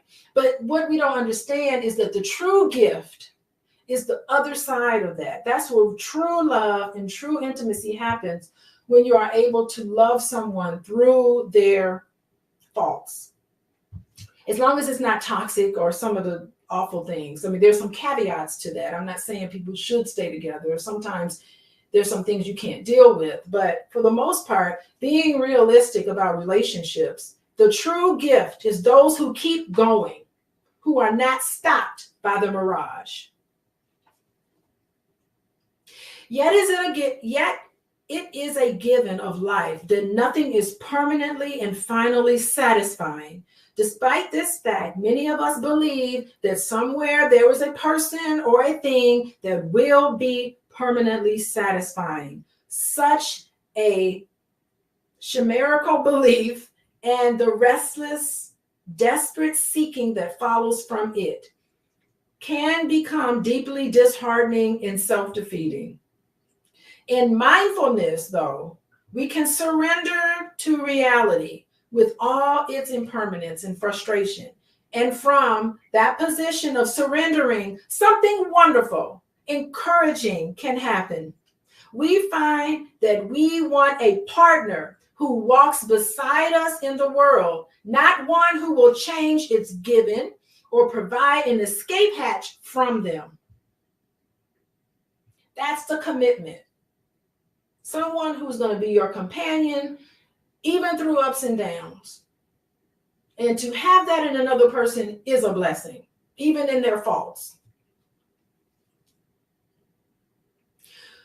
We will find a pleasing balance between surrendering to the given of the fundamental unsatisfactoriness of life while maximizing our opportunity for contentment. It is our discovery of the fallacious past. He's really working his vocabulary right now. He's using SAT words here. Where was I? For unsatisfactoriness. Okay, fallacious past between the snowy peaks of disillusion and despair. From this point of view, moderate need fulfillment experienced in days or even moments becomes satisfactory. Moderate is the key word for giving and for receiving the 5 A's: attention, acceptance, affection, appreciation, and allowing. A nonstop flow of them would be quite annoying. So if you got it all the time, if I would stop everything and just give my partner, give Boyce the 5 A's, he'd be like, lady, get out of my face. You've been up under me too long. Like, we don't need it all the time. You just need it. And if he was all in my space all the time, I'd be like, okay, I need a break. I think we need a break from each other. I love you, but I need a break. So it's okay to say that. You're not supposed to be all wrapped up in each other all the time. It's normal. You need a break from them. Our fantasy mindset makes us long for just what we would soon flee. Hence, what seems like an unsatisfactory compromise is actually the adult's best deal. The hospitable sanctuary and the generous waters of an oasis can be enjoyed for one day or many. So it's not like you're going to get your fantasy relationship 100% of the time, but sometimes you'll get it. Sometimes there'll be moments where, we actually had a really good time today. I'm going to appreciate this. Okay, you kind of got on my nerves today, but we'll try again tomorrow. This is just realistic, right? Sooner or later, they will cloy, and our hearts will long for what comes next. The desert and what lies behind it. Whatever their mystery or hardship beckon, and they cannot be evaded or renounced. Journeying is built into us, no matter how beautiful our home. The idea, it's a journey. You're always on this journey of ups and downs, right? The idea of something more or different excites us no no matter how pleasing our present circumstances. Okay, so he's going on about, he's using lofty words at this point. I can skip the lofty SAT words. So lastly, here's what we're saying. As long as you hold on to wanting something from the outside, you will be dissatisfied, because there is a part of you that you are not totally owning. I promise you, I don't understand. Like, I know it's great for women to pay attention to their, what they look like and all of that. But I really do wonder, with all the plastic surgery, with all the BBLs, thinking I got to do and be a certain way to look a certain way. Like, sometimes there's just never ending. Like, you always are scrutinizing yourself. Like, I'm going to feel good only when I look a certain way, not when you look like yourself. Because I promise some of these women, they don't even look like themselves anymore. Now, I do have on blush and a little bit of lipstick. And I mean, so there's, with reason, right? Not that I want to change the way I look, just look like a totally different person, because you're holding on to something on the outside. This is the materialism that I'm talking about. And that's the bottomless pit. Be content with who and what you are right now, is what he's trying to say. How can you be complete and fulfilled if you believe that you cannot own this part of yourself until somebody else does something? Are you going to be beautiful because somebody calls you beautiful? Or are you just going to be beautiful because you believe in the beauty of who and what you are? Because beauty is really what you do and how you are and how you treat people and treat yourself. That's the beauty, right? If it's conditional, it will not totally be yours. If you believe that you cannot own this part of yourself until somebody else does something, waiting on somebody else to fulfill you, and moments where you're not fulfilled by that person, is conditional. If it's conditional, it's not totally yours. So we'll leave it here, page 24. Let me mark my page. I do want to come back next Sunday. I ain't doing nothing Sunday evening. But I do want to come back, and probably the same time, 7:00, to talk about this book, How to Be an Adult in Relationships. Get the book, read up until page 24, so you'll be able to see what we've covered in the past. Thank you for talking. Thank you for contributing. Thank you, everybody in the chat. We got some people here. Zara. Who else is here? Khalid. Dr. Vive. Thank you, Dr. Vive, for joining us. And everybody. So I think I'm going to come back next week. An hour and a half. We'll probably shrink it down. Maybe not so long next time. But anyway, let me say goodbye to StreamYard, and then I'll come to Zoom later. Okay. Bye, everybody. Thank you, Dr. Alicia. Okay. Is it ended?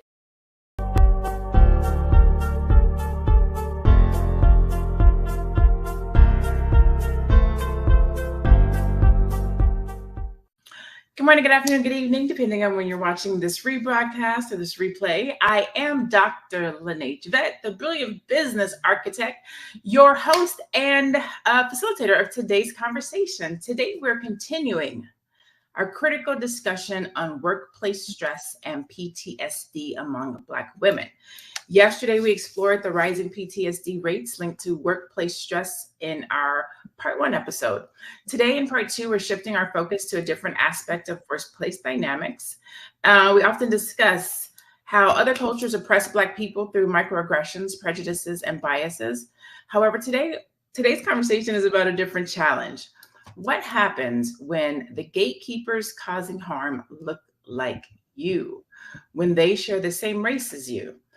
But before we dive in, let me introduce you to our powerful queens that are joining me today. We have Athena Gardner. She is a CPA. You can find her at wewealthwomen.com, as well as Jade Harrell, highblackesteem.com. Welcome to our platform today, ladies. Neither one of you guys were here with us yesterday. It was so impactful. We were talking about sister. Can we put her name up there for me? Because it's not in my notes. Sister, they call her Bonnie, but her name is, can we get that slide of the young lady we were talking about yesterday? She was the president at Lincoln University, which is an HBCU. There we go. Thank you. Oh, her name's not up there, but she endured cruelty, which led to her unaliving herself. Thank you, Dr. Candia Bailey. And so at that university, it was the first time that they had a white president in 150 years. And she had been complaining about intentional harassment and just some different things that was happening to her there in that workplace. And that brought us to the conversation on PTSD, which was an amazing conversation. If you didn't hear yesterday's conversation or you didn't get to see yesterday's broadcast, please go back and rewatch it. If you don't catch it on YouTube, go check us out on Spotify, okay? But it left us with more questions. As we were closing out our conversation yesterday, there were 3 or 4 questions that were left in the chat that we felt still needed to be addressed. So if we can get those slides, I want to so one of them said, unfortunately, my worst experience was working under a Black woman. I definitely had to quit that job. That was one of the comments from yesterday. Another one read, appreciate all this self-advocate, but what do you do when the gatekeepers causing harm look like you, the same race as you? Another comment said, I work in the medical field as well. A lot of women are not secure in who they are. Everyone is in competition, but why? All of our jobs are important. Is there one more? There was one about nursing. There it is. There's a lot of bullying in nursing where women are in charge. Why is the suppression of women by other women? All right. So let's get into today's conversation. If you are in the chat, let us know. Have you experienced PTSD at the hands of someone that looks like you in the workplace? We will start out with you, Jade. What are your thoughts on this whole, on let's say, Black on Black PTSD in the workplace? I have worked in predominantly Black environments, and I would say that one environment in particular, the morale was low. So in general, staff morale was just really, really low. And I think that had an impact in terms of like how people treated each other. But what I will say is, I mean, I don't know, like it's not my experience. Like most times when I work in predominantly Black environments or I see other Black people, especially Black women, I go out of my way to build relationships with them, to break the ice. You know, I want to work at, getting to know who they are, getting to know what their interests are, how we can work with each other and support each other. And so I haven't had many experiences where I've seen other Black women in the workplace that were not also interested in building that relationship. So, I mean, I have seen toxic environments play out, but generally this has not been my personal experience. Okay, so you bring up a good point. I am coming to you, Athena. So are you it's almost as if you're saying that this doesn't happen in Black working environments. Mm-hmm. So because Black people work in, corporate America and Black environments that are mostly Black people. So it sounds like you're saying that you don't see this in Black-owned businesses, Black-owned companies where there's mostly Black employees.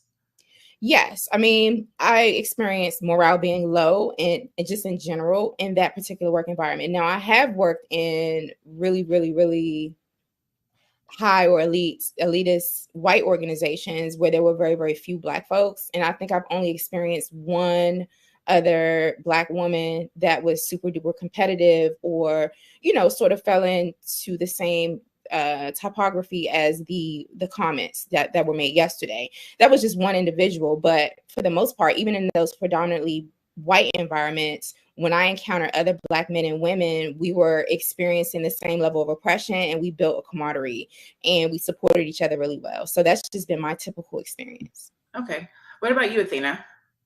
Well, I wish I could say the same as Jade, but that has not been my experience. What I will say is I do not think it's unique to just Black women. I think it's a woman thing. I'll go into that a little further. But I did, starting my beginning of my career, out of grad school, starting working at one of the top accounting firms in Atlanta. I was not in a predominantly Black environment, so there might be a factor, Jade, because when it's less of you, I think it increases competition amongst you to be the token or the best or whatever that sometimes we have, unfortunately. And my superior was a Black woman, Black, natural hair, African ancestry, like name hard to pronounce type situation. And what the experience, and she was the one who actually hired me, gave me my offer letter when I interned and all of that.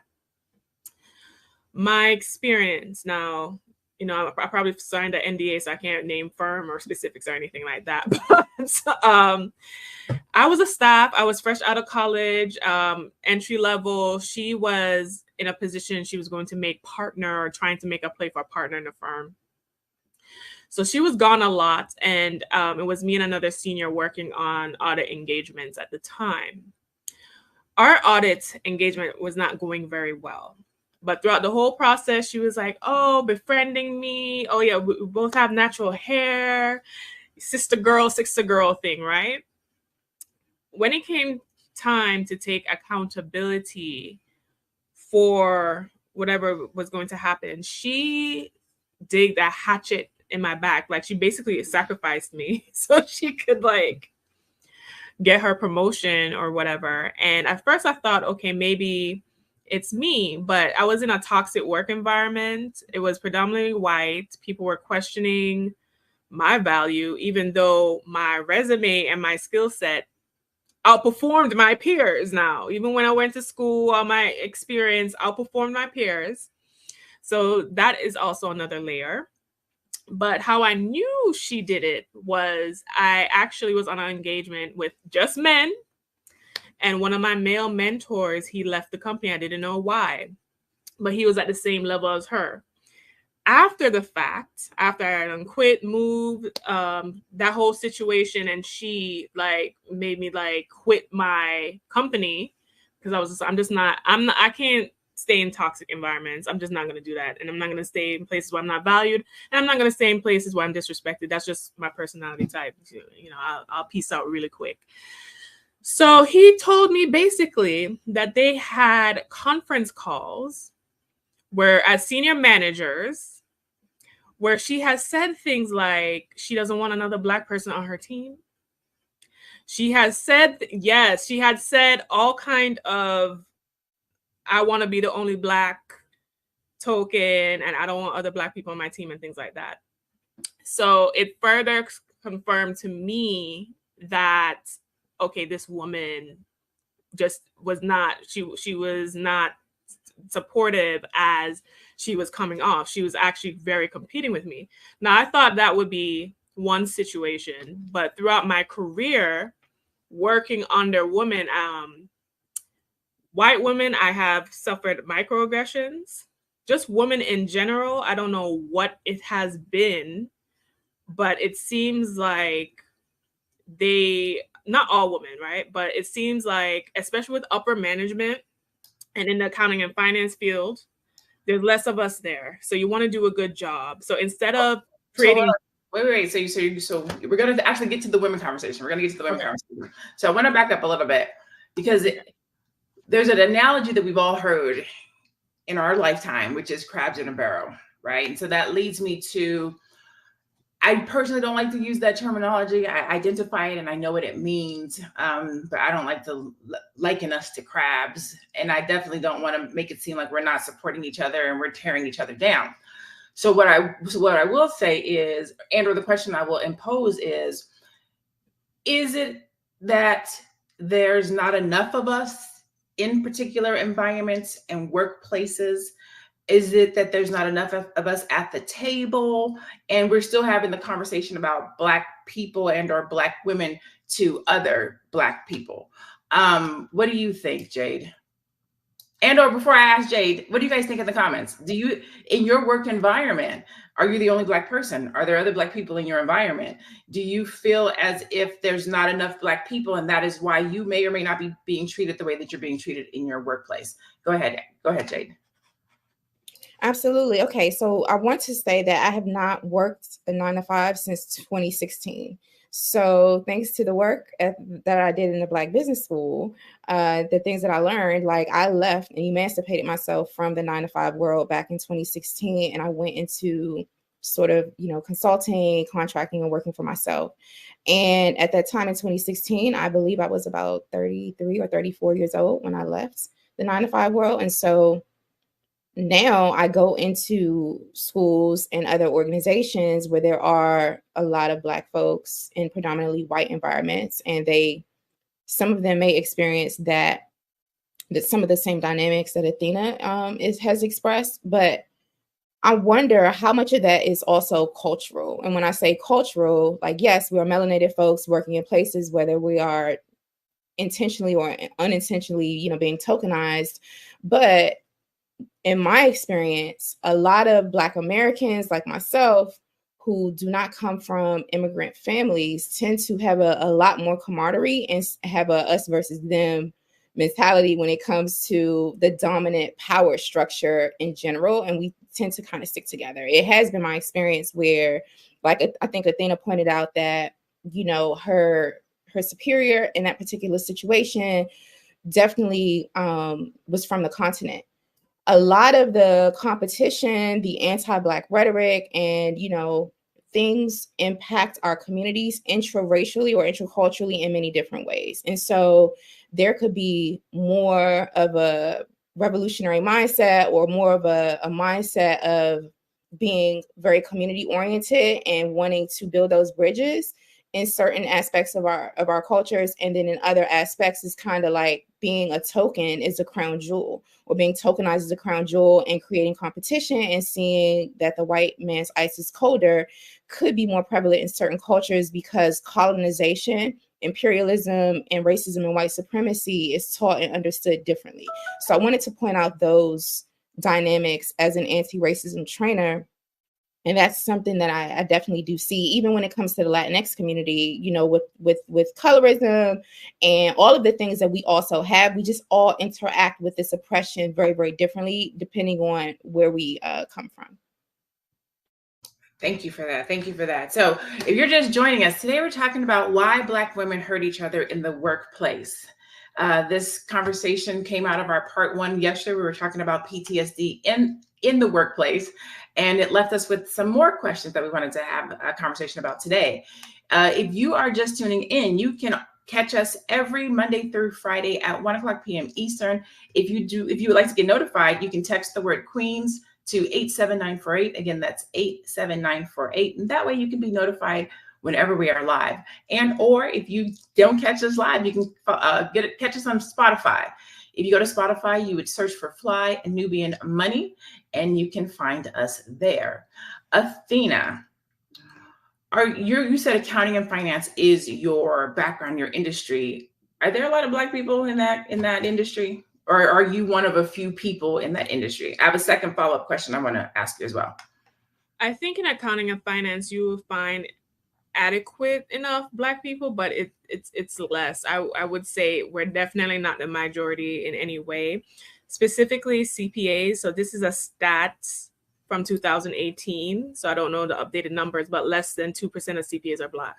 Okay. So then in your industry specifically, do you think that it is more of a Black thing or a woman thing? So some of the things that you're experiencing in the workplace, is it that you are a minority in this industry? Because sometimes that does happen across industries. Or is it the woman thing where it's just a woman that sees another woman and might feel some type of animosity towards that woman? To be honest with you, I would say majority would be a woman thing because I've had these issues with white women too. So I think it's a woman thing. However, in that particular situation, it was definitely a Black thing because my mentor came back and told me things she said specifically about not wanting Black people on her team. So And the woman herself was Black. Yes. Okay. Yeah. So then I'm gonna take this question, and I might ask both of you guys. Let me take this question to y'all, to Jade. This is probably going to be a really interesting conversation right here. Do we stereotype ourselves?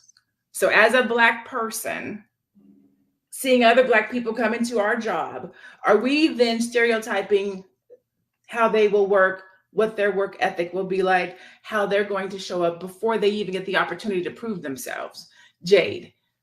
I say yes, absolutely. And that's why I make it a point to go out of my way to try my best to get to know people and build relationships with other Black people, so that I am not leaning into my own biases about what someone else's work ethic or competency and things may be. I mean, I'm very, very type A. I like to do things in a particular manner. And so I have to consistently check myself and make sure that I am being fair and reasonable in my assessments of other people, and I'm not judging folks.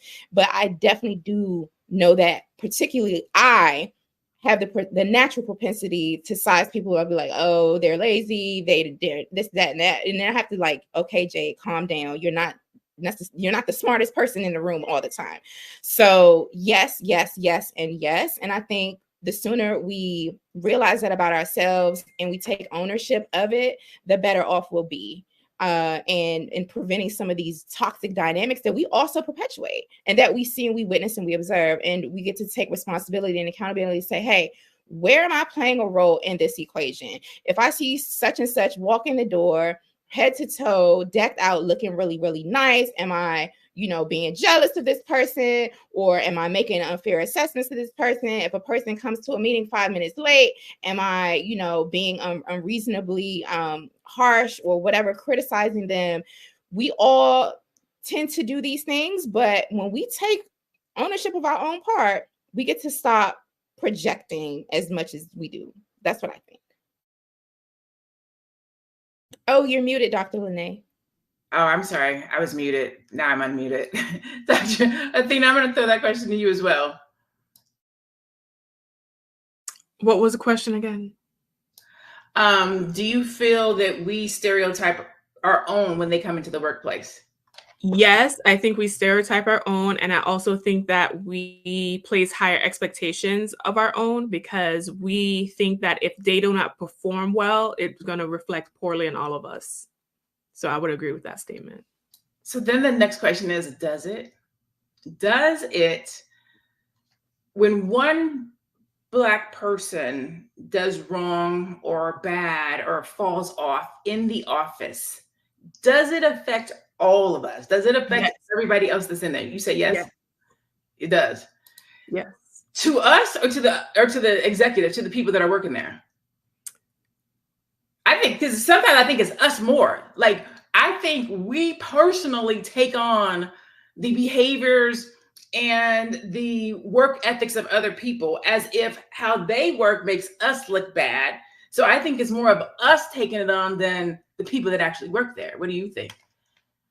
No, I think it's both. I think because now I've been putting on a suit. I've been making sure I've done everything A to Z, and this person's going to come and mess it up for all of us because we already know we are working against certain stereotypes that are negative. Now, if I had a stereotype that I was Asian and I'm smart and I'm good with money and that, I'm probably going to stay married forever, those are positive stereotypes that work in my favor. But unfortunately, as Black people in America, we do not have a lot of positive stereotypes. Our stereotypes is that we like to play, drink, have fun, and all kind of negativity, right?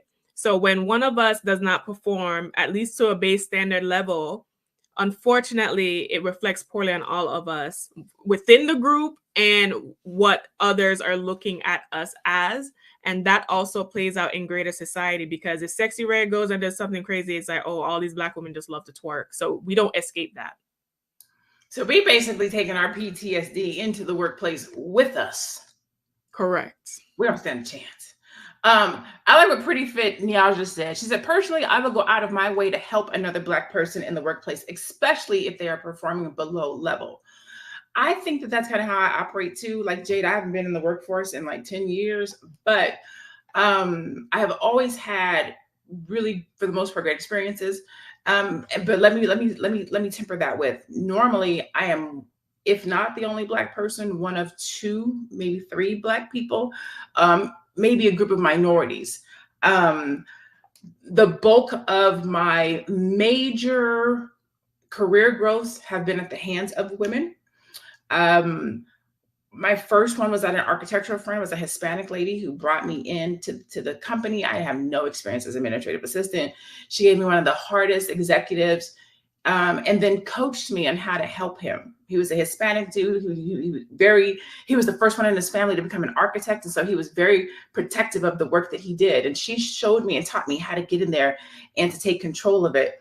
And I did it. And he gave me like a 20% raise in like 3 months, and then turned around and gave me a promotion in 2 years. I had like a $7 increase. And at that time, I'm like, I don't even think I'm 30 yet. And so that was a Hispanic woman that took me under her wing and showed me. And then when I left, and then I went from administrative assistant to executive assistant, which brought me back home to Phoenix. I got a different job as a marketing assistant, white lady. And she's like, I see something special in you. I want you to go, and have me never finish your degree. And so she sent me to get my bachelor's degree, and the company paid for it. And then I got my master's degree, my MBA, and then I got promoted to executive assistant. And that was the very last job that I worked at until I became an entrepreneur. $1 billion aerospace company, which leads me to the microaggressions that I talked about yesterday. Being the Black face of a $1 billion aerospace company, where it's the CEO, the president, and then me. I'm sitting at tables with nothing but white men, the vice presidents of technology, the VP of R&D, the VP of this. And I'm having to say, this is what we need. This is what we have to do, this, that, and other. With the women, it was promote, promote, promote. With the men, it was, little Black girl, I know you're not sitting up here trying to tell us what to do. Do you know what we make? Do you know who we are? Do you know what we do? I'm having to repeat myself. I'm doing all the things. I'm wearing glasses so that I can look smart. I'm trying to make sure that I have all the right words. I'm doing all of the things to appease and tap dance to be taken seriously. Have you ever had to do anything to prove your worth in the workplace due to your race, Jade? And then I'm going to ask you the same question, Athena. Yes, absolutely. Definitely in the earlier stages of, just kind of getting into a new job, definitely on the interview, having to, and then once getting the job saying, hey, I got more credentials than the rest of y'all. So therefore, and then I was also very, very vocal about not playing, because what we're talking about here, ladies, is stereotype threat. Walking into a space and saying, hey, these are all the cards stacked up against me because these are all the stereotypes that come along with being Black, being a Black woman, and all of these things. Education level, what city or state you come from. There's so many stereotypes that come with all of those things. And yes, being able to say, you know what, I know what the odds are. I know how people view me. And now I have to go out of my way to justify why I'm here. But once I established that with the receipts and my track record and working really, really hard, I just became less and less interested in playing that game. But yeah, I definitely had to sort of justify like, hey, yes, I am young, but I also have a certification and a master's and all these other credentials and postgraduate work that y'all don't have. And I also have experience and cultural experience. And I know the demographic of these children, of this neighborhood, of this city. And therefore, that makes me more qualified than you, Becky, that came from Idaho and has never worked with Black kids ever in an inner city. So just sort of, I think a level of arrogance, I had to adapt and just say, hey, like, I'm going to go out of my way to remind you as to why I'm overqualified for this position and have more qualifications than you. So yes, to that point, but then also I took a different approach, and my approach was to be very, very aggressive in terms of letting people know who I was and why I was there and why I deserved to be there and why we deserved to be there and why the families and the children that we served were deserving of so much more. And I also took pleasure in pointing out ways in which Black, white, Latinx, and other staff members were holding the community and the students to very, very low standards and really calling that out in real time. Gotcha. Athena? So I basically, especially in the beginning of my career, I've had all kind of training. I've had etiquette training before I even stepped foot in a corporate office. I went to a very top school. You know, I can run that whole thing down, but I don't want people searching me on the internet, right? So I used to, in the beginning when I first started my career, I didn't feel like that was important for me to vocalize that. Right. I didn't feel like that was important. And today I don't feel like I do that. But during the course, in the middle of my career, I realized I had to do that because it's part of the politics, the workplace politics.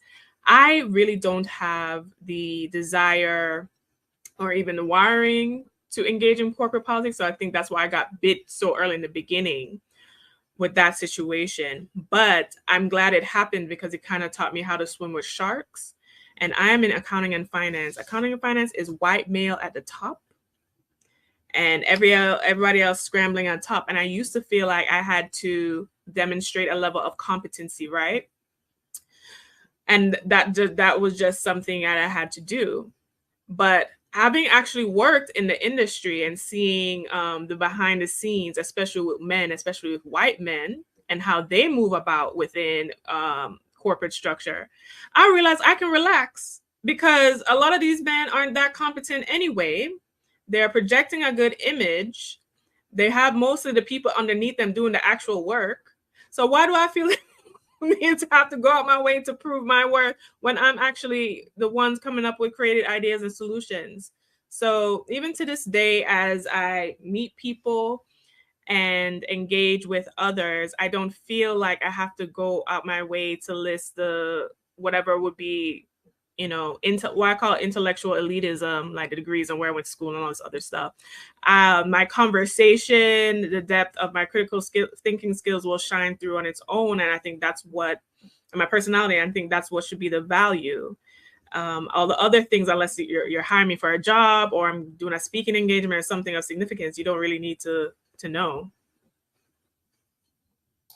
I love that. I was looking for a comment that I saw that I thought was funny and I wanted to share it, but it has gone all the way. It's gone.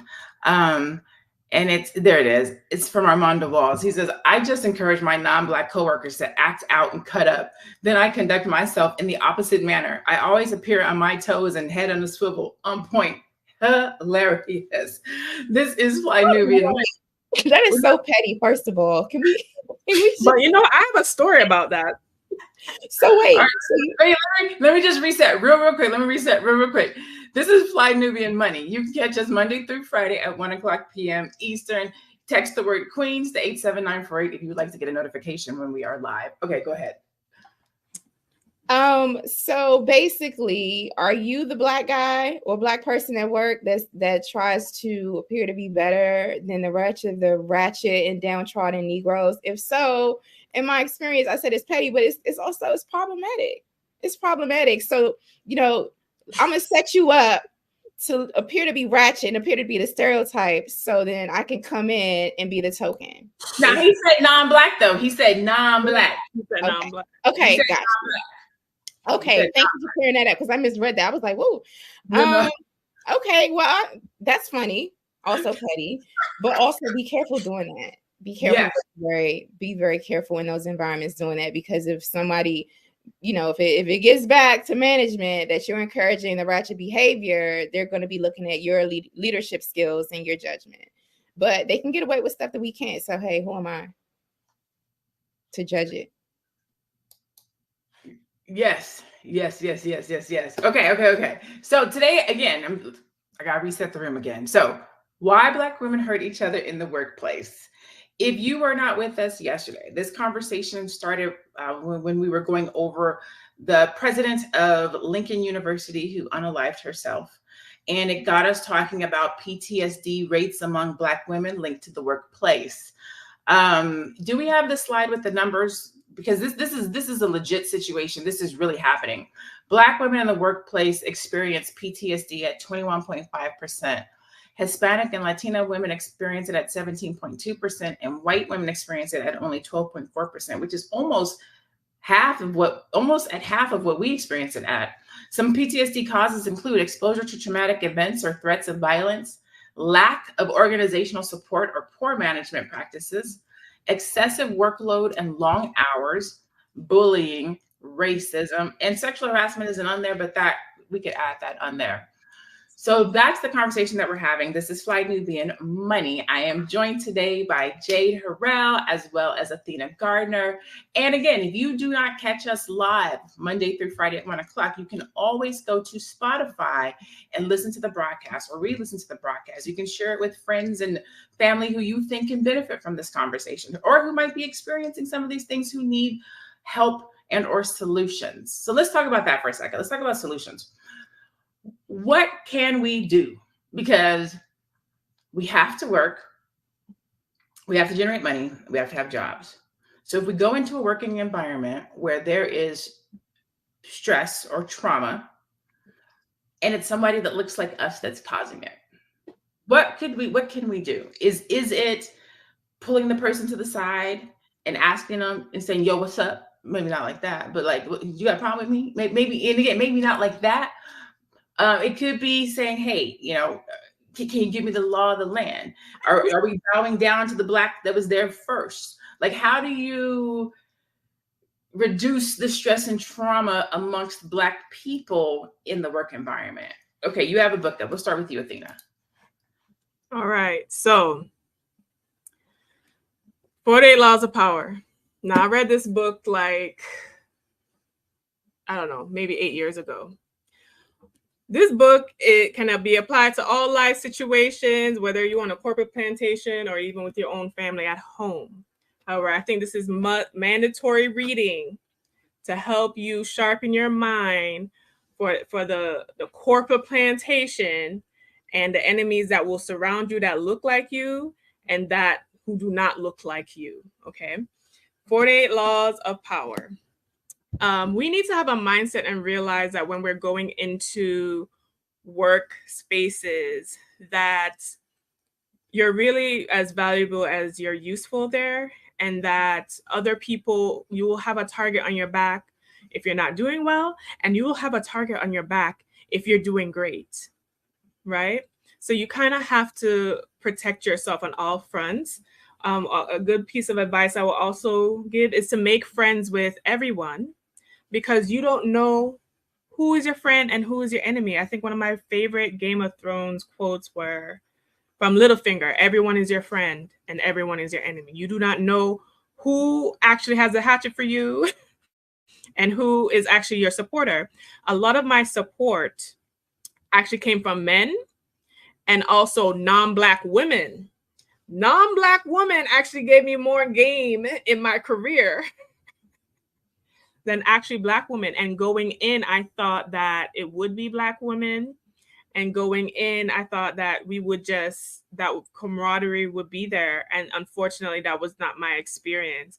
Now, I've made friends with white Jewish women, Asian women, like every other woman except for my own. I'm like, what is the problem? Like, what is the problem here? But I think that keep an open mind, make friends, see where the real support is, and actually do things that accelerate your career and just protect yourself. And just know that, you know, your workplace is just one aspect of your life, and that you are easily replaceable, especially if you're in a corporate plantation. So just bring your value there and just leave it there as well, because, you know, that's all we need to know.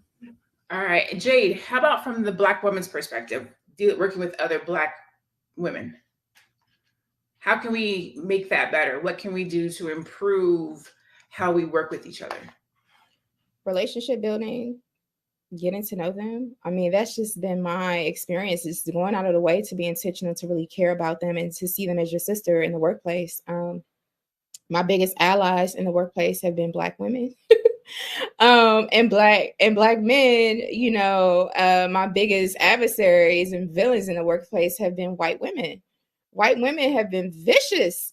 Oh my God, don't come to work looking cute, decked out, confident, and qualified. Like, some of these white women would just oh.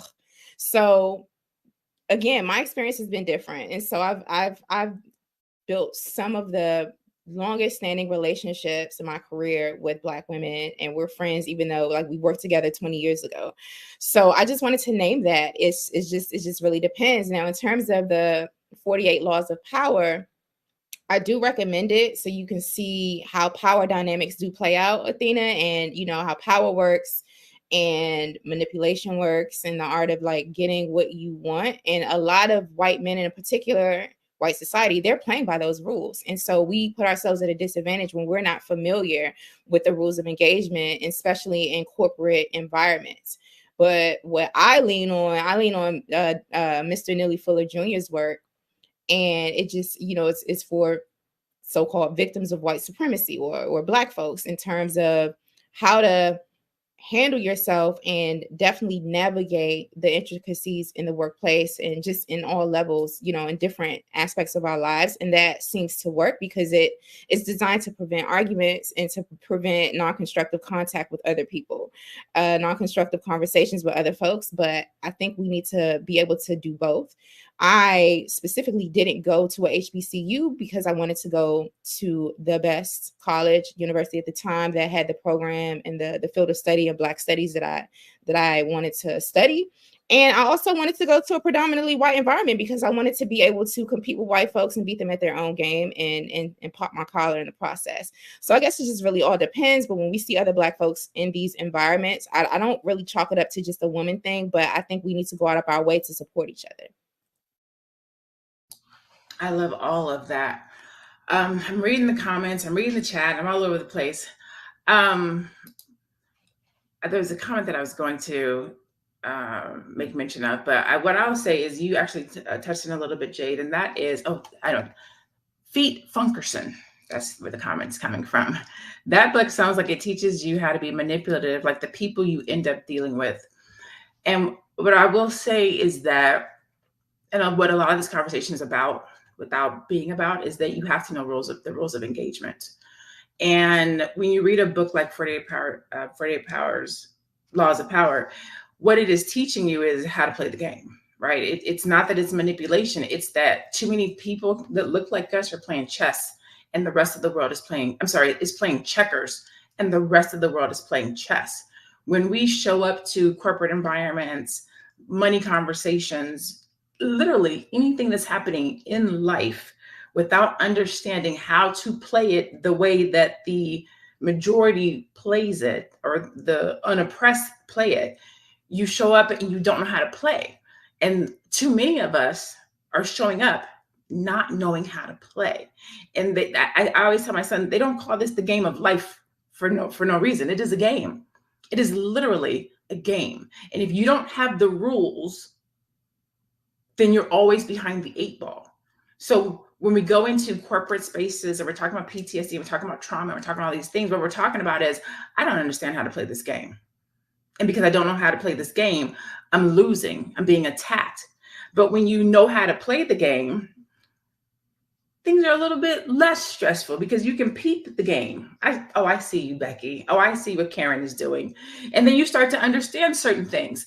Let me get my paper trail right. Let me respond to her like this. Let me CC this person. Oh, such and such and such. Oh, or you know how to respond. If somebody tries to take credit for your work, you know how to go about, okay, show up to the meeting, let June have to answer questions, and June can't answer the questions because June didn't do the work. So guess what June has to do? June has to pull a little Black girl into the room and say, hey, how do we do such and such and such? And then pulling the little Black girl in the room to do such and such and such, the CEO that's sitting at the front of the table says, oh, Lene, how do you know that? Oh, because when I stayed here till 2 a.m. last night doing it, I had to do X, Y, and Z. You got to learn how to play the game, because somebody else said this in the comments. White women will show up as if they are better than you with less credentials. They don't stay as late as you. They don't work as hard as you, and they will want to take your credit. While we are there busting our ass, working twice as hard to get less.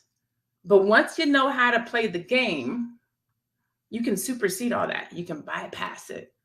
Those were some of my funnest moments in corporate America, putting June in her place, letting her know that this is my work. You can't even speak about my work. You can't even go into these board meetings and talk about what I gave you because I did it.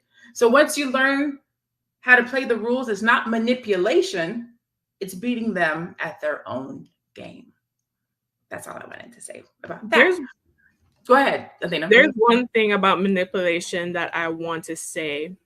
Everyone manipulates. Everything in life that is living manipulates. A baby learns that if they make a certain noise, that their mother will pay attention to them. A baby is manipulating you. Your pets manipulate you. Okay, so everyone manipulates in some way, shape, or form to get results that they want, right? So I just want to put that out there. And in regard to the 48 Laws of Power, it's a good book to read. You don't have to be this dark, manipulative force, but it's good to understand. So when people try to manipulate you, you can read the play and understand what is happening to you. So you can, like Lene said, understand the rules of engagement. But I want to put that out there that whether or not you recognize it or not, everyone and everything is manipulating each other to get results from each other. I like that. This is Fly Nubian Money. If you text the word Queens to 87948, you can be notified when we are live Monday through Friday at 1:00 p.m. Today, we're talking about why Black women hurt each other in the workplace. You can also find us on Spotify if you search Fly Nubian Money. We're going to end on mindset because I think that that's super important. And I think that that's where a lot of this starts. And that is scarcity. If they have something, I'm not going to be able to get it. If they show up and show out, then I'm going to look like I don't have what it takes. If this, then that. Instead of walking in our own greatness and authenticity and being who we are and recognizing that there's enough for everyone. I can do my job and I can see you struggling, sis, and I can help you do your job. Or I can do my job and you still don't have to talk to me and treat me like that because there's enough room for both of us, right? What are your ideas and your thoughts on this, on scarcity when it comes to us as Black people, as Black women in the workplace, Jade? Yes, my approach is what God has for me is for me. And when we lean into that and we trust and we have faith that we're in the right place at the right time, we have everything that we need, we are worthy, there's nothing to prove to anyone. I have nothing to prove, but just something to offer. There's no scarcity of money, recognition, shine, or anything like that. When we lean into those principles, then we're able to really show up and be present, fully present and productive in our work and to raise our level of our vibration. I do see that a lot of this stuff is scarcity. And look at the evidence that we have in the world that reinforces that. The economy, inflation, job shortages, layoffs. We just came out of COVID. We have all sustained a level of PTSD. We're, making those adjustments, and the people and things, that we had to adjust to, and people that we probably lost during the pandemic. So scarcity, this idea of not enough, not having enough toilet paper, not having enough money, not having enough resources, etc., is really, really real for a lot of folks. But in order to combat that, we just have to really lean into a growth mindset, but also an abundance mindset. Saying that, like, what God has for me is for me. Nobody can take away my opportunities. I am a creator, a co-creator with the creator, with God Almighty. And therefore, I don't need to be in competition with my sister or my brother, right? I could team up with my brother and my sister for those who are in competition with us or in competition with me. When we lean into those principles, there's no need to be in fear of lack. We don't lack anything. So I'll leave it there for now. I like that. What about you, Athena? I like how Jade touched on that because nature is abundant. And what society has created, the constructs in which we live in, creates an artificial scarcity. And what we need to do in order to advance is to have a mindset of abundance, but it's very hard to do so when you're born in these environments. And two people now who, under pressure, under racism, under oppression, reinforce, the people around you and the environment reinforce scarcity, lack, poverty, less than. And we carry those themes, we carry those traumas with us into the workplace, and it cuts us down. It pulls us back. It prevents us from moving forward in a way that is positive. And even in the example that I gave, she was a superior, I was a staff, entry-level staff. This woman has 12 years of experience, about to make partner, all of this. I shouldn't even been a target for anything. But it goes to show what that kind of poverty and scarcity mindset can cause you to do, that you will cut down your own people so you can have warmth. You know, you would, and that is why us as a community, we don't advance as much, because we don't help each other out. We are not supporting each other's businesses. We are really trying to be the best token instead of just being the best group. If we could apply that to the group economics and the group, we would be just fine.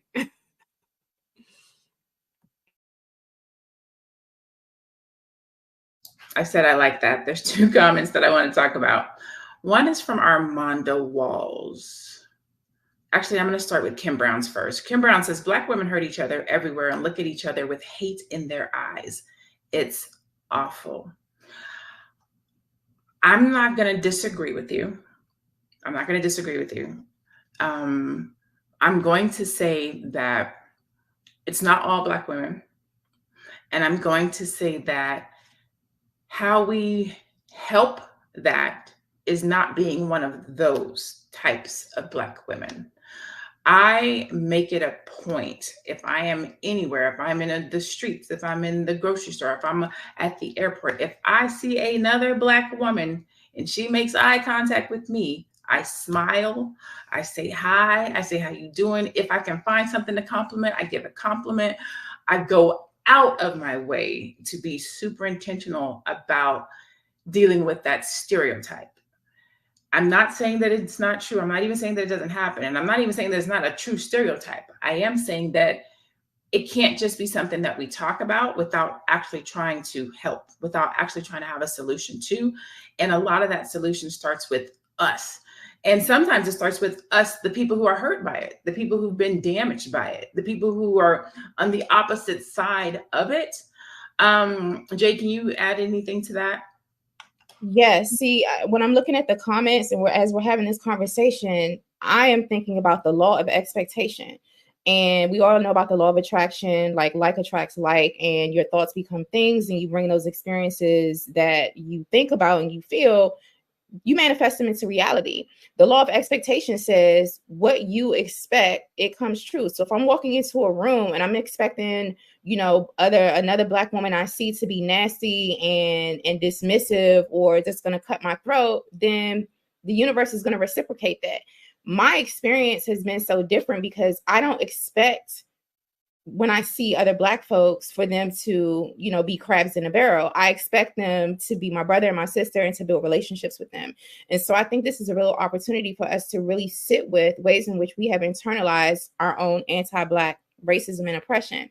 This is why the work that I do at highblackesteem.com, shameless plug, is so important, because we really look at ways in which we have been culturally programmed and how that racial programming has impacted us, and how we may have these certain attitudes towards other folks in our community. But when we shift our expectation and say, hey, we're actually not struggling, we're actually doing well, we are actually building, and this is what I expect to see, because I am going to represent that everywhere that I go, the people that I come into contact with have no choice but to shift those things in my favor to carry out that vision. And so moving forward and elevating the conversation and taking accountability for our biases and how we show up and how these things have impacted us and we internalize them, but then also looking for ways to expect something different, to expect more from each other, and to really be what we're expecting to see. Thank you. And then there is a comment over here. Okay. A healed perspective. The first person who bullied me at work was another Black woman. And I'm rarely bullied at work by white folks. I'm not saying they're better, but they won't hire me if they don't want me. So the way I want to answer or respond to that with your help, Athena, is when you are, and I'm using the word attacked, but really it's bullied or demeaned or not treated with respect. How should we then go and speak to that person or address that person, right? I have not had it in the workplace per se, but I have had a situation with another Black woman who's in my same space at my same level. And we would be in the same room with each other. I see her, so I know she saw me. We would walk around the room at the event. We won't say nothing. She's not gonna say nothing to me. I'm not gonna say nothing to her. And this went on for years, right? Years. And this is Arizona. It's small. It's not a lot of Black people. When you get to a certain level, it's even less. And we all kind of know each other. And so I left and went to Atlanta for a little bit. And then I came back. And when I came back, I was like, look, I'm coming for everything with my name on it in Arizona. And so I had to actually reach out to some people who I felt like there was some static with. She was one of them. I said, hey, would you like to meet me at Starbucks? I just want to have a sit down. I'm back in town and I just want to see, I would like to sit down with you.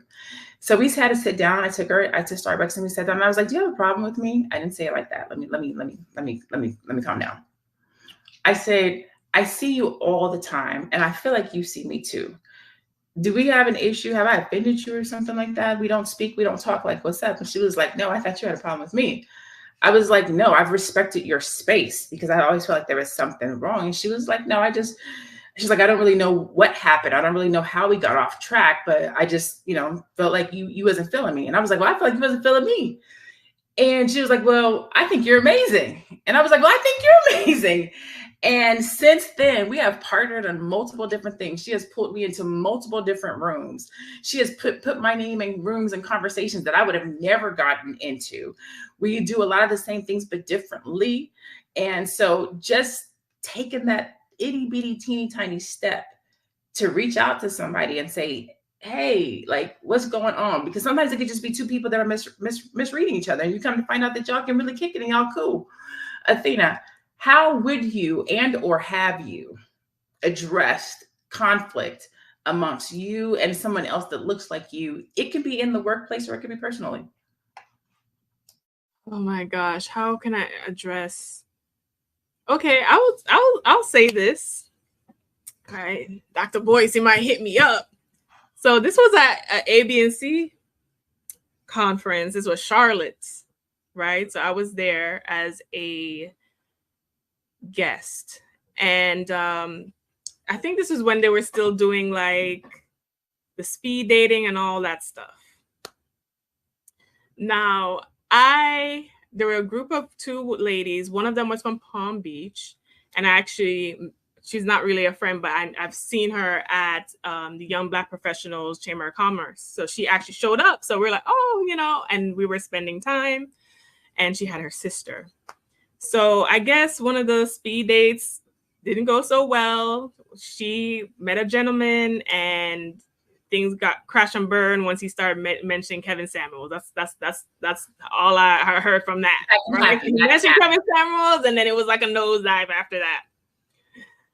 Then I made a comment like about it that I don't think, because you know how I stay about these men. I was like, I wouldn't get riled up about it. It's not that serious.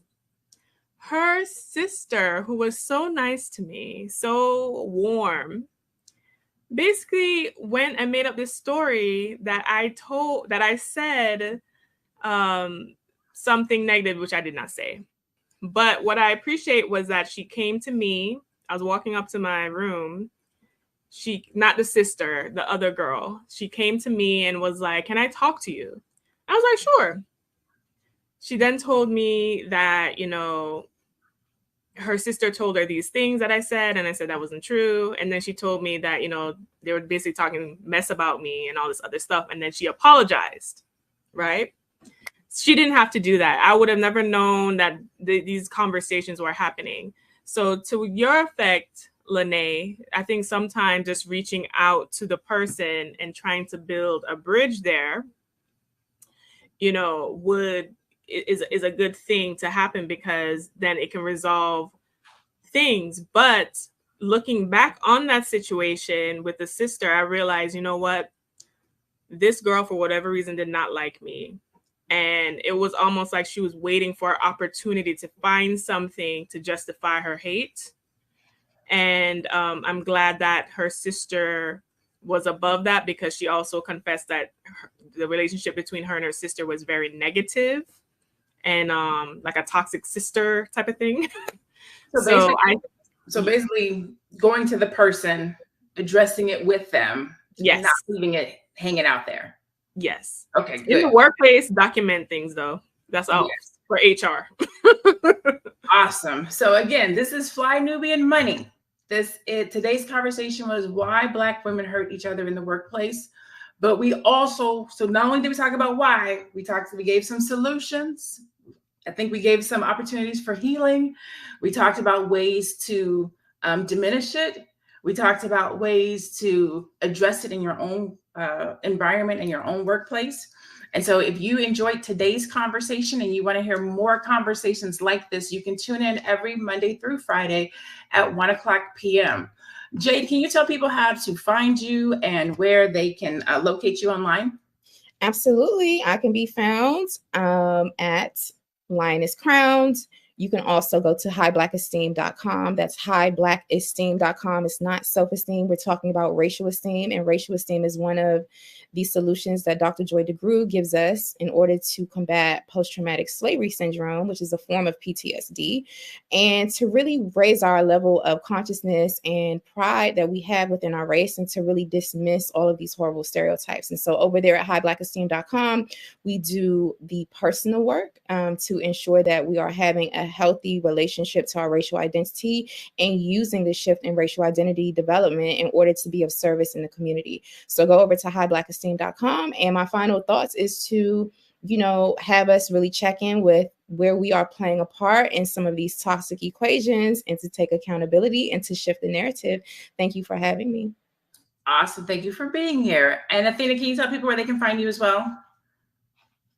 Yes, you can find me at wewealthwomen.com. If you are a woman and you want to have confidence with your finances and to create the wealth that you deserve, you can have me, Athena, CPA and women's wealth coach, help guide you through that process. So you can always find me at wewealthwomen.com, at wewealthwomen on all social media platforms, and listen to my podcast wherever you listen to your podcast, called the We Wealth Women Podcast.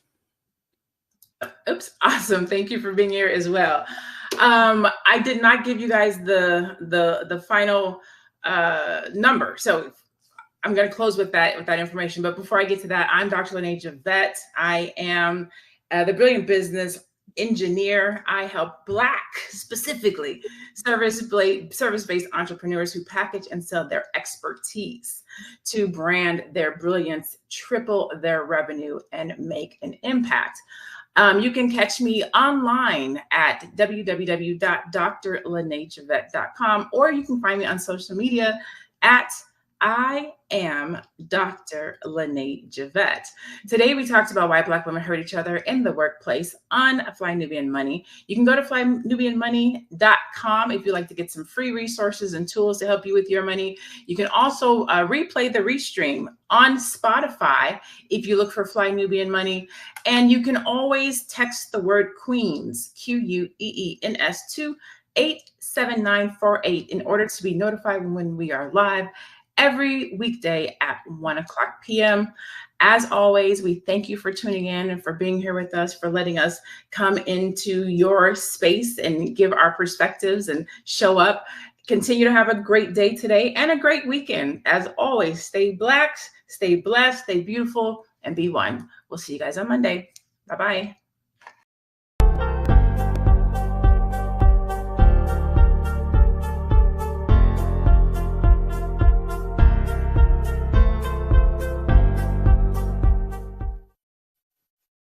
Welcome, welcome, welcome. Welcome to Fly Nubian Money. We're here to help you master your mindset and maximize money. I'm your host for today. I'm Jade. Hey, y'all. Hey. Today, we're discussing the trend of celebrities, including Black women, of course, turning to platforms like OnlyFans due to financial pressure and societal expectations, right? I don't know if there's an expectation where a lot of women in Hollywood in particular feel that they have to show their body or go into these sorts of platforms in order to generate income, but we're going to have that conversation. And specifically, we're talking about the decision of Camille Wimbush. I know folks, as y'all are coming in, may remember Camille Wimbush. She was a cute little girl on the Bernie Mac show, and I used to really love that show. And she joined OnlyFans. She made that decision to join OnlyFans, and it has sparked a lot of discussion on social media about the choices celebrities make to ensure their financial stability sometimes.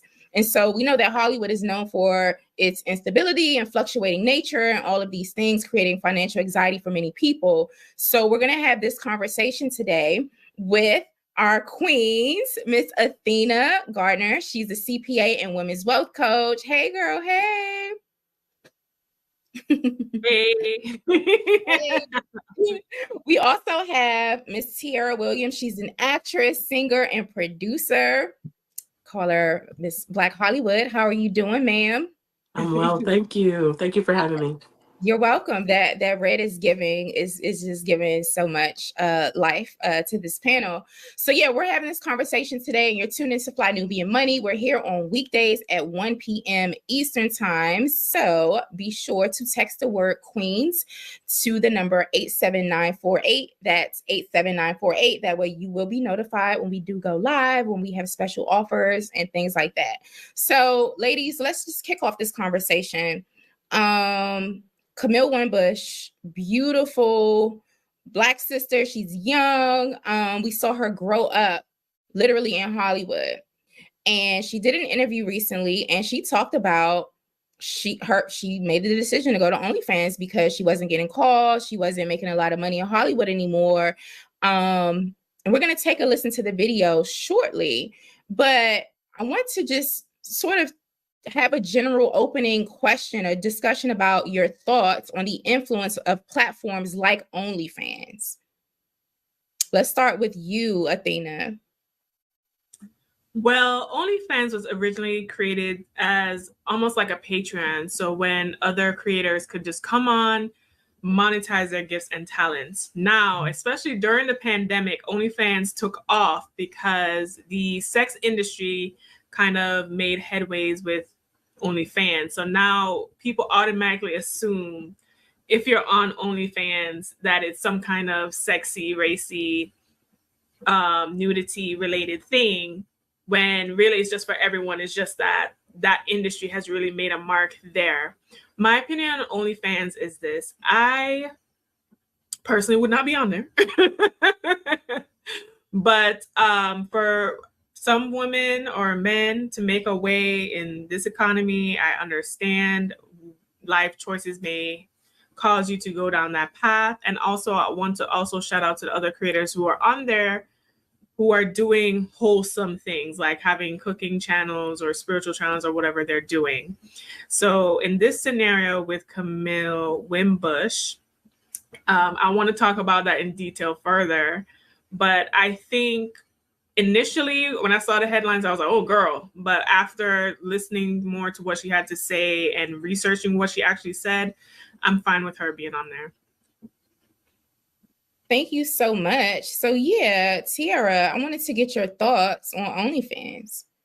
What do you think the impact is, the influence of these sorts of platforms that are highly sexualized? What do you think the impact is on like popular culture and the Black community in particular? Well, that's a loaded question. You know, I didn't hear about OnlyFans. I knew nothing about OnlyFans until I heard Beyonce mention it in a song, right? Like she said something like in demon time, I might start an OnlyFans. And I remember I was like, oh, well, what's that? Because it became so popular. People flooded to it. And I don't know if it was just because Beyonce said it, but I do remember that big how I found out about the platform. I've only associated that with sex workers. So, you know, somebody asked me not too long ago if I would ever have an OnlyFans. Probably not. And I would just say, just because what it kind of has come to represent, it wouldn't be a good look for me. You know, having a teenage daughter, I would never want her, even if it was for, I could host acting classes on there and I still wouldn't do it because what it has come to be associated with. You know, somebody's like, oh, your mom was on OnlyFans? You know, immediately somebody's going to think, you know, I'm suiting and booting, and I don't want that. That's not what I'm looking for. So, you know, like Athena said, I think, you know, you got to do what you got to do, but I don't know if you got to do that. Like, just, you know, me working in Hollywood and me understanding the lay of the land. I've been here for almost 20 years of my life, and I've worked in this industry consistently, and I've never had to do anything provocative or sell my soul. I'm not saying that there wasn't opportunities to do so, but you know, you just be like, okay, I can't do this. You just gotta be. Well, we'll get to that. But for the most part, I just think that OnlyFans is not the only option. Thank you so much for that insight, and especially for as coming from someone who's lived in Hollywood and worked in Hollywood, you know, for 20 years. I'm sure there's a lot of temptation and things out there and offers. If you're just tuning in, we are having this conversation. The Bernie Mac show star Camille Wimbush went viral over the last few days with an interview that she did, and she was talking about her decision to go onto OnlyFans, and it sparked a lot of controversy. We're going to go to that video and take a look at it. In the meantime, make sure you hit the like button and subscribe to our channel. We're here at Fly Nubian Queen TV's YouTube channel, weekdays live at 1 p.m. Eastern Time. Oh, those Bernie Mac checks must have dried up, or like from a job 20 years ago when I was a 12-year-old. Yeah. Like, duh. Because we think the residuals are still coming through, though. I mean, they do, but it's not. I wasn't. Listen, if I was on Friends making $1 million an episode, yes, those residual checks would still be very nice. But as time goes on, they get smaller and smaller every year.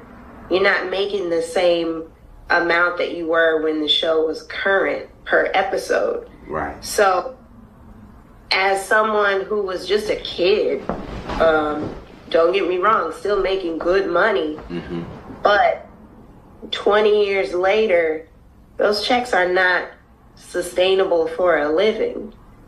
With the industry being as fickle as it is, you can't count on any job to last or even to book a job. So, over the years, I have done regular 9-to-5s. Oh, wow. I owned an ice cream shop for 3 years when I was a teenager. Wow. And I funded that with my own money. I taught gymnastics to kids where I was making like $11, $12 an hour. So I've done that. Wow. But if I can find a way to make enough to buy a home from the comfort and safety of my own living room, why wouldn't I do that? Shout out to her. Shout out to everyone in the chat who's just joined us. We just heard directly from Miss Camille Wimbush, and she was talking about her decision to join OnlyFans. As you all are coming into the chat, make sure you just let us know what city and state you're coming from. Okay, now, Athena.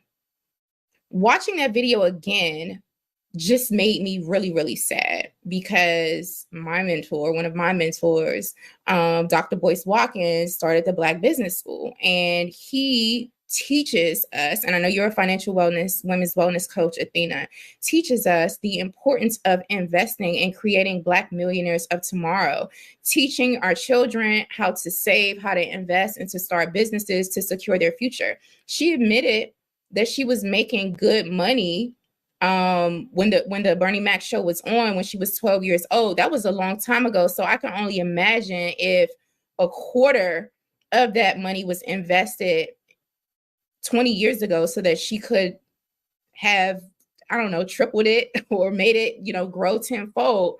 But what the impact of her life would be now. Like she wouldn't be forced to go on to OnlyFans and stuff. So I wanted to get your take on this from a financial and generational wealth perspective. When I just listened to her speak, it made me sad in particular because I was wondering if she had anyone around her that will really help her grow her money and coach her financially. What are your thoughts, Athena? Well, my thoughts are this, and it's important that all of us have financial literacy. And even the other day, I was seeing how Yo Gotti didn't know he had to pay property taxes on his home, right? So celebrities are not immune to understanding finance and money. And also, I think it's important to point out that Camille was a childhood star, meaning that her parents were responsible and were probably fiduciaries of her money or what she was making at the time. So oftentimes, especially when we come into the limelight, your family history and what you were taught is what you do. Now, I commend her for actually taking some of that money and starting her own businesses. She said she funded an ice cream shop with her own money. She said she tried to teach gymnastics. Sometimes it takes a lot. There's a lot that comes with business acumen and actually making a successful business that create cash flow. I know Dr. Boyce teaches that a lot on the Black Business School. I know I teach that for women on my platform as well. So even though you may have the money, trying to take the money and turn it into something else is a whole separate skill. So she may have had issues with that. And a lot of us have issues with that. What I will say is this: you are correct, Jade, in that if she probably would have been take a quarter of that money, put it in, even in an index fund, and just let it sit and do what it was supposed to do, she probably could have been earning residuals. But according to what I've read online about her situation, if she has made $1 million off of OnlyFans, or she's making $50,000 a month off of OnlyFans, even then it might not have returned as much as she's making right now. So the OnlyFans thing is it's so enticing because of the earning potential that I can see how it can seduce someone into taking that option. Thank you for that analysis, Athena. Tierra, for me, this raises a larger question, and I would love for you to speak to this as a parent and as someone who's in the industry in Hollywood. This raises a lot of questions for me and anxiety as an educator about the adultification of children in Hollywood. Was she put in a position to be an adult, and was she expected to know how to do these things and to take on that role as a provider for her family? I wanted to get your perspective on that angle of this conversation. I'm not sure if she had to, if she had to provide for her family. But I know, just as having a daughter who is also in the industry, my daughter is 13 years old, and she's worked on shows like Abbott Elementary and just all of these different things. And I know that her dad had to take and invested a very, it's an effort to, take them to auditions, take her to auditions, take her and coach her. And, we're doing that together, but it's a process. And so if he's taking her to set and staying on set with her for 8 to 12 hours, that doesn't allow him to work, right? So if he's working as her manager, it kind of puts him in a situation where he has to take a piece of that to just a piece of it to pay for whatever, so I think families like that find themselves having to, as much energy that they're investing into their children, they kind of have to. It's a family business. The kid is a family business. Now, my daughter is not 100% working as an actress, right? So we're not forcing her to be a child star.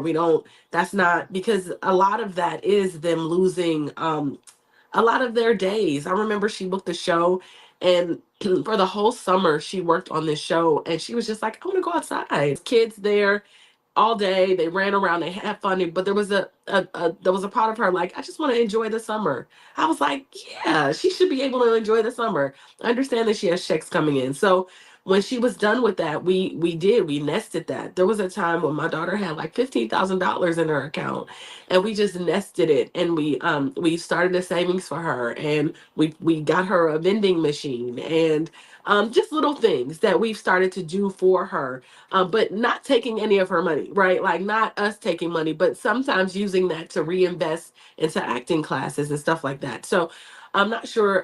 So that's my perspective on that. When it comes to Camille, I'm not sure what their family dynamic was, but I know that having even watched parents, I met Marseille and her mother Carol in IKEA once, like years ago, and often my daughter has glasses kind of like Marseille, and they kind of look alike. They get that all the time. Like people will bring her in because people say, "Oh, she kind of looks like Marseille."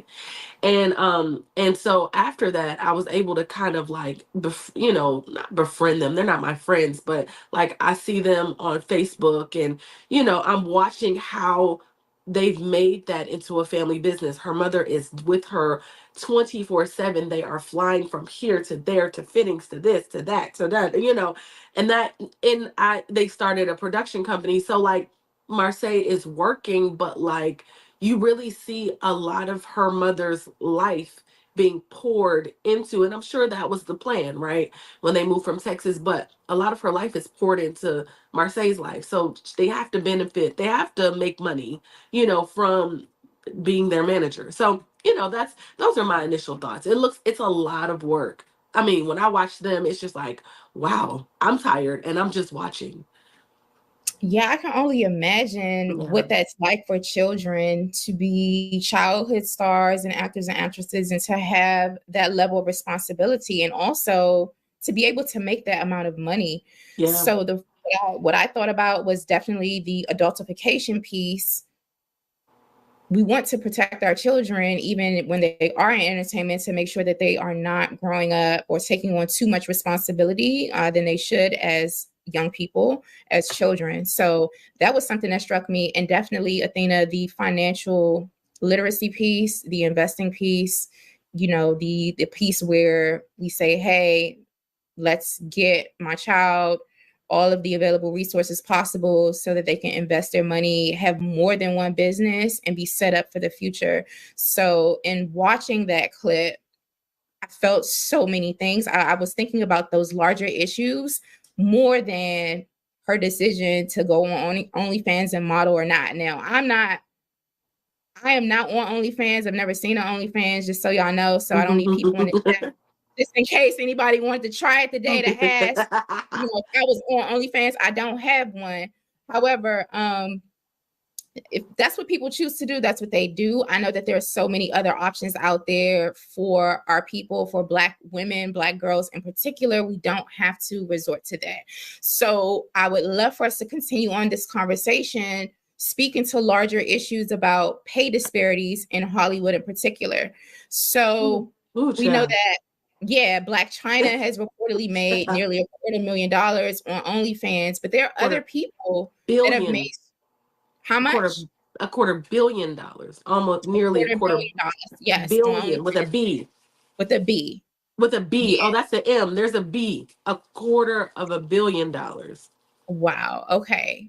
Okay, so that should be $360 billion on OnlyFans. No. She's $250 million. $250 million. Right Okay. over. Wait. It's right. $250 billion?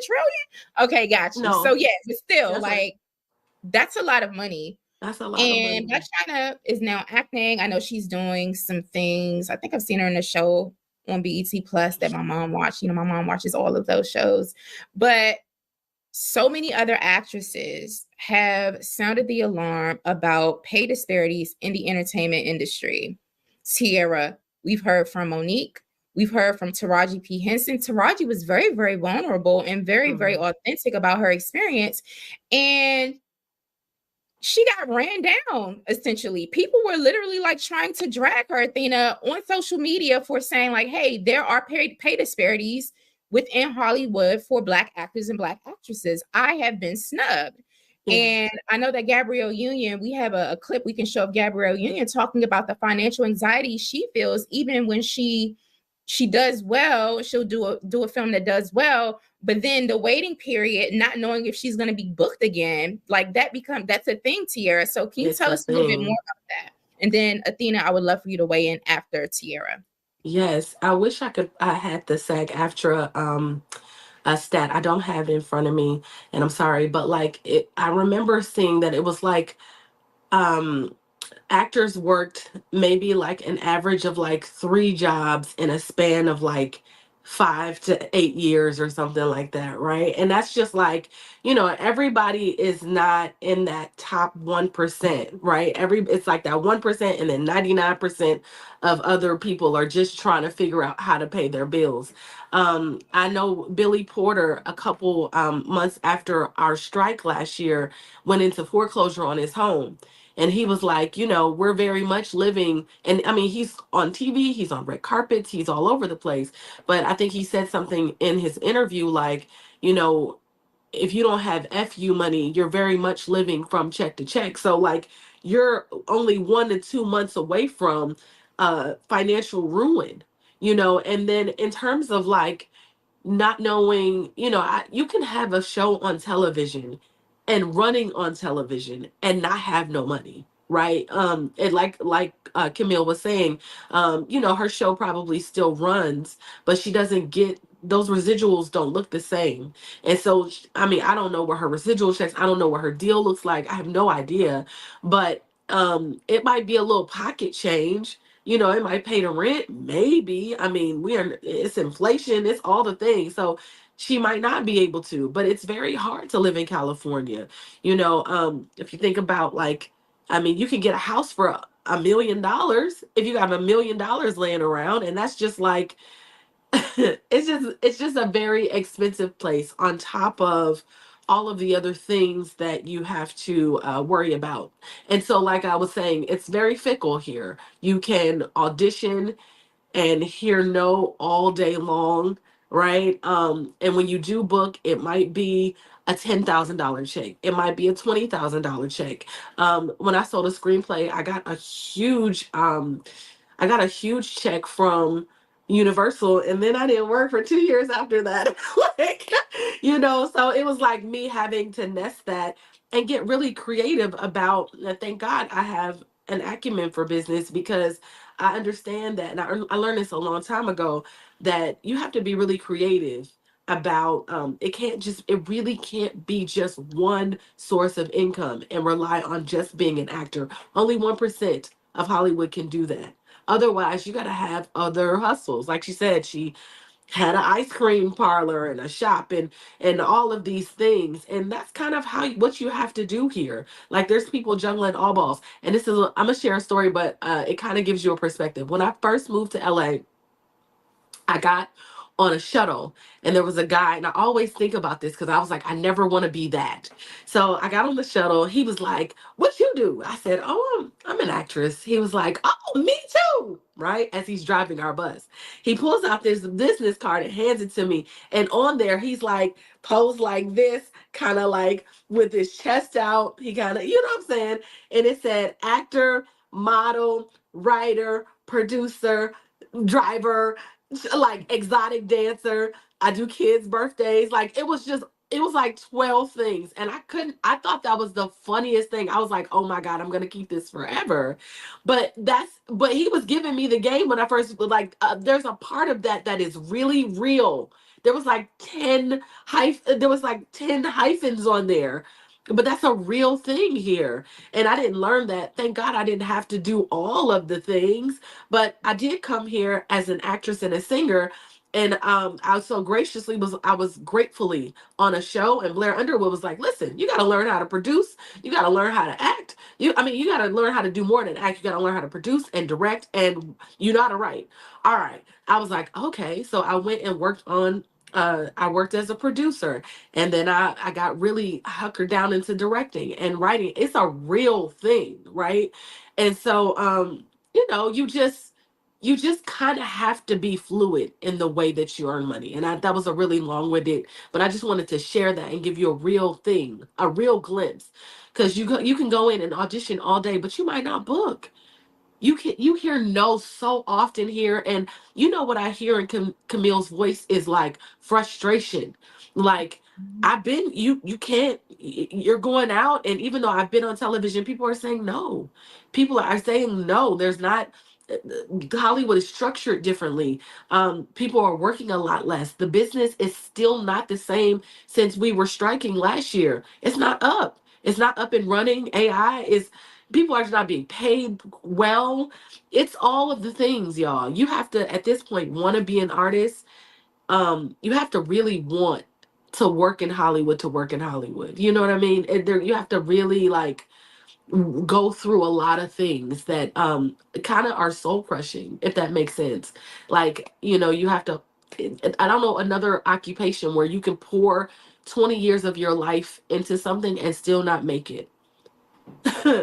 Wow. Does that make sense? So yes. Anyway, I could go on and on. So I'm gonna shut up. No, that was very insightful. And if you all are just tuning in, we are talking about the actress Camille Winbush. She went viral this week for an interview she did, talking about her decision to go onto OnlyFans. So this is the topic of conversation, and we're speaking largely about societal pressures for Black actors and actresses, but particular Black women actresses, and pay insecurity, financial anxiety, and societal expectations for women, especially to go onto platforms such as OnlyFans that, in my opinion, are very, very sexually exploitative. But hey, that's just my personal opinion. Anyway, Tiara, thank you for sharing your insight about Hollywood and the difficulties in Hollywood. Athena, my question is, I see actors and actresses on magazine covers, on interviews on television. They be on the red carpets in red bottoms. They're wearing Valentino. They're wearing all types of designers that I can't even pronounce. It still baffles me that, folks have these high quality lifestyles, and I'm thinking that they're living millionaire and billionaire lifestyles. Can you speak to the point that Tiara made about, like, you can be on television and have a show and still be broke or living month to month and check to check? But Athena, how is that possible when I'm seeing folks decked out and all of these designers living this like lavish lifestyle? Please help me understand. Listen, it is very easy to do that. We live in a society where image is so important. So as long as you look the part, you can kind of project an image that may not be real. So you could look like you have on the Gucci designer and your fridge has no food. So similar to what Tiara was saying about Billy Porter, how he's on these carpets and in these designers and he had to floor clothes on his home. Financial realities are just that. 70% of us don't have $5,000 in our bank account. More than 50% of us are in debt. Okay, so there's a lot of only 6% of Black adults in the US make 100K or more. The stats paint a different picture. And that's why I love numbers so much, because numbers tell the truth. Numbers tell the truth of what is going on. As far as celebrities is concerned, right? A lot of what you're seeing also there is not real. They have teams curating looks for them. Their clothes are getting on loan by designers so they can take that image and promote that, the latest fashion, so they can get their cut from that. The jewelry is also on loan. So it's a business. It's a business to curate an image so consumers like you and me buy into that and buy the product. Right? La Roche, who is a wonderful style architect and stylist, was recently doing an interview around Zendaya, which he mentioned that he actually buys the clothes, and the interviewer was shocked because most people don't buy the clothes. They get the clothes on loan. So a lot of what you're seeing is not real. And also, to talk about the topic of actresses and celebrities, Taraji was saying that she couldn't even get transportation, or that she had to fight for transportation. She had to fight for certain things. Her trailer was not the best. And you would think you would think, especially even at Taraji's level, that wouldn't even be a question. That wouldn't be a question. So I think in the year of 2024, where Cat Williams said everyone will be exposed, honey, the lid is coming off the pot. Okay, we're seeing behind the curtain, behind the veil. We're seeing everybody's skeletons all over. And I think this industry is showing us that entertainment is not what you think it is. How many rappers fall dead, have no life insurance policy, and all their little baby mama or whoever is left out to dry? You know, these are realities that we as an audience and Gen Pop need to look at and say, okay, how do we in our lives put ourselves in position so we do not fall into this trap? Because clearly the celebrities are now saying that we were paid puppets to entice you to consume and entice you to buy into these businesses. Thank you for that point, Athena. So basically, they just renting the runway.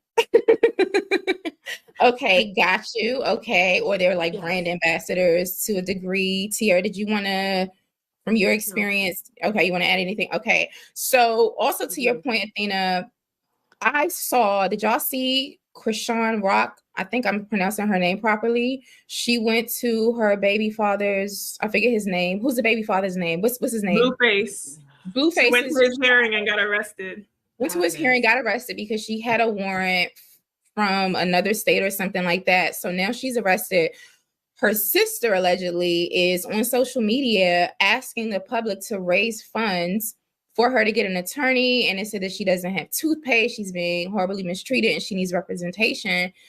That's not something that I would expect from a social media star, celebrity. I don't know if she's a rapper or a singer, but I know she's pretty popular. And you made a comment just now, Athena, that I wanted to circle back to. You said that, you know, a lot of guys in Hollywood are having children and leaving their baby mothers out to dry.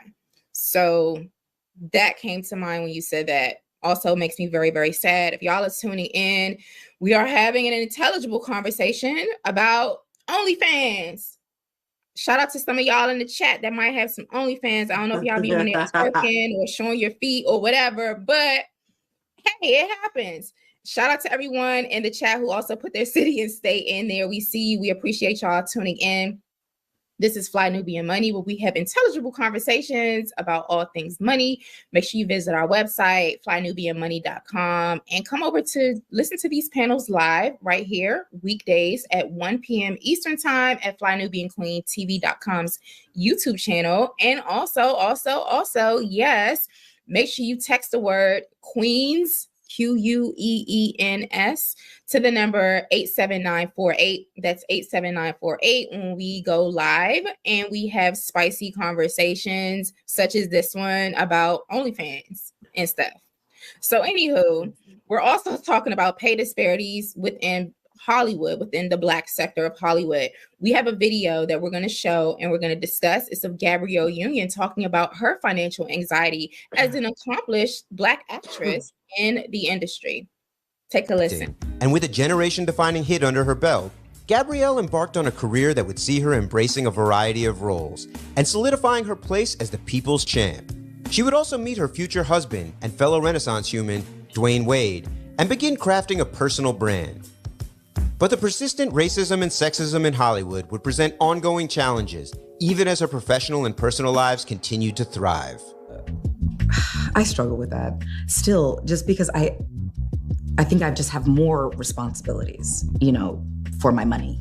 So I get nervous, like, oh God, that movie didn't open, you know, well, what does that mean? Am I gonna have enough to hold everybody up? And everyone's like, it's coming, like, calm down. And I'm trying to find peace in the journey, not using my anxiety and scarcity mindset to be my engine, which is hard. It's weird to say I'm head of household because in this household, we split everything 50-50. But in the other households that each of us have to support, it puts this, there's always this like gorilla on your back that it is like, you better work, you better work, you better work. You gonna sleep in? Somebody might not eat. Come on, get over. And it's hard. It's hard to let that go. So I'm working on that. Even now, from then to now, from late 95 to 2023, I've never been anybody's first choice. Not Black folks, not white folks. But by hook or by crook, I get a job, right? And then that movie does really well. And what they tell you is if you're a part of a movie and your character pops, then that leads to the next thing. But I really realized after Bad Boys 2 and Bring It On that how I am received by real life people is not reflected how I'm treated in Hollywood. They're completely different. But before social media, I had no way of really knowing that or quantifying that. So, because they tell you, if you succeed, then these are the roles that open up. So I'm succeeding and the door is bolted shut. And the people who are jumping the line seem to be folks that make white people in charge very comfortable. But what it did, like the social media era, me, Taraji, Nia, Sanaa, Tracy, it allowed our real world popularity to be quantified to where it was undeniable.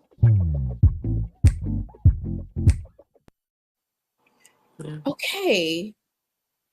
I heard what she said, Tiara, but it's, as someone who just watches entertainment, it's really difficult for me personally to connect to what she's saying because my perception of Gabrielle Union is so different than her actual experience that she's articulating. And I understand, I respect her experience. I appreciate her sharing that. But when I'm seeing Gabrielle Union, like, oh my gosh, it's Gabrielle Union. She's all over the place. Like, what is she talking about? Can you give some insight or like maybe a bit more of an explanation from your experience in terms of the culture in Hollywood, in terms of what actors and actresses go through and how they're treated versus how they're perceived by people like me who are just clueless?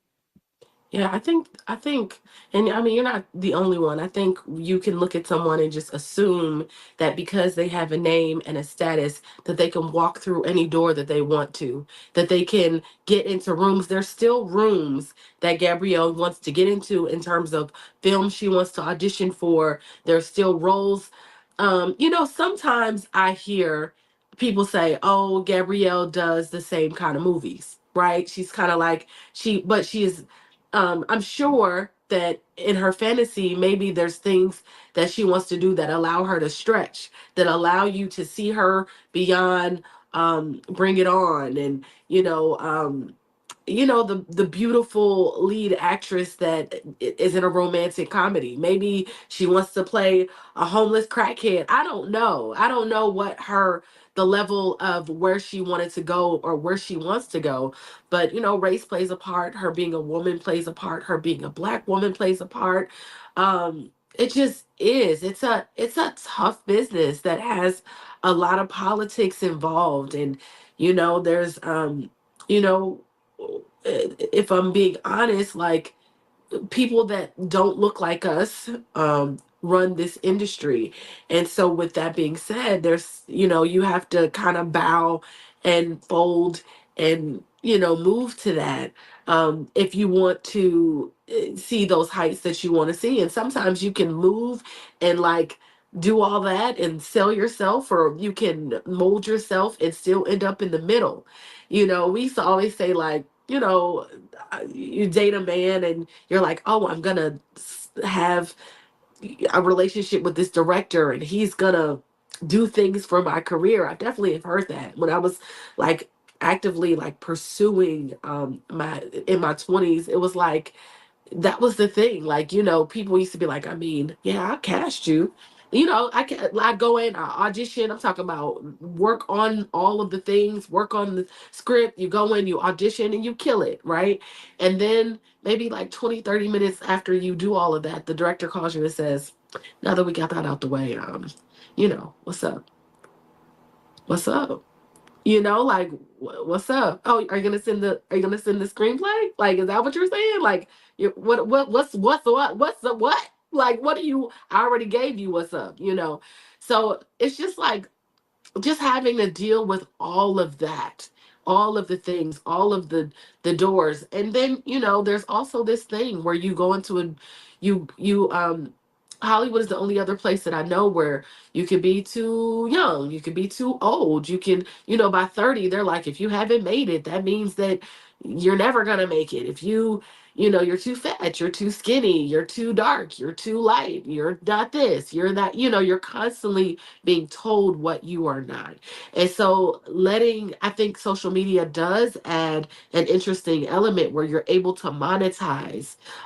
You're able to create your own brands and literally go directly to the people that consume you, the people that love you. You can find your tribe, you can find your fans, and really create products around that, you know, and create things around that. And seeing that popularity can, you know, now catapult you. But now she's like producing films, and she's, you know, I think she's, you know, she's doing her thing. And I'm sure there's some things that she still wants to do, and hopefully she's able to do that, you know, and that anxiety, it goes away. I don't know if it'll ever go away though, because of just the nature of this beast. Yeah, thank you for that insight. That makes a lot of sense. That gives me a lot more clarity.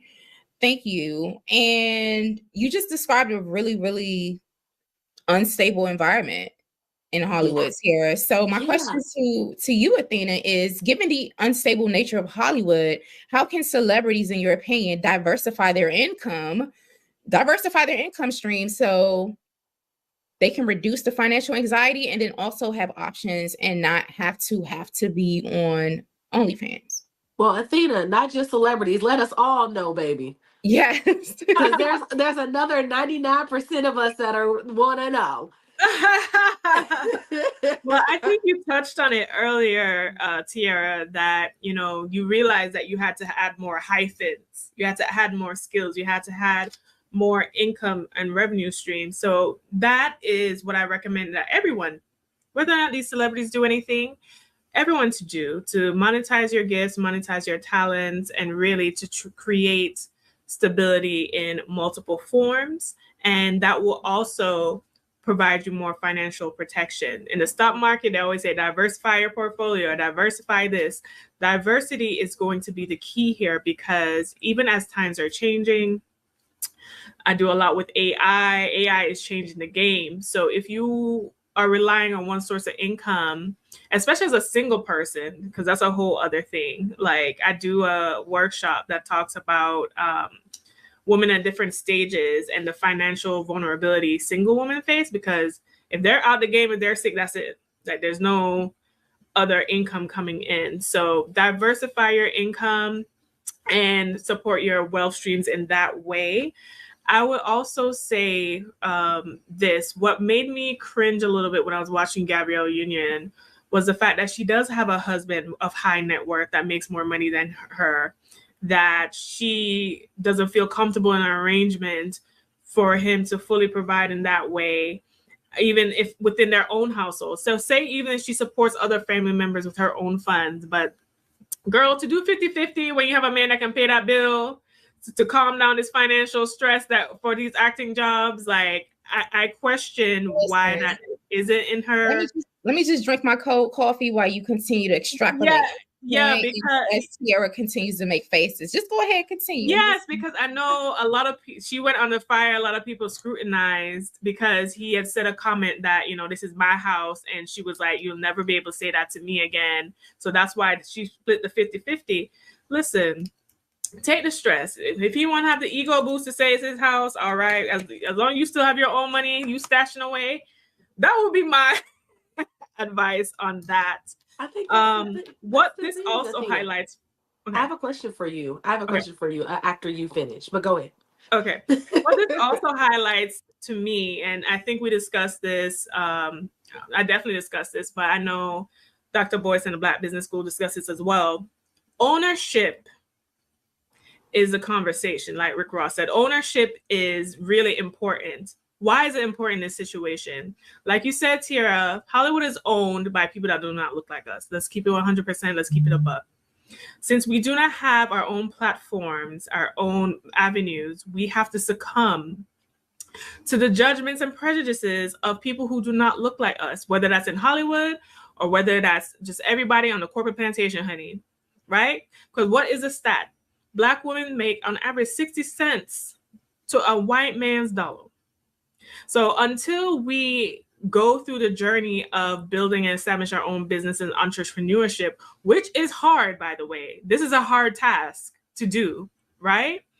But unfortunately, since we don't have different infrastructure that we own in these different industries, we have to succumb to the pressures of those industries. Okay. I think it was Viola Davis who said they were calling her the Black Meryl Streep. And she said, how come I ain't making Meryl Streep money? That's right. Okay.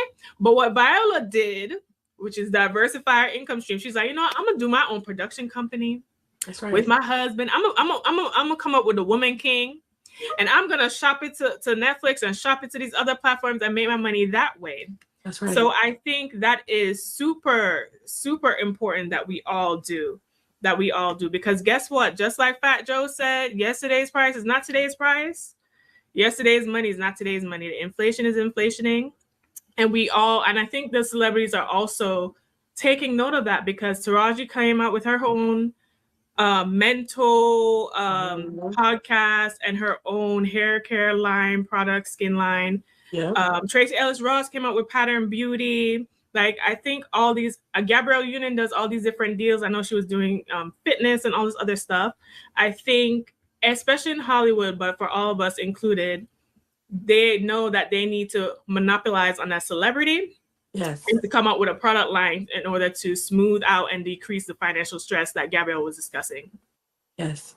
Can I also just add that I think there's this really weird thing with family and friends that look at someone. It's, if you see one of your family and friends and they work at, I don't know, they work a 9 to 5, you don't go to them and say, I need you to take care of me. But you see someone working on television, and because the checks are a little bigger and they don't understand that those checks are supposed to last you, right? And they're still expecting you to take care of them.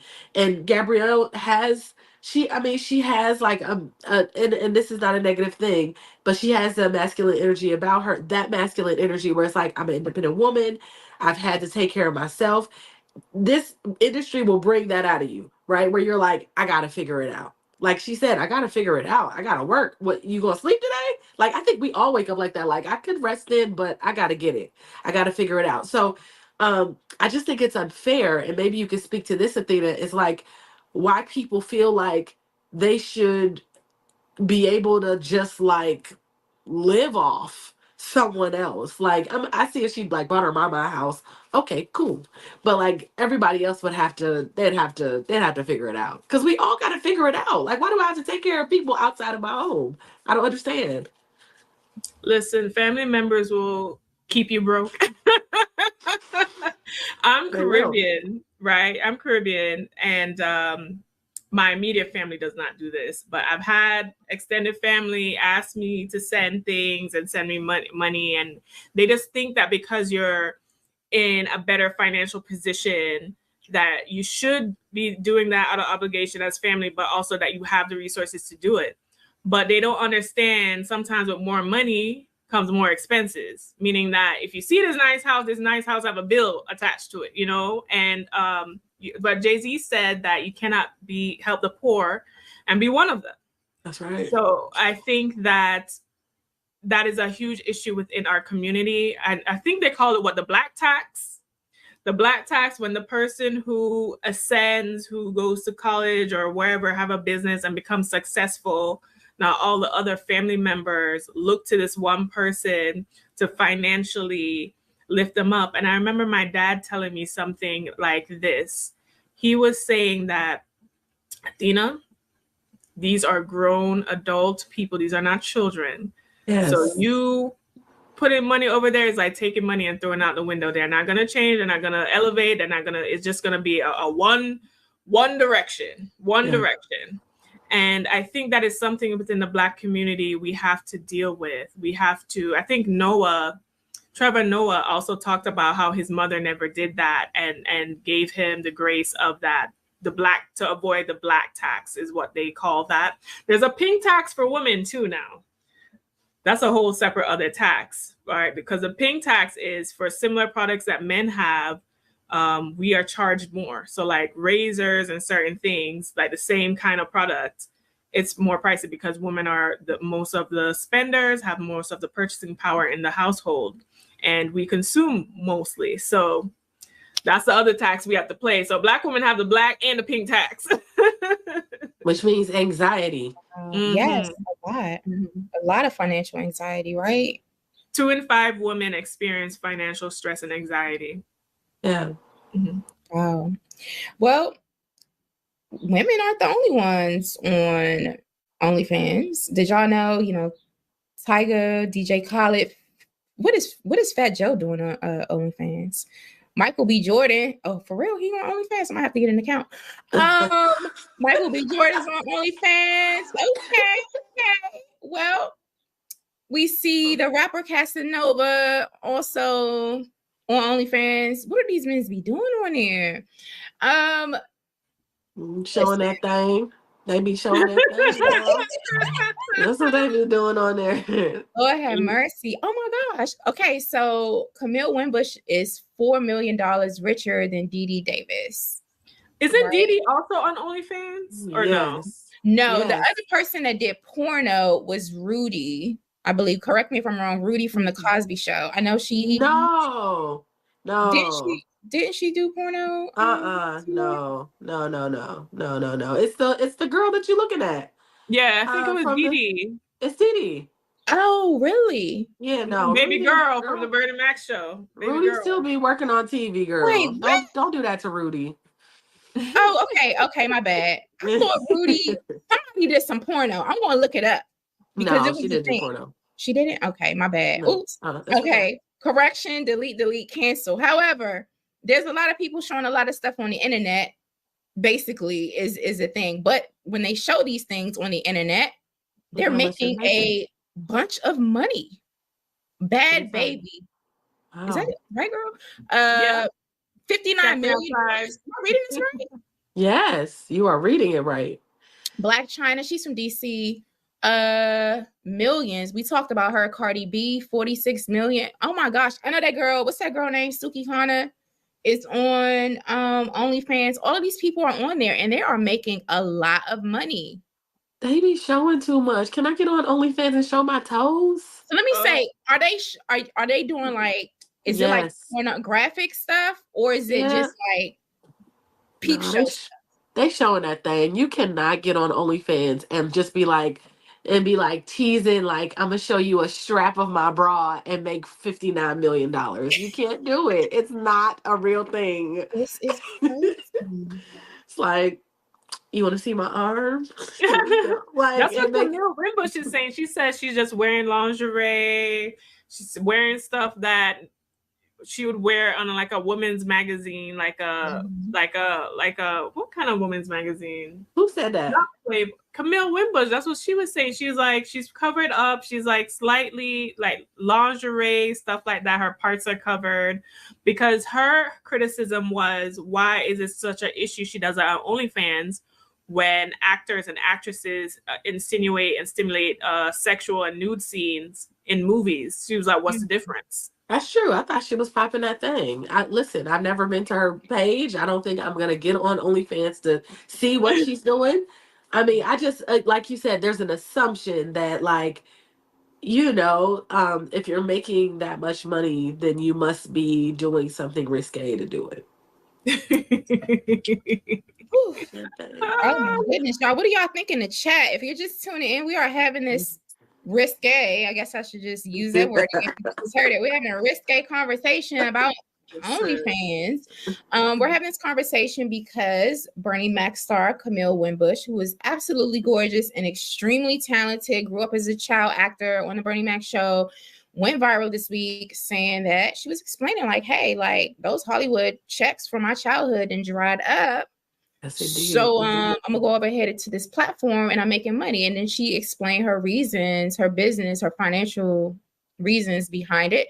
So we've covered this conversation here today on our Fly Nubian Money panel, and we've discussed the financial aspects of it, the educational or financial literacy aspects. We've talked about the generational wealth aspect. We talked about the female empowerment aspect of this conversation as well. And then we also had Tiara, who has lived in Hollywood for over 20 years and definitely does work in the industry, has a daughter in the industry, in the acting industry, discuss what it's really like with these closed doors and kind of coming up against brick walls. So this has been really, really informative. I know I've learned a lot because I just really didn't know that people were making this amount of money on OnlyFans. But as we close out, I want to have a conversation about, ladies, the glamorization of sex work.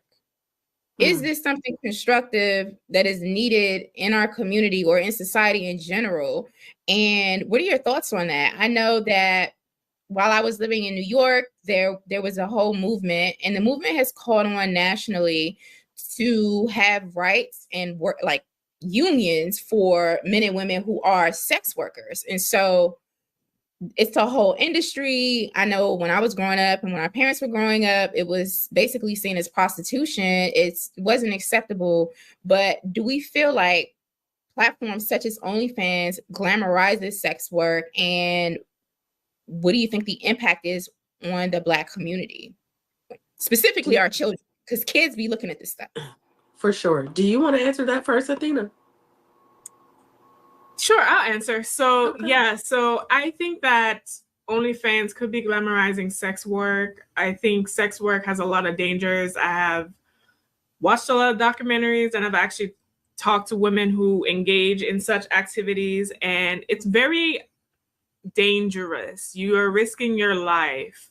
You're risking your body to disease. You're risking this person wanting to kill you after. You're risking this person threatening your life and because you ask them to pay what their agreed upon price or whatever it is, right?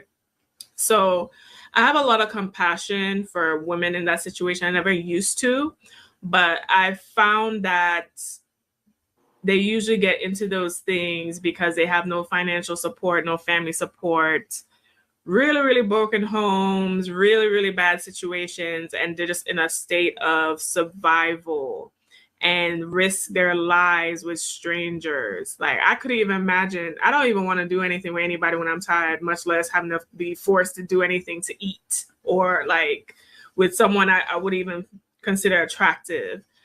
OnlyFans, I think, this touches on something Camille said, because she said if she can do it from the comfort and safety of her home, why not? So I think it has opened the door to provide and commercialize sex work in a way where they don't have to take on that much risk. But I think in general, within the state of this society, especially here in America, we need to figure out what we're going to do as far as the sex industry is concerned. It doesn't seem, I mean, that industry has been the oldest industry in time. It doesn't seem like it's going to go away. And it's a product that sells itself. And it wouldn't be around if people weren't interested in engaging in it.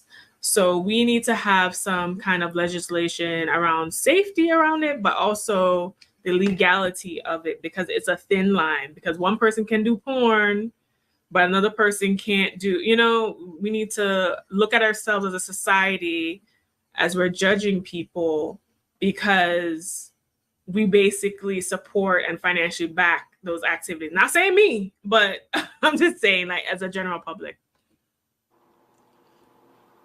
I know that Pornhub is, if not the second, it's the third most visited site in the world, right? So we know that people are interested in it. There's just, I mean, you know, there's men watch porn, women watch porn. The dangers is, like you said, Athena, it's not really regulated in a way, right? If you're on Pornhub, you know, most people like then connect their OnlyFans to that. And then, like, you know, there's like, if you want to subscribe, it's a thing. You know, I'm big on documentary. I love documentaries. I make documentaries. And I've just been looking at like lately I've been watching a lot of like BBL stuff, and black women or women talking about why they're getting their bodies done, particularly in our community, because there's been a I want to say there was like a 30% spike in the last like 5 years, right? Where, now yesterday I just watched something and a girl was just talking about like all of her friends had BBLs. Like I was in Pittsburgh last week talking to my cousin. She was like, all of my friends have BBLs, right? Obviously I'm walking, I'm in the place where I feel like it all started, where, at first you would be like, dang, I wonder how Cher stays so young. You didn't think that people would go and get like an afternoon like tip tuck and then go back to work. Like you didn't think it wasn't so accessible to us. But I guess my point is, and all of them saying is like there are repercussions of like women want to get BBLs and do those things so they can make the fast money, right? It's not like Camille wasn't making money. She was making money like teaching dance and doing ice cream or whatever. It just wasn't giving her Hollywood money. It wasn't giving her the fast money that comes along with like an OnlyFans. $360 million from Black China on OnlyFans over a course of a couple years is fast money. Like you can't argue with that. A 9 to 5 can't give that to you. And so there's a part of me, and I think I know you were saying that there are women that are. I mean, now I'm seeing professionals. I'm watching documentaries with professional women who are lawyers that do, OnlyFans at night. They're like, man, I'm making more during the, at night than like, why am I going to the firm during the day? So professional women are now even seeing like, I'm making more money in a couple months than I would make in a year at my firm. So it's not just women who are broken and have gone through trauma. Professional women are now looking towards platforms like these. And so I just think it's interesting. I think when I think about stuff like this, it's like, would I want my daughter to know I had an OnlyFans? Would I want my family, would that make me feel like um I sold myself out, like Suki says, like I was selling coochie. Like to me, in my mind, that's like selling coochie. I don't know. So I just can't be in the same place as a Suki Hana or like a Sexy Red. Like I can't. I'm not that. I went to school. I'm a respectable woman. I can't do that. So that's the way I feel about it. You know. Agreed. Listen, what I will say is adults can do whatever they do in America as long as it's not hurting anybody. And these platforms definitely do need to be regulated, and because we need to make sure children do not have access to this stuff. I am a strong advocate of censorship for children in social media. Definitely Pornhub needs to be regulated. I know there's some legislation on the books. I believe it's in the state of Florida, one of the southern states that, was it Texas? I believe it could be Texas. I think it's Texas that literally banned OnlyFans from there. And I saw another country, I believe it was Italy, country in Europe, I believe it was Italy. Y'all can look this up. That is also blocking and banning OnlyFans. And fun sex fact, because I guess we're just talking about risque stuff as we wrap this panel up. Shout out to y'all. If I Nubian Money is happy over here. Bow, bow, bow, bow, bow, bow, bow, bow. So did y'all understand, that Elon Musk has these satellites over the planet, and he gave a country, a remote tribe in a remote part of the world, in a very indigenous population, they got the internet for the first time. And now they are literally addicted to pornography. And there's interviews about it. You heard about that, Tiara? Yes. Right? Yes. Yeah. So, and then I read a whole bunch of stuff because, I'm a Black revolutionary for real, about pornography as a weapon of psychological warfare. So, and how, governments and operations definitely use pornographic images, pornography, porn addiction, sex addiction, etc., in order to destabilize populations. And so we want to have a whole conspiracy theory talk later on about these issues. We can definitely do that. That's why y'all need to text the word Queens to the number 87948 so you can be notified when we do talk about stuff that you're interested in right here at Fly Nubian Money, weekdays at 1 p.m. Eastern Time at Fly Nubian Queen TV's networks YouTube channel. So we're going to go around and just give some final words, big takeaways. I want to shout out the chat. Shout out you ladies for joining today. Would love to hear your final thoughts as well as where we can follow you. Let's start with Miss Tiara. Yeah, I was looking at the chat and Primo Supreme says I need a sinus surgery. I am sick. I came on. I am sick. I am being nursed back to health. And I we're am glad being that nursed you're back to here. health. I was actually at the hospital yesterday, so I just wanted to come on and have this conversation. I'm definitely recovering. So, but thank you for your concern. I appreciate that. I don't usually sound like this, but I think this has been a great discussion about I don't know if sex work or OnlyFans will ever stop existing, right? I don't know if that, if it's not OnlyFans, it'll be something else. And I guess that's America, right? Or I guess that's the place where everybody can have the freedom to do what we have our own free will. We can do what we got to do, and there's options there for women to do what they got to do. If Camille needs money and all the other ways don't feel like they suffice for her, she has an option to make money that feels safe for her. Like she said, she can get a home. So God bless her. I can be found at Miss Black Hollywood. That's MSBLACK Hollywood on all social media platforms.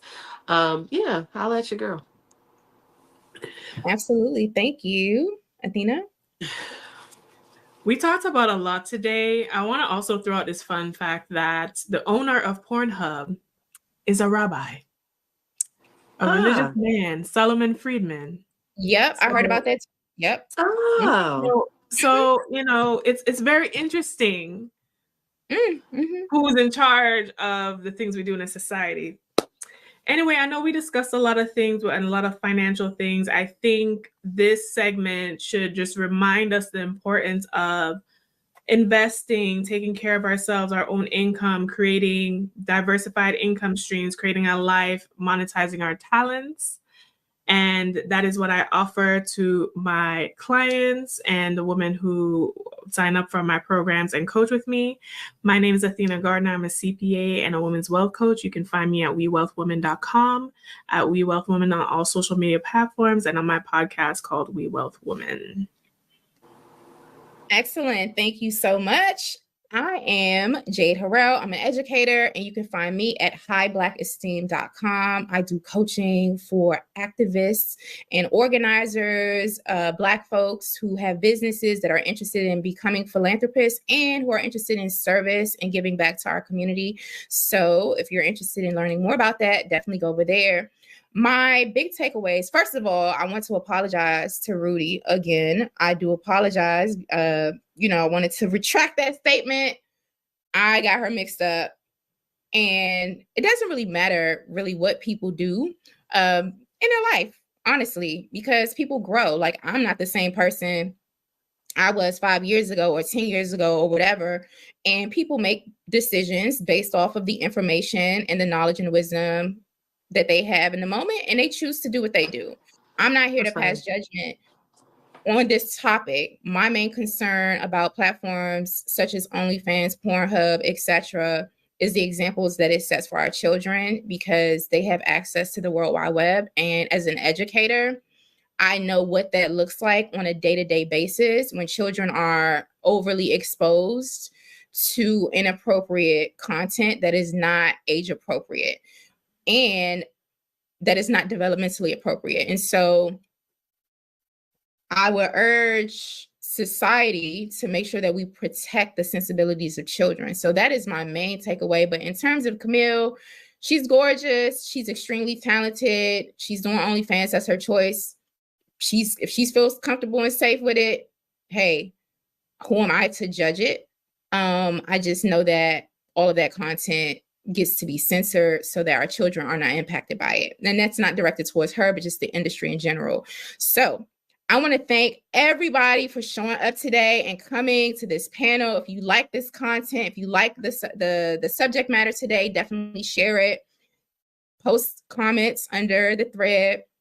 And definitely text the word Queens to the number 87948. That way you'll be notified when we do go live on the platform. And join us here weekdays again at 1 p.m. Eastern Time at Fly Nubian Queen TV's YouTube channel. Until next time, y'all, take care, peace and Black power, all the things. Thanks, ladies, for a risque conversation. Thank you. All right. And you have to project images so people don't try you or disrespect you out here. But what I also would like to offer is that if you do not show, and I'm speaking to both the men and the women, because I think the men have their own vulnerability issues as well. If you do not show vulnerability in instances, especially when you are not feeling the best, then you lose the opportunity for others to show you compassion and to give you the emotional nutrition that you're seeking. So I actually want to pivot you back to you, Erica, about that. Do we have a vulnerability problem with Black women, but also Black men, if you want to touch on that as well? Is that an issue that we have within the community? And is that really the crux of the problems that we're facing? I think vulnerability is some of the issue. I mean, when you have Black women, you know, when I know that there've been instances rather where I've been vulnerable, and it's like, oh, what's wrong with her? She crying? Oh, I thought you was the strong Black woman. And that title, that reference, I don't even know where that came from. And I'm more than sure it wasn't a Black woman that started it, saying the strong Black woman. I'm sure it was not a Black woman who came up with that title.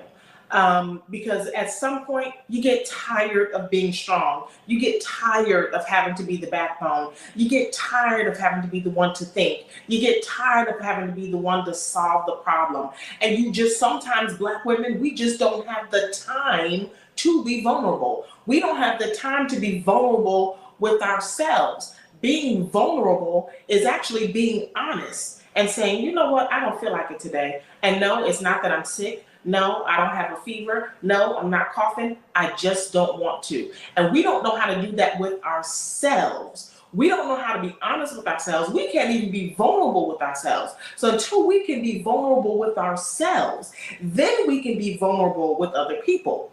And with vulnerability, you step into your power. And once you step into that power through being vulnerable, you now are able to set healthy boundaries. And that's where the give and the take, but you have to start that with yourself. I am a huge advocate for being self-aware and self-knowledge, because you cannot, sometimes we're projecting the issues onto ourselves. We are our own problem. So I'm always an advocate for no, start with you. When you start with you, you heal you, you fix you, then you can start attracting the right people that are supposed to be near you or good for you.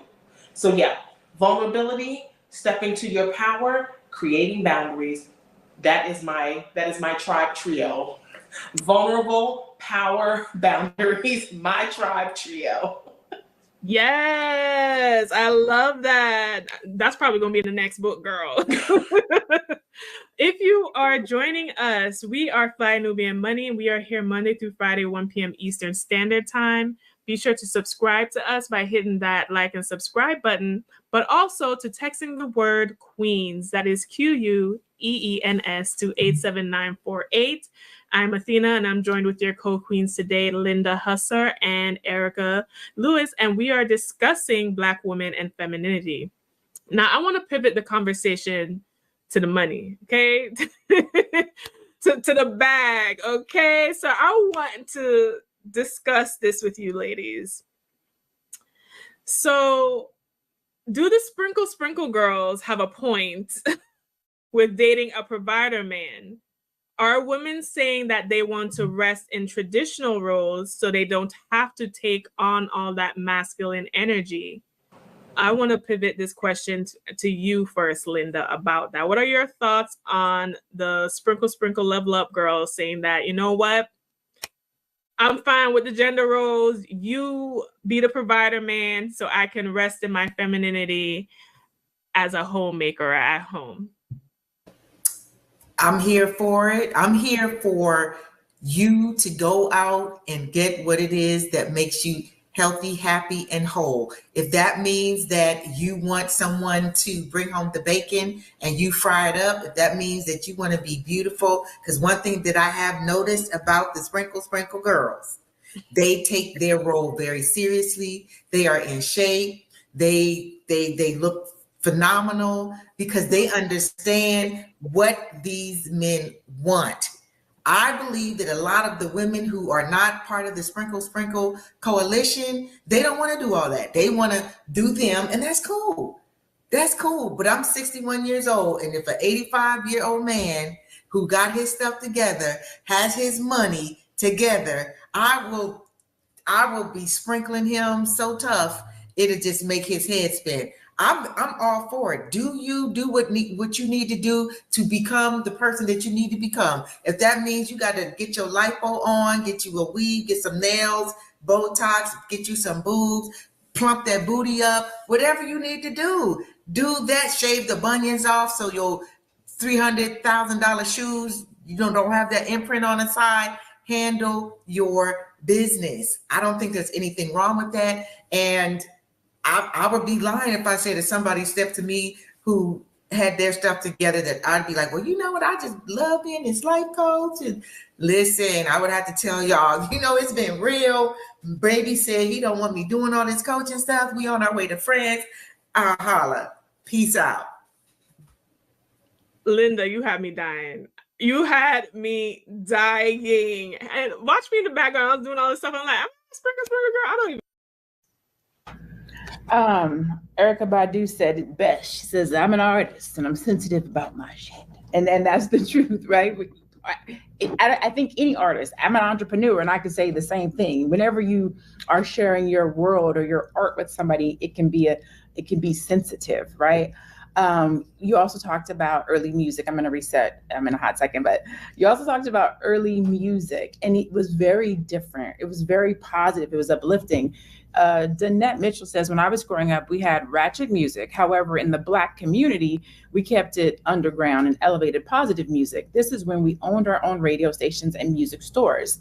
I can remember listening to a Tupac who's going to give you a little bit of ratchet, but give you something to think about. Dear Mama or Brenda Had a Baby, KRS-One. So you have a nice mix. Today's music, it's all pop that P, look at my P, suck this, bitch that. Like, there's no love music. There's no community. Like I think it affects our relationships. I think it affects how men and women relate to each other, talk to each other. I think it affects our relationships, our ability to communicate, our ability to love. Music is so powerful and influential. Much like this conversation that we're having today about hip hop's damaging influence on Black women, right here on Fly Nubian Money, which we do every Monday through Friday at 1:00 p.m. Eastern. You can catch us here. And you can also get notified when we're live if you text the word Queens, QUEENS, to 87948. Again, that's 87948. You can also catch us on Spotify by searching Fly Nubian Money to take us on the go with you. Aisha, I want to come back and talk to you. Given your Nigerian background, can you share some cultural differences between the music scenes in Nigeria and the United States, particularly regarding what's allowed to be discussed on the airwaves and how it influences societal values? That was a mouthful. You might be a mute.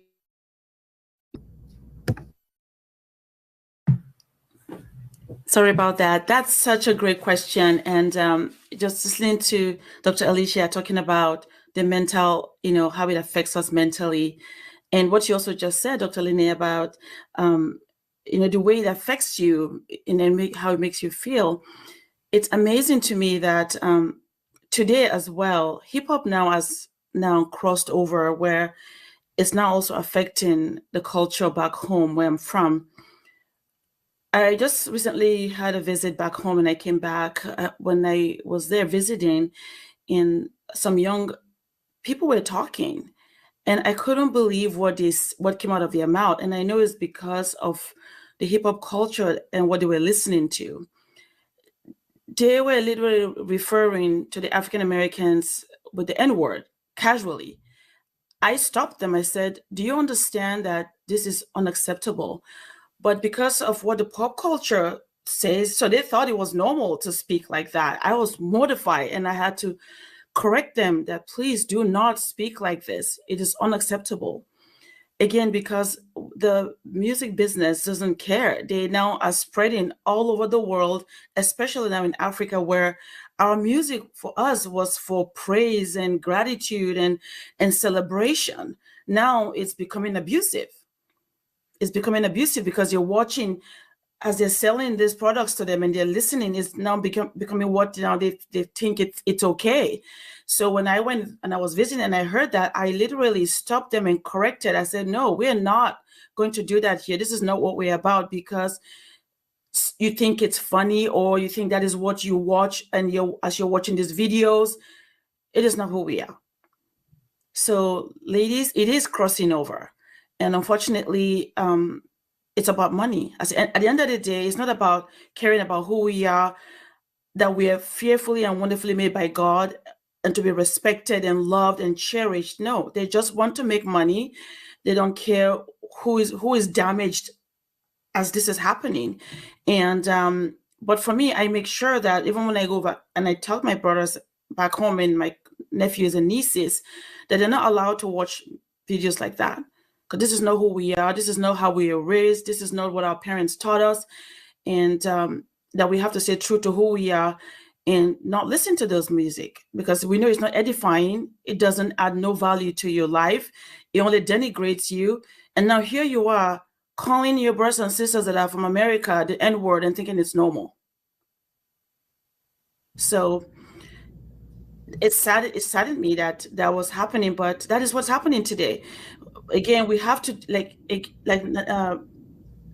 you said, that we should make sure that it comes from us, Athena, that we should be the one making that move. We should be the one making that difference in our own homes and making sure that we talk to our children and tell them that no, this is not part of our culture. This is something else. Somebody else is selling this to us and we're buying it. And we were not going to buy it here. I'm hoping that is what we can do, as brothers and sisters in this space, that will make sure that we tell our children that no, this is not our culture. This is not how we're supposed to talk to each other or refer to each other, especially our women. An African woman, oh my goodness, she gave birth to the world. I said, you know how powerful you are. You give birth to the world. And now they're denigrating you with music by your own people, by your own boys and your own men, and think it's okay. It is not okay. It is not okay, because then you're allowing other people to look at you that way.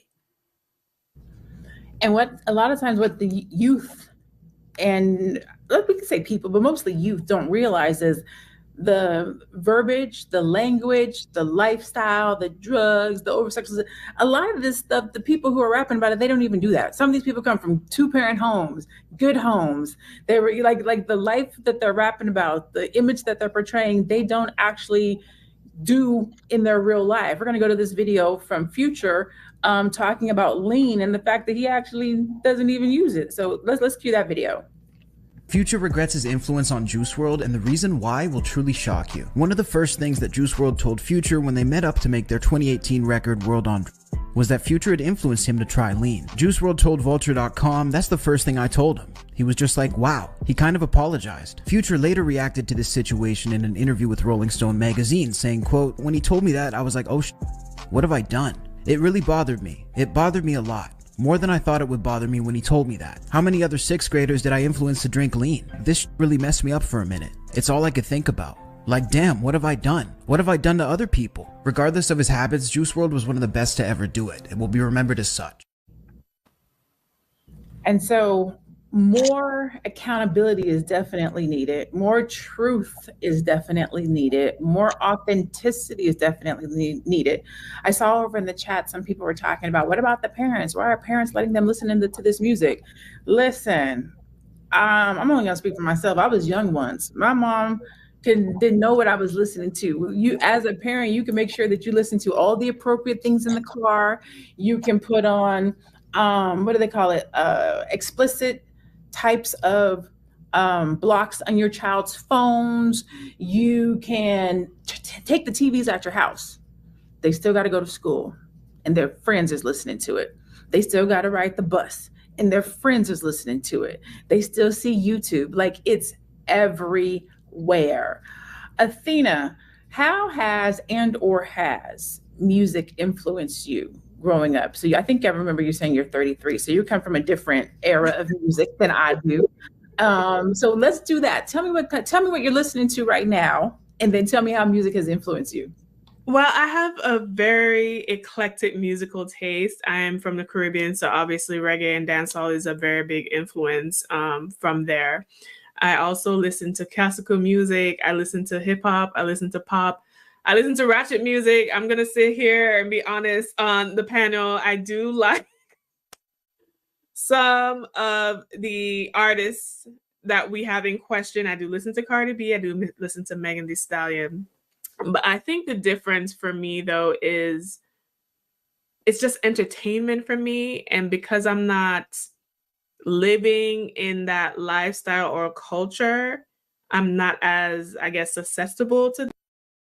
What are your thoughts on the influence of hip hop on Black women? And if you're a Black man in the chat, we can just make it. What are your thoughts on the influence of hip hop on Black people, right? Our conversation is Black women, but I think it can be broader than that. What do you think about it? And if you have children, do you let your children listen to hip hop today? Dr. Alicia, can you discuss the link between the societal pressures that are amplified by the hip hop culture relative to the music that we're listening to, the risk of substance abuse, over sexualization that's coming through the music? Can you address that? Thank you, Lene. I mean, it's such a great question. I mean, we know that the glorification of these risky behaviors in hip hop, I mean, that's really what we're talking about. Like the issue with the substance abuse. I mean, it is promoted as a coping mechanism. And although I happen to teach a class on substance abuse, and 93% of Black women have no substance abuse issue. But, you know, for that 7% that do, it just makes you wonder, like, what's going into some of these, the disconnect between the reality and what you see portrayed in real life. Now, the issue that I have with these images is that this promotion of irresponsible alcohol use coupled with promiscuous behavior, I think has detrimental effects. It's promoting this idea, especially for women in their childbearing years, you know, this risk of fetal alcohol syndrome, which I think is a way more common instance than we know. It poses serious health risk for infants. And so it's not just a matter of individual well-being, it's this public health issue that needs to be addressed. And I think that women need to have access to accurate information and resources to mitigate some of these risks.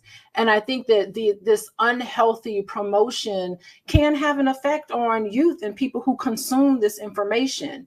I also think that it just has an impact on your mental health, of course. This, you know, some of you all kind of alluded to it, Aisha, and even you, Dr. Lene, about how the music affects your mood. It affects, you know, how you interact with the world. So it's just interesting. My first introduction into like acknowledging the influence of music on your subconscious mind in particular. I want to give a special shout out to Brother Panic.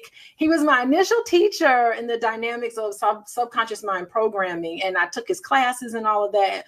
And since then, I've been doing my own study on this. And I just think that we are powerful individuals, like all of us. And we create our own world through the subconscious mind. And now that you know this, you can understand how powerful music is in programming ourselves. So listening to what I would consider media controlled messages, it gets internalized and we start seeing ourselves in this way, and we start acting in ways where we're just running this program. It affects how we see ourselves, how we see other people, and it's played out in our daily world. So it's a simple concept of garbage in and garbage out. You are affected by the images and the messages that you receive. And I really think that the answer is just non-participation. We just need to not participate in it and instead focus our energies on things that help us achieve our God-given goals in this world. And I think if we did that, then, media controlled, and I think the industry is contingent on attention, paying attention to it, consumer driven images. If we just stop participate on it and start focusing on things that, give us life, things that are positive, that is a way for us to kind of address some of these issues. I think that everyone so far has done a great job in hitting on the different various things, right? So again, our topic today is hip hop's damaging influence on Black women. I think that it is the drugs. I think that it is over sexualization. I think that it is the body image, the image of the body, right? We're seeing a lot of the surgeries that are being done. So there's the self-image. There is just various stereotypes that are being played out through the media, through the music. And then there is the desensitizing that's happening through the music, because we're saying things, we're speaking certain lyrics because it has a good beat. Molly Percocet, we're just singing it, we're talking about it. And people don't realize that what they're saying is registering, because we know that you have the power of life and death in your tongue. So when you speak things, whether you're affirming or not affirming, that's resonating in your aura. So music has a way of desensitizing us, where the word bitch becomes cool to say. We call our friends, our sister girlfriends bitch because it's desensitized. They say it in the music. Going to get BBLs, it's natural now because somebody else has it. This person got it, so I need to have it too.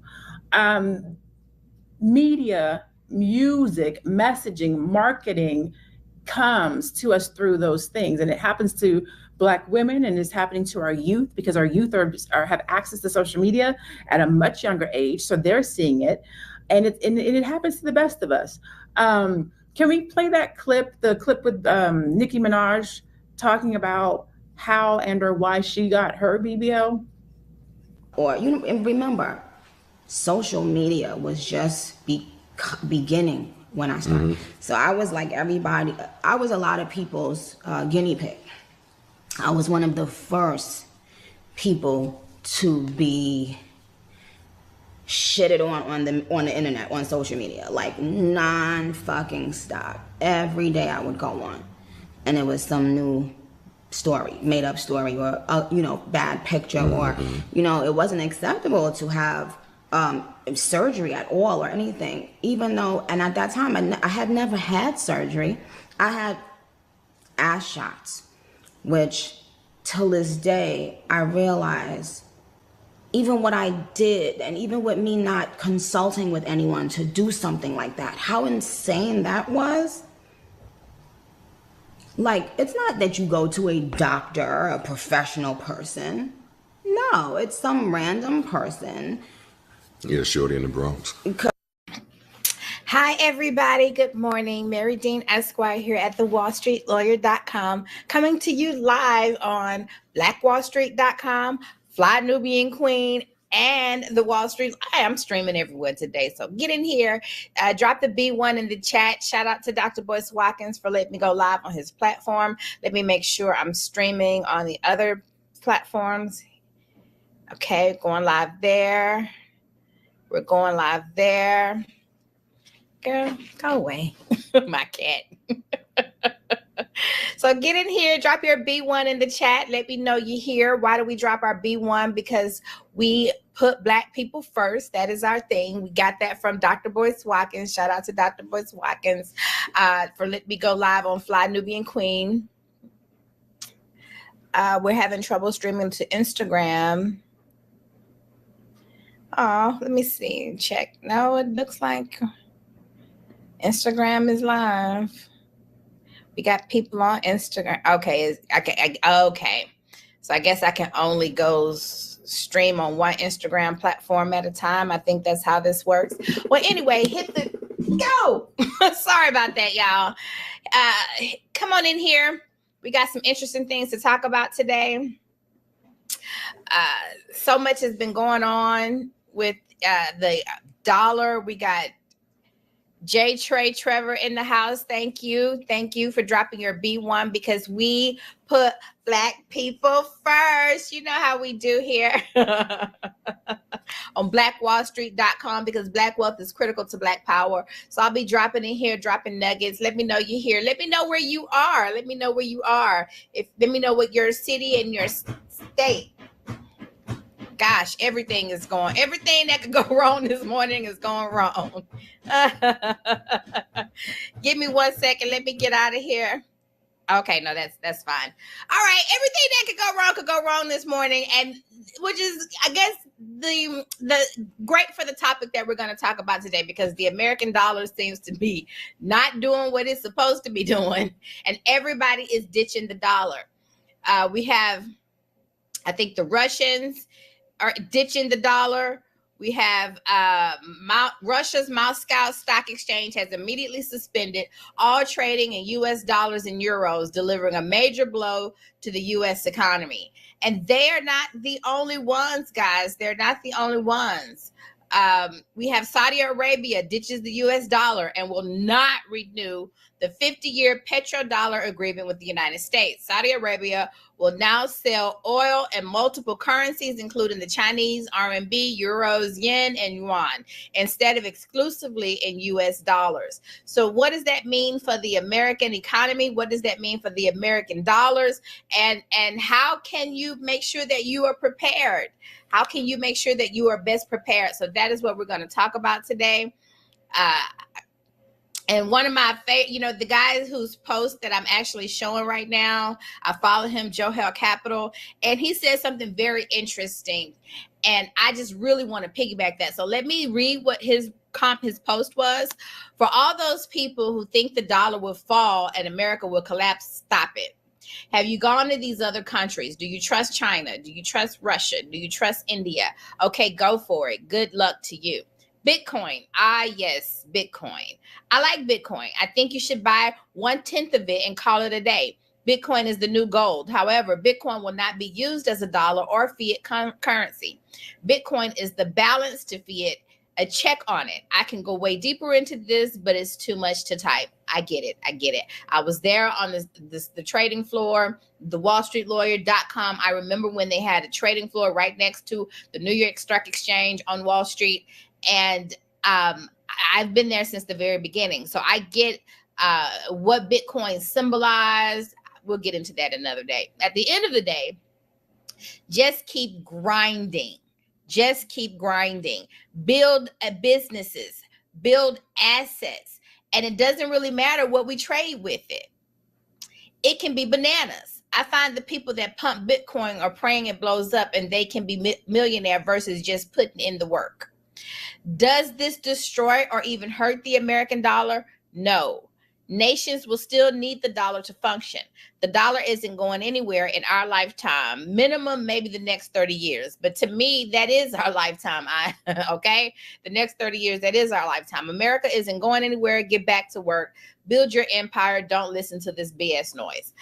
That's his take on it.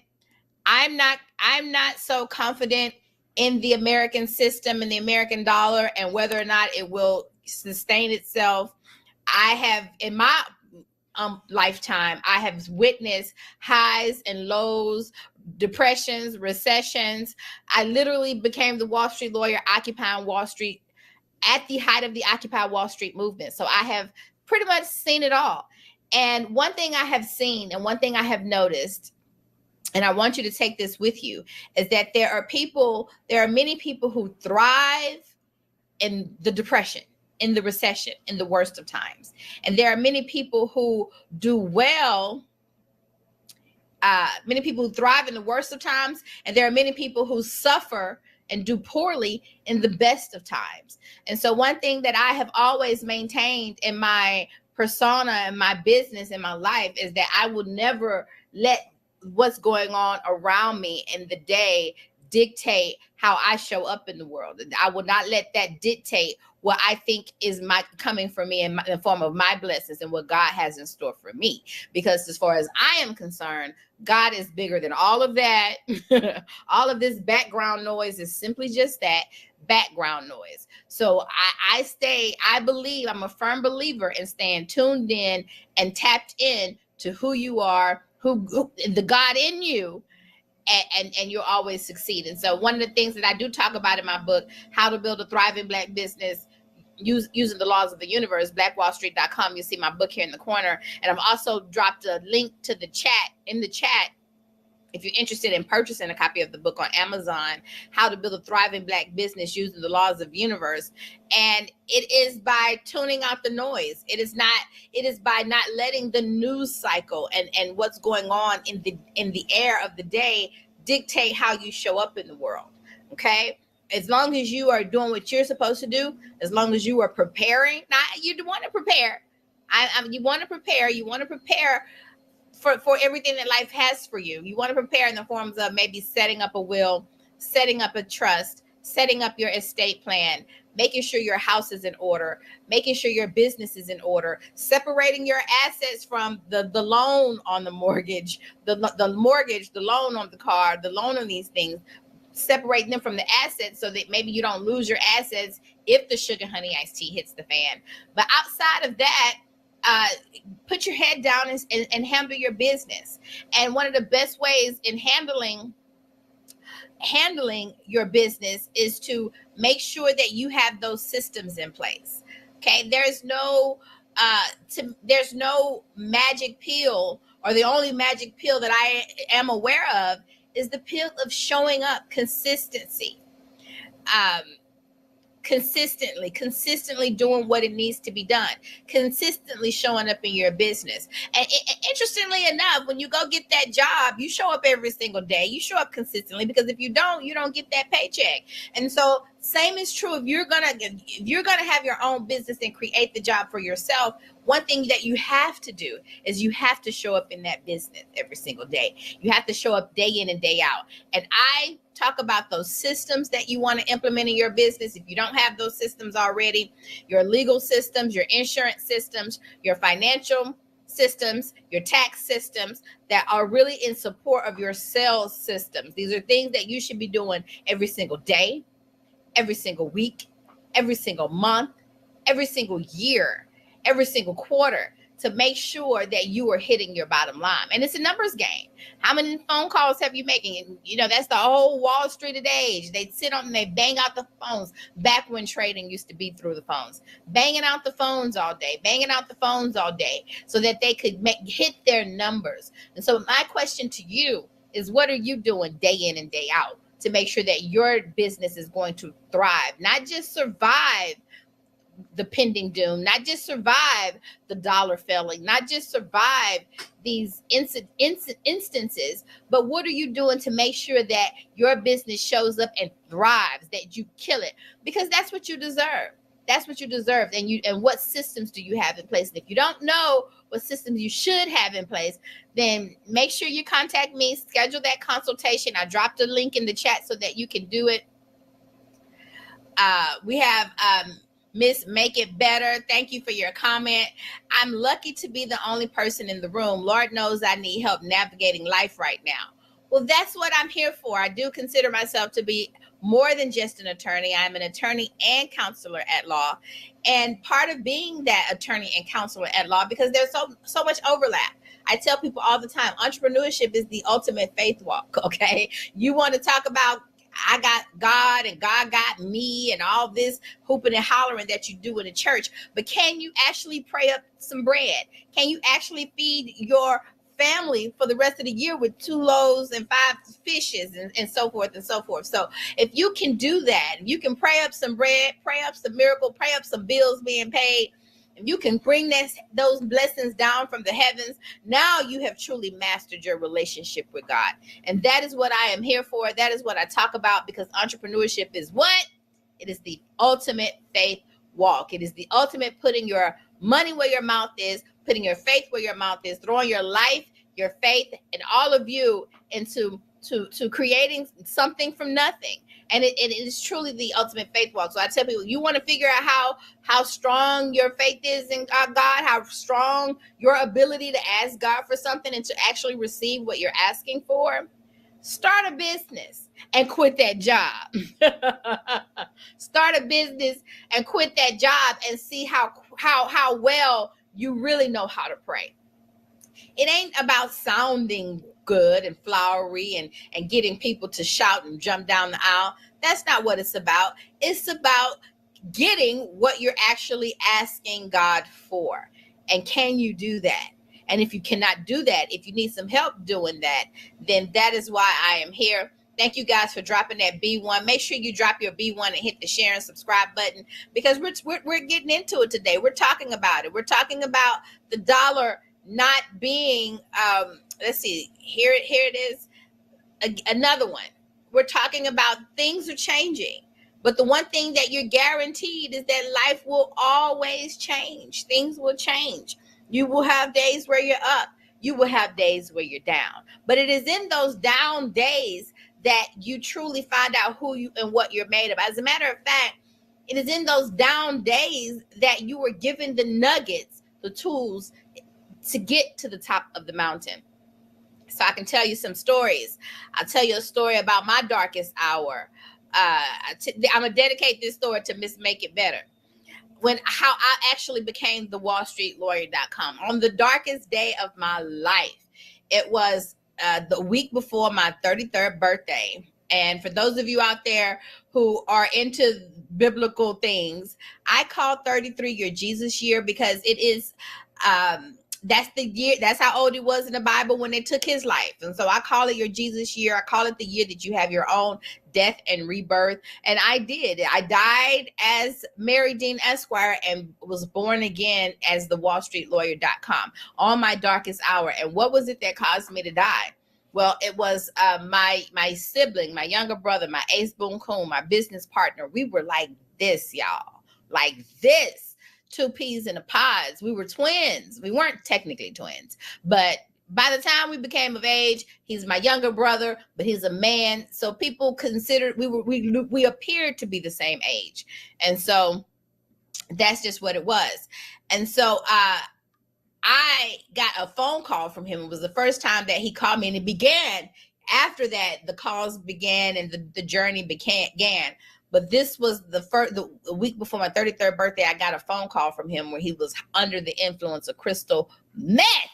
Yes, guys, my brother was smoking crystal meth, smoking Tina, smoking Christina, smoking crystal meth. And it was the darkest day of my life. I remember, asking God, what is going on? What are you doing? You told me to go. I came. I was living in New York at the time. At that time, I was living in Bed-Stuy, Brooklyn. It was the height of the Occupy Wall Street movement. So I was working in the financial district, but living in Brooklyn. I just moved to New York City. And if you were a lawyer at that time, you could get that work, right? Because if you remember the Occupy Wall Street movement, at the height of the Occupy Wall Street movement, all of the banks were being sued. They were being sued by everybody because of those bad mortgages, bad loans. And so they were just being sued left and right. And so because of all of these lawsuits, if you were a lawyer in New York at that time, boy, you could get that work. And honey, I was working. I was fresh off the boat, looking for work, trying to figure out myself in New York City. So I'm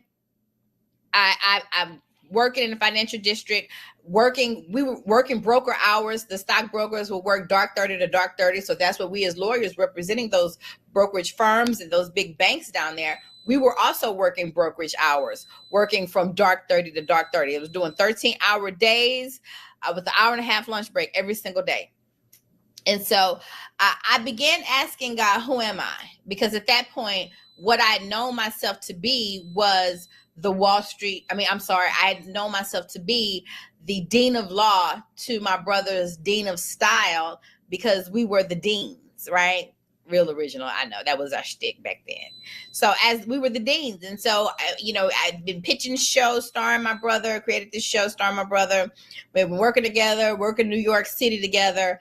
And so once he called me while he was high on crystal meth, then and only then did I finally understand why he was unreliable, why he had been so unpredictable, why he was so untrustworthy, and why I could not work with him anymore. And so that's when the prayer changed for me. The prayer became, oh God, well, who am I? What am I doing? You told me to come and I came. You told me to go and I went. I'm following your lead. I'm doing what you told me to do. Who am I? Who am I? And that's when I heard, my earring just fell out my ear. And that's when I heard, you are the WallStreetLawyer.com. You are the WallStreetLawyer.com. That's when I heard it. Now, I had never asked that question before. We have to talk about why we have valleys and why we have obstacles and why we have trials and tribulations. Because up until that point, I knew who I was. I was the dean of law. I was the renegade attorney. I knew who I was. I knew who, these names that I had given myself. And so when the sugar, honey, iced tea hit the fan in my life, and I realized I could not be the dean of law to my brother's dean of style because he was strung out in the streets of New York City on crystal meth. Who am I? Who am I? And so that's when I started asking God, who am I? And that's when I heard him say, you are the WallStreetLawyer.com. Got the domain, got my office on Wall Street, and the rest is history. I ended up moving to the financial district, moving to Wall Street, and really embodying and becoming the WallStreetLawyer.com. My darkest day. Now, and so that's what I want you to be encouraged. Shout out to Shay Bay, who says, you go, girl. No, you go, girl. No, you go, girl. No, you go, girl. Because, we support each other over here. So I am truly my sister's keeper. And so things came to a head maybe about 3 years later. So that was 2014. 2017, I get pictures of my brother where he got jumped by 6 men in Brooklyn, thrown down a flight of stairs. A week later, after I found out that he got thrown down a flight of stairs, I literally fell down a flight of stairs. And so then I got sucked back into the drama. I got to fix my brother. We are connected. We are one. I am my brother's keeper. And so what do I do? How do I got to fix my brother. I got to fix my brother. He needs me. He needs me.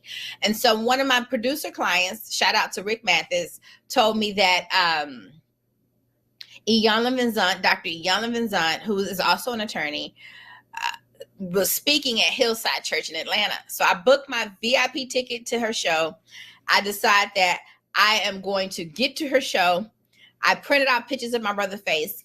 This was my last attempt to try to get him some help and get him to go to rehab and clean up his life. And so I print out the picture because I said, when she see his face was beat up. He looked like Emmett Till, God forbid. And I said, when she see this picture, she's going to say, man, I got to help this girl. I'm going for shock value. So I type up the letter, print out the picture. I'm ready to go. I get to Atlanta. I walk out of the airport. I look to my right, and you will not believe who's standing next to me at the airport.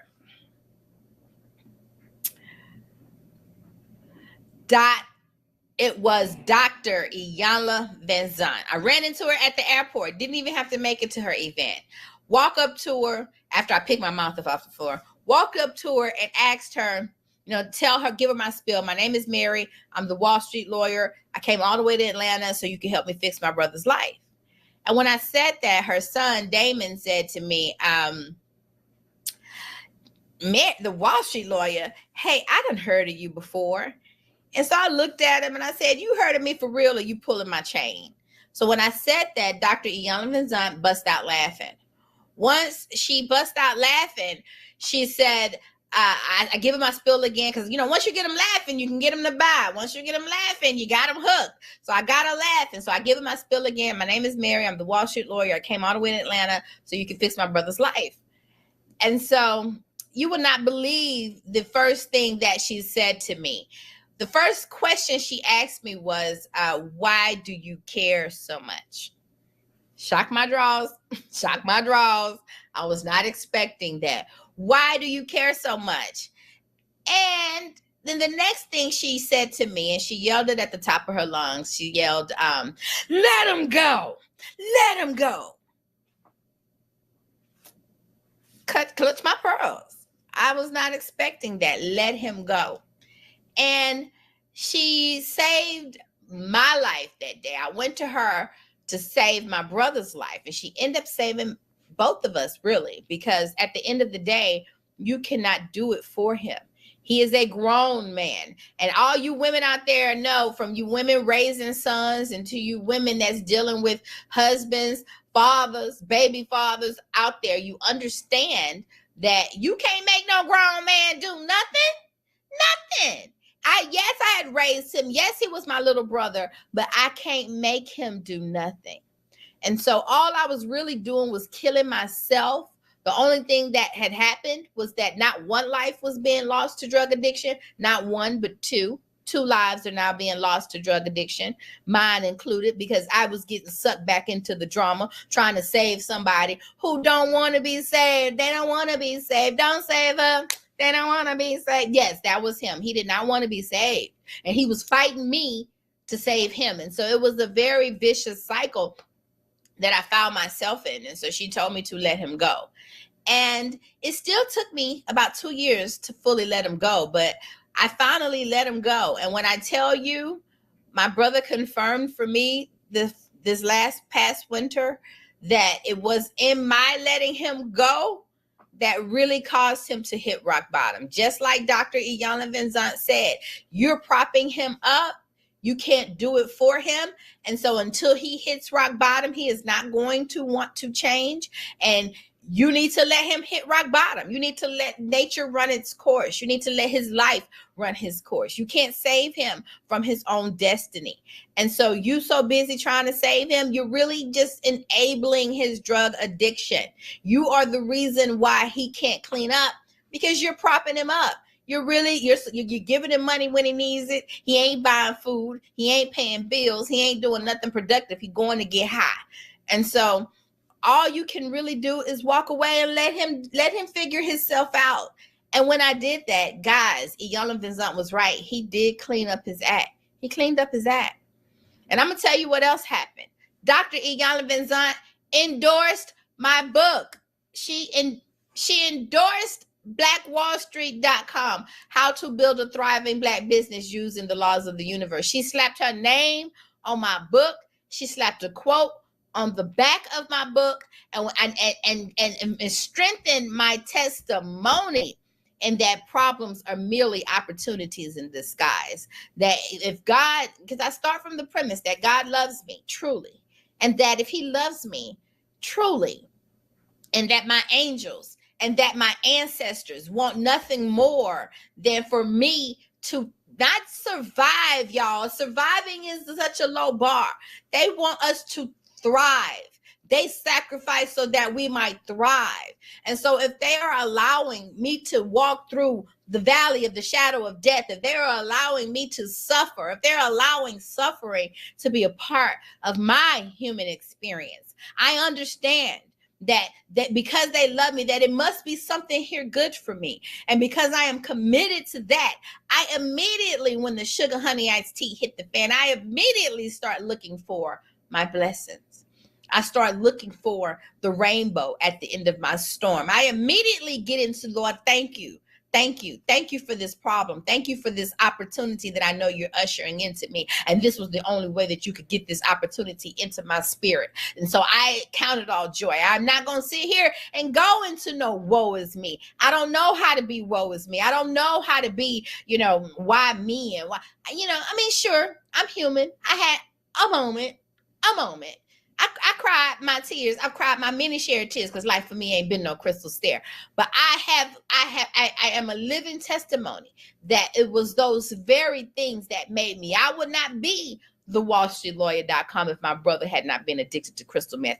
I would not have Dr. Iyanla Vanzant's name on the back bottom of my book with a dope quote on the back of my book if Dr. Iyanla Vanzant had not, if my brother had not got thrown down a flight of stairs and I did not seek out Dr. Iyanla Vanzant to save him. It was those very things. Just like the pastors in the old Christian church. Now, I ain't no Christian and I ain't religious, but I speak multiple languages and I understand what they were really trying to teach. And so when they all those good old, but I was born Baptist, I was raised Baptist, and all those good old Baptists, oh, didn't he die? Didn't he die? Well, of course, they couldn't put Jesus up on the cross and he would not be the savior of this religion had it not been for him dying. And so I encourage you that your problems are always opportunities. And so, yes, the dollar might be dying. Okay. Yes, nations are getting away from using the dollar. Yes, we have had a recession. Yes, we have had a depression. Yes, we might have another one. The sugar honey iced tea looked like it might be hitting the fan pretty soon. It looked like it might, but I want you to understand that is a wonderful time for us. That is because the last will be first and the first will be last. And it might, some things need to shift. It needs to shift. But if you are steadfast in your faith in God, if you are steadfast in your faith in you, if you see the God in you and you understand that if God is the ultimate creator, you too are an ultimate creator, and you have the power and the ability to create within your world, and you take charge of that power and you create the assets, you create the businesses that creates the assets and accumulate the assets so that you can have generational wealth, because that's the power that you have. And so what I encourage you all to do and be and see, that opportunities abound. And that when the sugar honey iced tea hit the fan, that we know that that's more opportunities are being ushered into our existence. And so that is what I want to leave with you. Make sure if you found something here that helped you, make sure you hit the share and subscribe button. Mary Dean Esquire here at the WallStreetLawyer.com. You can follow me on Instagram, The Wall Street Lawyer. You can follow me on you can also follow my other business page, BlackWallStreet.com, because Black wealth is critical to Black power.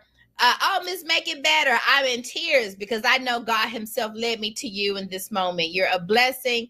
You're my tribe. No, you're my tribe. No, you're my tribe. No, you're my tribe. Honey, we are here together. And that's what I love about the power of the internet. And what the power of the internet has really allowed us to do is to make these things an even playing field. There is no excuse. There's nothing holding you back. You are more powerful than you know. You have more ability than you know. And I scream that into you just as much as Dr. Iyanla Vanzant screamed that power into me and saved my life many years ago. You can do this. We can do this. You can do this. We can do this. United we stand, divided we fall. Guys, please also join my Facebook group, blackwallstreet.com, where I will be dropping nuggets in that group to help you. You can also message me in that group if you are having questions about starting your own business, if you're having questions about growing your Black-owned business, if you are having questions about creating a trust because you want to separate your assets from your liabilities, and so that creditors can't come, you want asset protection. Set yourself up, set your children up, so that we can thrive in Black power together. Shay Bay says, I see your book on Amazon. I'm buying it. Thank you for the support, sister. I am my sister's keeper. We are all we got. And I just want to encourage you guys. I have always felt called, and I always say that my practice is my pulpit. I ain't got to be in a pulpit shaking, and I ain't got to be throwing the Bible at people. The Bible ain't nothing but watered down version of African spirituality anyway. And so I want you guys to get to the truth, cut through the noise, get what you really need. I got to put that back up because I'm in tears because I know God himself led me to you in this moment. You're a blessing. You're my tribe. And I just shout out to Miss Make It Better. Shout out. That's is making me, I feel that. I feel that. And thank you for showing up with him here with me today. Make sure you guys follow me so that we can all stay in touch, so that we can be one together, so that we can be here for one another. Shay Bay say, this is my first live and you are awesome. No, you're awesome. And, so, the social media will try to make us think that Black people that we have all this infighting amongst ourselves. They would try to make us feel like, that we don't have the community support that other cultures have. The media, the news cycle would try to keep us in a state of division. They prop up people like Sexy Red and BBL Drizzy, which is why we're so happy that Kendrick came in and gave him all the business, because it is a new day and it is a new time. And the day that the order of the day is that the last will be first and the first will be last. And the order of the day is that what's right and what's true is the only thing that will survive and make it through in the new world. And so I encourage you. And if you need anything, make sure you, if you want to schedule a consultation with me, I did drop a link for my calendar in the chat. So feel free to tag that link and schedule a consultation with me to see how I can help you grow your Black-owned business, to see how I can help you separate your assets from your liabilities so that you can make sure you preserve your assets and nobody can come and get those assets should you ever become subject to a lawsuit. So we can make sure that those assets transfer to the next generation free and clear without you having to go through any more drama or trauma in trying to, probating the will, having to go through the court system and anything like that. So that is what I do. Mary Dean Esquire here at thewallstreetlawyer.com. We got Cocoa Butter, Truth You Speak, Thankful, Thankful. Thank you. Shout out to Cocoa Butter. Hope that my words feel like cocoa butter on your soul. That is why I'm here. And that is my pledge to you, is to show up. And so if I'm showing up here, sometimes we're going to show up here, do some deep dives into your business, some business nuggets. But every time I come in here, I promise you, I'm going to be bringing you some nuggets, because Black wealth is critical to Black power. And I want to see all of you all of us, we will all rise in power together. Absolutely. So until we meet again, I want you guys to have a wonderful and outstanding day. And again, if there was something here that helped you, please make sure you hit the share and subscribe button. Have a wonderful day. Bye-bye.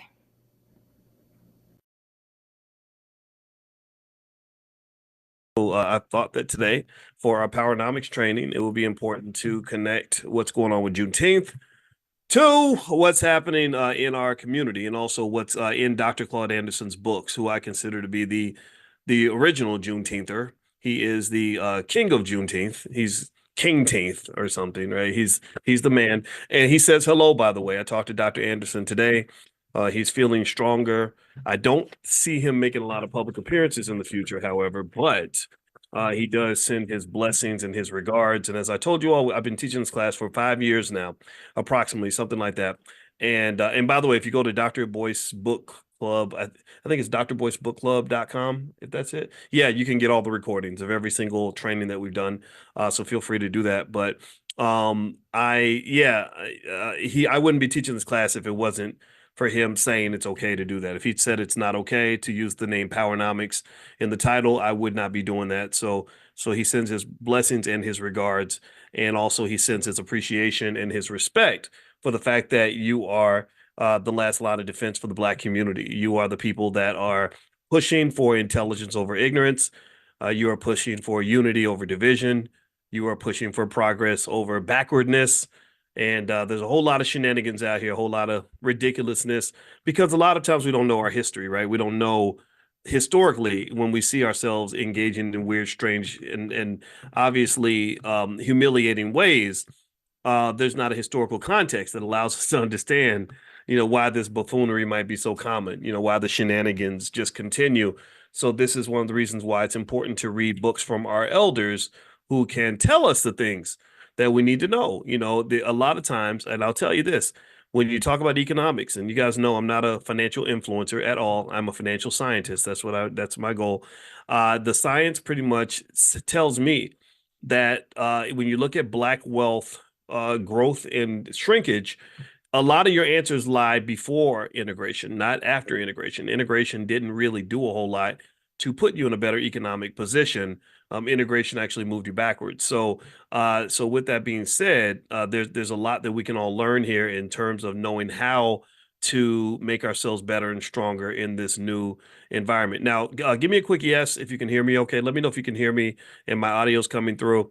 And what I'm going to do is I'm going to start reading from Dr. Claude Anderson's book. We've been reading this book for probably about a year now. We read a little bit every week. I almost want to do this class more than once a week or something. I'm going to think about that. We already do Money in the Morning, our economic elevation every morning at 10 a.m. Eastern.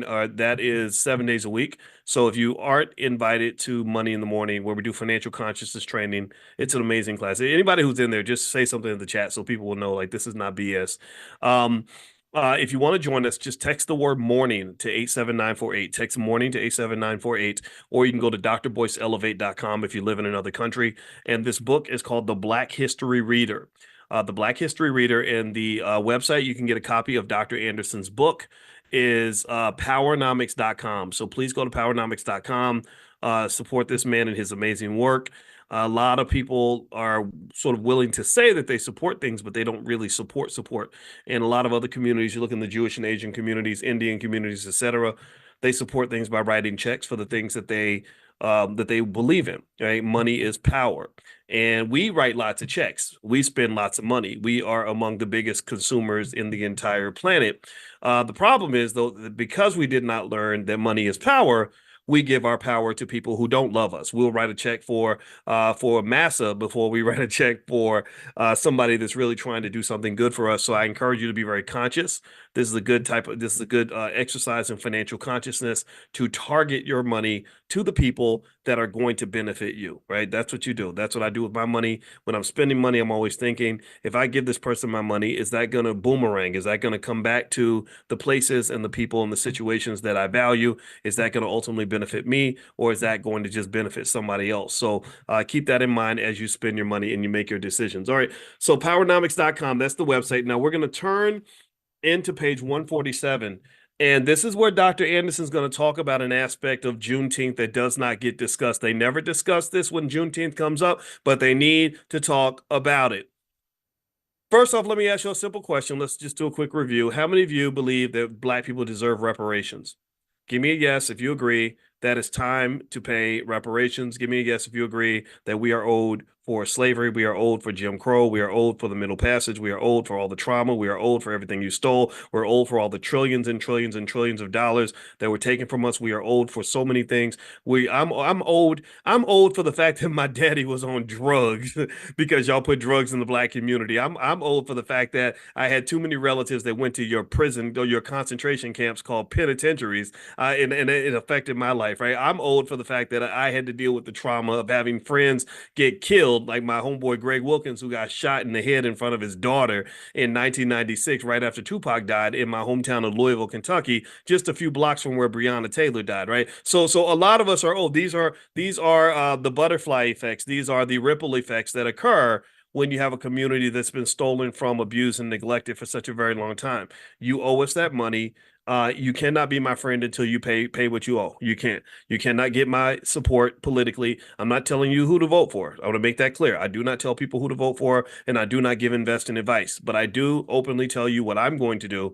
And the reality is that you do not get my vote until you show me that you respect me enough to acknowledge what I went through and fix it. If you can't fix it, then forget it, right? You send $100 billion to Ukraine and Israel. Well, you better send the next $100 billion to us. Really, it's more more than 100 billion, but that will be a nice little down payment to kind of get us started so we can fund some Black-owned businesses and quit those damn jobs. Because one of the things that you have to understand, and this is, I think it's important to couch this within what's going on with Juneteenth. Juneteenth is today, so let's talk about Juneteenth. So Juneteenth, we know the history. Juneteenth down in Galveston it is a celebration, a recognition of the fact that they took two more years of free labor from us after the Emancipation Proclamation had been signed, and so the slaves down in Texas did not know that they had been freed, and so finally General Granger, I believe that's his name, comes down to Galveston. He tells everybody, "Hey, y'all can go home now. Y'all ain't got to keep working," and so we were free. So to this day, we celebrate Juneteenth. Juneteenth is basically a blend of the words June and 19th. So it's Juneteenth. June 19th, that's the day before my birthday, actually. I'll be 53 years old tomorrow. But I prefer to think of it as the 18th celebration of my 35th birthday. So wish me a happy 35th, and that'll make me feel better. All right. So with that being said, though, so this is Juneteenth, right? So Juneteenth to me is a celebration of what? A celebration of freedom, right? We got our freedom, right? We're free. We's free, y'all. Right? We don't have to work for massa no more, right? We have freedom. Okay, so I have to ask you a basic question, a basic fundamental question, and I'm gonna lay it out like this. How many of you believe that most Black people are free? How many of y'all believe Black people are free? I mean, really, what do you think? Do you think that we just do what we want, say what we want without fear, just move how we want, get up in the morning and do what we want that day? How many of y'all believe Black people are free? I mean, it's Juneteenth. I mean, if you're having, some of y'all have Juneteenth barbecues, and you had the hot dogs and the hamburgers and the ribs and all that stuff. We ain't supposed to eat, but it's okay. I like barbecue too. Don't tell my friends that the friends I love with the Nation of Islam, though. They probably get on me because they did make some, but I think they were like those beef hot dogs, so that's not as bad. So we don't be doing the pork. All right. So anyway, but still though, right? So if you're celebrating Juneteenth, then that obviously means you're free. That right? You have freedom. So why? I don't understand what's going on. Oh, I get it. I know that's Dr. Claude Anderson was telling us one day when he came in. He said that, if I'm not mistaken, he said that in 1862, 98.5% of all Black people work for. We're not going to say we're going to talk about white people because they get, that makes people nervous. If I'm on a public channel, I mean, I'm double streaming on YouTube, so I don't want to get us banned. So let's call it massa. So in 1862, 98.5% of you work for massa. And in 2024, 98.5% of you work for massa.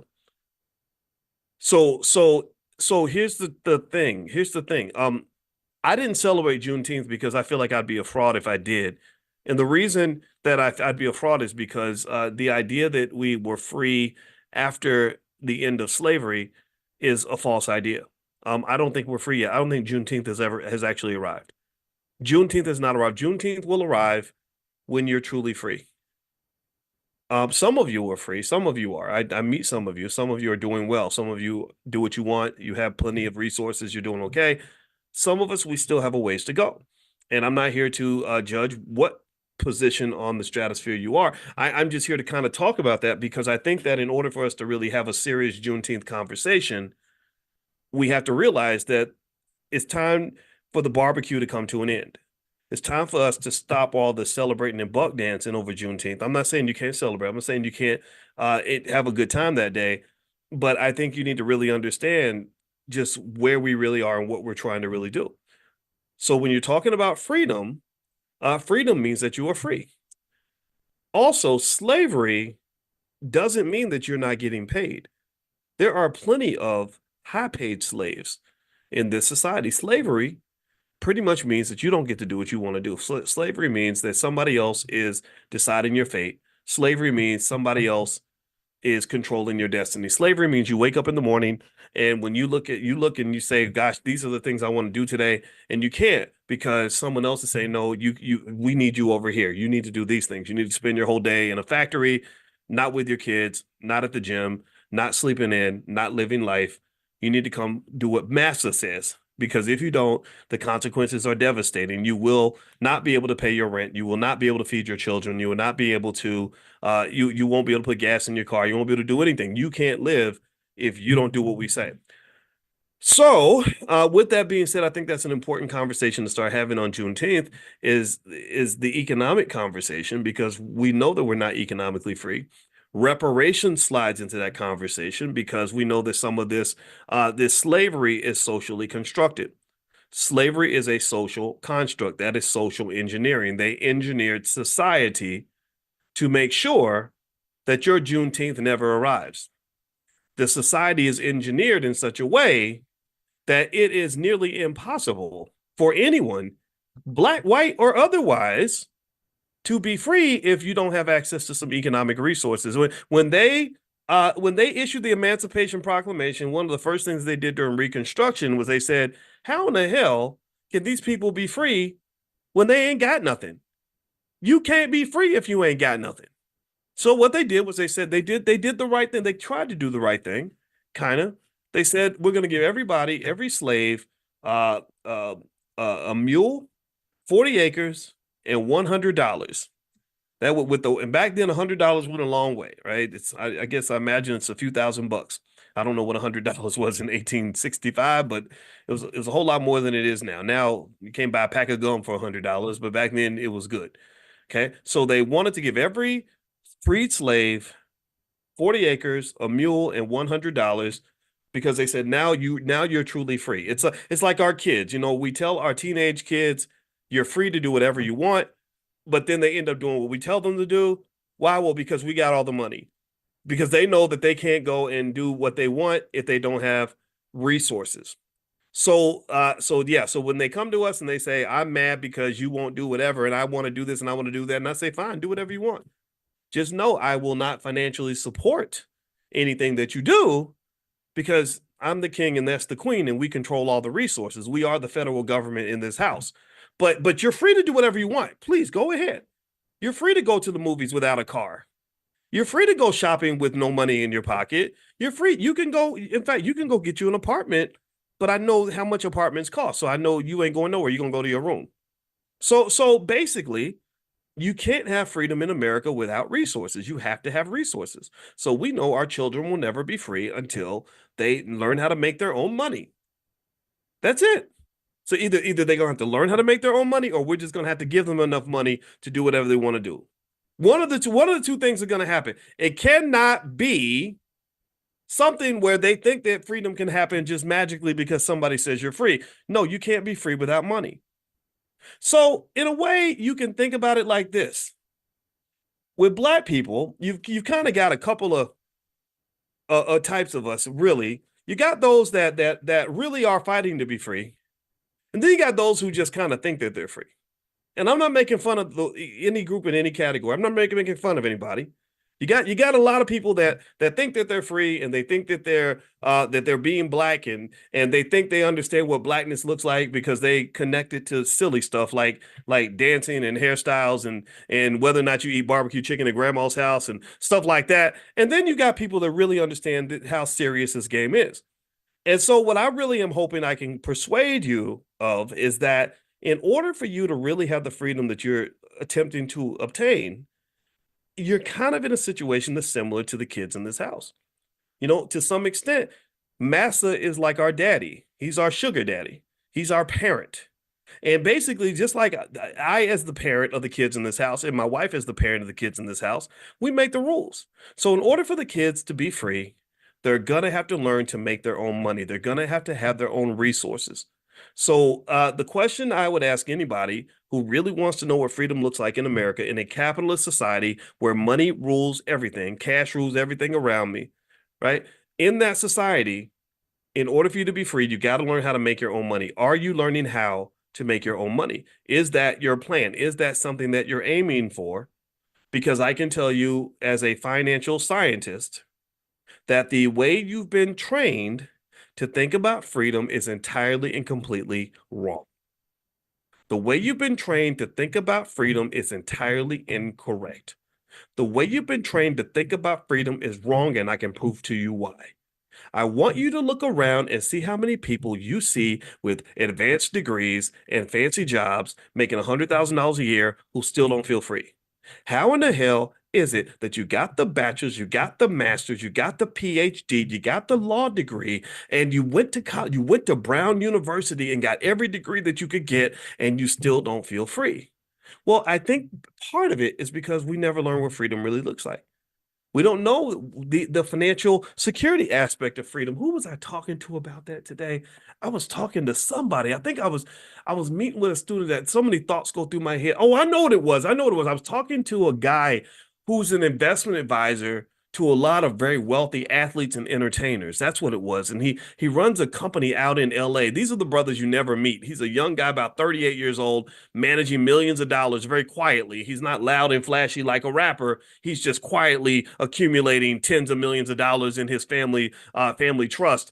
And we were talking about how there are so many people who get caught in these crazy traps in society because they don't even understand how vulnerable they actually are. They don't really understand what true freedom actually looks like, and they mistake it for a high income, or they think that because they drive a certain car or live in a certain house, or because white folks put you on TV, that somehow that means you're powerful and that you're free. And then what happens is when something goes wrong and when they decide that they're done with you, or they decide they want to kick you flat in your ass, they do that publicly and they spank you in public so that everybody sees it, just to remind you who's really in control. Just to remind you that you thought you had grown up. You thought Pinocchio was a real boy. And no, Pinocchio was never a real boy. Pinocchio had a puppet master named Geppetto who had his arm up his ass the entire time. So whenever Pinocchio was talking, he thought that those words were coming from his own brain, and they weren't. They were coming from Geppetto's brain. Geppetto was the one moving his lips, and Pinocchio just had somebody up his butt and just pulling the strings. And to some extent, I think that this is one of the problems that we have. I think that we celebrate Juneteenth and we celebrate all the progress that we've made, which we have made some progress. I'm not going to pretend like we haven't, but we celebrate it as if we've arrived, right? As if there's so many things to be so happy about. And I would say this to you, another sign of freedom, in my opinion, is when you have the ability to solve your own problems. That's another sign of freedom. That's another symptom of what I refer to in my book, The 10 Commandments of Black Economic Power, as economic maturity. So I want to ask you another question. I want you to give me a yes or no. Do you believe that the Black community is a community that has shown a consistent ability to solve its own problems? Like when we have violence in our neighborhoods, are we the ones who just stamp it out? Or do we wait for somebody else to do it? Or when we have an economic problem and our money's a little bit short, do we have the ability to do it?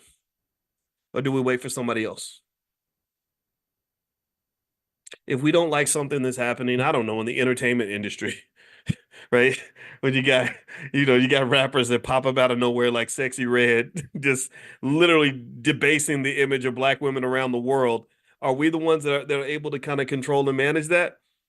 Yes or no? Now I'm going to ask you another question. Let's talk about another community, right? And the ones that community, it starts with a J. We're not going to say it because I ain't trying to get in trouble with YouTube. But they're really good with money. They tend to own TV networks and radio stations and record labels. If they don't like an artist, do they have the ability to pretty much delete that artist? If they don't like something in their neighborhood, yes or no? If